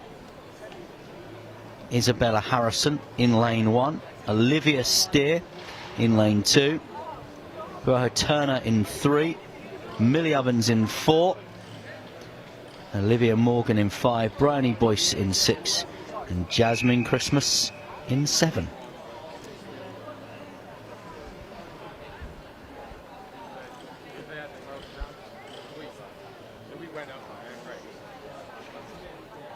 Something very special about a 1500 metres race.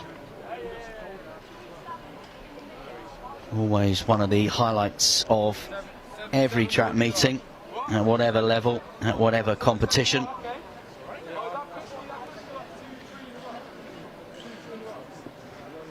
The metric version, if you like, of the old mile. The mile's coming back. They're having a Commonwealth mile at the Commonwealth Games next year. That was announced this week. One of the 200 medal events at the new look Commonwealth Games. We'll have 10 sports. Athletics will be one of them. Hosted at the Scotstoun Stadium. We are underway, though, in the final of the Girls Under-17s. 1500 metres final. As we said, 7.5 laps of the track. Like to see the tactics unfold here, as well as the raw power of the running. And just going through past us, Isabella Harrison and Olivia Steer just controlling it at the front at the moment. Harrison wearing bib 622, Steer wearing bib 625. Just coming around on the outside there as well, Bryony Boyce of the Cardiff Athletics Club, just trying to stay out a little bit of trouble. She's just sitting right on the shoulder of the athlete placed in third position at the moment. Just looking at the times of these athletes as well, you have to look at Olivia Steer and her PB of 4:23. Olivia Steer wearing 6:25. They're just in second position at the moment with 6 laps to go. Her PB is the best, certainly in the field, beyond Olivia Steer, and that 4:23. You would look at someone like Bryony Boyce with a 4:31 PB. And Jasmine Christmas a 4:38 PB in the middle there as well. Turner of the Rotherham Harriers Club, her PB 4:34.58. Don't write off Isabella Harrison as well. She's got a terrific PB of 4:29, running of course with bib 622. And it is Harrison who's leading it here with 5 laps to go in this final of the Under-17s, 1500 metres. You think here we are in the city of Sheffield. What 1500 metres runners from this city come to mind? What about one Sebastian Coe, double Olympic champion, president of World Athletics now. Delivered the London 2012 Olympic and Paralympic Games, and now aiming to be president of the IOC to succeed Thomas Bach. In this race, 4 laps to go, and still there leading it out is Isabella Harrison. And she's being tracked there by the Exeter Harrier, Olivia Steer. Just in behind her is Bryony Boyce of the Cardiff Athletics Club. She's just sitting in third place at the moment.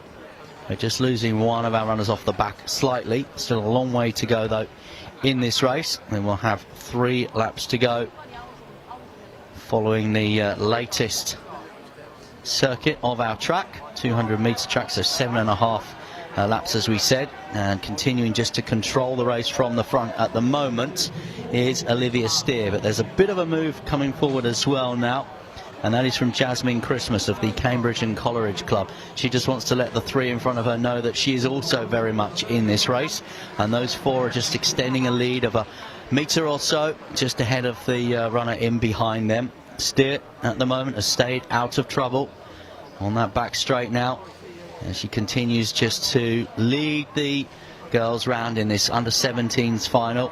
There's 3 or 4 though just queuing up in behind her. Steer now will come under a little bit more pressure again, because the runner in lane 2, Olivia Steer, and Isabella Harrison at the front. And hitting the front now is Isabella Harrison of the Hercules Wimbledon Club in that yellow vest. So Harrison with her PB 4:29.24 and Steer with her PB of 4:23. And now there is another attack as well as we head towards a couple of laps to go, and both Harrison and Steer have been overtaken momentarily here, and it is Jasmine Christmas who's taking it up, and she is trying to wind it up as well. At the belt she has a 3 or 4 metre advantage, so it's Christmas in the lead, and she's tracked by Olivia Steer, and Isabella Harrison is in the bronze medal position at the moment. but it's Jasmine Christmas who's going for it. It's a brave run for Christmas as well. She went with about 300 metres to go. She's being tracked all the way by Olivia Steer as well. It looks like Isabella Harrison's race has been run, but can Christmas hold on here? Into the home stretch is Jasmine Christmas, and also coming strong, looking to try and take this title, looking to try and win it, and she is going to win it. Olivia Steer of the Exeter Harriers, a 4:32.76 performance, a terrific gold medal. She is the English champion. Olivia Steer wins it. Jasmine Christmas in the silver medal position. A brave run from Jasmine Christmas. She just could not get over the line because of the talent and the strength of Olivia Steer. She is the winner.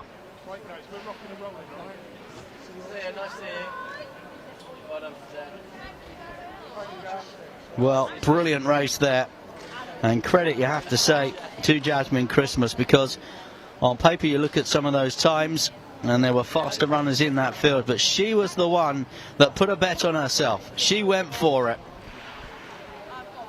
and in the end it was a run that got her into that silver medal position. Unfortunately, she just could not hold on for the gold. Brilliant 1500 metre race though.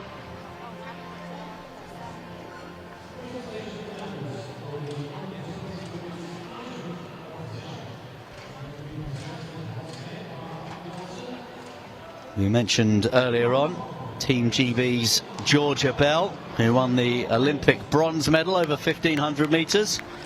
Winner at the Millrose Games in America, indoors overnight.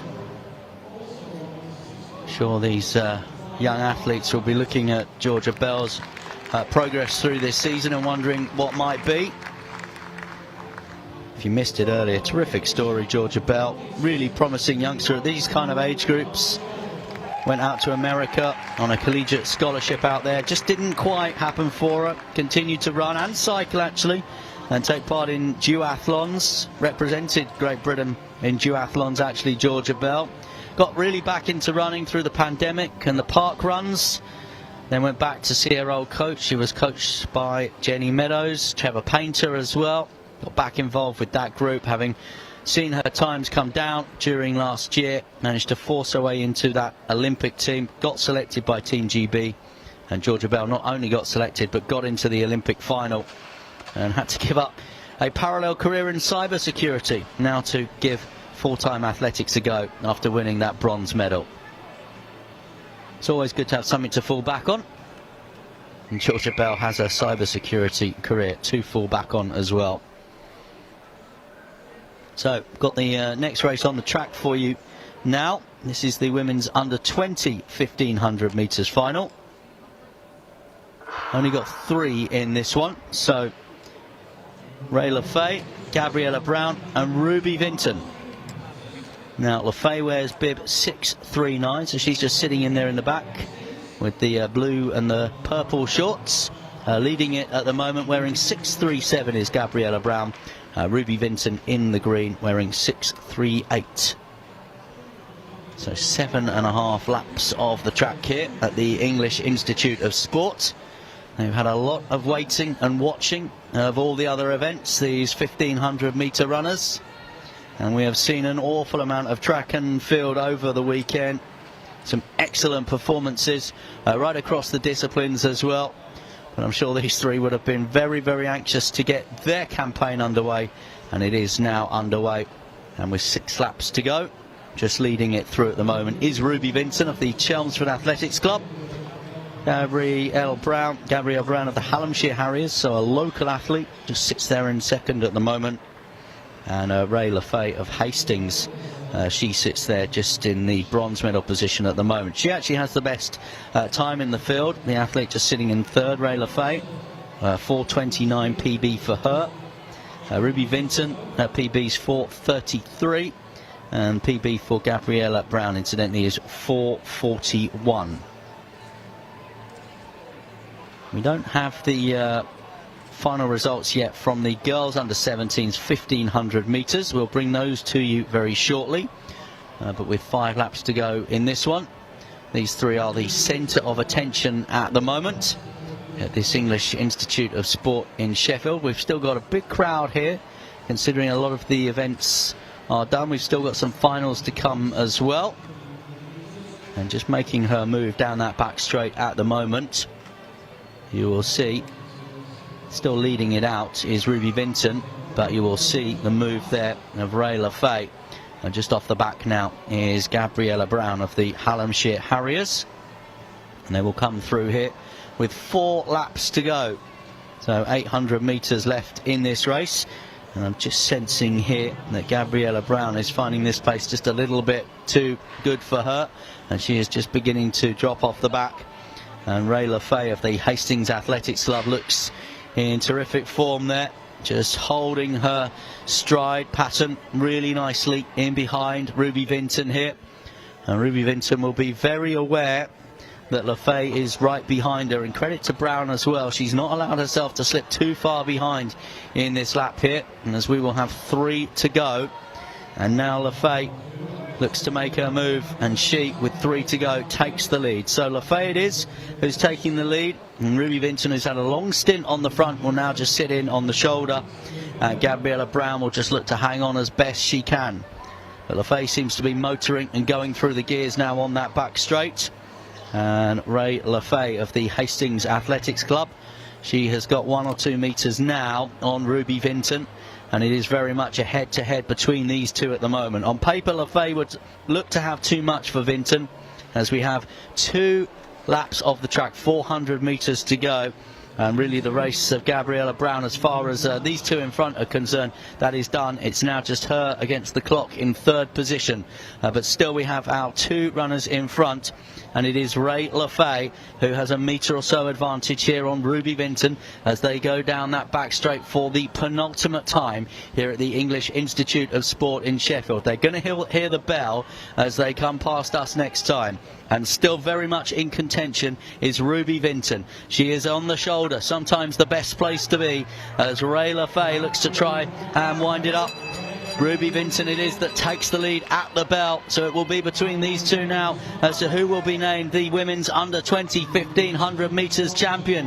And it's been a terrific burst of pace here from Ruby Vinton, who's got 5 or 6 metres now on Ray LaFay. Is Ruby Vinton going to upset the form book here? It certainly looks so as she goes through that penultimate bend. She's showing really good strength, really good character as well. A really tenacious performance from Ruby Vinton of the Chelmsford Athletics Club. She watched and she waited, and she is the champion, a time of 4:39.27. The gold goes to Ruby Vinton. The silver medal goes to Ray LaFay, and the bronze medal will go to Gabriella Brown of the Hallamshire Harriers in her home city of Sheffield. She wins the bronze medal in the women's under-20 1500 metres final.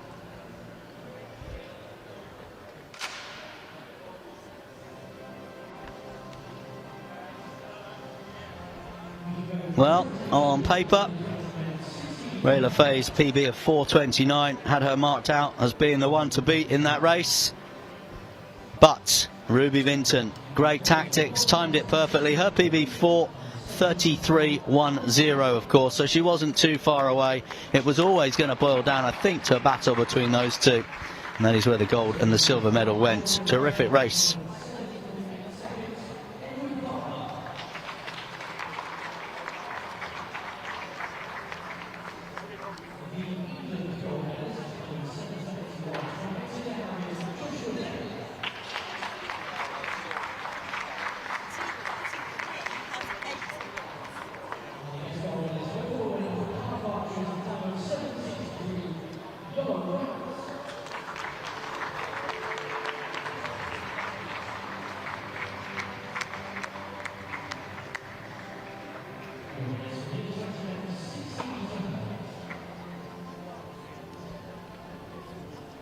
So more presentations for the 60-metre hurdles.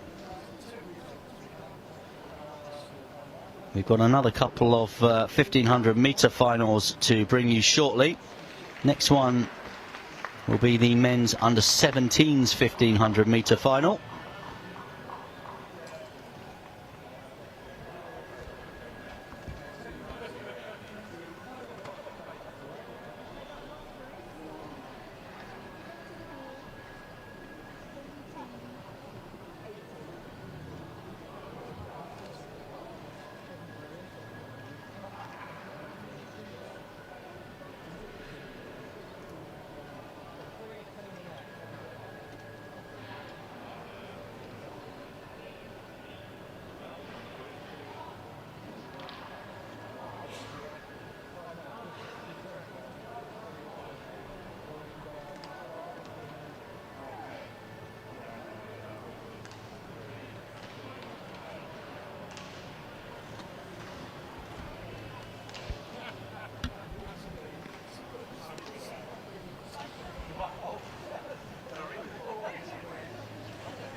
Just to confirm, Ruby Vinton, season's best time for her, 4:39.24. Winner of the previous race, Ray LaFay, 4:42.17. And a season's best rather for Gabriella Brown, who finished in third of the Hallamshire Harriers as well. To confirm the race before that, the results of that one, Steer winning it. Jasmine Christmas in silver, 4:32.92 with a PB. Turner of Rotherham winning the bronze. So it's the turn of the boys now. This is the boys under 17's 1500 metres final. Lane 1, Freddie Rowe. 2, Hugo Berry. 3, Marty Poynton. 4, Mikey Ray Bacon. 5, Charlie Chambers. 6, Finley Emmers. 7, Francis Vidler. And 8, William Delamere.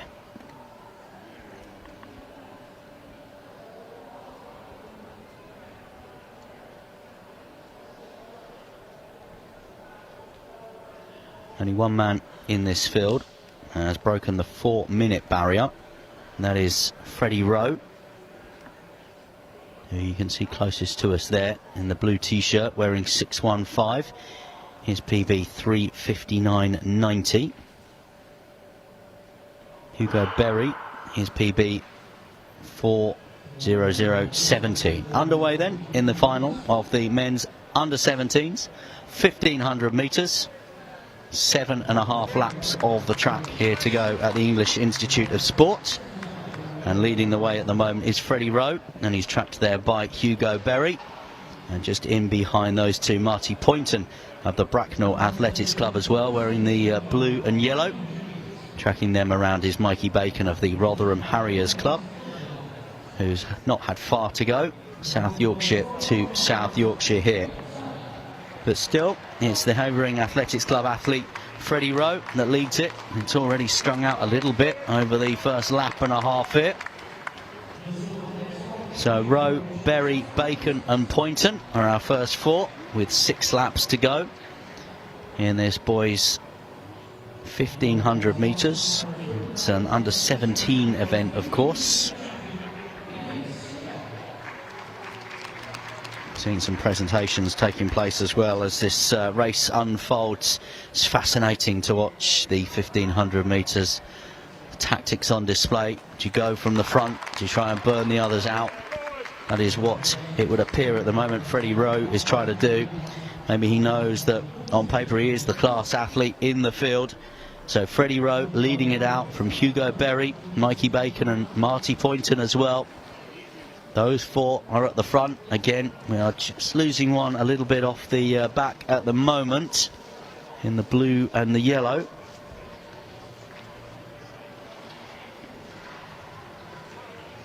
We're going to see 4 laps to go here. And it's Freddie Rowe, Hugo Berry, Mikey Bacon and Finley Dobson Emmers of the Trafford Club coming into contention as well now. In 4th position. Down that back straight at the moment. Freddie Rowe looks very much in control, happy to run that race from the front, not get involved in anything that might perhaps unfold or go on behind him. Freddie Rowe is leading this processional around the track again. 3 laps to go. Looks very comfortable. A little look there just to see what is behind him, and it is the same 3 runners, Hugo Berry, Mikey Bacon and Finley Dobson Emmers as well. And maybe Dobson Emmers is just dropping back a half a metre or so there. Hugo Berry perhaps poised in 2nd position just to try and capitalise on the running that Freddie Rowe is doing. Freddie Rowe's very aware, very alert of what is going on around him. He keeps having a little look at what is going on around him as well. And now taking up the lead with a couple of laps to go. We're seeing a little bit of a burst of pace there and an attack from Mikey Bacon, the Rotherham Harrier, takes this one up now. It is beginning to unwind between the three of those. Freddie Rowe was not happy about that, so he has taken the lead again on that back straight, and he's being chased now as he's put in a burst of pace, a real attack as well, and he's being chased by Hugo Berry here of the Separate Schools. But it is going to be Freddie Rowe as we take the bell here. I'm not sure either of the two behind him can catch him. He looks very, very strong around this final lap. It looks as though it will be a battle for silver and bronze. Freddie Rowe is 5-10 metres ahead now down that back straight.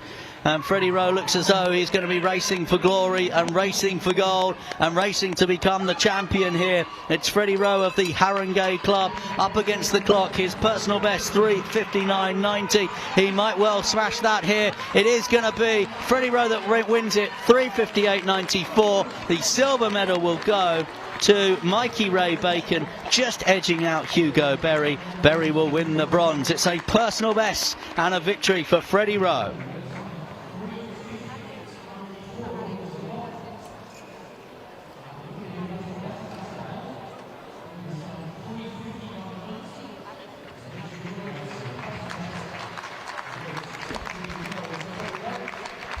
So great performance from Freddie Rowe there. Didn't look in doubt, you have to say, at any point really in that race. There was just a moment with a lap and a half to go, where a couple of the others just tried to make an attack, but he was more than equal to it.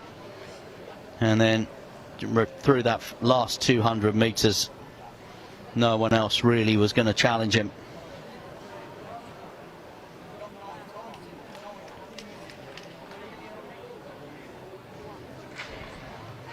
So we've got one more 1500 metre final. That's the men's under 20s to come. Also taking place at the minute is the boys under 15 pole vault. And Evan Roberts of the Decorum Athletics Club, there he is. He leads 2:56, joint with Ben Phillips of the Marshall Milton Keynes Club. Also has cleared 2:56. So is Josh Deacon of the Birchwood Harriers, but he did have a failure at 2:56, so he's now attempting, having cleared 2:56 at the second time of asking, he's now attempting 2:71.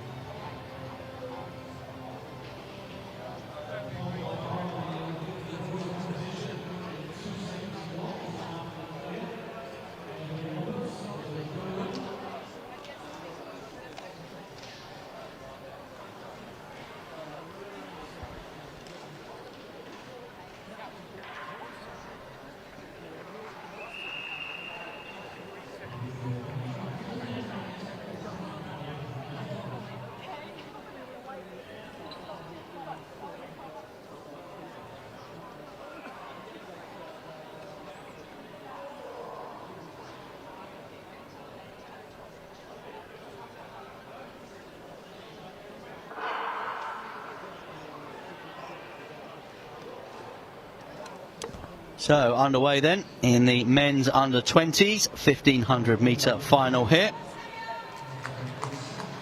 This is the final of the 1500 metres with Edward Sankey in lane 1, Samuel Stepley in 2, Zachary Dunn in 3, Jude Ryan in 4, Henry Evans in 5, Archie Budding in 6, George Christmas in 7, Thomas Loynes in 8, Herbie Johnson in 9, Max Sanderson 10 and Tom Webb in 11.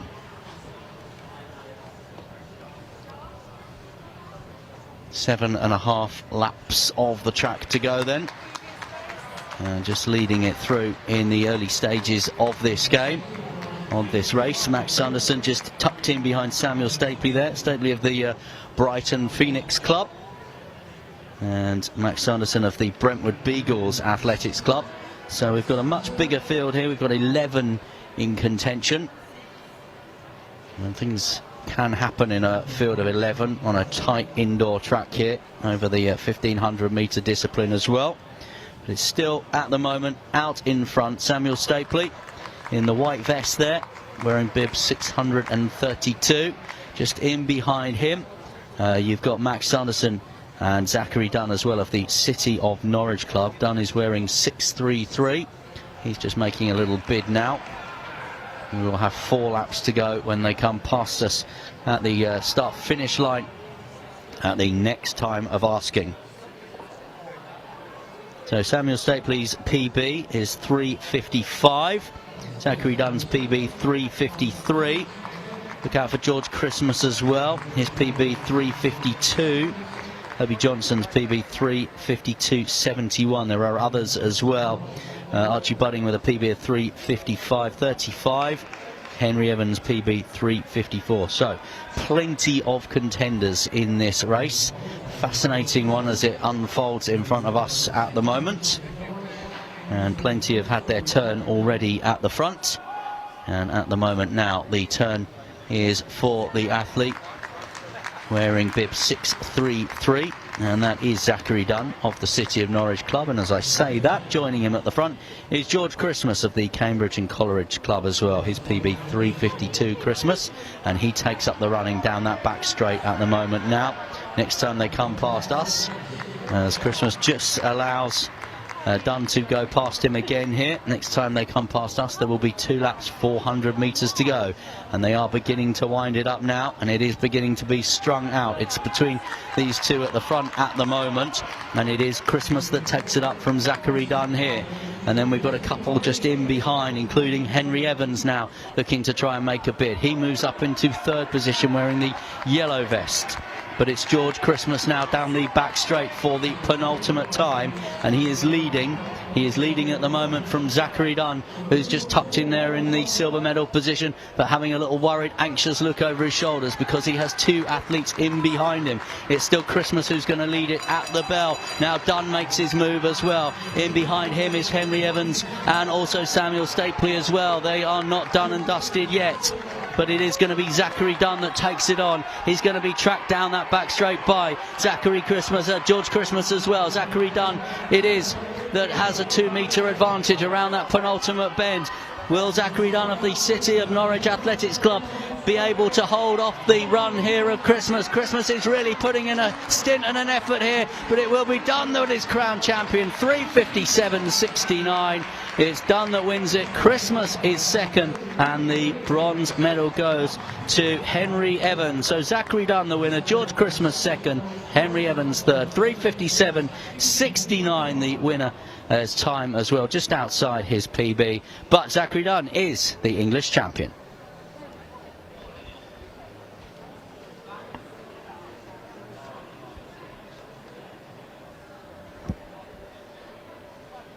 Well, pretty much the entire field are flat out on their backs at the finish line here.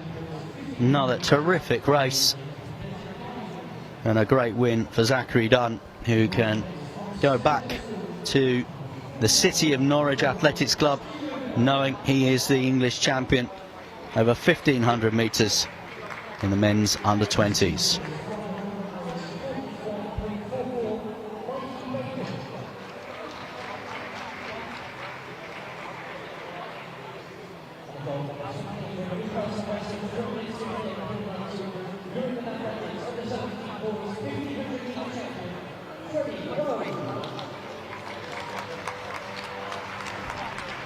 Presentation for Freddie Rowe getting his gold medal there. Saw that a few moments ago.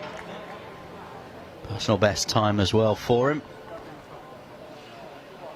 Next up on track, we are going to bring you 4 finals.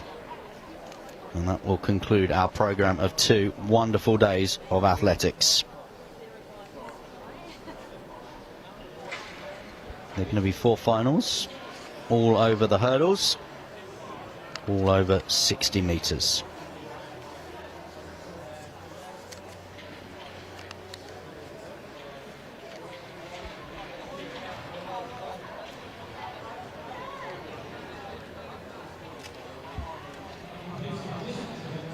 So the first of those finals will be the girls under 15s.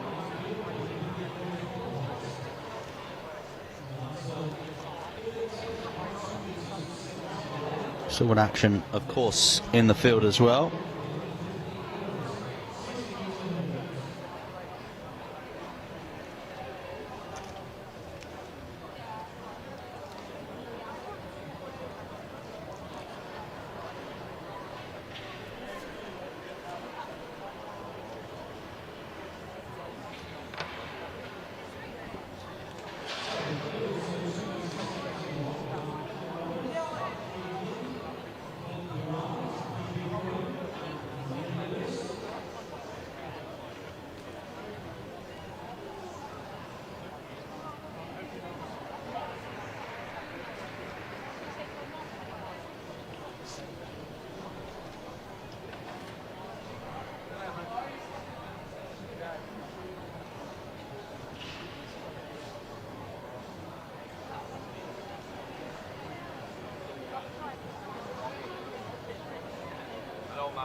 So, last few moments of preparation here for the final of the girls under 15 60-metre hurdles.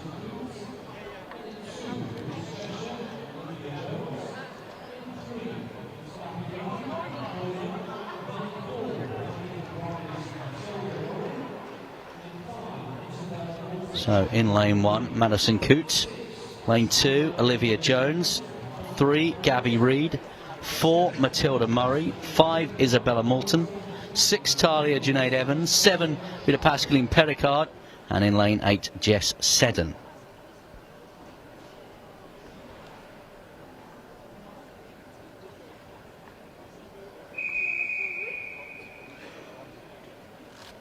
So having watched the heats and the semi-finals, certainly would look out for Matilda Murray in lane 4, all in black.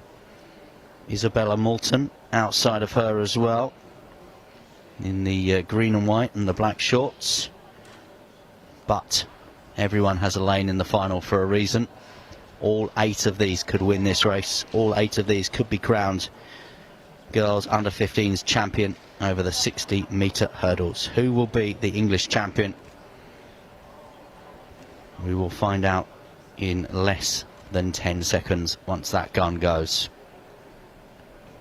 So Coote in 1, Jones in 2, Reid in 3, Murray 4, Moulton 5, Junaid Evans in 6, Perigard in 7, and Seddon in lane 8. And they are cleanly underway. First time, and Reid has made a terrific start as well. Also Murray there too, and just outside of Murray is Moulton, and it's going to be a real dash for the line in the end. And Junaid Evans, I think it is, that has taken the title. She doesn't know it, but we do. It is a win for Talia Violet Junaid Evans of the Dartford Harriers Club. She is your champion, the girls under 15's champion over the 60-metre hurdles. She is your victor here at the English Institute of Sport in Sheffield. It's definitely you. It was a race where 3 or 4 had it at any one point, but when it mattered at the crucial point, it was Talia Junaid Evans that crossed the line in front.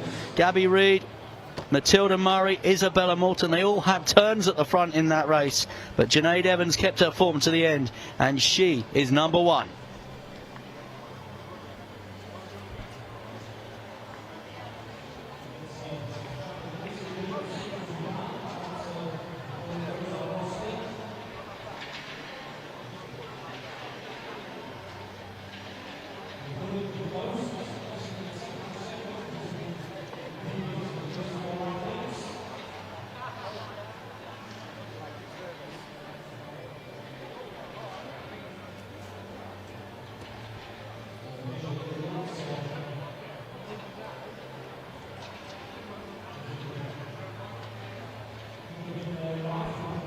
Well, that was a terrific race.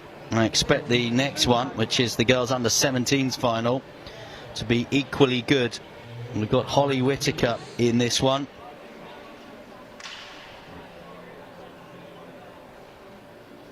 In lane 1, Amelie Scott. 2, Olivia Crawford. 3, Grace McCollin.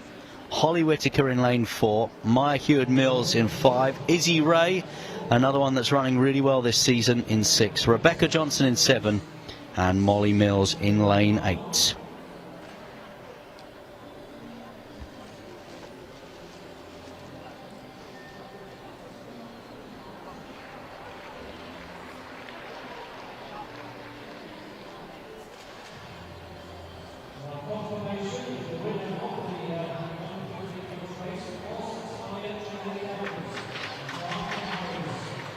So we've got the results of that previous one. A PB for Talia Junaid Evans, 9.02, her winning time. The silver goes to Isabella Moulton, 9.06, a PB for her. And the bronze to Gabby Reid, 9.11, PB for the Croydon Harrier in bronze. So what's going to happen, what's going to unfold in this one?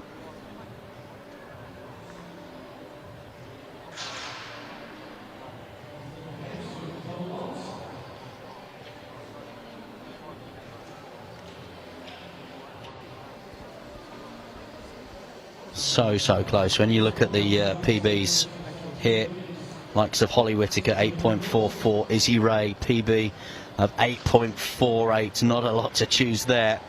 Then you've got the likes of Grace McCollin, PB of 8.63, and then Olivia Crawford and Maya Heward-Mills, PBs of 8.68. Molly Mills, a PB 8.78. Rebecca Johnson, 8.80. And then in amongst that, Amelie Scott as well, an 8.70 for Amelie Scott as well in lane 1. So close. Fastest in the field, Holly Whittaker, 8.44. A range of PBs to 8.80. Not going to be an easy one to call.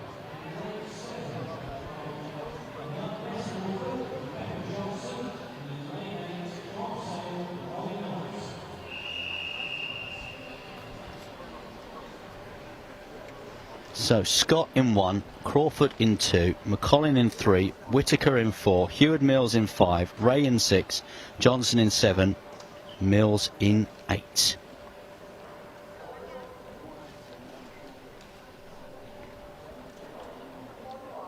Now they're being called to their marks. It's a little moment of uncertainty there. Looking at Whittaker in 4 and Heward-Mills in 5. Maybe Izzy Ray as well, who we've said is in terrific form this season as well. She's definitely another one to watch, but any one of these 8 girls could win this title.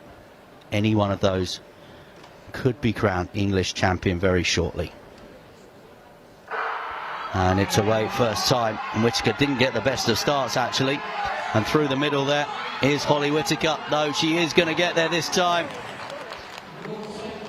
Holly Whittaker gets there, and it looks to me as though Izzy Ray and then Maya Heward-Mills will also be amongst the medals. Holly Whittaker of the Aberdeen club didn't get the very best of starts, but recovered from it, and it is going to be her title. She will be the champion over the 60-metre hurdles. She is the English champion for the girls under 17s. Another really close, exciting race.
So, final then of our next event on track, our penultimate event on track actually.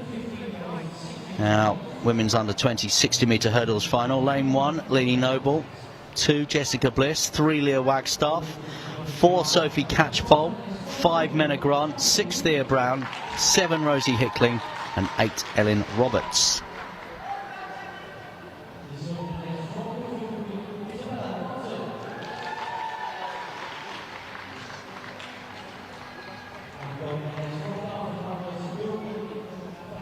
Now, Thea Brown is our multi-eventer.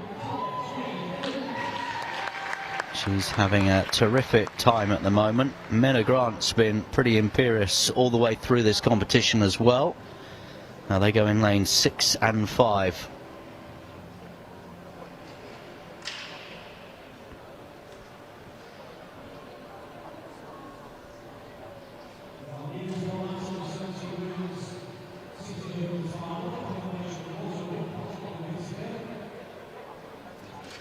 We have a result from the previous race for you as well, just that confirmation. As we said, we gave it to Holly Whittaker. Izzy Ray with the silver, a PB for her as well. Maya Hewitt-Mills a PB in third. Holly Whittaker's 8.39 time is a championship record and a PB for her as well.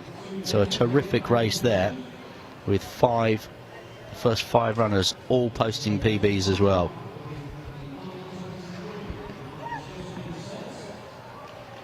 So that is Lily Noble in lane 1. Again, such small margins between these athletes. Thea Brown has posted an 8.26 this season.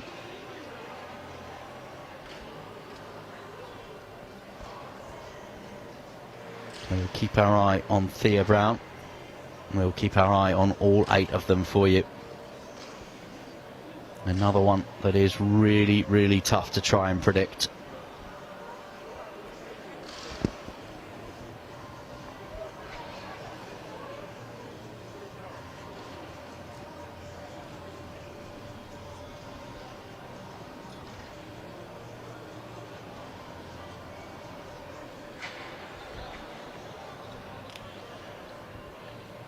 So we said this is the penultimate race on track. Still got a pole vault competition going on in the field as well.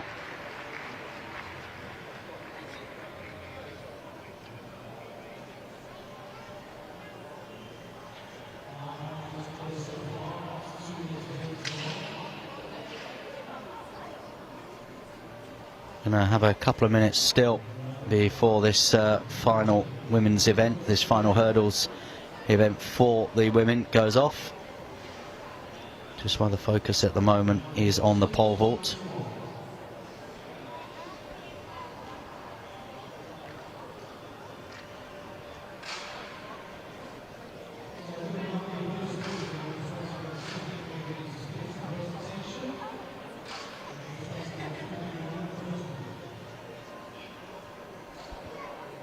Lily Noble in lane 1, Jessica Bliss in 2, Leah Wagstaff in 3, Sophie Catchpole in 4, Menna Grant in 5, Thea Brown in 6, Rosie Hickling in 7, Ellen Roberts in lane 8.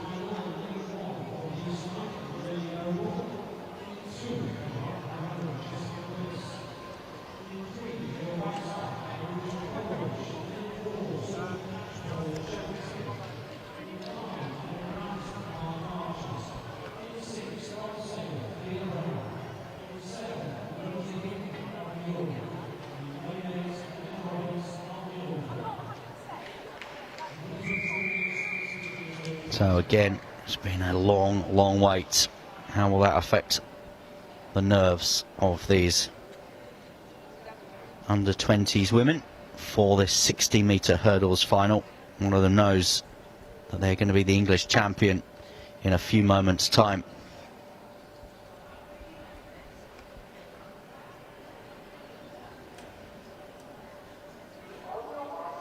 Thea Brown knows what it's like to win in this arena. Long jump winner yesterday, combined events championship last month as well for her. Can she do the triple by winning this hurdles title? Thea Brown is in lane 6. Inside of her, watch out for Menna Grant as well. They are away cleanly. Menna Grant got a very good start there actually, and Menna Grant now sees outside of her Thea Brown, and Thea Brown it is that's going to take the title, and does take the title.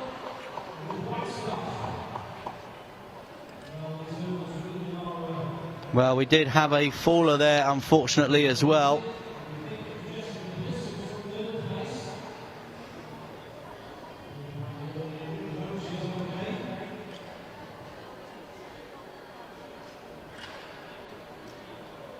Well, we're just keeping our eye on the athlete that is going to require just a little bit of medical attention here as we watch the replay. Hopefully she will be okay. She really did clatter one of those hurdles. We'll have another watch of it here. Closest to the camera is Ellen Roberts in 8, Hickling in 7. Then you'll see Thea Brown in 6. And in fact, it was Thea Brown, wasn't it, that went tumbling over. And Menna Grant, it was actually, that won the title.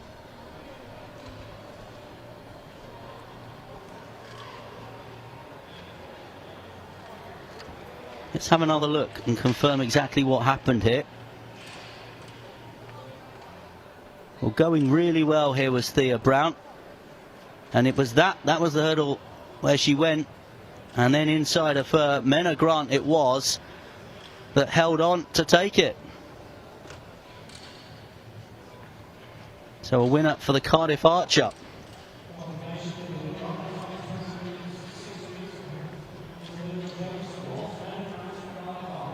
So Cardiff Archer's Menna Grant wins it. And still some treatment here for Thea Brown.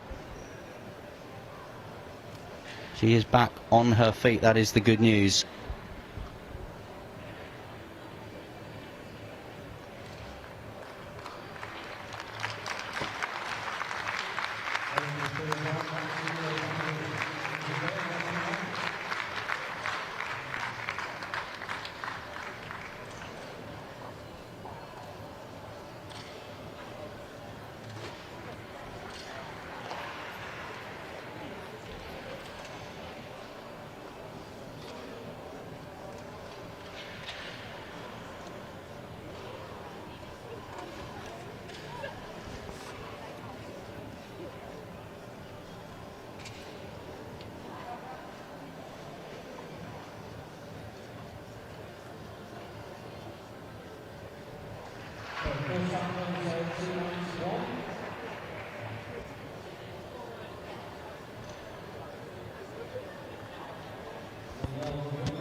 So final event on the track after the drama of the previous one. The men's under 17s 60-metre hurdles final. Lane 1, Ethan Ogilvie. 2, Malachi Callum. 3, Harry Lee. 4, Harvey Beckles. 5, Hans Namaju. 6, Hugo Douglas Reeves. 7, Aidan Angeletta. And 8, Harry Ryan.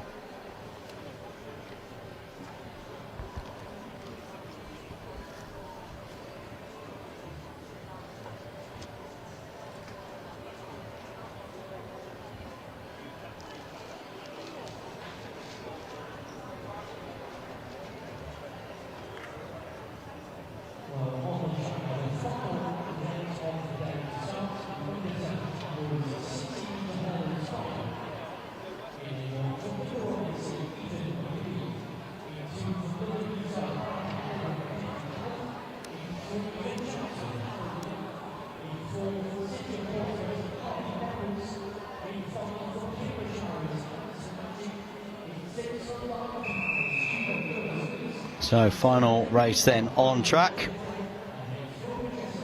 We've seen some real entertainment, some terrific entertainment. How will we finish on track here? Who will get that title?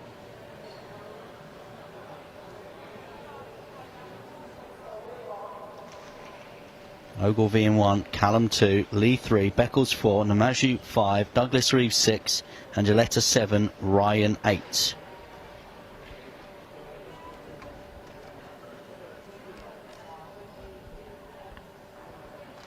Namaju and Douglas Reeves have both looked excellent coming through. Don't write off Harvey Beckles as well with the white sleeves. 8 in the final, 5 barriers, final race, and it is a terrific start there from Beckles as well. But outside of him, Namaju it is that's coming through. This is Namaju who's going to take the title. He does take the title as well. Namaju wins it. Looks like Harry Lee's on the podium as well.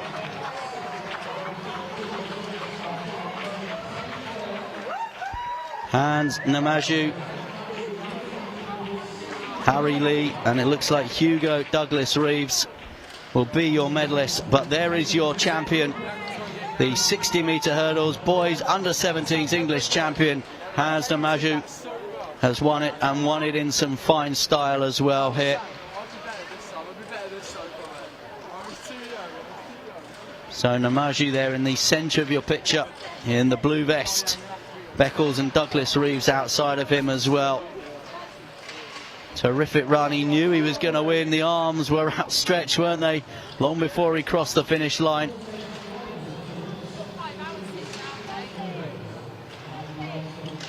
It is his gold medal. He is the English champion. He will be taking that title back to the Cambridge Harriers.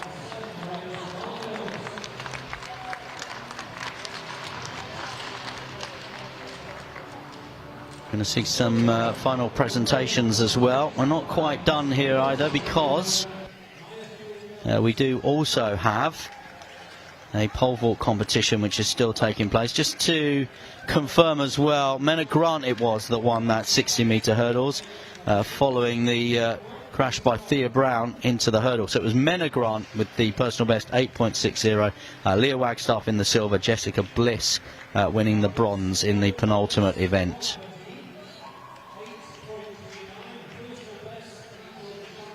Hans Namaju, his gold medal performance, a personal best time of 7.95. Harry Lee, as we said, in the silver medal position, 8.06. He won the silver, again a personal best. And Hugo Douglas Reeves of Darlington, he won the bronze, his performance 8.11. So 8.11 seconds. And the pole vault final is the boys under 15s pole vault, incidentally. Now Luca Mindell at the moment, he is top of the pile, having cleared 291 at the first time of asking. He passed from 221 up to 281. Thomas Cleveland of the Decorum Athletics Club, PB at 291, but on count back he is in the silver medal position. He shares that silver medal at the moment with Remy Lewis of the Lewis Club, again 291. Both of those are personal bests as well for those two. Pole vault is our very final event here at these English Championships.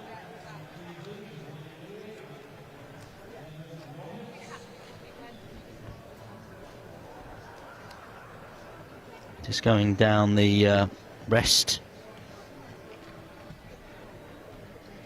of the field.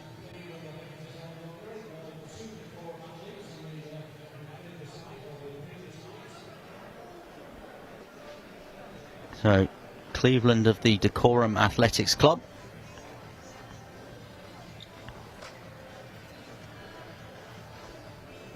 He is looking to try and get ahead here. Thomas Cleveland of Luca Mindell. Remy Lewis is still involved, as is Evan Roberts as well. All of them trying to clear 291. Roberts has cleared 291, but has now to fail at 301.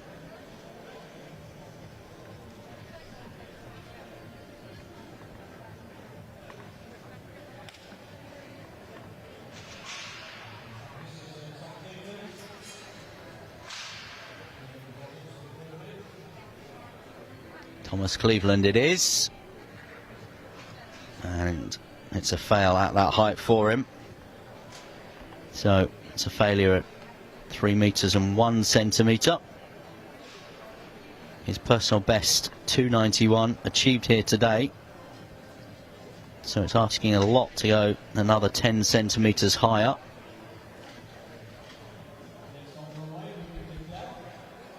So Luca Mindell, who currently sits in the gold medal position, He's on the runway here, looking to try and clear this height.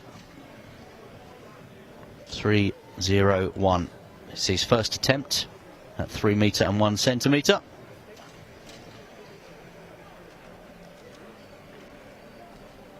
And he does clear it. Excellent clearance as well from Luca Mindell. So he's put the real pressure now on the others.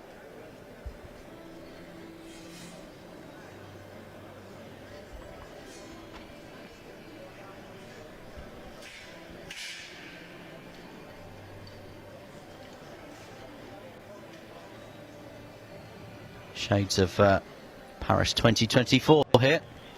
Raimondo Duplantis had the stadium to himself for a pole vault.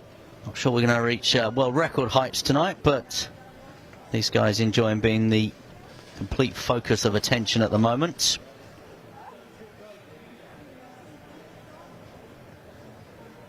So Mindell and Remy Lewis have cleared 3:01. Cleveland and Roberts all have one failure at that height. Cleveland next on the runway here from the Decorum Athletics Club.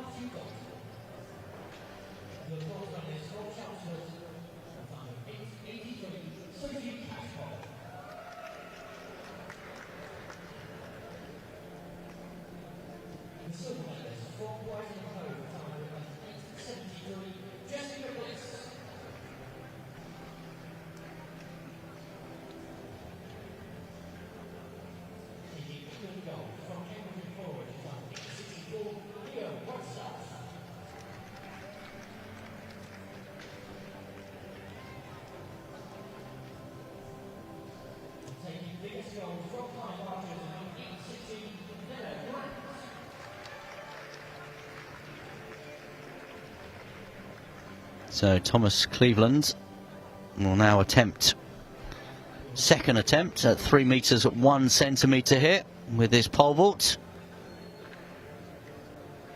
and he clears it at the second attempt.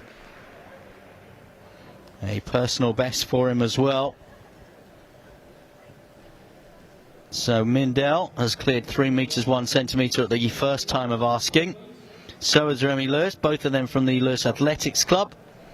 Thomas Cleveland at the second time of asking has gone over 3 metres 1 centimetre. Evan Roberts has a third and final attempt.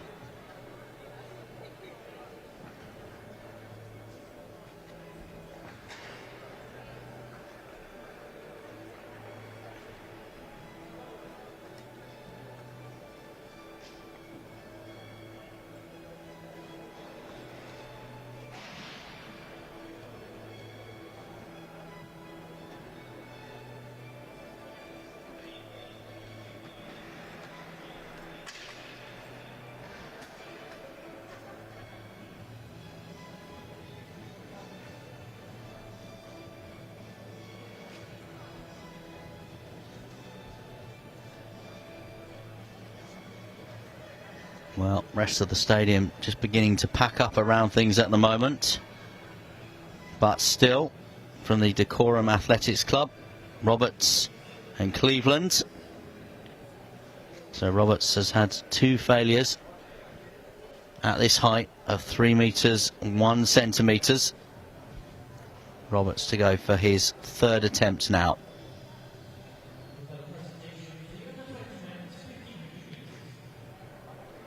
And not to be for Evan Roberts, who will finish in 4th position.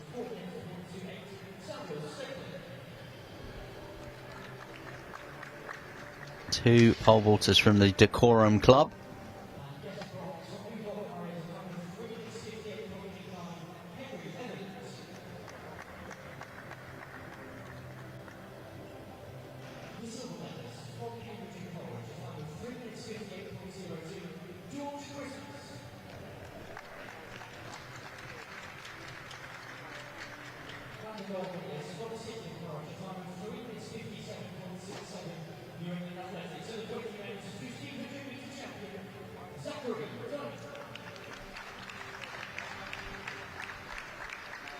So first attempt now at 3 meters 11. And Remy Lewis.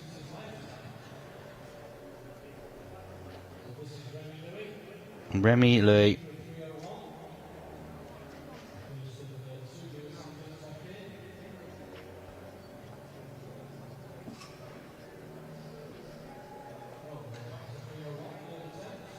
Third attempt. We did go up to 311. We've gone back 10 centimetres now to 301. Third attempt.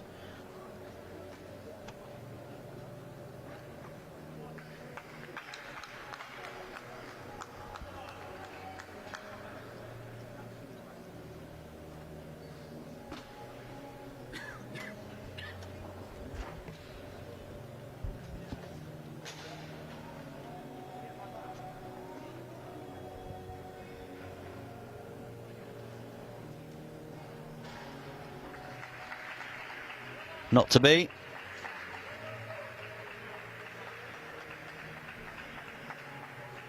For Remy Lewis. Remy Louis.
So presentation taking place at the moment for that final track event as well.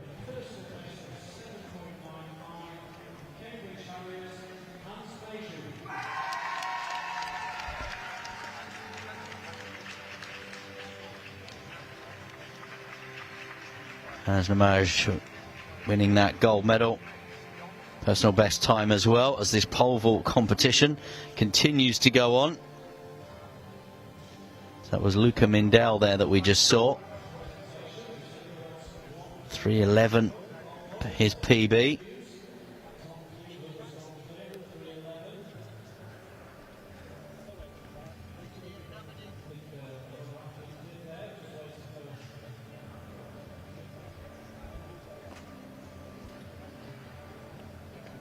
Also looking to go clear at 3:11 here, and making it as well. Terrific leap there as well by Milo Hilborn. That is his entry into the competition, by the way.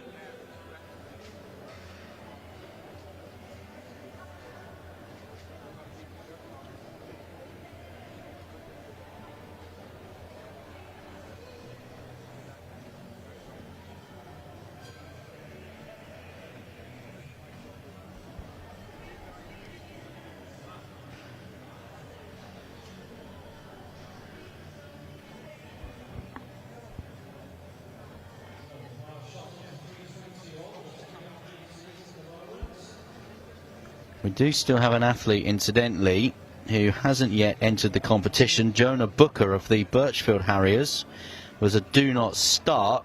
But we do also have Bill Scott, one of the 15 or 16 on the list as well. We haven't seen yet.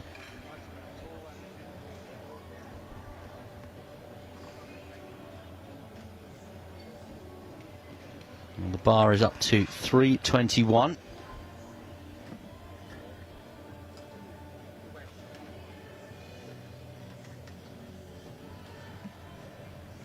First attempt at 3:21 and over as well.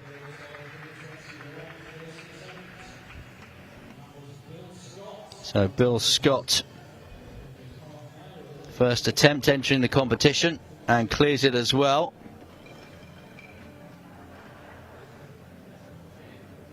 Now, Tom Cleveland was a long-time leader from the Decorum Athletics Club, but we've seen two enter the competition fairly late on here. So his first attempt now at 3:21. Well, unfortunately for Tom Cleveland, not going to be at the first time of asking.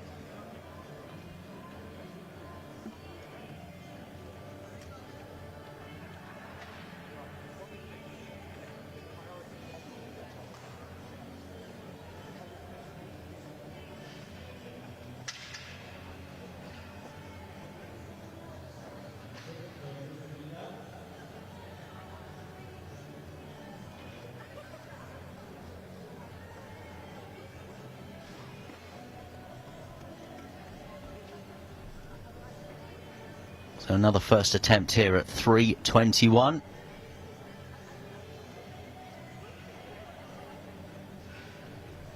And over as well, clear.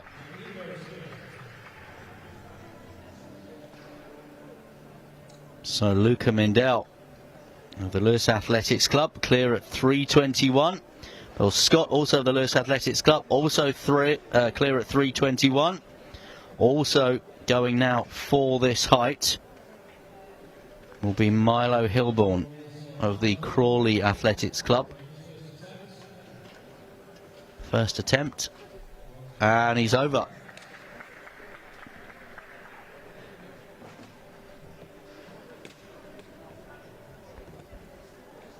So they all clear 3:21. Second time of asking now for Thomas Cleveland.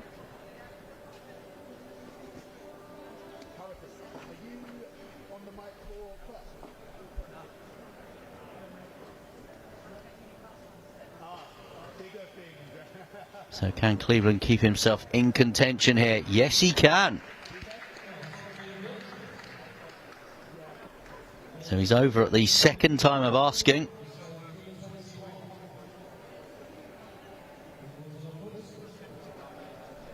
So we're going to go to 3:31 now.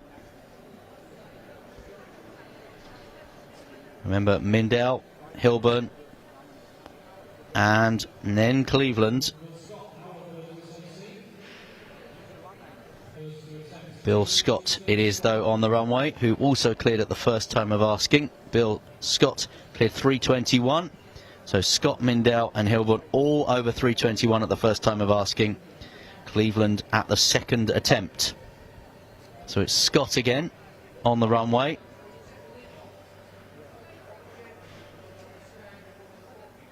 .331 now, and it's a failure at 3:31.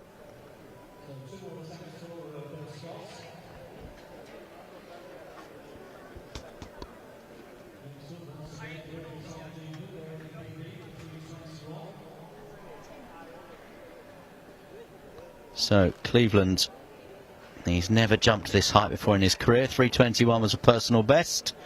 This is his first attempt at 3:31. Can he put the pressure on the others?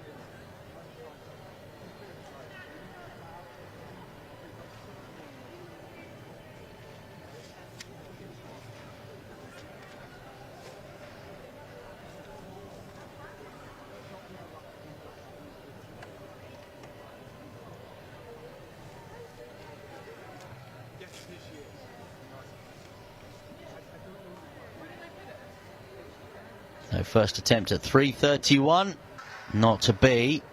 As I said, never been over that height before. 3:21 the PB.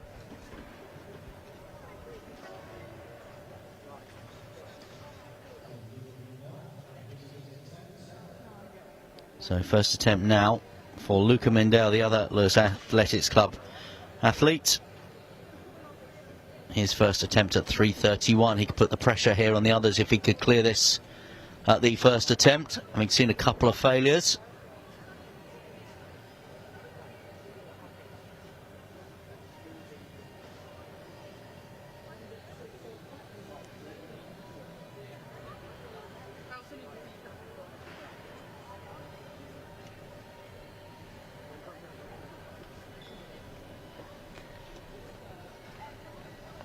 And the first attempt not to be there for Mindell. So Scott, Mindell, Cleveland, all of them will require a second attempt at 3:31. What about Milo Hilborn of the Crawley Club now? Can he put the pressure on the others by clearing at the first attempt?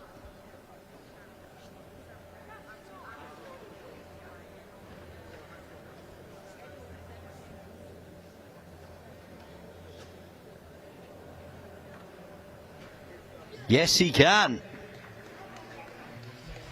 Well, that puts him into the gold medal position. What will unfold behind him? Milo Hilborn, personal best, 3:31. Entered the competition at 3:11, cleared that. Cleared 3:21 at the first time of asking, now 3:31 at the first time of asking.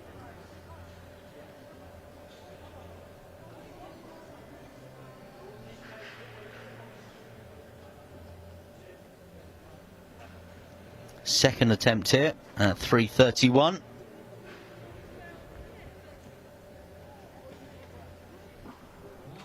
Oh, and he's over. Really good leap, that one, from Bill Scott. So he's over at 3:31 as well. Knows that he will need to go higher than Hilborn, though, because Hilborn cleared it at the first attempt. Second attempt now for Thomas Cleveland of the Decorum Athletics Club in Hemel Hempstead. Second attempt for him. 3:31, that would represent a new personal best.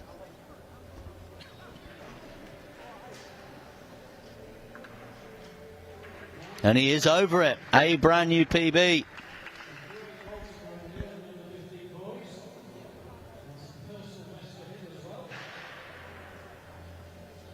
So a really terrific pole jump, pole vault competition here.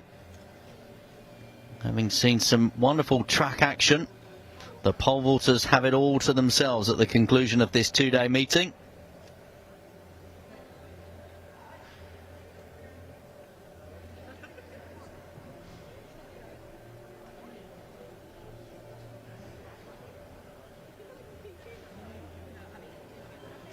Luca Mindell, second time of asking at 3:31 then.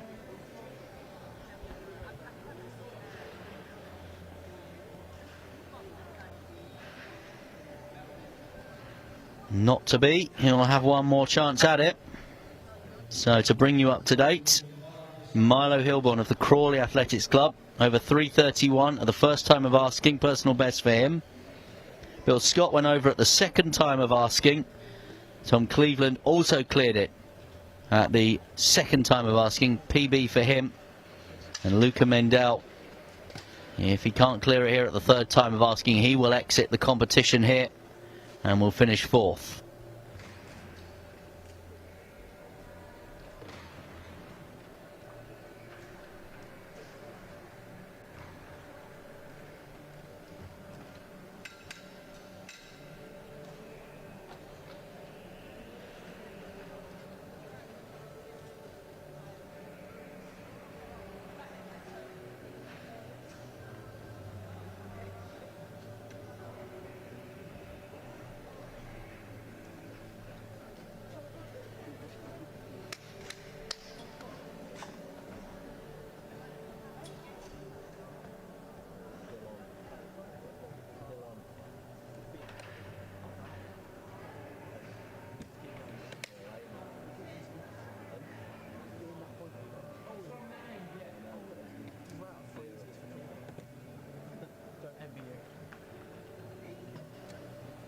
So we're just waiting to see Luca Mindell here.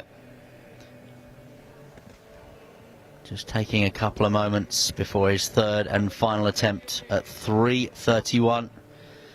He's on the runway now. And he knows that if he is to get a medal from these English Championships, he needs to clear this height at this time of asking.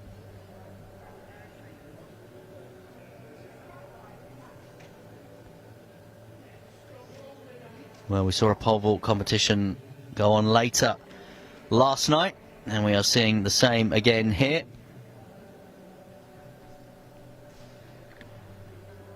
And I thought he was over. He just took it off, so Luca Mindell will finish fourth. So it's between Thomas Cleveland of the Decorum Athletics Club, Bill Scott of the Lewis Athletics Club, and Milo Hilborn of the Crawley Athletics Club. Now, they all know they've won a medal. What will the colour be? Bill Scott.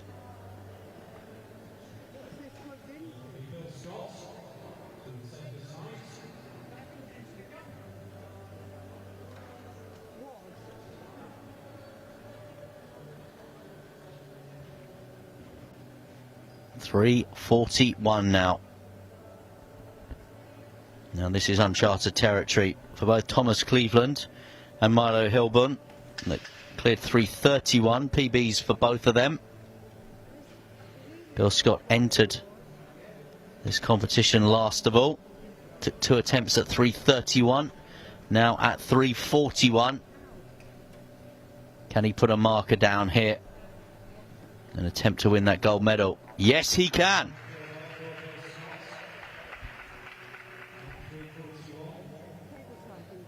A personal best for Bill Scott then.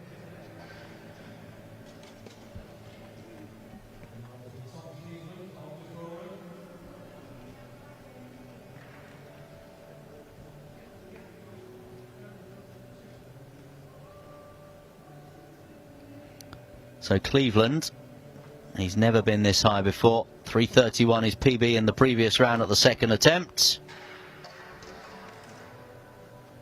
He will require at least a second attempt at this height of 3:41.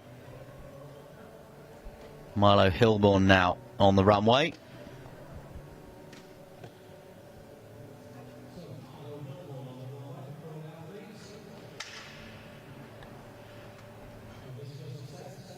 So it's a first attempt, all in black.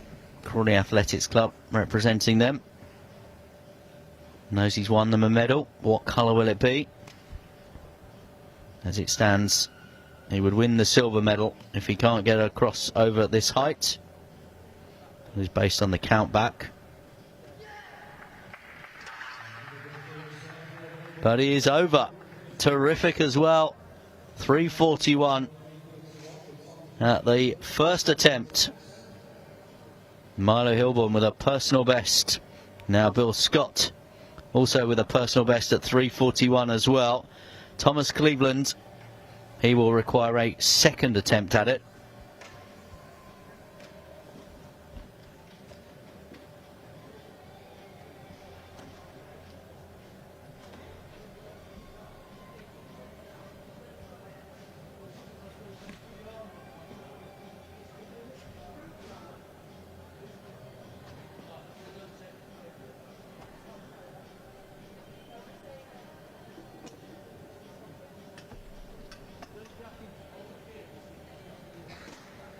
So, second attempt at 3:41 and a personal best. Thomas Cleveland ensures that this competition will go on to another new height now.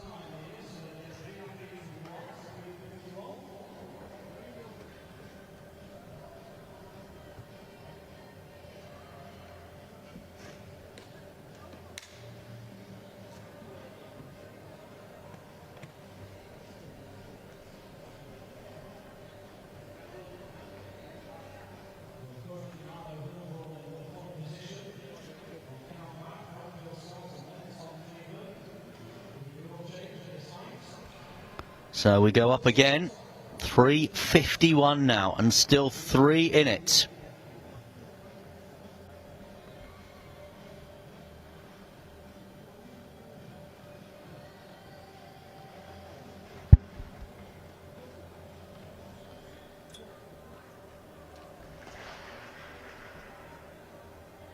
Well, failure there for Bill Scott. PB for him was 3:41, so 3:51 is quite the increase on that.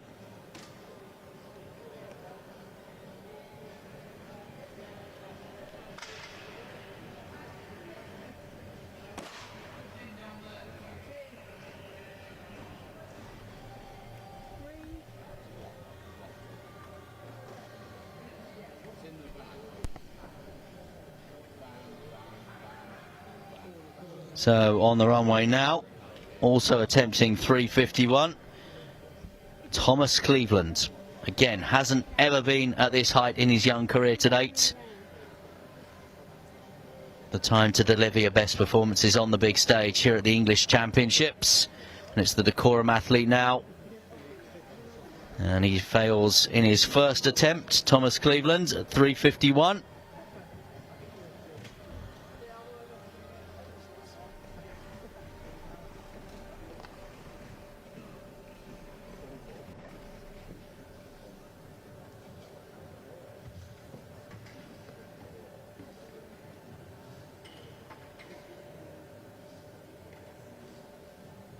So Milo Hilborn has seen his two competitors both take the bar off at 3:51 at the first time of asking. He could put severe pressure now on these if he was to clear this one. And he has cleared it, and a huge roar of delight as well. It's another personal best for him. Entered this competition at 3:11. Cleared 3:11, 3:21, 3:31, 3:41, and now 3:51. All at the first time of asking. He's increased his PB as well, and he is in the gold medal position at the moment. How high can he go?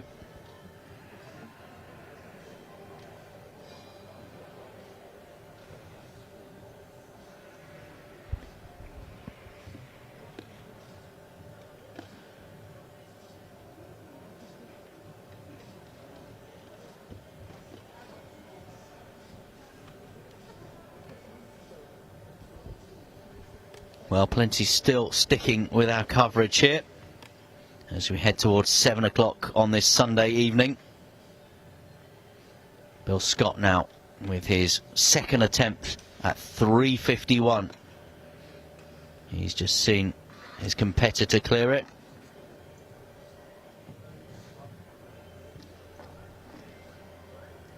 Just aborts the run up there.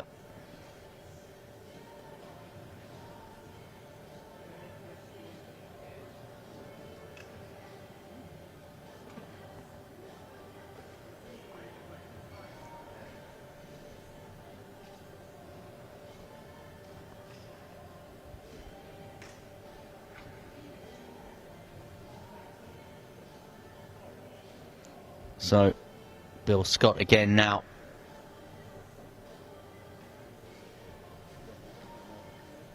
Second attempt at 3:51. Oh, again.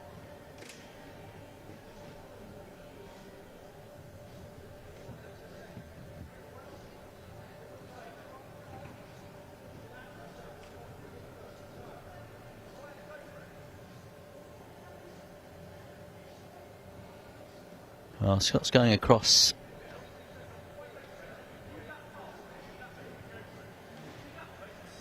Now under a certain amount of pressure, I think.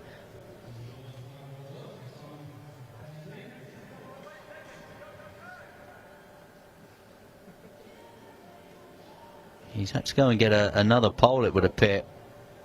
I'm not happy, I don't think, with the one that he had in his hand. Well, he's timed out, unfortunately for him. So he has another attempt at it.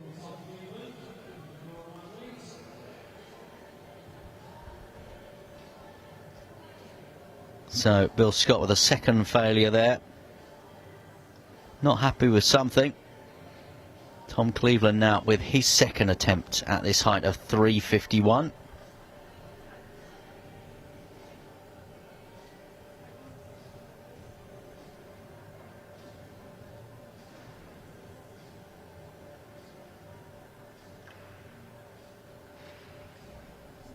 Well, takes the bar down on that second attempt. This is uncharted territory for him. PB with 3:41 in the previous round. So both of these will now try and clear this height at the third time of asking. So third attempt now for Bill Scott in the silver medal position. If this doesn't work out for him, he will then watch what Thomas Cleveland does. If Thomas Cleveland can't better him, then he knows, Scott, that he's won the silver. Cleveland will have the bronze, and the gold will be going to Milo Hilborn. Clear this though, and he lives to fight another day. Third attempt then at 3:51, and he's over. Shows real good mental strength there as well, having had all the issues with the previous attempt. Third time of asking, he is over at 3:51.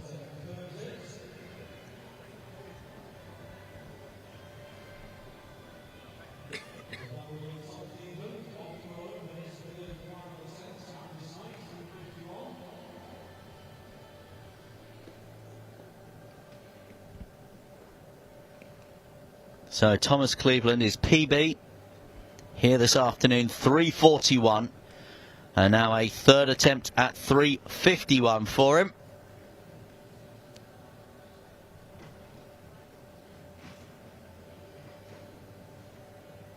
Will it be a bronze medal for Cleveland, or can he stay in this competition? No, his competition will end there. But a brilliant bronze for the pole vaulter from the Decorum Athletics Club. 3:41 and a personal best. You can't ask much more than that. But with personal best at 3:51, Milo Hilborn at the first time of asking, and Bill Scott at the third time of asking, we go now to another new height. 3:61. So another 10 centimetres on the bar. Where will this gold medal be going? Will it be heading to Crawley? Will it be heading to Lewis Athletics Club?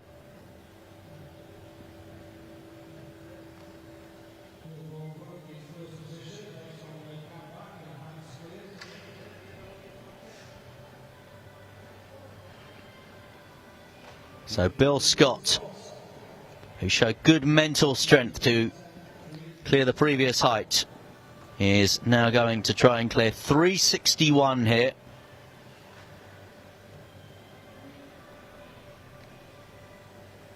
And he is over 3:61. First time of asking as well.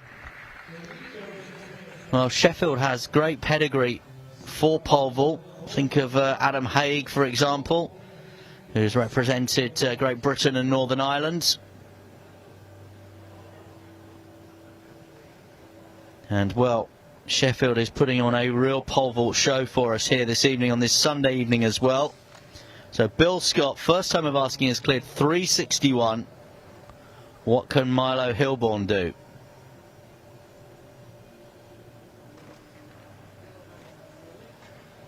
He will require a second attempt at this height.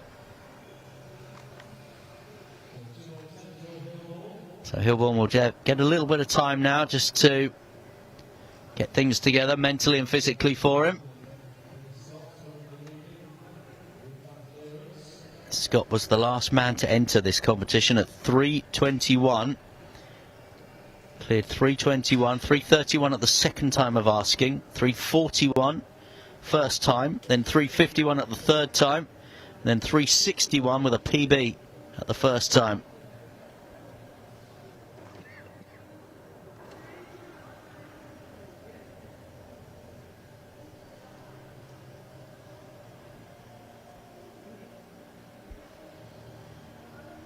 So Milo Hilborn, silver medal position at the moment.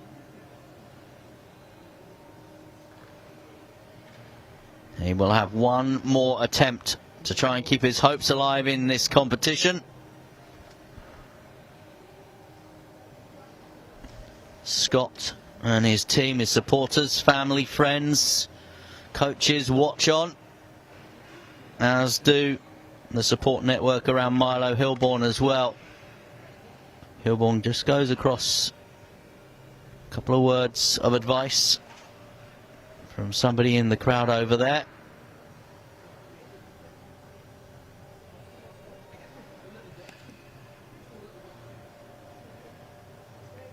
We'll just take a few moments as well, I think, just to gather thoughts.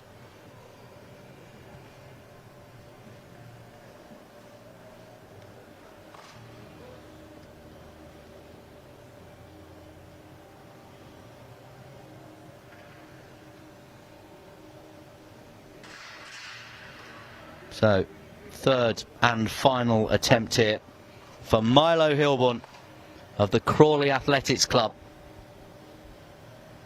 Can he take this bar to 371? Which would be a PB for both of them, of course. Milo Hilborn 351 in the previous round, his personal best. And he will not be able to take it any higher. And so he will win the silver medal. And the gold medal will go after a terrific leap. A personal best leap of 361. The first time of asking, putting the pressure on the others. The gold medalist will be Bill Scott from the Lewis Athletics Club. Milo Hilborn will take that silver medal. And the bronze will go to Thomas Cleveland of the Decorum Athletics Club. Now, whether Bill Scott, having registered that PB at 361, wants to go again and go a little bit higher. Looks like he might want to. Why not?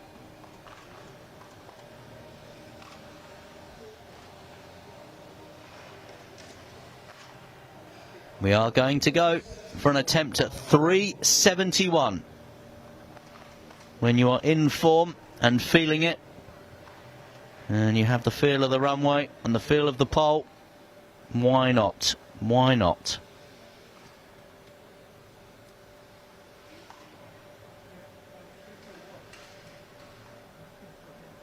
It's a huge personal best. 361 for Bill Scott here today. He knows the title is his. He knows that he's English champion. Now it is just him against the bar. Him against the height. And again, I draw parallels to Mondo Duplantis, the Swedish pole vaulter who had the whole Olympic Stadium to himself. Memory serves on Keely Hodgkinson night in Paris at the Stade de France, breaking that world record when everything else had finished. This is the Mondo moment. Not to be there for Bill Scott in the first attempt.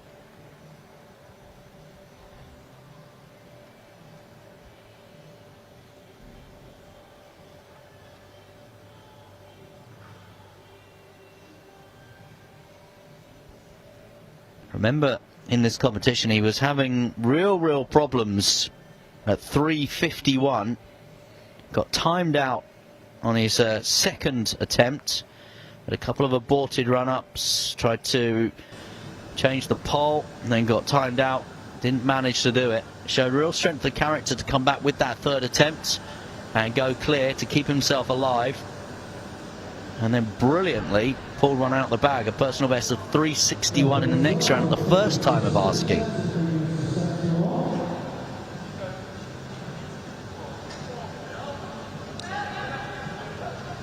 So, second attempt now at 371 for Bill Scott.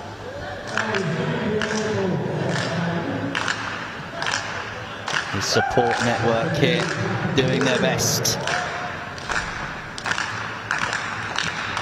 371 then for Bill Scott. Getting closer.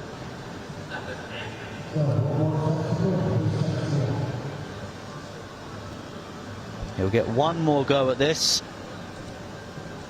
No pressure on him at all. He knows the title, he knows the medal is his. This is now just about how high he can go.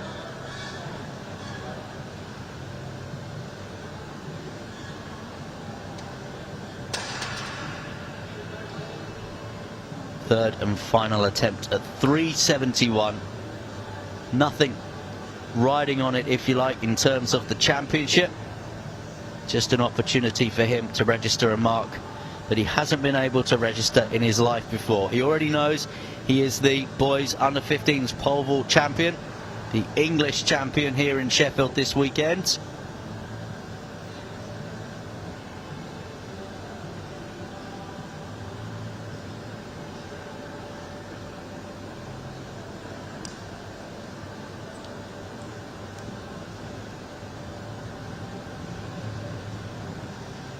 Well, quite rightly, he's just taking a couple of moments to himself.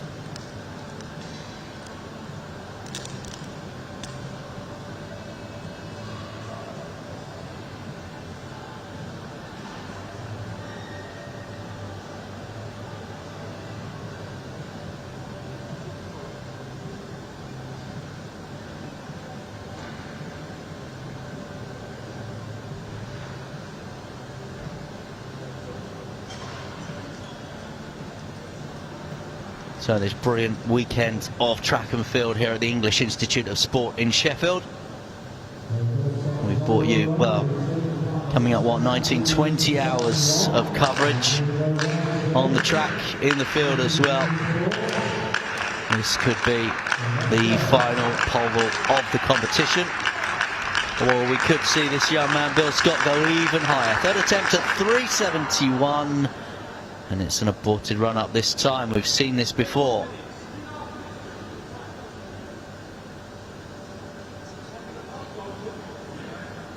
It must be so difficult just to get the mindset right. Knowing as well that everybody in this arena is here for one reason and one reason only. And that reason is you. Everything else is wrapped up. You're just all watching and observing and enjoying Bill Scott to see how high he can go.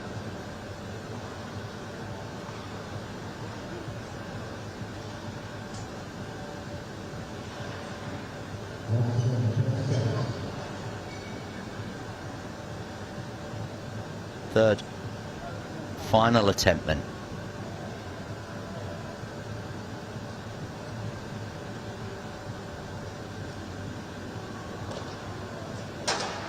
Not to be for Bill Scott, but take nothing away from what has been a terrific competition for him. A personal best at 361.